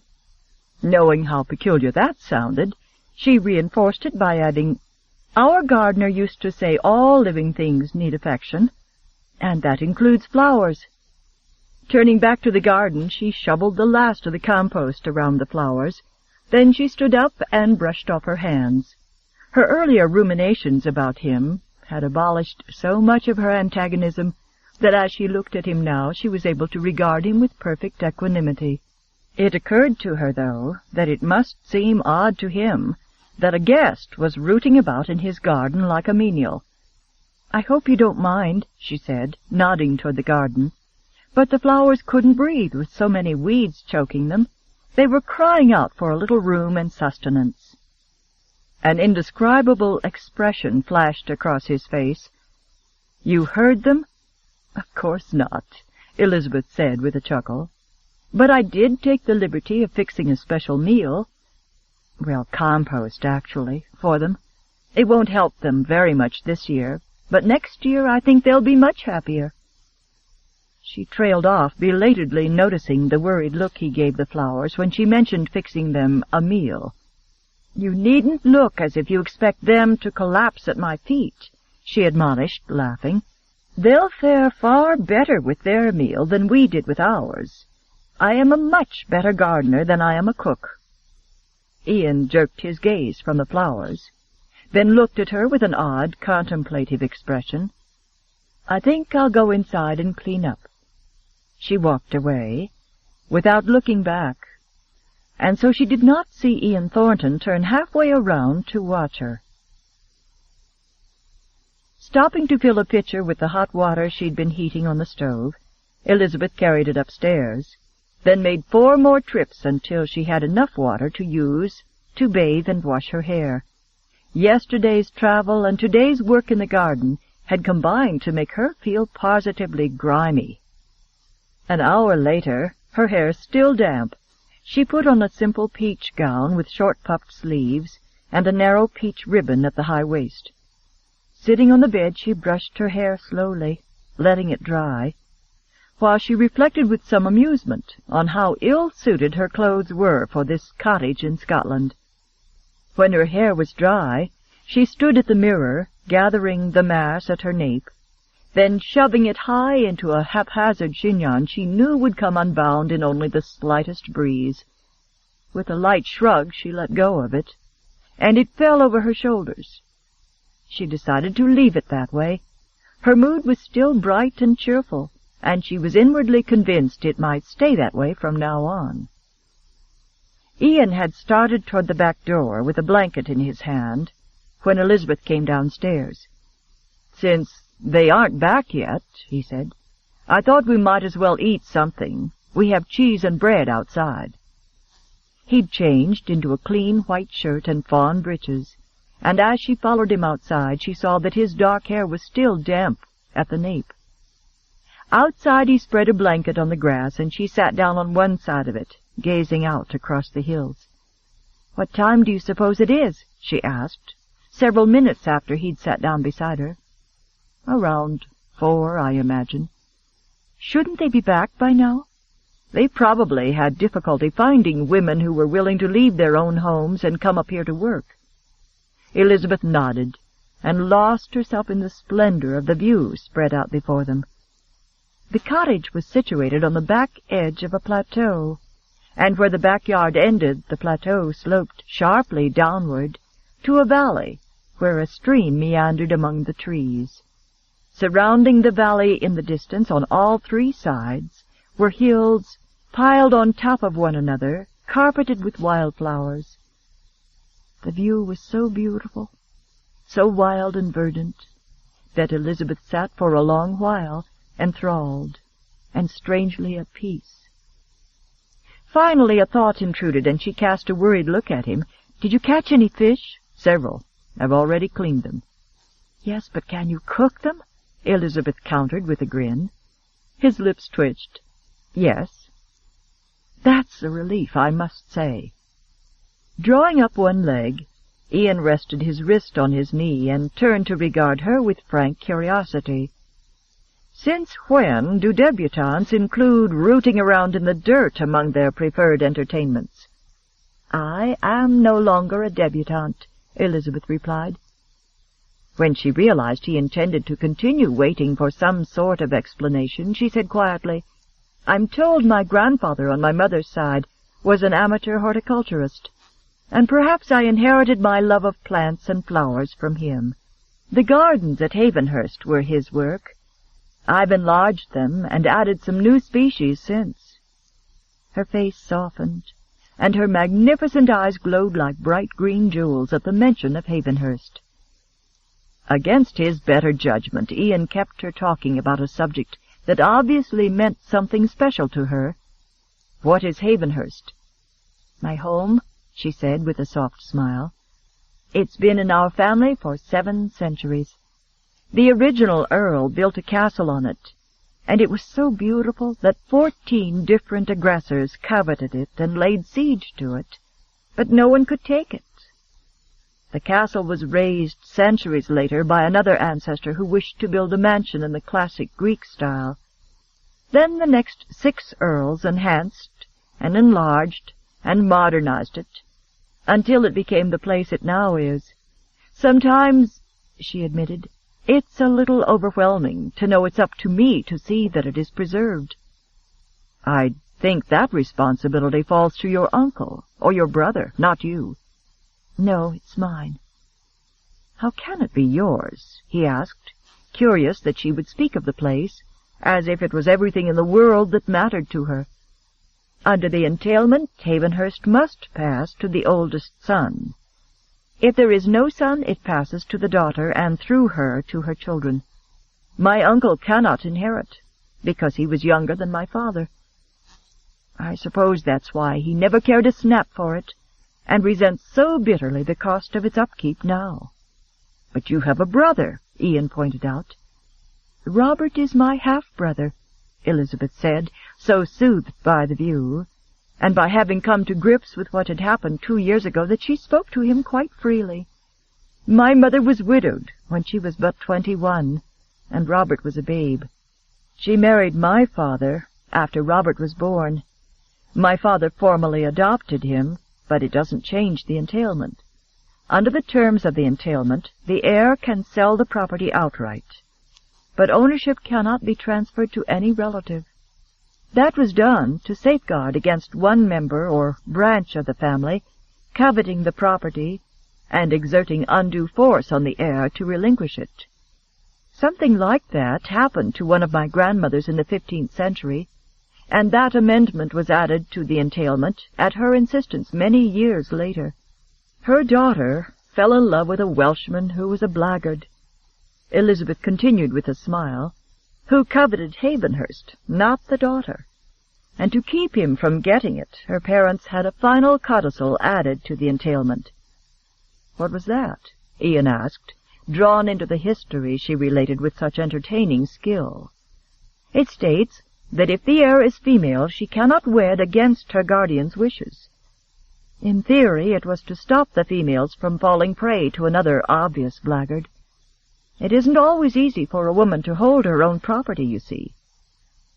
Ian saw only that the beautiful girl who had daringly come to his defense in a roomful of men, who had kissed him with tender passion, now seemed to be passionately attached not to any man, but to a pile of stones instead.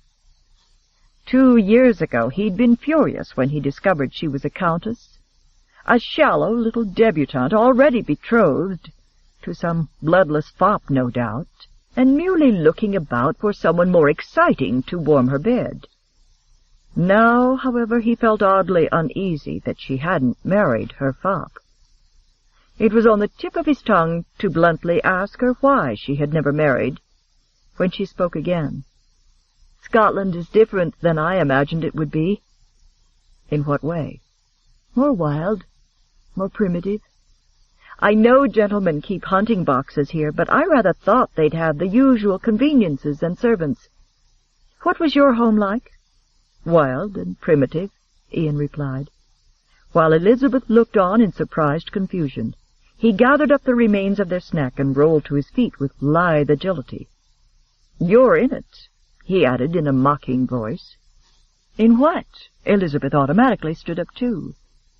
"My home." Hot, embarrassed color stained Elizabeth's smooth cheeks as they faced each other. He stood there with his dark hair blowing in the breeze, his sternly handsome face stamped with nobility and pride, his muscular body emanating raw power. And she thought he seemed as rugged and invulnerable as the cliffs of his homeland. She opened her mouth, intending to apologize. Instead, she inadvertently spoke her private thoughts. "It suits you," she said softly.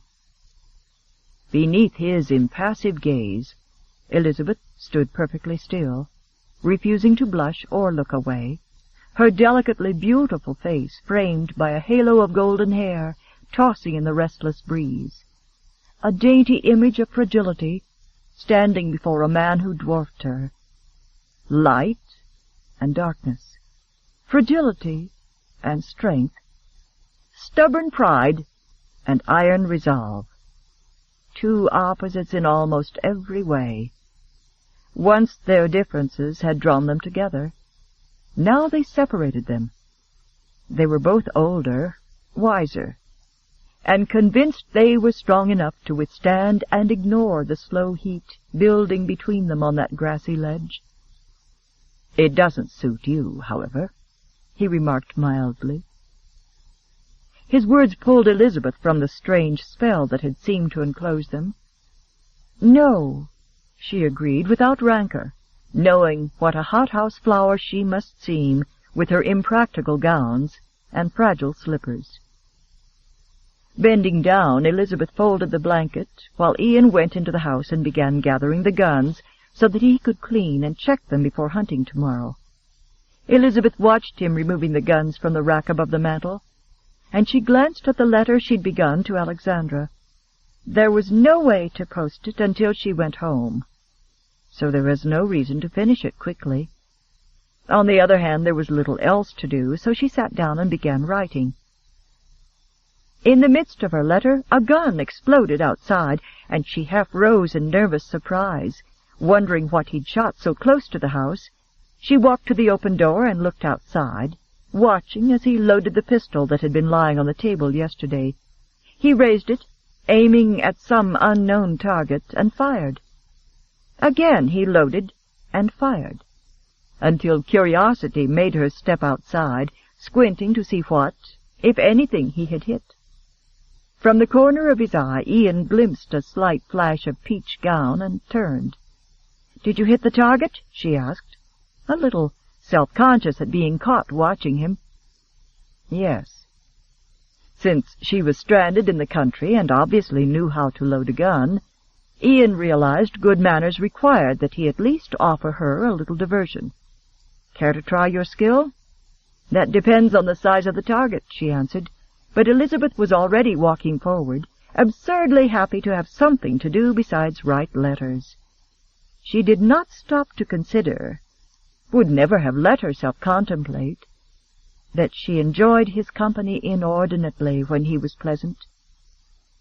"Who taught you to shoot?" he asked when she was standing beside him. "Our coachman." "Better the coachman than your brother," Ian mocked, handing her the loaded gun. "The target's that bare twig over there, the one with the leaf hanging off the middle of it." Elizabeth flinched at his sarcastic reference to his duel with Robert. "I'm truly sorry about that duel," she said. Then she concentrated all her attention for the moment on the small twig. Propping his shoulder against the tree trunk, Ian watched with amusement as she grasped the heavy gun in both her hands and raised it, biting her lip in concentration. "Your brother was a very poor shot," he remarked. She fired, nicking the leaf at its stem. "I'm not," she said with a jaunty, sidewise smile. And then, because the duel was finally out in the open and he seemed to want to joke about it, she tried to follow suit. "If I'd been there, I dare say I would have—" His brows lifted. "Waited for the call to fire, I hope." "Well, that too," she said, her smile fading as she waited for him to reject her words. And at that moment, Ian rather believed she would have waited. Despite everything he knew her to be, when he looked at her he saw spirit and youthful courage. She handed the gun back to him, and he handed her another one he'd already loaded. "The last shot wasn't bad," he said, dropping the subject of the duel. "However, the target is the twig, not the leaves. The end of the twig," he added. "You must have missed the twig yourself," she pointed out, lifting the gun and aiming it carefully, "since it's still there." "True, but it's shorter than it was when I started." Elizabeth momentarily forgot what she was doing as she stared at him in disbelief and amazement. "Do you mean you've been clipping the end off it?" "A bit at a time," he said, concentrating on her next shot. She hit another leaf on the twig and handed the gun back to him. "You're not bad," he complimented. She was an outstanding shot, and his smile said he knew it as he handed her a freshly loaded gun. Elizabeth shook her head. "I'd rather see you try it." "You doubt my word?" "Let's merely say I'm a little skeptical." Taking the gun, Ian raised it in a swift arc, and without pausing to aim, he fired. 2 inches of twig spun away and fell to the ground. Elizabeth was so impressed she laughed aloud. "Do you know," she exclaimed with an admiring smile, "I didn't entirely believe until this moment that you really meant to shoot the tassel off Robert's boot." He sent her an amused glance as he reloaded and handed her the gun. "At the time I was sorely tempted to aim for something more vulnerable." "You wouldn't have, though," she reminded him, taking the gun and turning toward the twig. "What makes you so certain?" You told me yourself you didn't believe in killing people over disagreements." She raised the gun, aimed, and fired, missing the target completely. "I have a very good memory." Ian picked up the other gun. "I'm surprised to hear it," he drawled, turning to the target, "inasmuch as when we met, you'd forgotten you were betrothed." "Who was the fop, anyway?" he asked unemotionally, aiming, firing, and hitting true again. Elizabeth had been reloading a gun, and she paused imperceptibly, then returned to the task. His casual question proved she'd been right in her earlier reflections. Flirtations were obviously not taken seriously by those mature enough to indulge in them. Afterward, like now, it was apparently accepted procedure to tease one another about them. While Ian loaded the other 2 guns, Elizabeth considered how much nicer it was to joke openly about it than to lie awake in the dark, consumed with confusion and bitterness, as she had done. How foolish she'd been. How foolish she'd seem now if she didn't treat the matter openly and lightly. It did seem, however, a little strange, and rather funny, to discuss it while blasting away with guns. She was smiling about that very thing when he handed her a gun. "Viscount Mondevale was anything but a fop," she said, turning to aim. He looked surprised, but his voice was bland. "Mondevale, was it?" "Mm-hmm." Elizabeth blasted the end off the twig and laughed with delight. "I hit it. That's 3 for you and 1 for me. That's 6 for me," he pointed out drolly. "In any case, I'm catching up, so beware." He handed a gun to her, and Elizabeth squinted, taking careful aim. "Why did you cry off?" She stiffened in surprise. Then, trying to match his light, mocking tone, she said, "Viscount Mondevale proved to be a trifle high in the instep about things like his fiancée cavorting about in cottages and greenhouses with you." She fired and missed. "How many contenders are there this season?" he asked conversationally, as he turned to the target, pausing to wipe the gun. She knew he meant contenders for her hand, and pride absolutely would not allow her to say there were none, nor had there been for a long time. "Well," she said, suppressing a grimace, as she thought of her stout suitor with a houseful of cherubs. Counting on the fact that he didn't move in the inner circles of the ton, she assumed he wouldn't know much about either suitor. He raised the gun as she said, "There's Sir Francis Belhaven, for one." Instead of firing immediately as he had before, he seemed to require a long moment to adjust his aim. "Belhaven's an old man," he said. The gun exploded, and the twig snapped off. When he looked at her, his eyes had chilled, almost as if he thought less of her. Elizabeth told herself she was imagining that, and determined to maintain their mood of light conviviality. Since it was her turn, she picked up a gun and lifted it. "Who's the other one?" Relieved that he couldn't possibly find fault with the age of her reclusive sportsman, she gave him a mildly haughty smile. "Lord John Marchman," she said, and she fired. Ian's shout of laughter almost drowned out the report from the gun. "Marchman!" he said when she scowled at him and thrust the butt of the gun in his stomach. "You must be joking." "You spoiled my shot," she countered. "Take it again," he said, looking at her with a mixture of derision, disbelief, and amusement. "No, I can't shoot with you laughing. And I'll thank you to wipe that smirk off your face. Lord Marchman is a very nice man." "He is indeed," said Ian with an irritating grin. "And it's a damned good thing you like to shoot, because he sleeps with his guns and fishing poles. You'll spend the rest of your life slogging through streams and trudging through the woods." "I happen to like to fish," she informed him, striving unsuccessfully not to lose her composure. "And Sir Francis may be a trifle older than I, but an elderly husband might be more kind and tolerant than a younger one." "You'll have to be tolerant," Ian said a little shortly, turning his attention back to the guns, "or else a damned good shot." It angered Elizabeth that he was suddenly attacking her when she had just worked it out in her mind that they were supposed to be dealing with what had happened in a light, sophisticated fashion. "I must say you aren't being very mature or very consistent." His dark brows snapped together as their truths began to disintegrate. "What the hell is that supposed to mean?"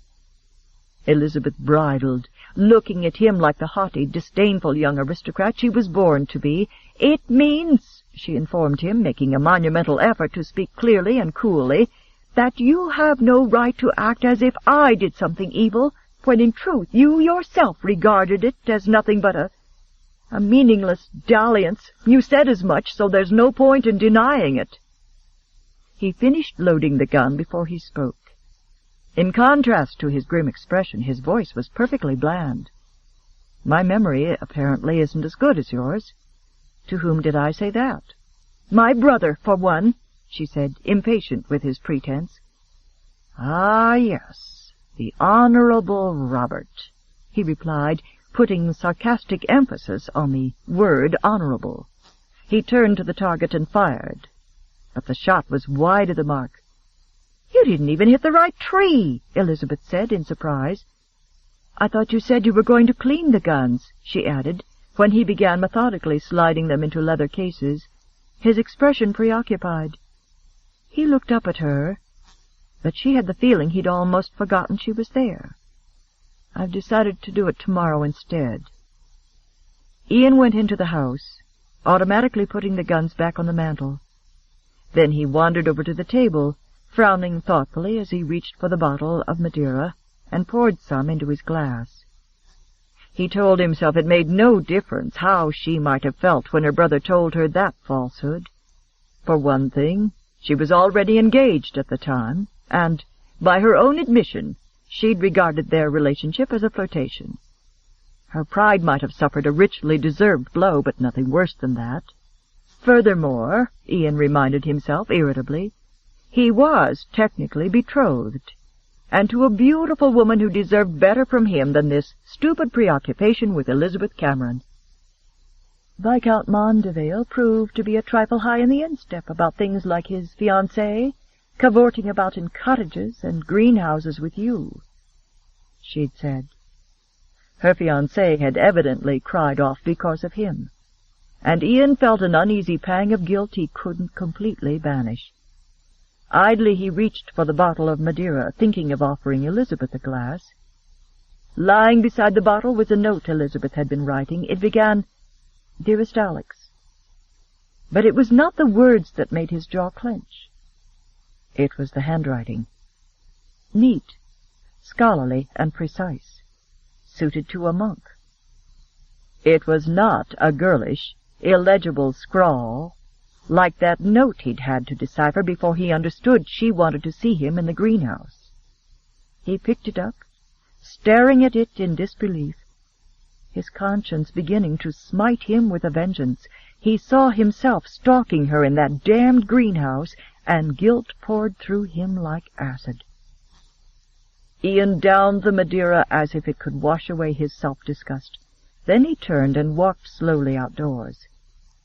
Elizabeth was standing at the edge of the grassy plateau, a few yards beyond where they'd held their shooting match. Wind ruffled through the trees, blowing her magnificent hair about her shoulders like a shimmering veil. He stopped a few steps away from her, looking at her, but seeing her as she had looked long ago, a young goddess in royal blue, descending a staircase, aloof, untouchable. An angry angel defying a roomful of men in a card-room. A beguiling temptress in a woodcutter's cottage, lifting her wet hair in front of the fire. And at the end, a frightened girl, thrusting flower-pots into his hands to keep him from kissing her. He drew in a deep breath and shoved his hands into his pockets to keep from reaching for her. "It's a magnificent view," she commented, glancing at him. Instead of replying to her remark, Ian drew a long, harsh breath and said curtly, "I'd like you to tell me again what happened that last night. Why were you in the greenhouse?" Elizabeth suppressed her frustration. You know why I was there. You sent me a note. I thought it was from Valerie, Teresa's sister, and I went to the greenhouse. Elizabeth, I did not send you a note, but I did receive one. Sighing with irritation, Elizabeth leaned her shoulders against the tree behind her. I don't see why we have to go through this again. You won't believe me, and I can't believe you. She expected an angry outburst. Instead he said, I do believe you. I saw the letter you left on the table in the cottage. You have a lovely handwriting. Caught completely off balance by his solemn tone and his quiet compliment, she stared at him. Thank you, she said uncertainly. The note you received, he continued. What was the handwriting like? Awful, she replied, and she added with raised brows, You misspelled greenhouse. His lips quirked with a mirthless smile. I assure you, I can spell it. And while my handwriting may not be as attractive as yours, it's hardly an illegible scrawl. If you doubt me, I'll be happy to prove it inside. Elizabeth realized at that moment he was not lying, and an awful feeling of betrayal began to seep through her as he finished. We both received notes that neither of us wrote. Someone intended us to go there, and, I think, to be discovered. No one could be so cruel, Elizabeth burst out, shaking her head, her heart trying to deny what her mind was realizing must be true. Someone was. Don't tell me that, she cried, unable to endure one more betrayal in her life. I won't believe it. It must have been a mistake, she said fiercely. But scenes from that weekend were already parading through her memory. Valerie insisting that Elizabeth be the one to try to entice Ian Thornton into asking her for a dance. Valerie asking pointed questions after Elizabeth had gone to the woodcutter's cottage. The footman handing her a note he said was from Valerie. Valerie, whom she'd believed was her friend. Valerie with the pretty face and watchful eyes. The pain of betrayal almost doubled Elizabeth over, and she wrapped her arms around herself, feeling as if she were crumbling into pieces. It was Valerie, she managed chokingly. I asked the footman who'd given him the note, and he said Valerie had. The unspeakable malice of the deed made her shudder. Later, I assumed you'd entrusted it to her, and she'd given it to the footman. I'd never have done anything of the sort, he said shortly. You were terrified we'd be discovered as it was. His anger at what had been done only made the whole thing seem worse, because even he couldn't shrug it off with casual urbanity. Swallowing, Elizabeth closed her eyes and saw Valerie riding in the park with Viscount Mondeville. Elizabeth's life had been shattered, and all because someone she believed was her friend had coveted her fiancé. Tears burned the backs of her eyes, and she said brokenly, It was a trick. My life was ruined by a trick. Why? He asked. Why would she do a thing like that to you? I think she wanted Mondeville, and Elizabeth knew she would cry if she tried to talk, and she shook her head and started to turn away, to find somewhere to weep out her anguish in privacy. Helpless to let her go without at least trying to comfort her, Ian caught her shoulders and pulled her against his chest, tightening his arms when she tried to wrench free. Don't, please, he whispered against her hair. Don't go. She's not worth your tears. The shock of being held in his arms again was almost as great as Elizabeth's misery, and the combination of emotions left her paralyzed. With her head bowed, she stood silently in his arms, tears racing from her eyes, her body jerking with suppressed sobs. Ian tightened his arms more as if he could absorb her hurt by holding her closer. And when that didn't console her after several minutes, he began in sheer desperation to tease her. If she'd known what a good shot you are, he whispered past the unfamiliar tightness in his throat, she'd never have dared. His hand lifted to her wet cheek, holding it pressed against his chest. You could always call her out, you know.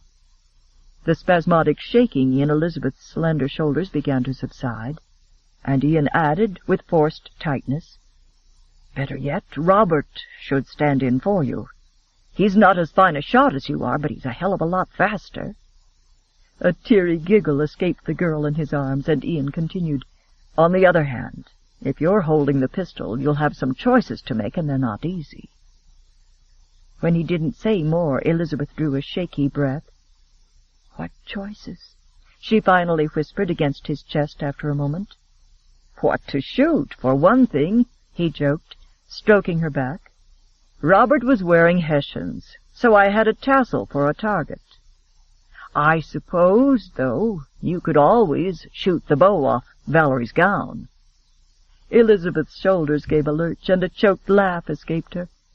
Overwhelmed with relief, Ian kept his left arm around her, and gently took her chin between his forefinger and thumb, tipping her face up to his. Her magnificent eyes were still wet with tears, but a smile was trembling on her rosy lips. Teasingly he continued, A bow isn't much of a challenge for an expert marksman like you. I suppose you could insist that she hold up an earring between her fingers so you could shoot that instead.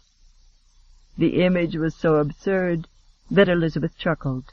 Without being conscious of what he was doing, Ian moved his thumb from her chin to her lower lip, rubbing lightly against its inviting fullness.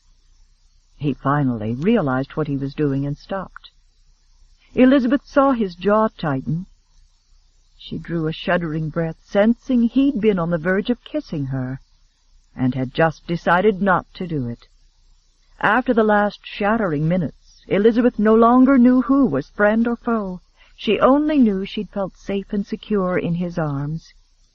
And at that moment his arms were already beginning to loosen, and his expression was turning aloof. Not certain what she was going to say, or even what she wanted, she whispered a single, shaky word, filled with confusion and a plea for understanding, her green eyes searching his. Please. Ian realized what she was asking for, but he responded with a questioning lift of his brows. She began, uncomfortably aware of the knowing look in his eyes. Yes, he prompted. I don't know exactly, she admitted. All she knew for certain was that for just a few minutes more she would have liked to be in his arms. Elizabeth, if you want to be kissed, all you have to do is put your lips on mine. What? You heard me. Of all the arrogant— He shook his head in mild rebuke. Spare me the maidenly protests. If you're suddenly as curious as I am to find out if it was as good between us as it now seems in retrospect, then say so. His own suggestion startled Ian, although having made it, he saw no great harm in exchanging a few kisses if that was what she wanted. To Elizabeth, his statement that it had been good between us diffused her ire and confused her at the same time. She stared at him in dazed wonder, while his hands tightened imperceptibly on her arms. Self-conscious, she let her gaze drop to his finely molded lips, watching as a faint smile, a challenging smile, lifted them at the corners, and inch by inch the hands on her arms were drawing her closer. Afraid to find out? He asked, and it was the trace of huskiness in his voice that she remembered, that worked its strange spell on her again, exactly as it had so long ago. His hands shifted to the curve of her waist. Make up your mind, he whispered, and in her confused state of loneliness and longing, she made no protest when he bent his head. A shock jolted through her as his lips touched hers, warm, inviting, brushing slowly back and forth.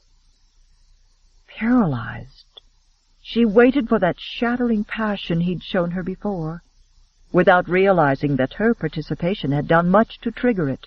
Standing still and tense, she waited to experience that forbidden burst of exquisite delight, wanted to experience it just once, just for a moment. Instead, his kiss was feather-light, softly stroking, teasing. She stiffened, pulling back an inch, and his gaze lifted lazily from her lips to her eyes. Dryly he said, "That's not quite the way I remembered it." "Nor I," Elizabeth admitted, unaware that he was referring to her lack of participation. "Care to try it again?" Ian invited, still willing to indulge in a few pleasurable minutes of shared ardor, so long as there was no pretense that it was anything but that, and no loss of control on his part. The bland amusement in his tone finally made her suspect he was treating this as some sort of diverting game, or perhaps a challenge, and she looked at him in shock. "Is this a contest?" "Do you want to make it into one?" Elizabeth shook her head and abruptly surrendered her secret memories of tenderness and stormy passion. Like all her other former illusions about him, that, too, had evidently been false. With a mixture of exasperation and sadness, she looked at him and said, "I don't think so." "Why not?" "You're playing a game," she told him honestly, mentally throwing her hands up in weary despair. "And I don't understand the rules." "They haven't changed," he informed her. "It's the same game we played before. I kiss you, and," he emphasized meaningfully, "you kiss me." His blunt criticism of her lack of participation left her caught between acute embarrassment and the urge to kick him in the shin. But his arm was tightening around her waist, while his other hand was sliding slowly up her back, sensuously stroking her nape. "How do you remember it?" he teased, as his lips came closer. "Show me." He brushed his lips over hers, rubbing lightly, and despite his humorous tone, this time there was a demand as well as a challenge in the stroking touch. Elizabeth answered it slowly, leaning into his arms, her hand sliding softly up his silk shirt, feeling his muscles tauten, the reflexive tightening of his arm at her back. His mouth opened on hers, and Elizabeth felt her heart begin to beat in painful lurches. His tongue flicked against her lips, teasing, inviting. And Elizabeth lost control and retaliated in the only way she could. Sliding her hands around his shoulders, she kissed him back with fierce shyness, letting him part her lips, and, when his tongue probed, she welcomed the invasion. She felt his sharp intake of breath at the same time Ian felt desire begin to beat in his veins. He told himself to let her go, and he tried. But her hands were sliding into the hair at his nape. Her mouth was yielding with tormenting sweetness to his intimate kiss. With an effort he jerked his head up, unable to move more than an inch from that romantic mouth of hers. "Damn it," he whispered, but his arms were already dragging her fully against his hardening body. Her heart hammering like a wild captive bird, Elizabeth gazed into those smoldering eyes, while his hand plunged into her hair, holding her head captive as he abruptly bent his head. His mouth opened over hers with fiery demand, slanting fiercely, and Elizabeth's body responded helplessly to the intimate sensuality of it. Her arms stole around his neck, and she leaned into him, kissing him back. With cruel pressure he parted her lips, his tongue probing, daring her to protest. But Elizabeth didn't protest. She drew his tongue into her mouth, her fingers sliding over his jaw and temple in an innocent, feather-light caress. Lust roared through Ian in tidal waves, and he splayed his hand across her spine, forcing her into vibrant contact with his rigid arousal, burying his mouth in hers, kissing her with a demanding savagery he couldn't control. His hands slid caressingly over her, then clenched convulsively when she fitted her body tighter to his, unaware of, or unconcerned with, the bold evidence of his desire thrusting insistently against her. Automatically, his hands lifted toward her breasts. Then he realized what he was doing, and he tore his mouth from hers, staring blindly over her head as he debated whether to kiss her again or try to pass the entire matter off as some sort of joke. No woman he'd known had ever ignited this uncontrollable surge of pure lust with just a few kisses. "It was the same as I remembered it," she whispered, sounding defeated and puzzled and shattered. It was better than he remembered, stronger, wilder. And the only reason she didn't know it was because he hadn't succumbed to temptation yet and kissed her once more. He had just rejected that idea as complete insanity when a male voice suddenly erupted behind them. "Good God! What's going on here?"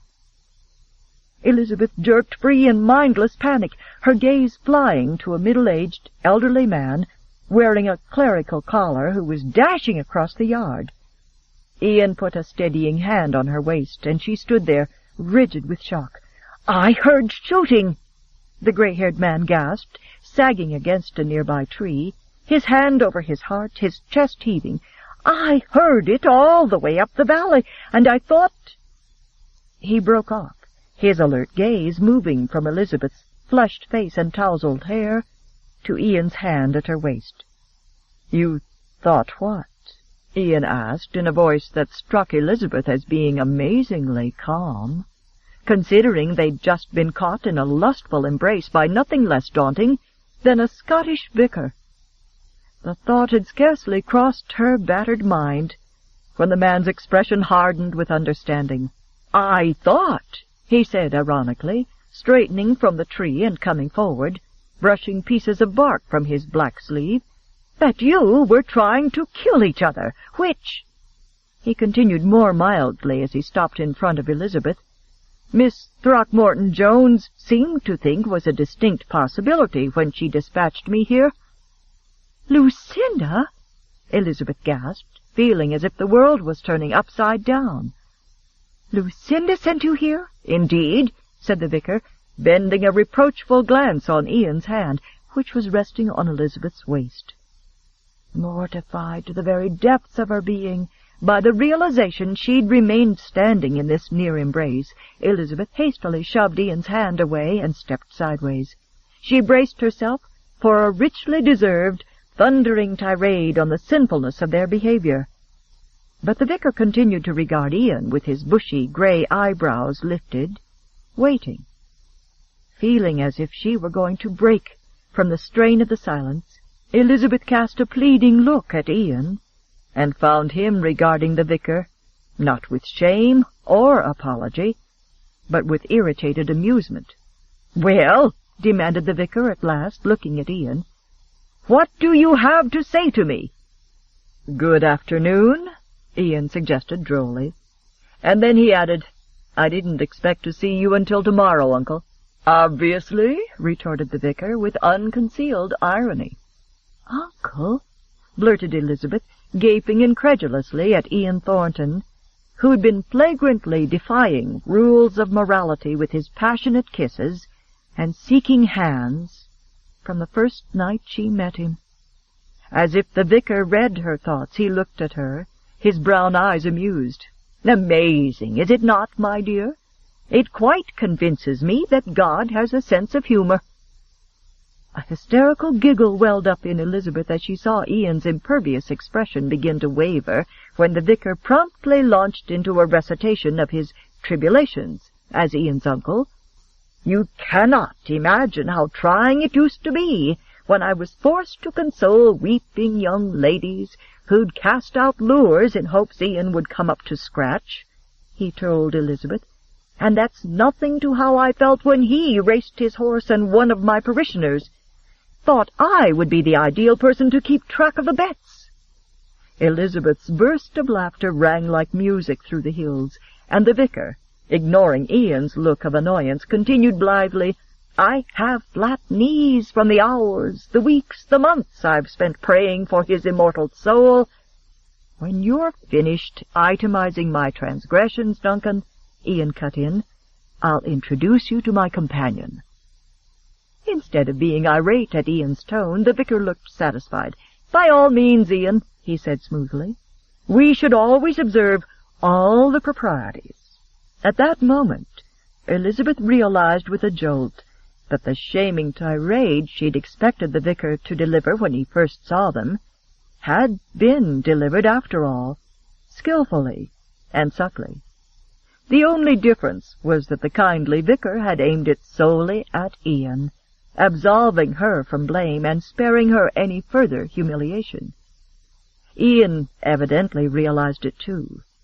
Reaching out to shake his uncle's hand, he said dryly, "You're looking well, Duncan, despite your flattened knees, and," he added, "I can assure you that your sermons are equally eloquent, whether I'm standing up or sitting down."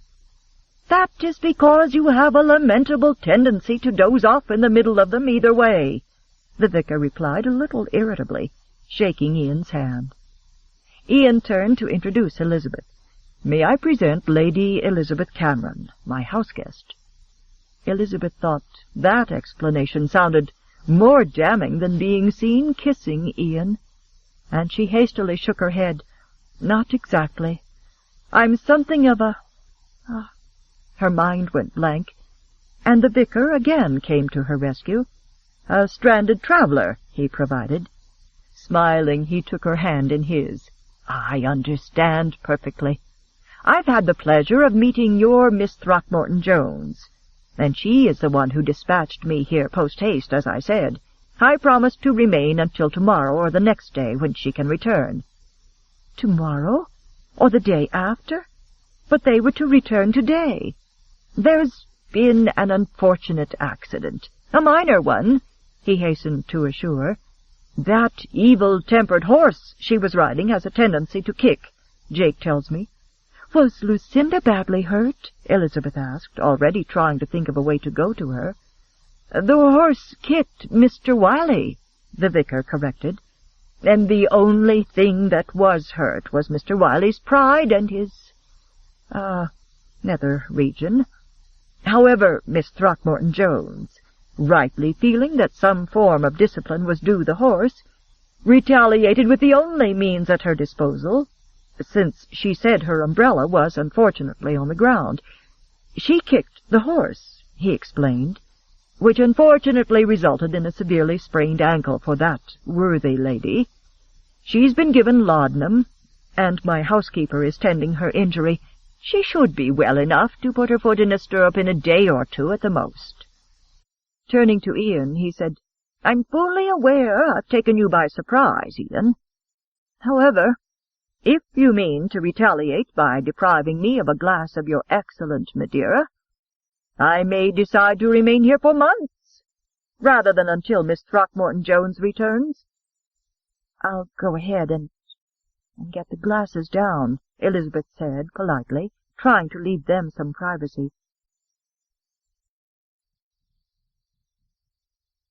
As Elizabeth turned toward the house, she heard Ian say, "If you're hoping for a good meal, you've come to the wrong place.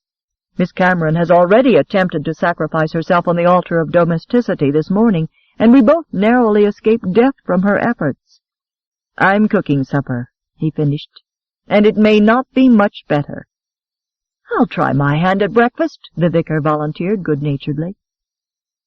When Elizabeth was out of earshot, Ian said quietly, "How badly is the woman hurt?"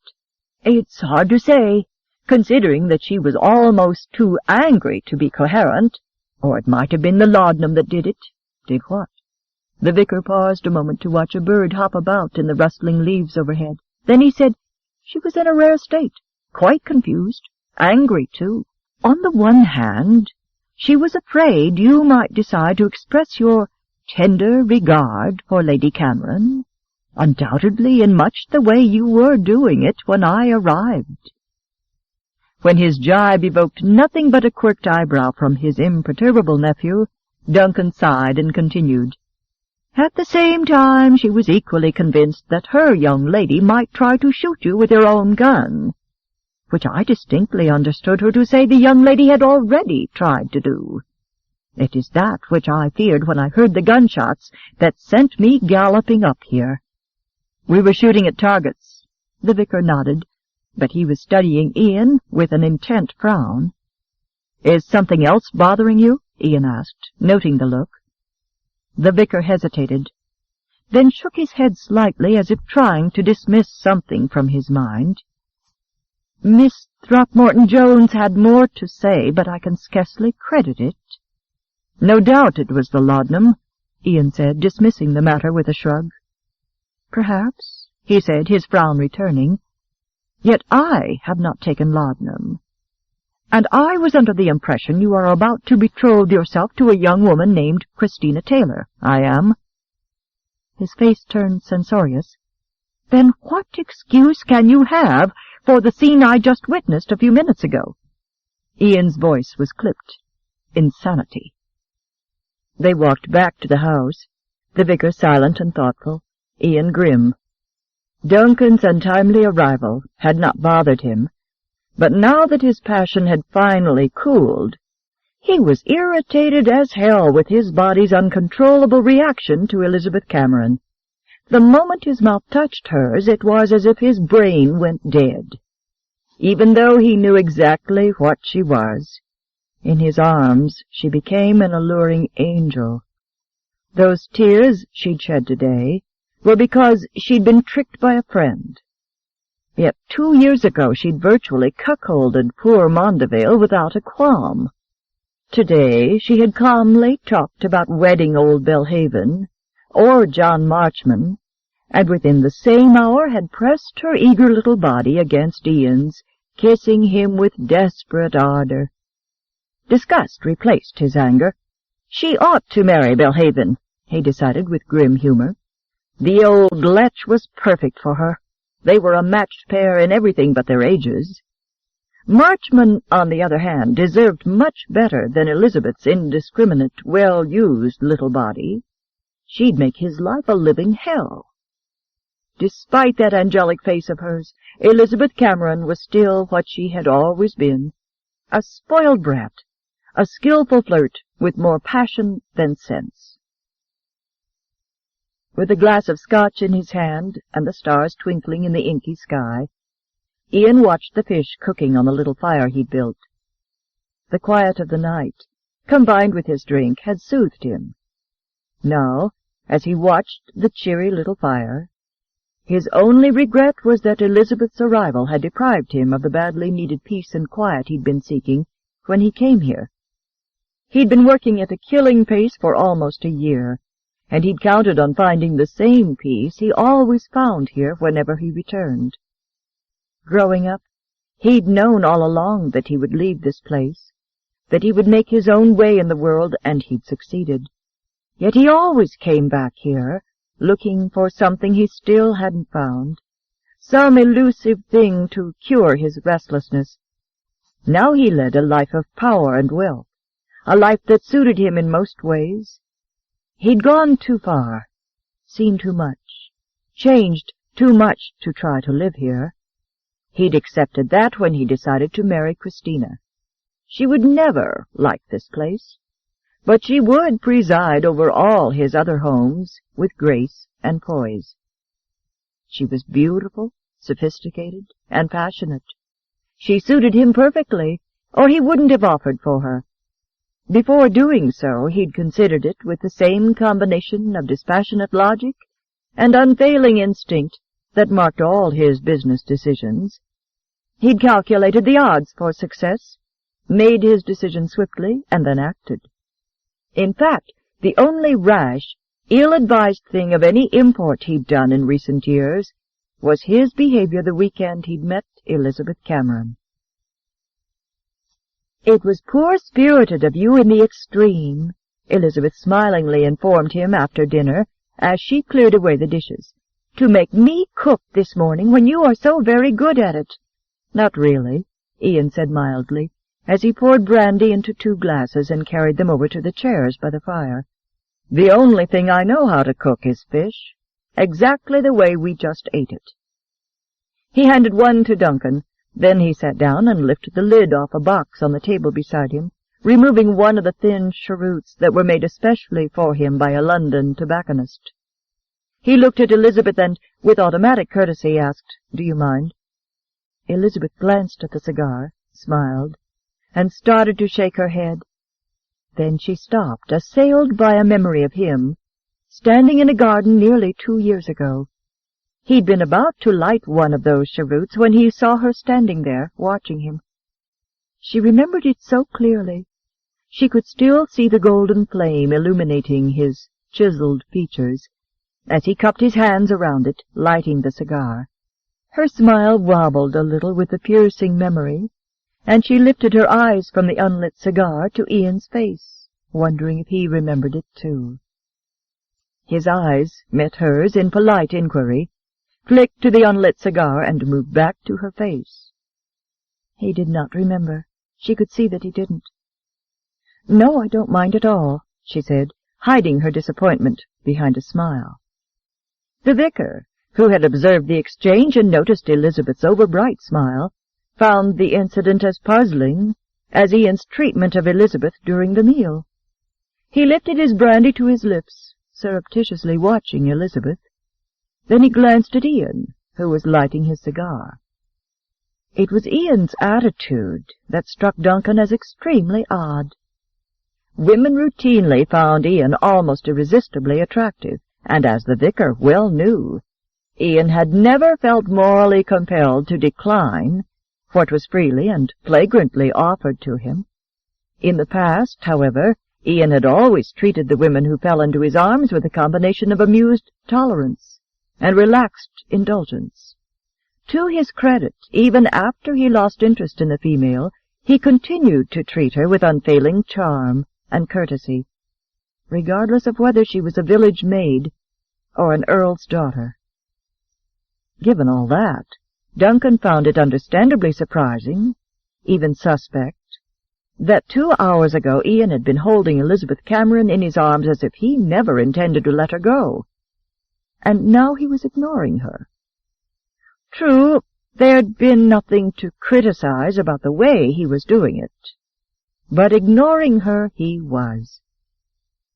He continued to study Ian, half expecting to see him steal a glance at Elizabeth, but his nephew had picked up a book and was reading it as if he'd dismissed Elizabeth Cameron completely from his mind.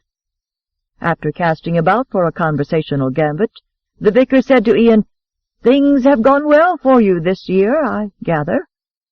Glancing up, Ian said, with a brief smile, "Not quite as well as I expected, but well enough." "Your gambles didn't entirely pay off?" "Not all of them." Elizabeth stilled a moment, then picked up a towel and began to dry a plate, helpless to ignore what she'd heard. 2 years ago Ian had told her that if things went well for him, he'd be able to provide for her. Evidently they hadn't, which would explain why he lived here. Her heart filled with sympathy for what she imagined had been his grand dreams that had not come to fruition. On the other hand, he was not nearly so bad off as he might believe, she decided, thinking of the wild beauty of the hills all around, and the coziness of the cottage, with its large windows overlooking the valley. It was not Havenhurst by any stretch of the imagination, but it had an untamed splendor of its own. Furthermore, it did not cost a fortune in upkeep and servants, as Havenhurst did, which was vastly to its credit. She did not own Havenhurst, not really. It owned her. This beautiful little cottage, with its quaint thatched roof and few spacious rooms, was rather wonderful in that regard.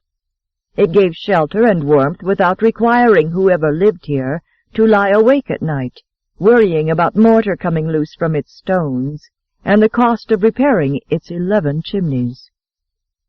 Obviously, Ian didn't realize how truly lucky he was, or he wouldn't waste his time in gentlemen's clubs or wherever he gambled in hopes of making his fortune. He'd stay here, in this rugged, beautiful place, for he looked so completely at ease, for he belonged. So intent was she on her thoughts, that it did not occur to her that she was close to wishing she lived here. When everything was dried and put away, Elizabeth decided to go upstairs.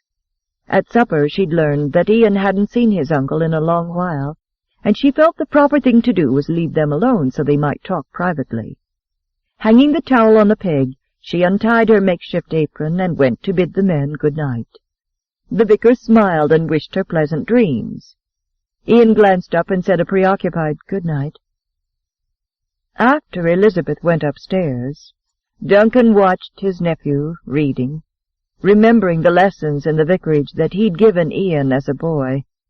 Like Ian's father, Duncan was intelligent and university-educated, yet by the time Ian was 13 he'd already read and absorbed all their university textbooks and was looking for more answers. His thirst for knowledge was unquenchable. His mind was so brilliant that Duncan and Ian's father had both been more than a little awed. Without requiring quill and parchment, Ian could calculate complicated mathematical probabilities and equations in his head, producing the answer before Duncan had decided how to go about finding it. Among other things, that rare mathematical ability had enabled Ian to amass a fortune gaming. He could calculate the odds for or against a particular hand, or a spin of the roulette wheel with frightening accuracy, something the vicar had long ago decried as a misuse of his God-given genius, to absolutely no avail. Ian had the calm arrogance of his noble British forebears, the hot temper and the proud intractability of his Scots ancestors, and the combination had produced a brilliant man who made his own decisions and who never permitted anyone to sway him when his mind was made up. And why would he? The vicar thought with an unhappy premonition of doom, as he contemplated the topic he needed to discuss with his nephew. Ian's judgment in most things was as close to infallible as was human, and he relied on it, rather than on the opinions of anyone else. Only in one area was his judgment clouded, in Duncan's opinion, and that was when it came to the matter of his English grandfather. The mere mention of the Duke of Stanhope made Ian furious, and while Duncan wanted to discuss the ancient topic once again, he was hesitant to broach the sore subject. Despite the deep affection and respect Ian had for Duncan, Duncan knew his nephew had an almost frightening ability to turn his back irrevocably on anyone who went too far, or anything that hurt him too deeply. A memory of the day Ian returned home at the age of 19 from his first voyage made the vicar frown with remembered helplessness and pain. Ian's parents and sister, in an excess of eagerness to see him, had journeyed to Hernlock to meet his ship, thinking to surprise him. 2 nights before Ian's ship put into port, the little inn where the happy family had slept burned to the ground, and all 3 of them had died in the fire. Ian had ridden past the charred rubble on his way here, never knowing that the place he passed was his family's funeral pyre. He'd arrived at the cottage where Duncan was waiting to break the wrenching news to him. "Where is everyone?" he demanded, grinning and slinging his duffel to the floor, walking swiftly around the cottage, looking into its empty rooms. Ian's Labrador had been the only one to greet him, racing into the cottage, barking ecstatically, skidding to a stop at Ian's booted feet. Shadow, who'd been named not for her black color, but for her utter devotion to her master, whom she'd worshipped from puppyhood, had been delirious with joy at his return. "I missed you too, girl," Ian had said, crouching down and ruffling her sleek black fur. "I brought you a present," he'd told her, and she'd instantly stopped rubbing against him and cocked her head to the side, listening and waiting, her intelligent eyes riveted on his face. It had always been that way between them, that odd, almost uncanny communication between the human and the intelligent dog that worshipped him. "Ian," the vicar had said somberly, and as if he heard the anguish in the single word, Ian's hand had stilled. He'd straightened slowly and turned, his dog coming to heel beside him, looking at Duncan with the same sudden tension that was in her master's face. As gently as he could, Duncan broke the news to Ian of his family's death. And despite the fact that Duncan was well schooled in soothing the bereaved, he'd never before encountered the sort of pent-up, rigidly controlled grief that Ian displayed, and he was at a loss how to deal with it. Ian had not wept or raged. His whole face and body had gone stiff, bracing against unbearable anguish, rejecting it because he sensed it could destroy him. That night, when Duncan finally left, Ian had been standing at the window, staring out into the darkness, his dog beside him. "Take her with you to the village and give her to someone," he'd said to Duncan in a voice as final as death. Confused, Duncan had halted with his hand on the door-handle. "Take who with me?" the dog. "But you said you intended to stay here for at least a half-year to get things in order." "Take her with you," Ian had clipped out. In that moment, Duncan had understood what Ian was doing, and he'd feared it. "Ian, for the love of God, that dog worships you. Besides, she'll be company for you up here." "Give her to the McMurtries in Kilgoran," Ian snapped. And Duncan had reluctantly taken the unwilling dog with him. It had, in fact, taken a rope about the Labrador's neck to make her leave him. The following week, the intrepid Shadow had found her way across the county and reappeared at the cottage. Duncan had been there, and had felt a lump of emotion in his throat, when Ian resolutely refused to acknowledge the bewildered dog's presence. The next day Ian himself had taken her back to Kilgoran with Duncan. After Ian dined with the family, Shadow waited while Ian mounted his horse in the front yard. But when she'd started to follow him, Ian had turned and harshly commanded her to stay. Shadow had stayed, because Shadow had never disobeyed a command of Ian's. Duncan had remained for several hours, and when he left, Shadow was still sitting in the yard, her eyes riveted on the bend in the road, her head tipped to the side, waiting, as if she refused to believe Ian actually meant to leave her there. But Ian had never returned for her. It was the first time that Duncan had realized Ian's mind was so powerful that it could completely override all his emotions when he wished. With calm logic, Ian had irrevocably decided to separate himself from anything whose loss could cause him further anguish. Pictures of his parents and his sister had been carefully packed away, along with their belongings, into trunks, until all that remained of them was the cottage and his memories. Shortly after their death, a letter from Ian's grandfather, the Duke of Stanhope, had arrived. 2 decades after disowning his son for marrying Ian's mother, the Duke had written to him asking to make amends. His letter arrived 3 days after the fire. Ian had read it and thrown it away, as he had done with the dozens of letters that followed it during the last 11 years, all addressed to him. When wronged, Ian was as unyielding, as unforgiving as the jagged hills and harsh moors that had spawned him.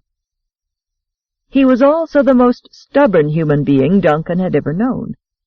As a boy, Ian's calm confidence, his brilliant mind, and his intractability had all combined to give his parents pause. As Ian's father had once jokingly remarked of their gifted son, "Ian permits us to raise him because he loves us, not because he thinks we're smarter than he is. He already knows we aren't, but he doesn't want to wound our sensibilities by saying so." Given all that, and considering Ian's ability to coldly turn away from anyone who had wronged him, Duncan had little hope of softening Ian's attitude toward his grandfather now. Not when he couldn't appeal to either Ian's intellect or his affection in the matter. Not when the Duke of Stanhope meant far less to Ian than his Labrador had. Lost in his own reflections, Duncan stared moodily into the fire. while across from him Ian laid aside his papers and watched him in speculative silence. Finally he said, "Since my cooking was no worse than usual, I assume there's another reason for that ferocious scowl of yours." Duncan nodded, and with a considerable amount of foreboding he stood up and walked over to the fire, mentally phrasing his opening arguments. "Ian, your grandfather has written to me," the vicar began, watching Ian's pleasant smile vanish, and his face harden into chiseled stone. "He has asked me to intercede on his behalf and to urge you to reconsider meeting with him. You're wasting your time," Ian said, his voice steely. "He's your family," Duncan tried again. "My entire family is sitting in this room," Ian bit out. "I acknowledge no other." "You're his only living heir," Duncan persisted doggedly. "That's his problem, not mine." "He's dying, Ian." "I don't believe it." "I do believe him. Furthermore, if your mother were alive, she would beg you to reconcile with him. It crushed her all her life that he disowned your father for marrying her. I shouldn't have to remind you that your mother was my only sister. I loved her, and if I can forgive the man for the hurt he dealt her by his actions, I don't see why you can't." "You're in the business of forgiveness," Ian drawled with scathing sarcasm. "I'm not. I believe in an eye for an eye." "He's dying, I tell you." "And I tell you," Ian enunciated each word with biting clarity, "I do not give a damn. If you won't consider accepting the title for yourself, do it for your father. It was his by right, just as it is your future son's birthright. This is your last opportunity to relent, Ian. Your grandfather allowed me a fortnight to sway you before he named another heir. Your arrival here was delayed for a full fortnight. It may be too late already." "It was too late 11 years ago," Ian replied with glacial calm. And then, while the vicar watched, Ian's expression underwent an abrupt and startling transformation. The rigidity left his jaw, and he began sliding papers back into their case. That finished, he glanced at Duncan and said with quiet amusement, "Your glass is empty, Vicar. Would you like another?" Duncan sighed and shook his head. It was over, exactly as Duncan had anticipated and feared. Ian had mentally slammed the door on his grandfather, and nothing would ever change his mind. When he turned calm and pleasant like this, Duncan knew from experience Ian was irrevocably beyond reach. Since he'd already ruined his first night with his nephew, Duncan decided there was nothing to be lost by broaching another sensitive subject that was bothering him. "Ian, about Elizabeth Cameron. Her duenna said some things—" That alarmingly pleasant, yet distant smile returned to Ian's face. "I'll spare you further conversation, Duncan. It's over." "The discussion, or—" "All of it." "It didn't look over to me," Duncan snapped, nudged to the edge by Ian's infuriating calm. "That scene I witnessed, you witnessed the end." He said that, Duncan noted, with the same deadly finality, the same amused calm with which he'd spoken of his grandfather. It was as if he'd resolved matters to his complete satisfaction, in his own mind, and nothing and no one could ever invade the place where he put them to rest. Based on Ian's last reaction to the matter of Elizabeth Cameron, she was now relegated to the same category as the Duke of Stanhope. Frustrated, Duncan jerked the bottle of brandy off the table at Ian's elbow and splashed some into his glass. "There's something I've never told you," he said angrily. "And that is?" Ian inquired. "I hate it when you turn all pleasant and amused. I'd rather see you furious. At least then I know I still have a chance of reaching you." To Duncan's boundless annoyance, Ian merely picked up his book and started reading again. Chapter 15. "Ian, would you go out to the barn and see what's keeping Elizabeth?" the vicar asked, as he expertly turned a piece of bacon frying in the skillet. "I sent her out there 15 minutes ago to bring in some eggs." Ian dumped an armload of wood beside the fireplace, dusted off his hands, and went searching for his house guest. The sight and sounds that greeted him when he reached the door of the barn halted him in his tracks.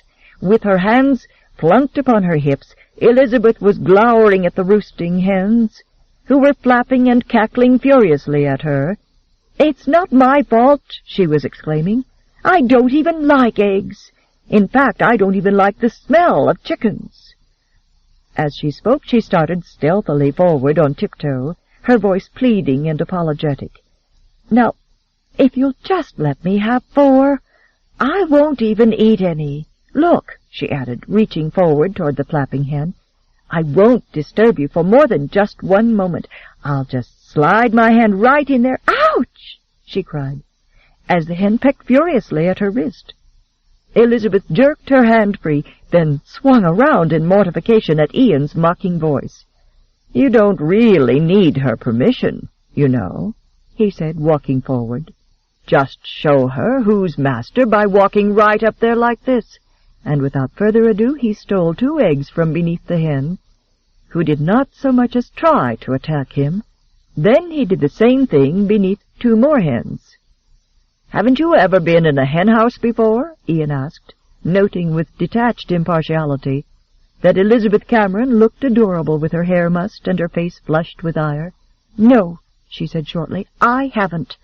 Chickens stink." He chuckled. "That's it, then. They sense how you feel about them. Animals do, you know." Elizabeth slid him a swift, searching glance, while an uneasy, inexplicable feeling of change hit her. He was smiling at her, even joking, but his eyes were blank. In the times they'd been together, she'd seen passion in those golden eyes, and anger, and even coldness, but she'd never seen nothing. She wasn't at all certain any more how she wanted him to feel, but she was quite certain she didn't like being looked at like an amusing stranger. "Thank heaven," said the vicar when they walked into the house. "Unless you like your bacon burned, you'd better sit down at the table while I fix these." "Elizabeth and I prefer burned bacon," Ian said drolly. Elizabeth returned his lazy smile, but her unease was growing. "Do you perchance play cards?" the vicar asked her when breakfast was nearly over. "I'm familiar with some card games," she replied. "In that case, when Miss Throckmorton-Jones and Jake return, perhaps we could get up a game of whist one evening. Ian," he added, "would you join us?" Ian glanced around from pouring coffee at the stove and said with a mocking smile, "Not a chance." Transferring his gaze to Elizabeth, he explained, "Duncan cheats." The absurd notion of a vicar cheating at cards wrung a musical laugh from Elizabeth. "I'm sure he doesn't do anything of the sort." "Ian is quite right, my dear," the vicar admitted, grinning sheepishly. "However, I never cheat when I'm playing against another person. I cheat when I play against the deck. You know, Napoleon at St. Helena." "Oh, that," Elizabeth said, laughing up at Ian as he walked past her, carrying his mug. "So do I." "But you do play whist?" She nodded. "Aaron taught me to play when I was 12, but he still trounces me regularly." "Aaron?" the vicar asked, smiling at her. "Our coachman," Elizabeth explained, always happy to speak of her family at Havenhurst. "I'm better at chess, however, which Ventnor taught me to play." "And he is?" "Our butler." "I see," said the vicar, and something made him persevere. "Dominoes by any chance?" "That was Mrs. Bodley's specialty," Elizabeth told him with a smile. "Our housekeeper. We've played many times, but she takes it very seriously and has strategy. I can't seem to get much enthusiasm over flat pieces of ivory with dots on them. Chess pieces, you know, are more interesting. They invite serious play." Ian finally added to the conversation. Sending his uncle an amused look, he explained, "Lady Cameron is a very wealthy young woman, Duncan, in case you haven't guessed." His tone implied that she was actually an overindulged, spoiled brat, whose every wish had been fulfilled by an army of servants.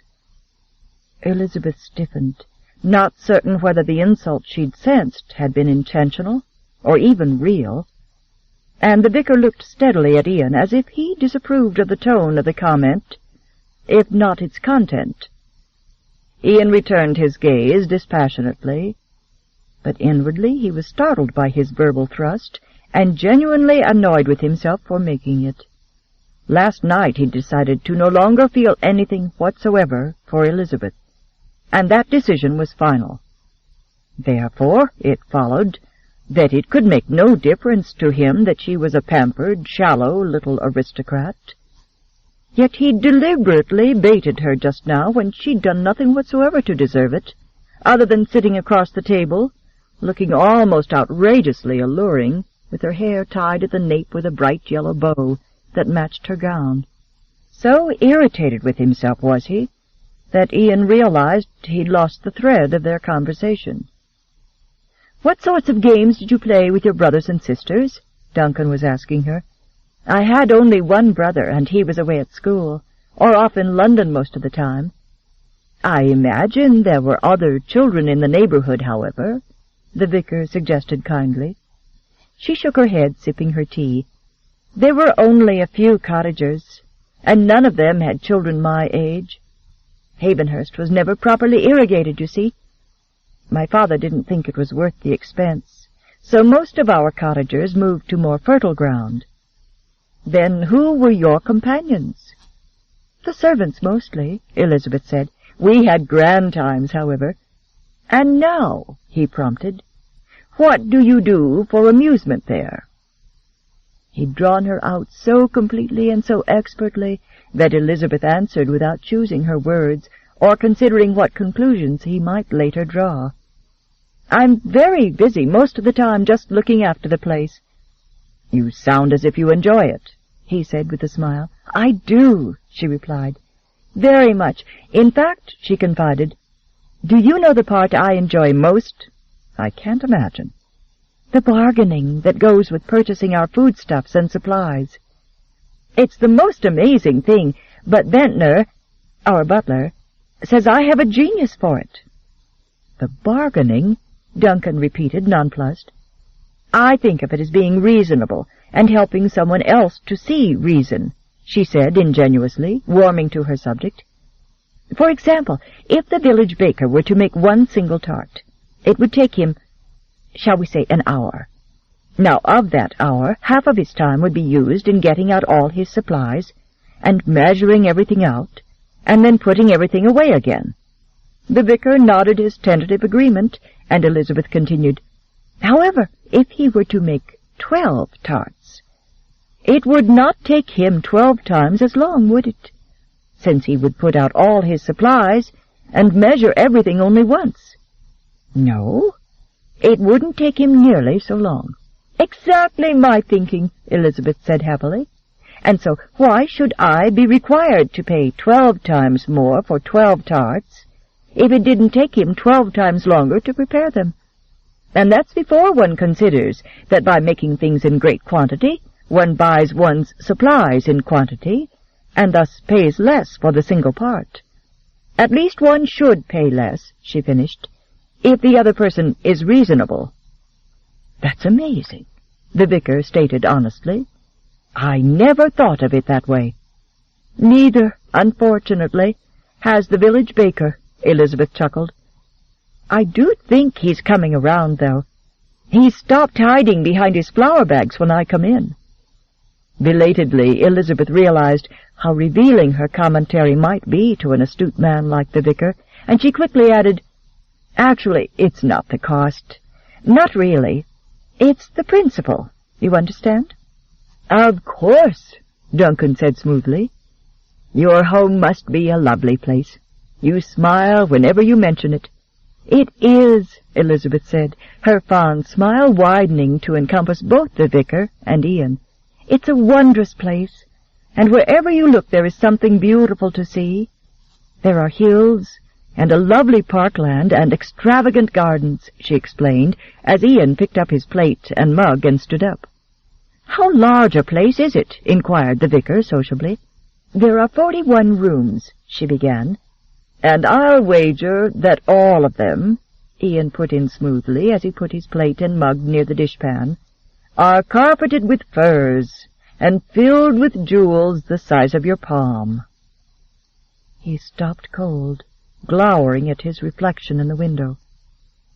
"Of course," Elizabeth replied with artificial gaiety, staring at Ian's rigid back, refusing to retreat from his unprovoked attack. "There are paintings by Rubens and Gainsborough, and chimneys by Adams, carpets from Persia, too." That had been true, she told herself when her conscience pricked her for the lies, until she'd had to sell everything last year to pay her creditors.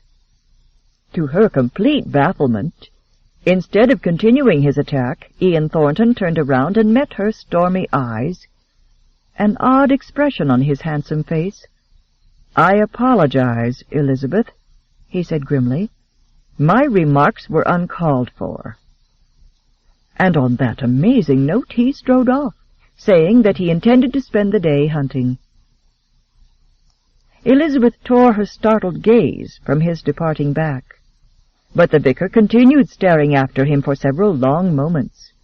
Then he turned and looked at Elizabeth. An odd, thoughtful smile slowly dawned across his face and lit his brown eyes as he continued gazing at her. Is something amiss?" she asked. His smile widened, and he leaned back in his chair, beaming thoughtfully at her. "Apparently there is," he answered, looking positively delighted. "And I, for one, am vastly pleased." Elizabeth was beginning to wonder if a tiny streak of insanity ran in the family, and only good manners prevented her from remarking on it. Instead, she stood up and began clearing the dishes.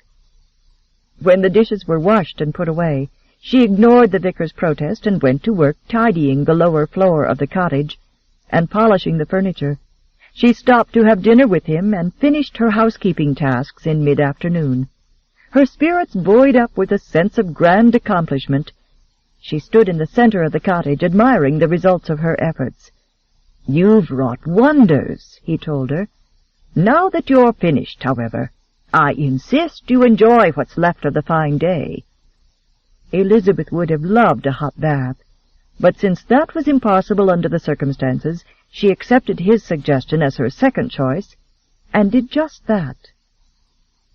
Outdoors, the sky was bright blue, the air soft and balmy, and Elizabeth looked longingly at the stream below. As soon as Ian came home, she'd go down there and bathe in the stream, her very first time to bathe anywhere but in the privacy of her own chamber. For the present, though, she'd have to wait, since she couldn't risk having him come upon her while she bathed. She wandered about the yard, enjoying the view, but the day seemed oddly flat with Ian gone.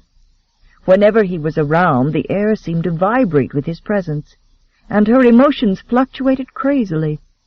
Cleaning his house this morning, which she'd decided to do out of a mixture of boredom and gratitude, had become an almost intimate act. Standing at the edge of the ridge, she wrapped her arms around herself, gazing into the distance, seeing his ruggedly handsome face and amber eyes, remembering the tenderness in his deep voice, and the way he had held her yesterday. She wondered what it would be like to be married, and to have a cozy home like this one that overlooked such breathtaking scenery. She wondered what sort of female Ian would bring here as his wife, and imagined the two of them sitting side by side on the sofa, near the fire, talking and dreaming together. Mentally, Elizabeth gave herself a hard shake. She was thinking like a madwoman. It was herself she'd just imagined sitting on that sofa beside him. Shoving such outrageous ruminations aside, she looked about for something to occupy her time and her mind. She turned in a complete, aimless circle glanced up at a rustling in the tree overhead. And then she saw it. A large tree-house was almost completely concealed from view by the ancient branches of the huge tree. Her eyes alight with fascination, she gazed up at the tree-house. Then she called to the vicar, who'd stepped outside. "It's a tree-house," she explained, in case he didn't know what was up there. "Do you think it would be all right if I have a look? I imagine the view from up there must be spectacular." The vicar crossed the yard and studied the haphazard steps, which were flat old boards nailed to the huge tree. "It might not be safe to step on those boards." "Don't worry about that," Elizabeth said cheerfully. "Albert always said I was half monkey." "Who is Albert?" "One of our grooms," she explained. "He and 2 of our carpenters built a treehouse for me at home." The vicar looked at her shining face and could not deny her such a small pleasure. "I suppose it's all right, if you promise you'll take care." "Oh, I will. I promise." He watched her kick off her slippers. For several minutes she circled the tree, and then she vanished to the far side where there were no steps. To Duncan's shock, he saw a flash of jonquil skirts and realized she was climbing the tree without aid of the old boards. He started to call out a warning to her, then realized it wasn't necessary. With carefree abandon, she'd already gained the middle branches and was edging her way along toward the treehouse. Elizabeth reached the floor of the treehouse and bent over to get inside. Once through the door, however, the ceiling was high enough for her to stand without stooping, which made her think Ian Thornton must have been tall even in his youth. She glanced around with interest at the old table, chair, and large flat wooden box that were the only items in the treehouse. Dusting off her hands, she looked through the window in the side of the treehouse and breathed in the splendor of the valley and hills, decked out in bright hawthorn, cherry, and bluebells. Then she turned back to inspect the little room. Her gaze slid to the white-painted box, and she reached down to brush the grime and dust off the lid. Etched across the top were the words, "Private property of Ian Thornton. Open at your own peril." As if the young boy had felt that written warning was insufficient, he'd etched a gruesome skull and crossbones below the words.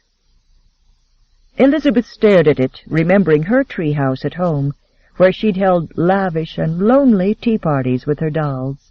She'd had her own treasure chest, too, although she hadn't needed to put a skull and crossbones across it.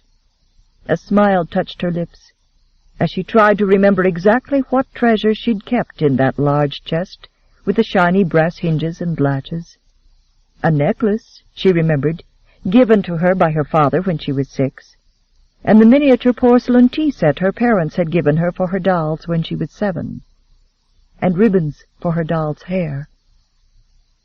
Her gaze was drawn again to the battered box on the table, while she accepted the evidence that the virile, indomitable male she knew had actually been a youth who had secret treasures and perhaps played make-believe as she had done. Against her will and the dictates of her conscience, Elizabeth put her hand on the latch. The box would probably be empty, she told herself, so it wasn't really snooping. She raised the lid, then stared in smiling bafflement at the contents. On top was a bright green feather, from a parrot, she thought. There were 3 ordinary-looking gray stones that, for some reason, must have been special to the boy Ian had been, because they'd been painstakingly polished and smoothed. Beside the stones was a large seashell with a smooth pink interior, recalling the seashell her parents had once brought her. Elizabeth lifted the shell and held it to her ear, listening to the muted roaring of the sea. Then she carefully laid it aside and picked up the drawing pencils strewn across the bottom of the box. Beneath them was something that looked like a small sketchbook. Elizabeth picked up the pad and lifted the cover. Her eyes widened with admiration as she beheld a skillfully executed pencil sketch of a beautiful young girl with long hair blowing in the wind, the sea in the background. She was seated on the sand, her legs curled beneath her head bent, as she examined a large seashell that looked exactly like the shell in the box. The next sketch was of the same girl, looking sideways at the artist, smiling as if they shared some funny secret. Elizabeth was awed by the zest and sparkle Ian had captured with a pencil, as well as the detail.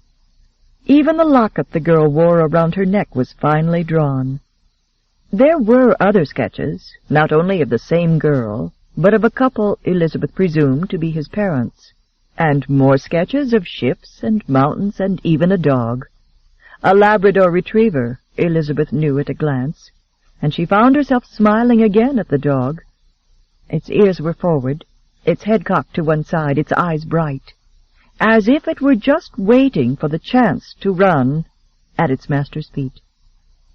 So dumbfounded was she by the sensitivity and skill evidenced by the sketches that she stood stock still, trying to assimilate this unexpected facet of Ian. It was several minutes before she snapped out of her reverie and considered the only other object in the box, a small leather bag. Regardless of what the vicar had said when he gave her permission to explore to her heart's content, she already felt like a trespasser into Ian's private life, and she knew she shouldn't compound that transgression now by opening the bag. On the other hand, the compulsion to learn more about the enigmatic man who'd turned her life upside down from the moment she'd set eyes on him long ago was so strong it couldn't be denied. Loosening the string on the leather bag, she turned it over, and a heavy ring dropped into her hand. Elizabeth studied it, not quite able to believe what she was seeing. In the center of the massive gold ring, an enormous square-cut emerald glowed and winked, and embedded in the emerald itself was an intricate gold crest depicting a rampant lion. She was no expert on jewels, but she had little doubt that a ring of such splendid craftsmanship was real, and worth a ransom in value. She studied the crest, trying to match it up with the pictures of crests she'd been required to memorize before making her debut, but though it seemed vaguely familiar, she could not positively identify it. Deciding the crest was probably more ornamental than real, Elizabeth slid the ring back into the leather bag, pulled the drawstring tight, and made up her mind. Apparently Ian had placed no more value on it than he did on 3 stones and a seashell when he was a youth, but she knew better, and she felt certain that if he saw it now he'd recognize its value and realize it had to be put somewhere for safekeeping. With an inward grimace, she anticipated his anger when he realized she'd been snooping through his things, but even so, she had to at least bring it to his attention. She'd bring the sketchbook, too, she decided. Those sketches were so beautifully executed, they deserved to be framed, not left outdoors to eventually crumble. Closing the box, Elizabeth put it back beside the wall where she'd found it, smiling at the skull and crossbones. Without her realizing what had happened, her heart had softened yet more toward a boy who'd carried his dreams up here and hidden them in a treasure chest. And the fact that the boy had become a man who was frequently cold and distant had little effect on her tender heart. Untying the scarf from her hair, Elizabeth put it around her waist. Then she slid the sketchbook between the makeshift belt and her gown, and slid the ring onto her thumb, for want of anywhere else to keep it while she climbed down. Ian, who'd been coming toward the yard from the woods to the west, had seen Elizabeth walk around the tree and vanish. Leaving the game he'd shot at the barn, he started for the house, then changed his direction and headed for the tree. With his hands on his hips, he stood beneath the tree, looking down the mossy slope that led to the stream, his forehead furrowed in a puzzled frown as he wondered how she'd scrambled down the incline fast enough to disappear. High overhead, branches began to rustle and sway, and Ian glanced up. At first he saw nothing, and then what he did see made him doubt his vision. A long, shapely, bare leg was poking out of the branches, toes feeling about for a sturdy branch on which to begin a descent. Another leg joined it, and the pair of them seemed to hang there, levitating. Ian started to reach up for the hips, to which the legs would surely be attached, somewhere further up in the leaves. Then he hesitated, since she seemed to be managing well enough on her own. "What in hell are you doing up there?" he demanded. "Climbing down, of course," Elizabeth's voice said from among the leaves. Her right toes wiggled, reaching for the wooden step and finally touching it. Then, as Ian looked on, still ready to catch her if she fell, she shimmied down the branch a bit more and got the toes of her left foot on the step.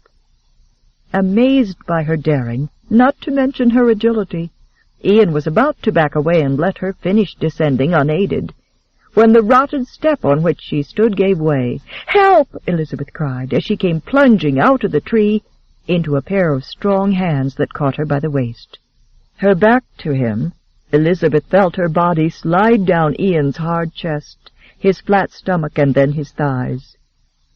Embarrassed to the depths of her soul by her clumsy egress, by the boyhood treasures she'd discovered while snooping in the treehouse, and by the odd feelings that shook through her at the intimate contact with him, Elizabeth drew a shaky breath and turned uneasily to face him. "I was snooping in your things," she confessed, lifting her green eyes to his. "I hope you won't be angry." "Why should I be angry?" "I saw your sketches," she admitted. And then, because her heart was still filled with the lingering tenderness of her discovery, she continued with smiling admiration, "They're wonderful. Truly they are. You should never have taken up gambling. You should have been an artist."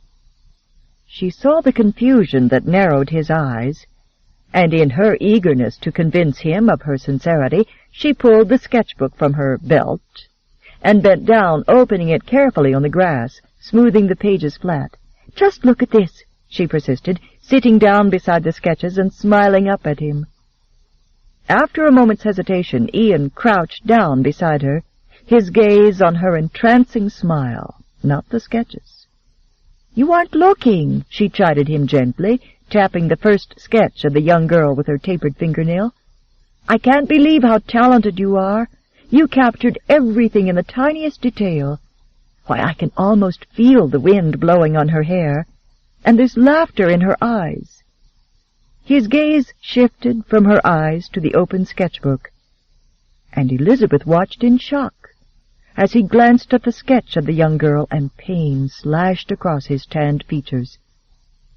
Somehow, Elizabeth knew from his expression that the girl was dead. "Who was she?" she asked softly. The pain she'd imagined vanished, and his features were already perfectly composed when he looked at her and quietly answered, "My sister." He hesitated, and for a moment Elizabeth thought he wasn't going to say more. When he did, his deep voice was strangely hesitant, almost as if he was testing his ability to talk about it. "She died in the fire when she was 11. "I'm sorry," Elizabeth whispered, and all the sympathy and warmth in her heart was mirrored in her eyes. "Truly sorry," she said, thinking of the beautiful girl with the laughing eyes. Reluctantly pulling her gaze from his, she tried lamely to lighten the mood by turning the page to a sketch that seemed to vibrate with life and exuberant joy. Seated on a large boulder by the sea was a man with his arm around a woman's shoulders. He was grinning at her upturned face, and her hand was resting on his arm in a way that somehow bespoke a wealth of love. "Who are these people?" Elizabeth asked, smiling as she pointed to the sketch. "My parents," Ian replied, but there was something in his voice again that made her look sharply at him. "The same fire," he added calmly. Elizabeth turned her face away, feeling a lump of constricting sorrow in her chest. "It happened a long time ago," he said after a moment, and reaching out slowly, he turned to the next sketch. A black Labrador looked back from the pages. This time when he spoke, there was a slight smile in his voice. "If I could shoot it, she could find it." Her own emotions under control again, Elizabeth looked at the sketch. "You have an amazing way of capturing the essence of things when you sketch. Do you know that?" His brows lifted in dubious amusement. Then he reached out and turned the other pages, pausing when he came to a detailed sketch of a four-masted sailing ship. "I intended to build that one some day," he told her. "This is my own design." "Really?" she said, looking as impressed as she felt. "Really," he confirmed, grinning back at her. Their faces only inches apart. They smiled at each other. Then Ian's gaze dropped to her mouth, and Elizabeth felt her heart begin to pound with helpless anticipation. His head bent imperceptibly, and Elizabeth knew, she knew he was going to kiss her. Her hand lifted of its own accord, reaching toward his nape as if to draw him down to her. Then the moment was abruptly shattered. Ian's head lifted sharply, and he stood up in one smooth motion, his jaw rigid. Stunned, Elizabeth hastily turned to the sketchbook and carefully closed it. Then she, too, stood up. "It's getting late," she said, to cover her awkward confusion. "I'd like to bathe in the stream before the air turns chilly." "Oh, wait," she said, and carefully she pulled the ring from her thumb, holding it out to him. "I found this in the same box where the sketches were," she added, putting it in his outstretched palm. "My father gave it to me when I was a boy," he said, in an offhand voice. His long fingers closed around it, and he slipped it into his pocket. "I think it may be very valuable," Elizabeth said, imagining the sorts of improvements he could make to his home and lands if he chose to sell the ring. "As a matter of fact," Ian drawled blandly, "it's completely worthless." Chapter 16. To Elizabeth, the meal they shared with the vicar that night was a period of mystified torment. Ian conversed with his uncle as if absolutely nothing of import had happened between them, while Elizabeth's mind tortured her with feelings she could neither understand nor vanquish. Every time Ian's amber gaze flickered to her, her heart began to pound. Whenever he wasn't looking, she found her gaze straying to his mouth, remembering the way those lips had felt, locked to hers yesterday. He raised a wine-glass to his lips, and she looked at the long, strong fingers that had slid with such aching tenderness over her cheek and twined in her hair. 2 years ago she'd fallen under his spell. She was wiser now. She knew he was a libertine, and even so her heart rebelled against believing it. Yesterday, in his arms, she'd felt as if she was special to him, as if he not only wanted her close, but needed her there. Very vain, Elizabeth, she warned herself severely, and very foolish. Skilled libertines and accomplished flirts probably made every woman feel that she was special. No doubt they kissed a woman with demanding passion one moment, and then, when the passion was over, forgot she was alive. As she'd heard long ago, a libertine pretended violent interest in his quarry, then dropped her without compunction the instant that interest waned, exactly as Ian had done now. That was not a comforting thought, and Elizabeth was sorely in need of comfort as twilight deepened into night, and supper dragged on, with Ian seemingly oblivious to her existence. Finally the meal was finished. She was about to volunteer to clear the table when she glanced at Ian, and watched in paralyzed surprise as his gaze roved over her cheek and jaw, then shifted to her mouth, lingering there. Abruptly he looked away, and Elizabeth stood up to clear the table. "I'll help," the vicar volunteered. "It's only fair, since you and Ian have done everything else." "I won't hear of it," Elizabeth teased him. And for the 4th time in her entire life, she tied a towel around her waist and washed dishes. Behind her the men remained at the table, talking about people Ian had evidently known for years. Although they'd both forgotten her presence, she felt strangely happy and content listening to them talk.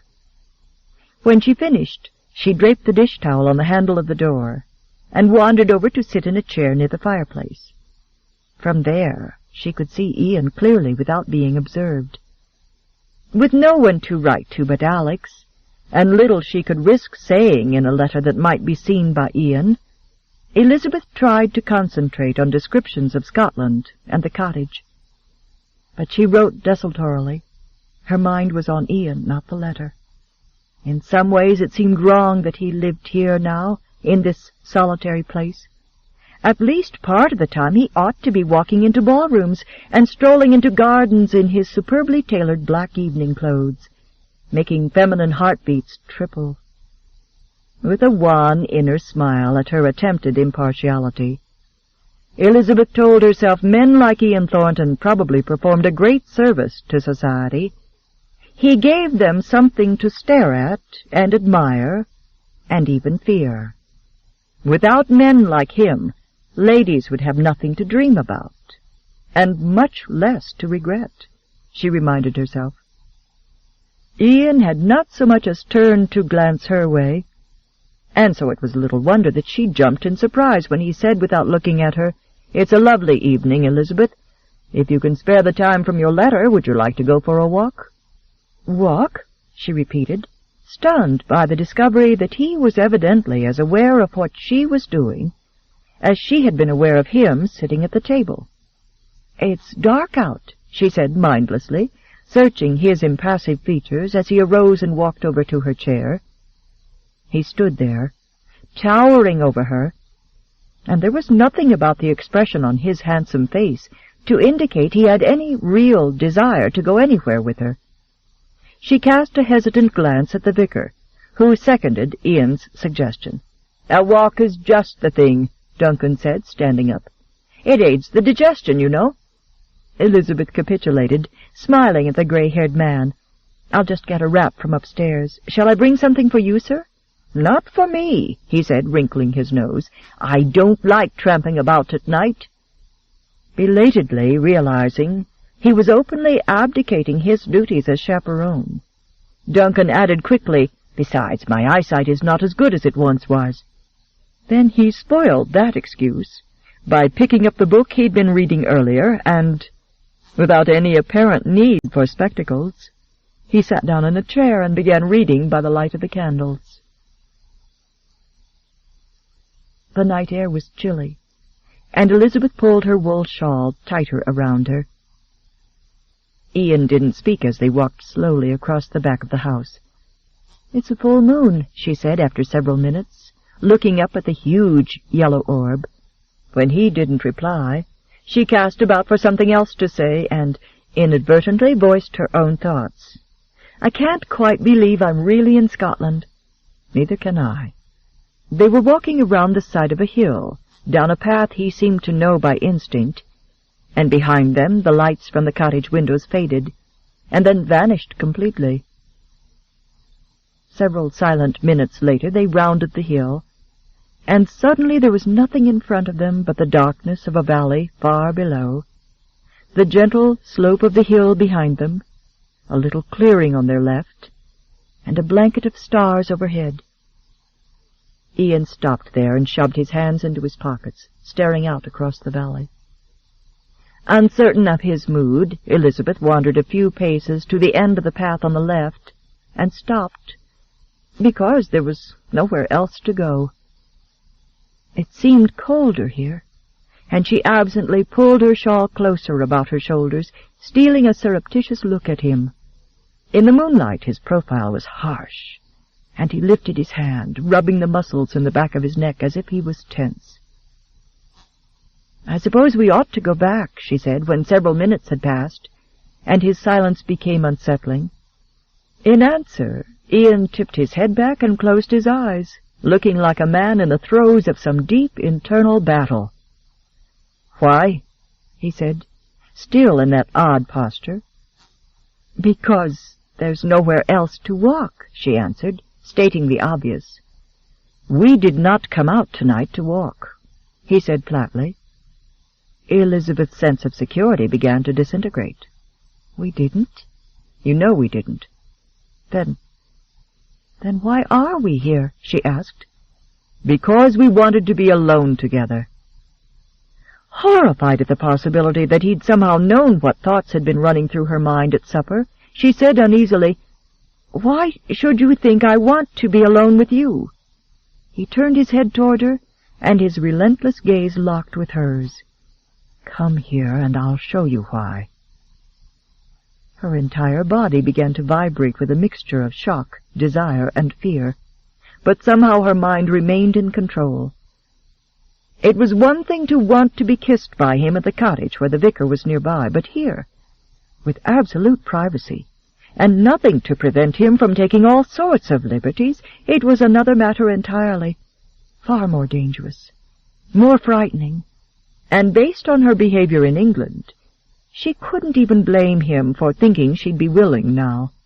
Struggling desperately to ignore the sensual pull he was exerting on her, Elizabeth drew a long, shaky breath. "Mr. Thornton," she began quietly. "My name is Ian," he interrupted. "Considering our long acquaintance, not to mention what has transpired between us, don't you think it's a little ridiculous to call me Mr. Thornton?" Ignoring his tone, Elizabeth tried to keep hers non-judgmental and continue her explanation. "I used to blame you entirely for what happened that weekend we were together," she began softly. "But I've come to see things more clearly." She paused in that valiant speech to swallow, and then plunged in again. "The truth is that my actions that first night, when we met in the garden and I asked you to dance with me, were foolish. No, shameless." Elizabeth stopped, knowing that she could partly exonerate herself by explaining to him that she'd only done all that so her friends wouldn't lose their wagers, but he would undoubtedly find that degrading and insulting, and she wanted very much to soothe matters between them, not make them much, much worse.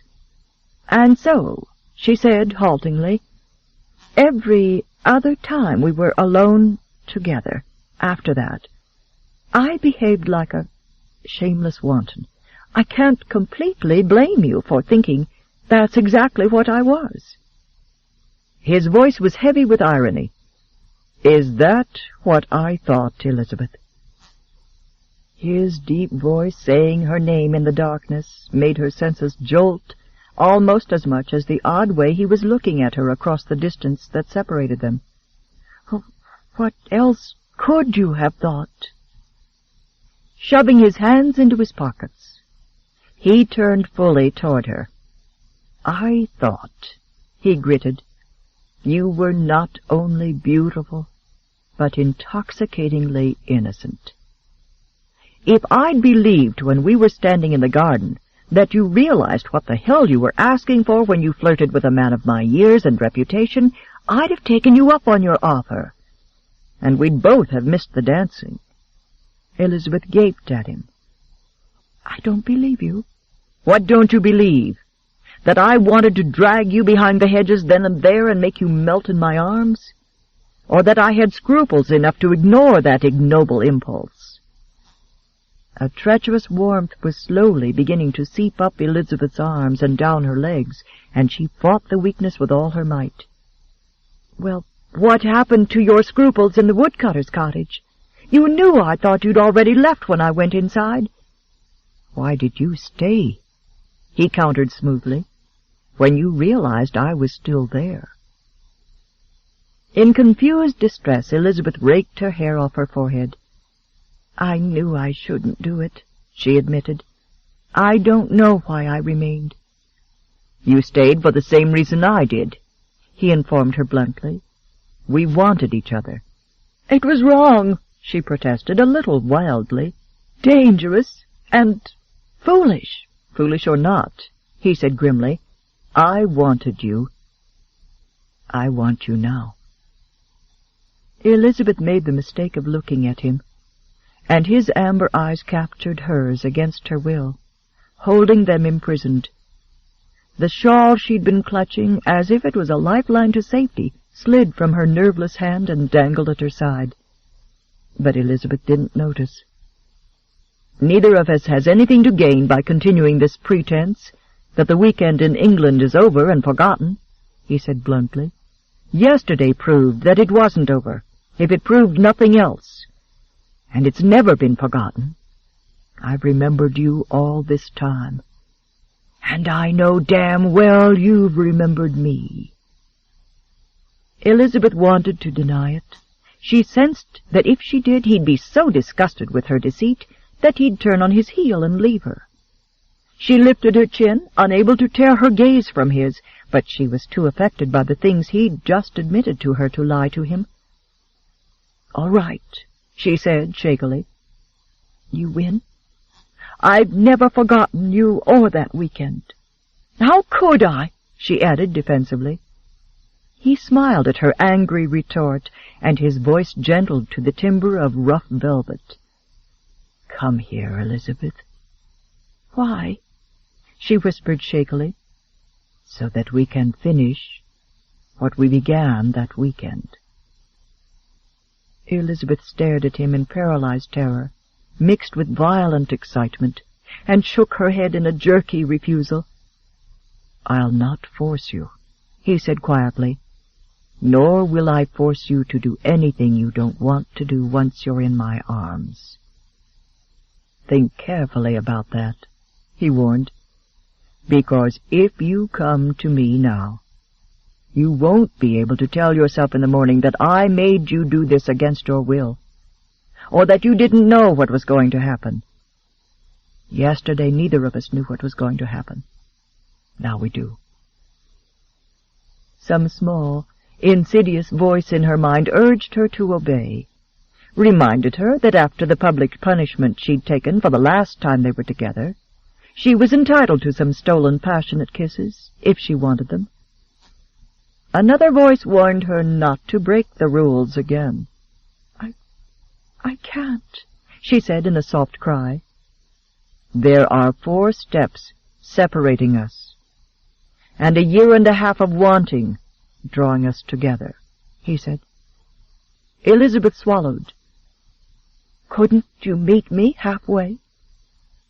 The sweetness of the question was almost Ian's undoing, but he managed to shake his head.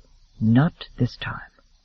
I want you, but I'll not have you looking at me like a monster in the morning. If you want me, all you have to do is walk into my arms." "I don't know what I want," Elizabeth cried, looking a little wildly at the valley below, as if she were thinking of leaping off the path. "Come here," he invited huskily, "and I'll show you." It was his tone, not his words, that conquered her. As if drawn by a will stronger than her own, Elizabeth walked forward and straight into arms that closed around her with stunning force. "I didn't think you were going to do it," he whispered gruffly against her hair. There was praise for her courage in his voice, and Elizabeth clung to that as she raised her head and looked up at him. His smoldering gaze dropped to her lips, riveting there, and Elizabeth felt her body ignite at the same instant his mouth swooped down, capturing hers in a kiss of demanding hunger. His hands bit into her back, molding her pliant body to the rigid contours of his, and Elizabeth fed his hunger. With a silent moan of desperation, she slipped her hands up his chest, her fingers sliding into the soft hair at his nape, her body arching to his.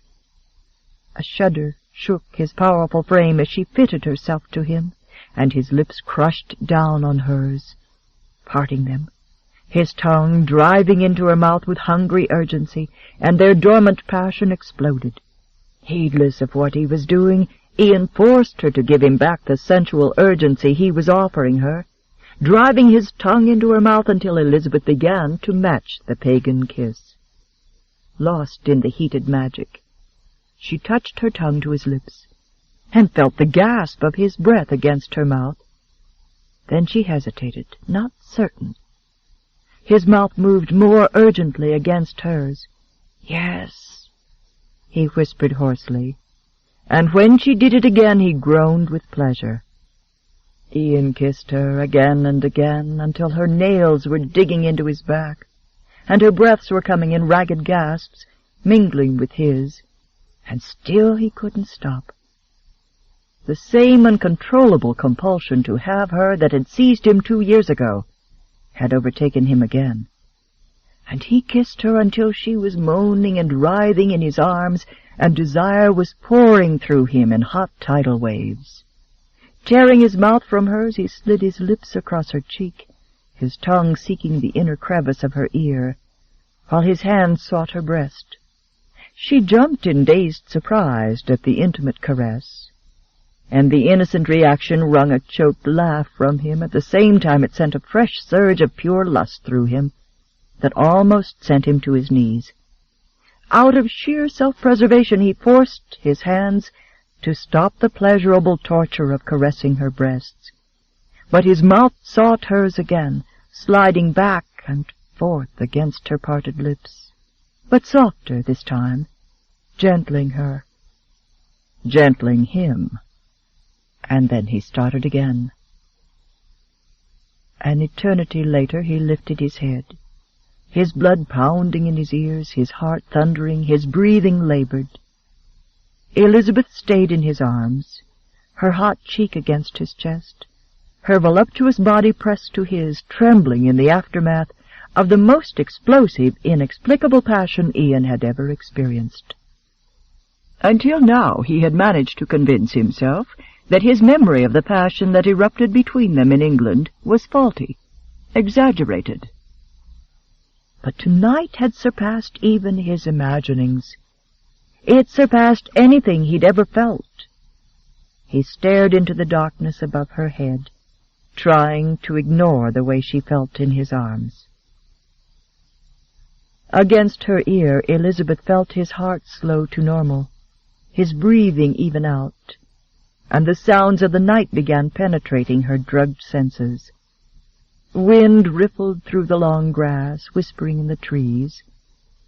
His hand stroked soothingly up and down her spine. Tears of pure confusion stung her eyes, and she rubbed her cheek against his hard chest, brushing them away in what felt to Ian like a poignantly tender caress. Drawing a shattered breath, she tried to ask him why this was happening to her. "Why?" she whispered against his chest.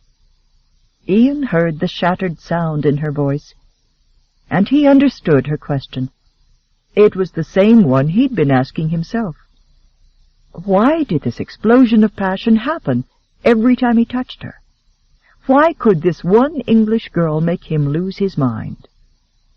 "I don't know," he said, and his voice sounded curt and unnatural to his own ears. "Sometimes it just happens." "To the wrong people, at the wrong time," he added silently. In England he'd been so blindly besotted that he'd brought up marriage twice in 2 days. He remembered her reply word for word. Moments after, she'd melted in his arms and kissed him with desperate passion. Exactly as she'd done tonight, he'd said, "Your father will have some objections to our marriage, but once he understands that I'll be able to provide for you, the rest should suit him." Elizabeth had leaned back in his arms and smiled with amusement. "And what will you provide, sir? Will you promise me a ruby large enough to cover my palm, as Viscount Monteville did? Sables to cover my shoulders, as Lord Seabury did?" "Is that what you want?" he'd asked, unable to believe she was so mercenary that she'd decide whom to marry based on who gave her the most expensive jewels or the most lavish furs. "Of course," she'd replied. "Isn't that what all females want and all gentlemen promise?" You had to give her credit, Ian thought to himself, fighting down a surge of disgust. At least she was honest about what mattered to her. In retrospect, he rather admired her courage, if not her standards. He glanced down at Elizabeth and saw her watching him, her apprehensive green eyes soft and deceptively innocent. "Don't worry," he said flippantly, taking her arm and starting to walk back toward the house.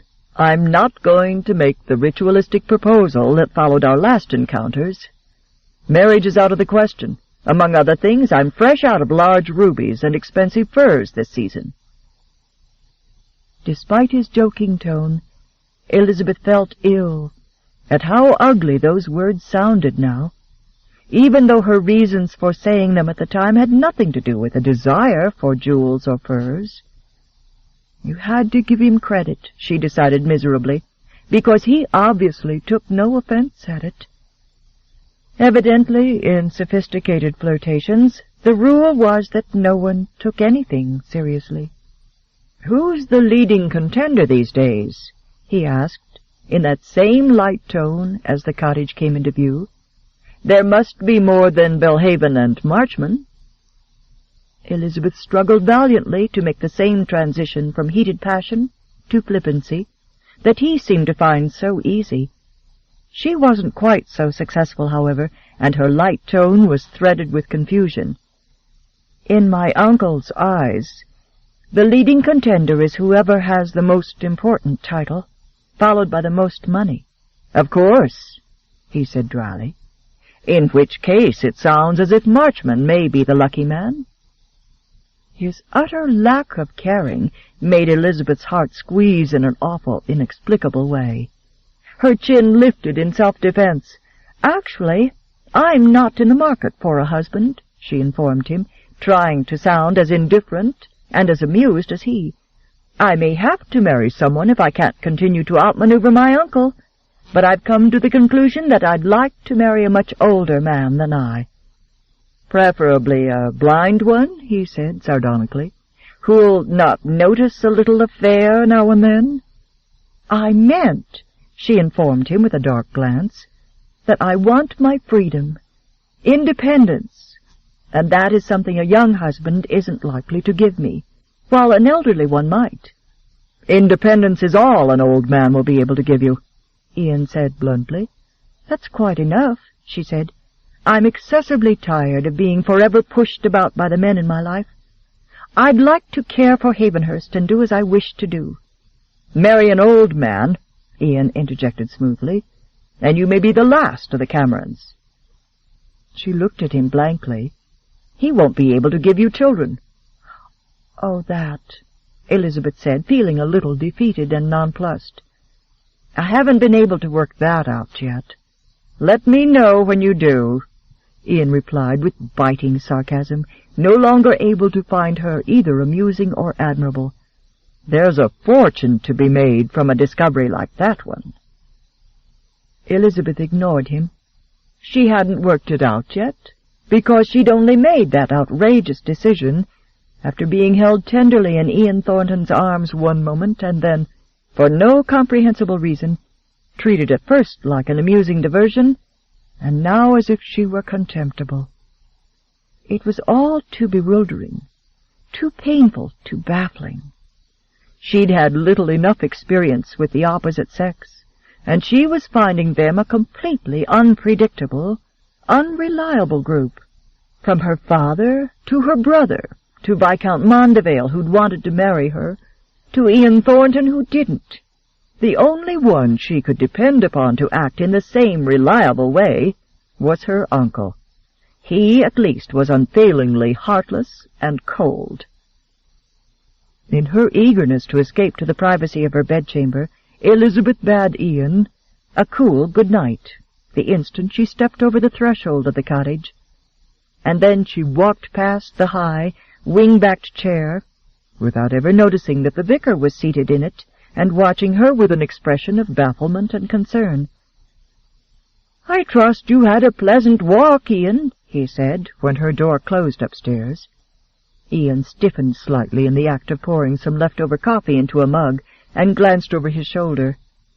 One look at his uncle's expression told him that the older man was well aware that desire, not a need for fresh air, had caused Ian to take Elizabeth for a walk. "What do you think?" he asked irritably. "I think you've upset her repeatedly and deliberately, which is not your ordinary behavior with women. There is nothing ordinary about Elizabeth Cameron." "I completely agree," said the vicar with a smile in his voice. Closing his book, he put it aside. "I also think she is strongly attracted to you, and you are to her. That much is perfectly obvious." "Then it should be equally obvious to a man of your discernment," Ian said in a low, implacable voice, "that we are completely ill-suited to each other." It's a moot issue in any case. I'm marrying someone else." Duncan opened his mouth to comment on that, saw the expression on Ian's face, and gave up. Chapter 17. Ian left at first light the next morning to go hunting, and Duncan took advantage of his absence to try to glean from Elizabeth some answers to the problems that worried him. Repeatedly and without success he tried to question her about her original meeting with Ian in England, what sort of life she led there, and so on. By the time breakfast was over, however, he had received only the most offhand and superficial sort of replies he sensed were designed to mislead him into believing her life was perfectly frivolous and very agreeable. Finally, she tried to divert him by asking about Ian's sketches. In the hope that she would confide in him if she understood Ian better, Duncan went so far as to explain how Ian had dealt with his grief after his family's death, and why he had banished the retriever. The ploy failed. Although she exhibited sympathy and shock at the story, she was no more inclined to reveal anything about herself than she had been before. For Elizabeth's part, she could scarcely wait for the meal to end, so she could escape his steady gaze and probing questions. For all his kindness and Scott's bluntness, he was also, she suspected, an extremely perceptive man who did not give up easily when he set his mind to get at the bottom of something. As soon as the dishes were put away, she fled to her work in the garden, only to have him appear at her side a few minutes later, a worried expression on his face. "Your coachman is here," he said. "He's brought an urgent message from your uncle." A feeling of dread swept through Elizabeth as she stood up, and she rushed into the house where Aaron was waiting. "Aaron," she said, "what's wrong? How on earth did you get the coach up here?" In answer to the first question, he handed her a folded message. In answer to the second, he said gruffly, "Your uncle was so anxious to have you start home that he told us to rent whatever we needed, just so's we'd get you back post-haste. There's a pair of horses out there for you and Miss Throckmorton-Jones, and a carriage down at the road we can use to get back to the inn, where your coach is waiting to take you home." Elizabeth nodded absently, opened the message, and stared at it in dawning horror. "Elizabeth," her uncle had written, "come home at once. Belhaven has offered for you. There's no reason to waste time in Scotland. Belhaven would have been my choice over Thornton, as you know." Obviously anticipating that she would try some tactic to stall, he'd added, "If you return within a se'nnight, you may participate in the betrothal negotiations. Otherwise I shall proceed without you, which, as your guardian, I have every right to do." Elizabeth crumpled the note in her hand, staring at her fist, while her heart began to thud in helpless misery. A disturbance in the front yard beyond the open door of the cottage made her look up. Lucinda and Mr. Wiley were returning at last, and she ran to Lucinda, hastily stepping around the black horse, who laid his ears back evilly in warning. "Lucy!" she burst out, while Lucinda waited calmly for Mr. Wiley to help her down. "Lucy, disaster has struck." "A moment, if you please, Elizabeth," said the unflappable woman. "Whatever it is, it will surely wait until we're inside and can be comfortable. I declare, I feel as if I were born atop this horse. You cannot imagine the time we had finding suitable servants." Elizabeth scarcely heard the rest of what she was saying. In a torment of frantic helplessness, she had to wait while Lucinda dismounted, limped into the house, and sat down upon the sofa. "Now then," said Lucinda, flicking a speck of dust off her skirts, "what has happened?" Oblivious to the vicar, who was standing by the fireplace looking mystified and alarmed on her behalf, Elizabeth handed Lucinda the note. "Read this. It sounds as if he's already accepted him." As she read the brief missive, Lucinda's face turned an awful gray, with 2 bright splotches of angry color standing out on her hollow cheeks. He'd accept an offer from the devil, Lucinda gritted wrathfully, so long as he had a noble title and money. This shouldn't come as a surprise. I was so certain I'd persuaded Belhaven that we couldn't possibly suit, Elizabeth almost wailed, twisting her blue skirt in her hands in her agitation. I did everything, Lucy, everything I told you about and more. Agitation drove Elizabeth to her feet. If we make haste, we can be home by the allotted time, and perhaps I can find a way to dissuade Uncle Julius. Lucinda did not leap to her feet as Elizabeth did. She did not race for the stairs, dash into her room, and vent her helpless rage by slamming a door, as Elizabeth did. Her body rigid, Lucinda stood up very slowly and turned to the vicar. "Where is he?" she snapped. "Ian?" the vicar said distractedly, alarmed by her pallid color. "He's gone hunting." Deprived of her real prey, Lucinda unleashed her fury upon the hapless vicar instead. When she finished her tirade, she hurled the crumpled note into the cold fireplace and said in a voice that shook with wrath, "When that spawn of Lucifer returns, you tell him that if he ever crosses my path, he'd better be wearing a suit of armor." So saying, she marched upstairs. It was dusk when Ian returned, and the house seemed unnaturally quiet. His uncle was sitting near the fire, watching him with an odd expression on his face that was half anger, half speculation. Against his will, Ian glanced about the room, expecting to see Elizabeth's shiny golden hair and entrancing face. When he didn't, he put his gun back on the rack above the fireplace and casually asked, "Where is everyone?" "If you mean Jake," the vicar said, angered yet more by the way Ian deliberately avoided asking about Elizabeth. He took a bottle of ale with him to the stable and said he was planning to drink it until the last 2 days were washed from his memory. "They're back, then?" "Jake is back," the vicar corrected, as Ian walked over to the table and poured some Madeira into a glass. "The serving women will arrive in the morn. Elizabeth and Miss Throckmorton-Jones are gone, however." Thinking Duncan meant they'd gone for a walk, Ian flicked a glance toward the front door. "Where have they gone at this hour?" "Back to England." The glass in Ian's hand froze halfway to his lips. "Why?" he snapped. "Because Miss Cameron's uncle has accepted an offer for her hand." The vicar watched in angry satisfaction as Ian tossed down half the contents of his glass, as if he wanted to wash away the bitterness of the news. When he spoke, his voice was laced with cold sarcasm. "Who's the lucky bridegroom?" "Sir Francis Belhaven, I believe."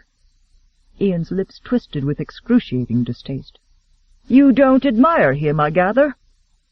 Ian shrugged. "Belhaven is an old lecher, whose sexual tastes reportedly run to the bizarre. He's also 3 times her age."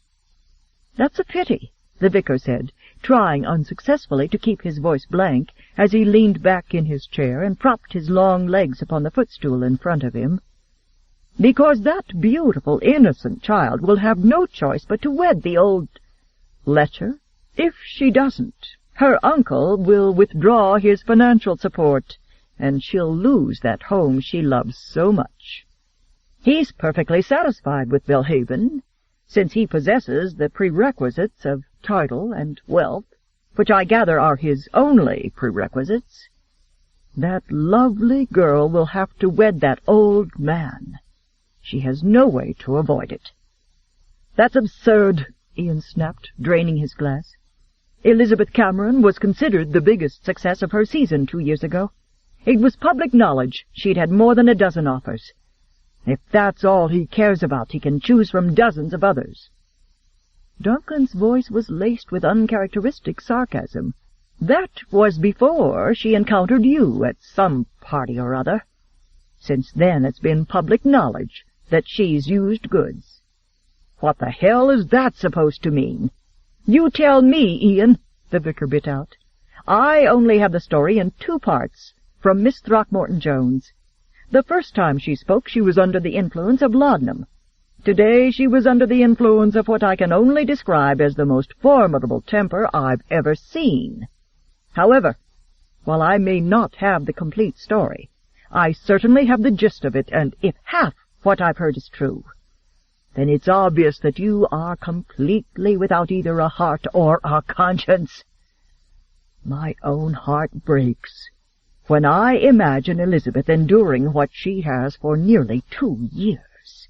And when I think of how forgiving of you she has been— "What did the woman tell you?" Ian interrupted shortly, turning and walking over to the window. His apparent lack of concern so enraged the vicar that he surged to his feet and stalked over to Ian's side, glowering at his profile. "She told me you ruined Elizabeth Cameron's reputation beyond recall," he snapped bitterly.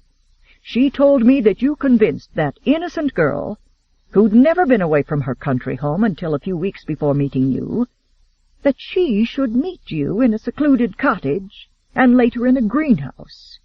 She told me that the scene was witnessed by individuals who made great haste to spread the gossip, and that it was all over the city in a matter of days. She told me Elizabeth's fiancé heard of it and withdrew his offer because of you. When he did that, society assumed Elizabeth's character must indeed be of the blackest nature, and she was summarily dropped by the ton. She told me that a few days later Elizabeth's brother fled England to escape their creditors, who would have been paid off when Elizabeth made an advantageous marriage, and that he's never returned." With grim satisfaction the vicar observed the muscle that was beginning to twitch in Ian's rigid jaw. "She told me the reason for Elizabeth's going to London in the first place had been the necessity for making such a marriage, and that you destroyed any chance of that ever happening. Which is why that child will now have to marry a man you describe as a lecher 3 times her age." Satisfied that his verbal shots were finding their mark, he fired his final, most killing round. "As a result of everything you have done, that brave, beautiful girl has been living in shamed seclusion for nearly 2 years. Her house, of which she spoke with such love, has been stripped of its valuables by creditors. I congratulate you, Ian. You have made an innocent girl into an impoverished leper, and all because she fell in love with you on sight. Knowing what I now know of you, I can only wonder what she saw in you." A muscle moved spasmodically in Ian's throat, but he made no effort to defend himself to his enraged uncle. Bracing his hands on either side of the window, he stared out into the darkness, his uncle's revelations pounding in his brain like 1,000 hammers.